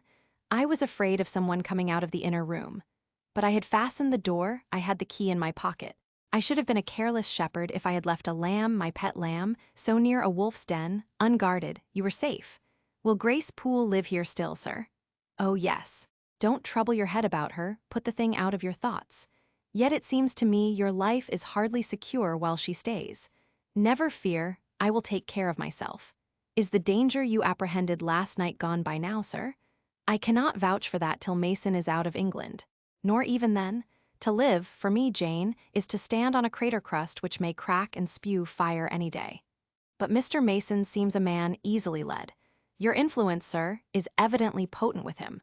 He will never set you at defiance or willfully injure you."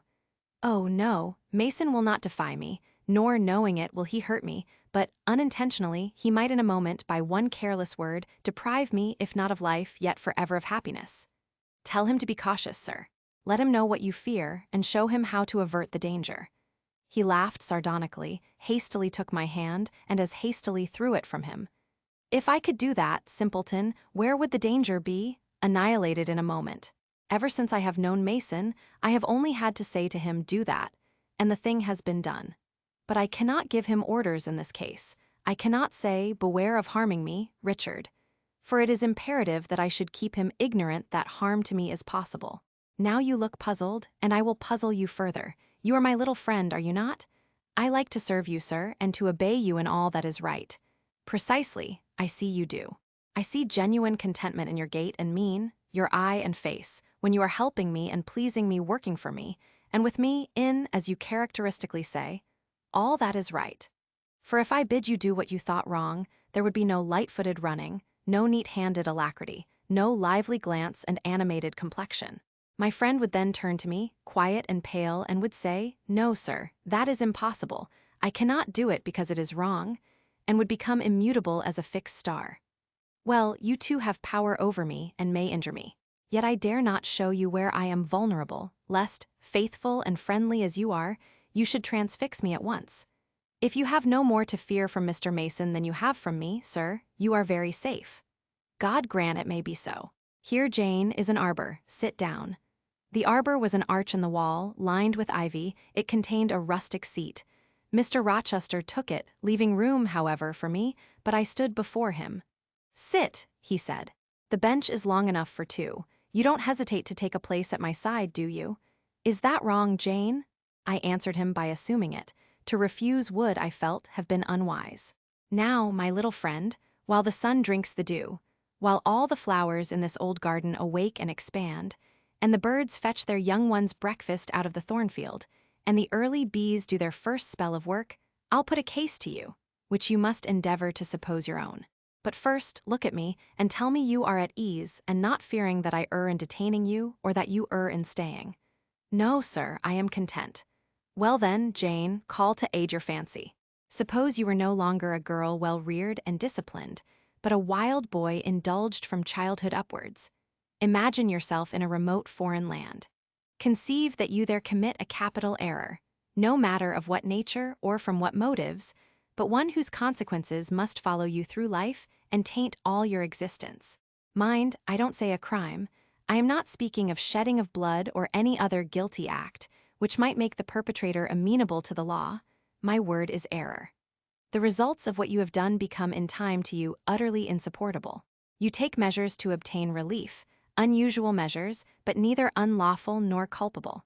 Still, you are miserable, for hope has quitted you on the very confines of life. Your sun at noon darkens in an eclipse, which you feel will not leave it till the time of setting.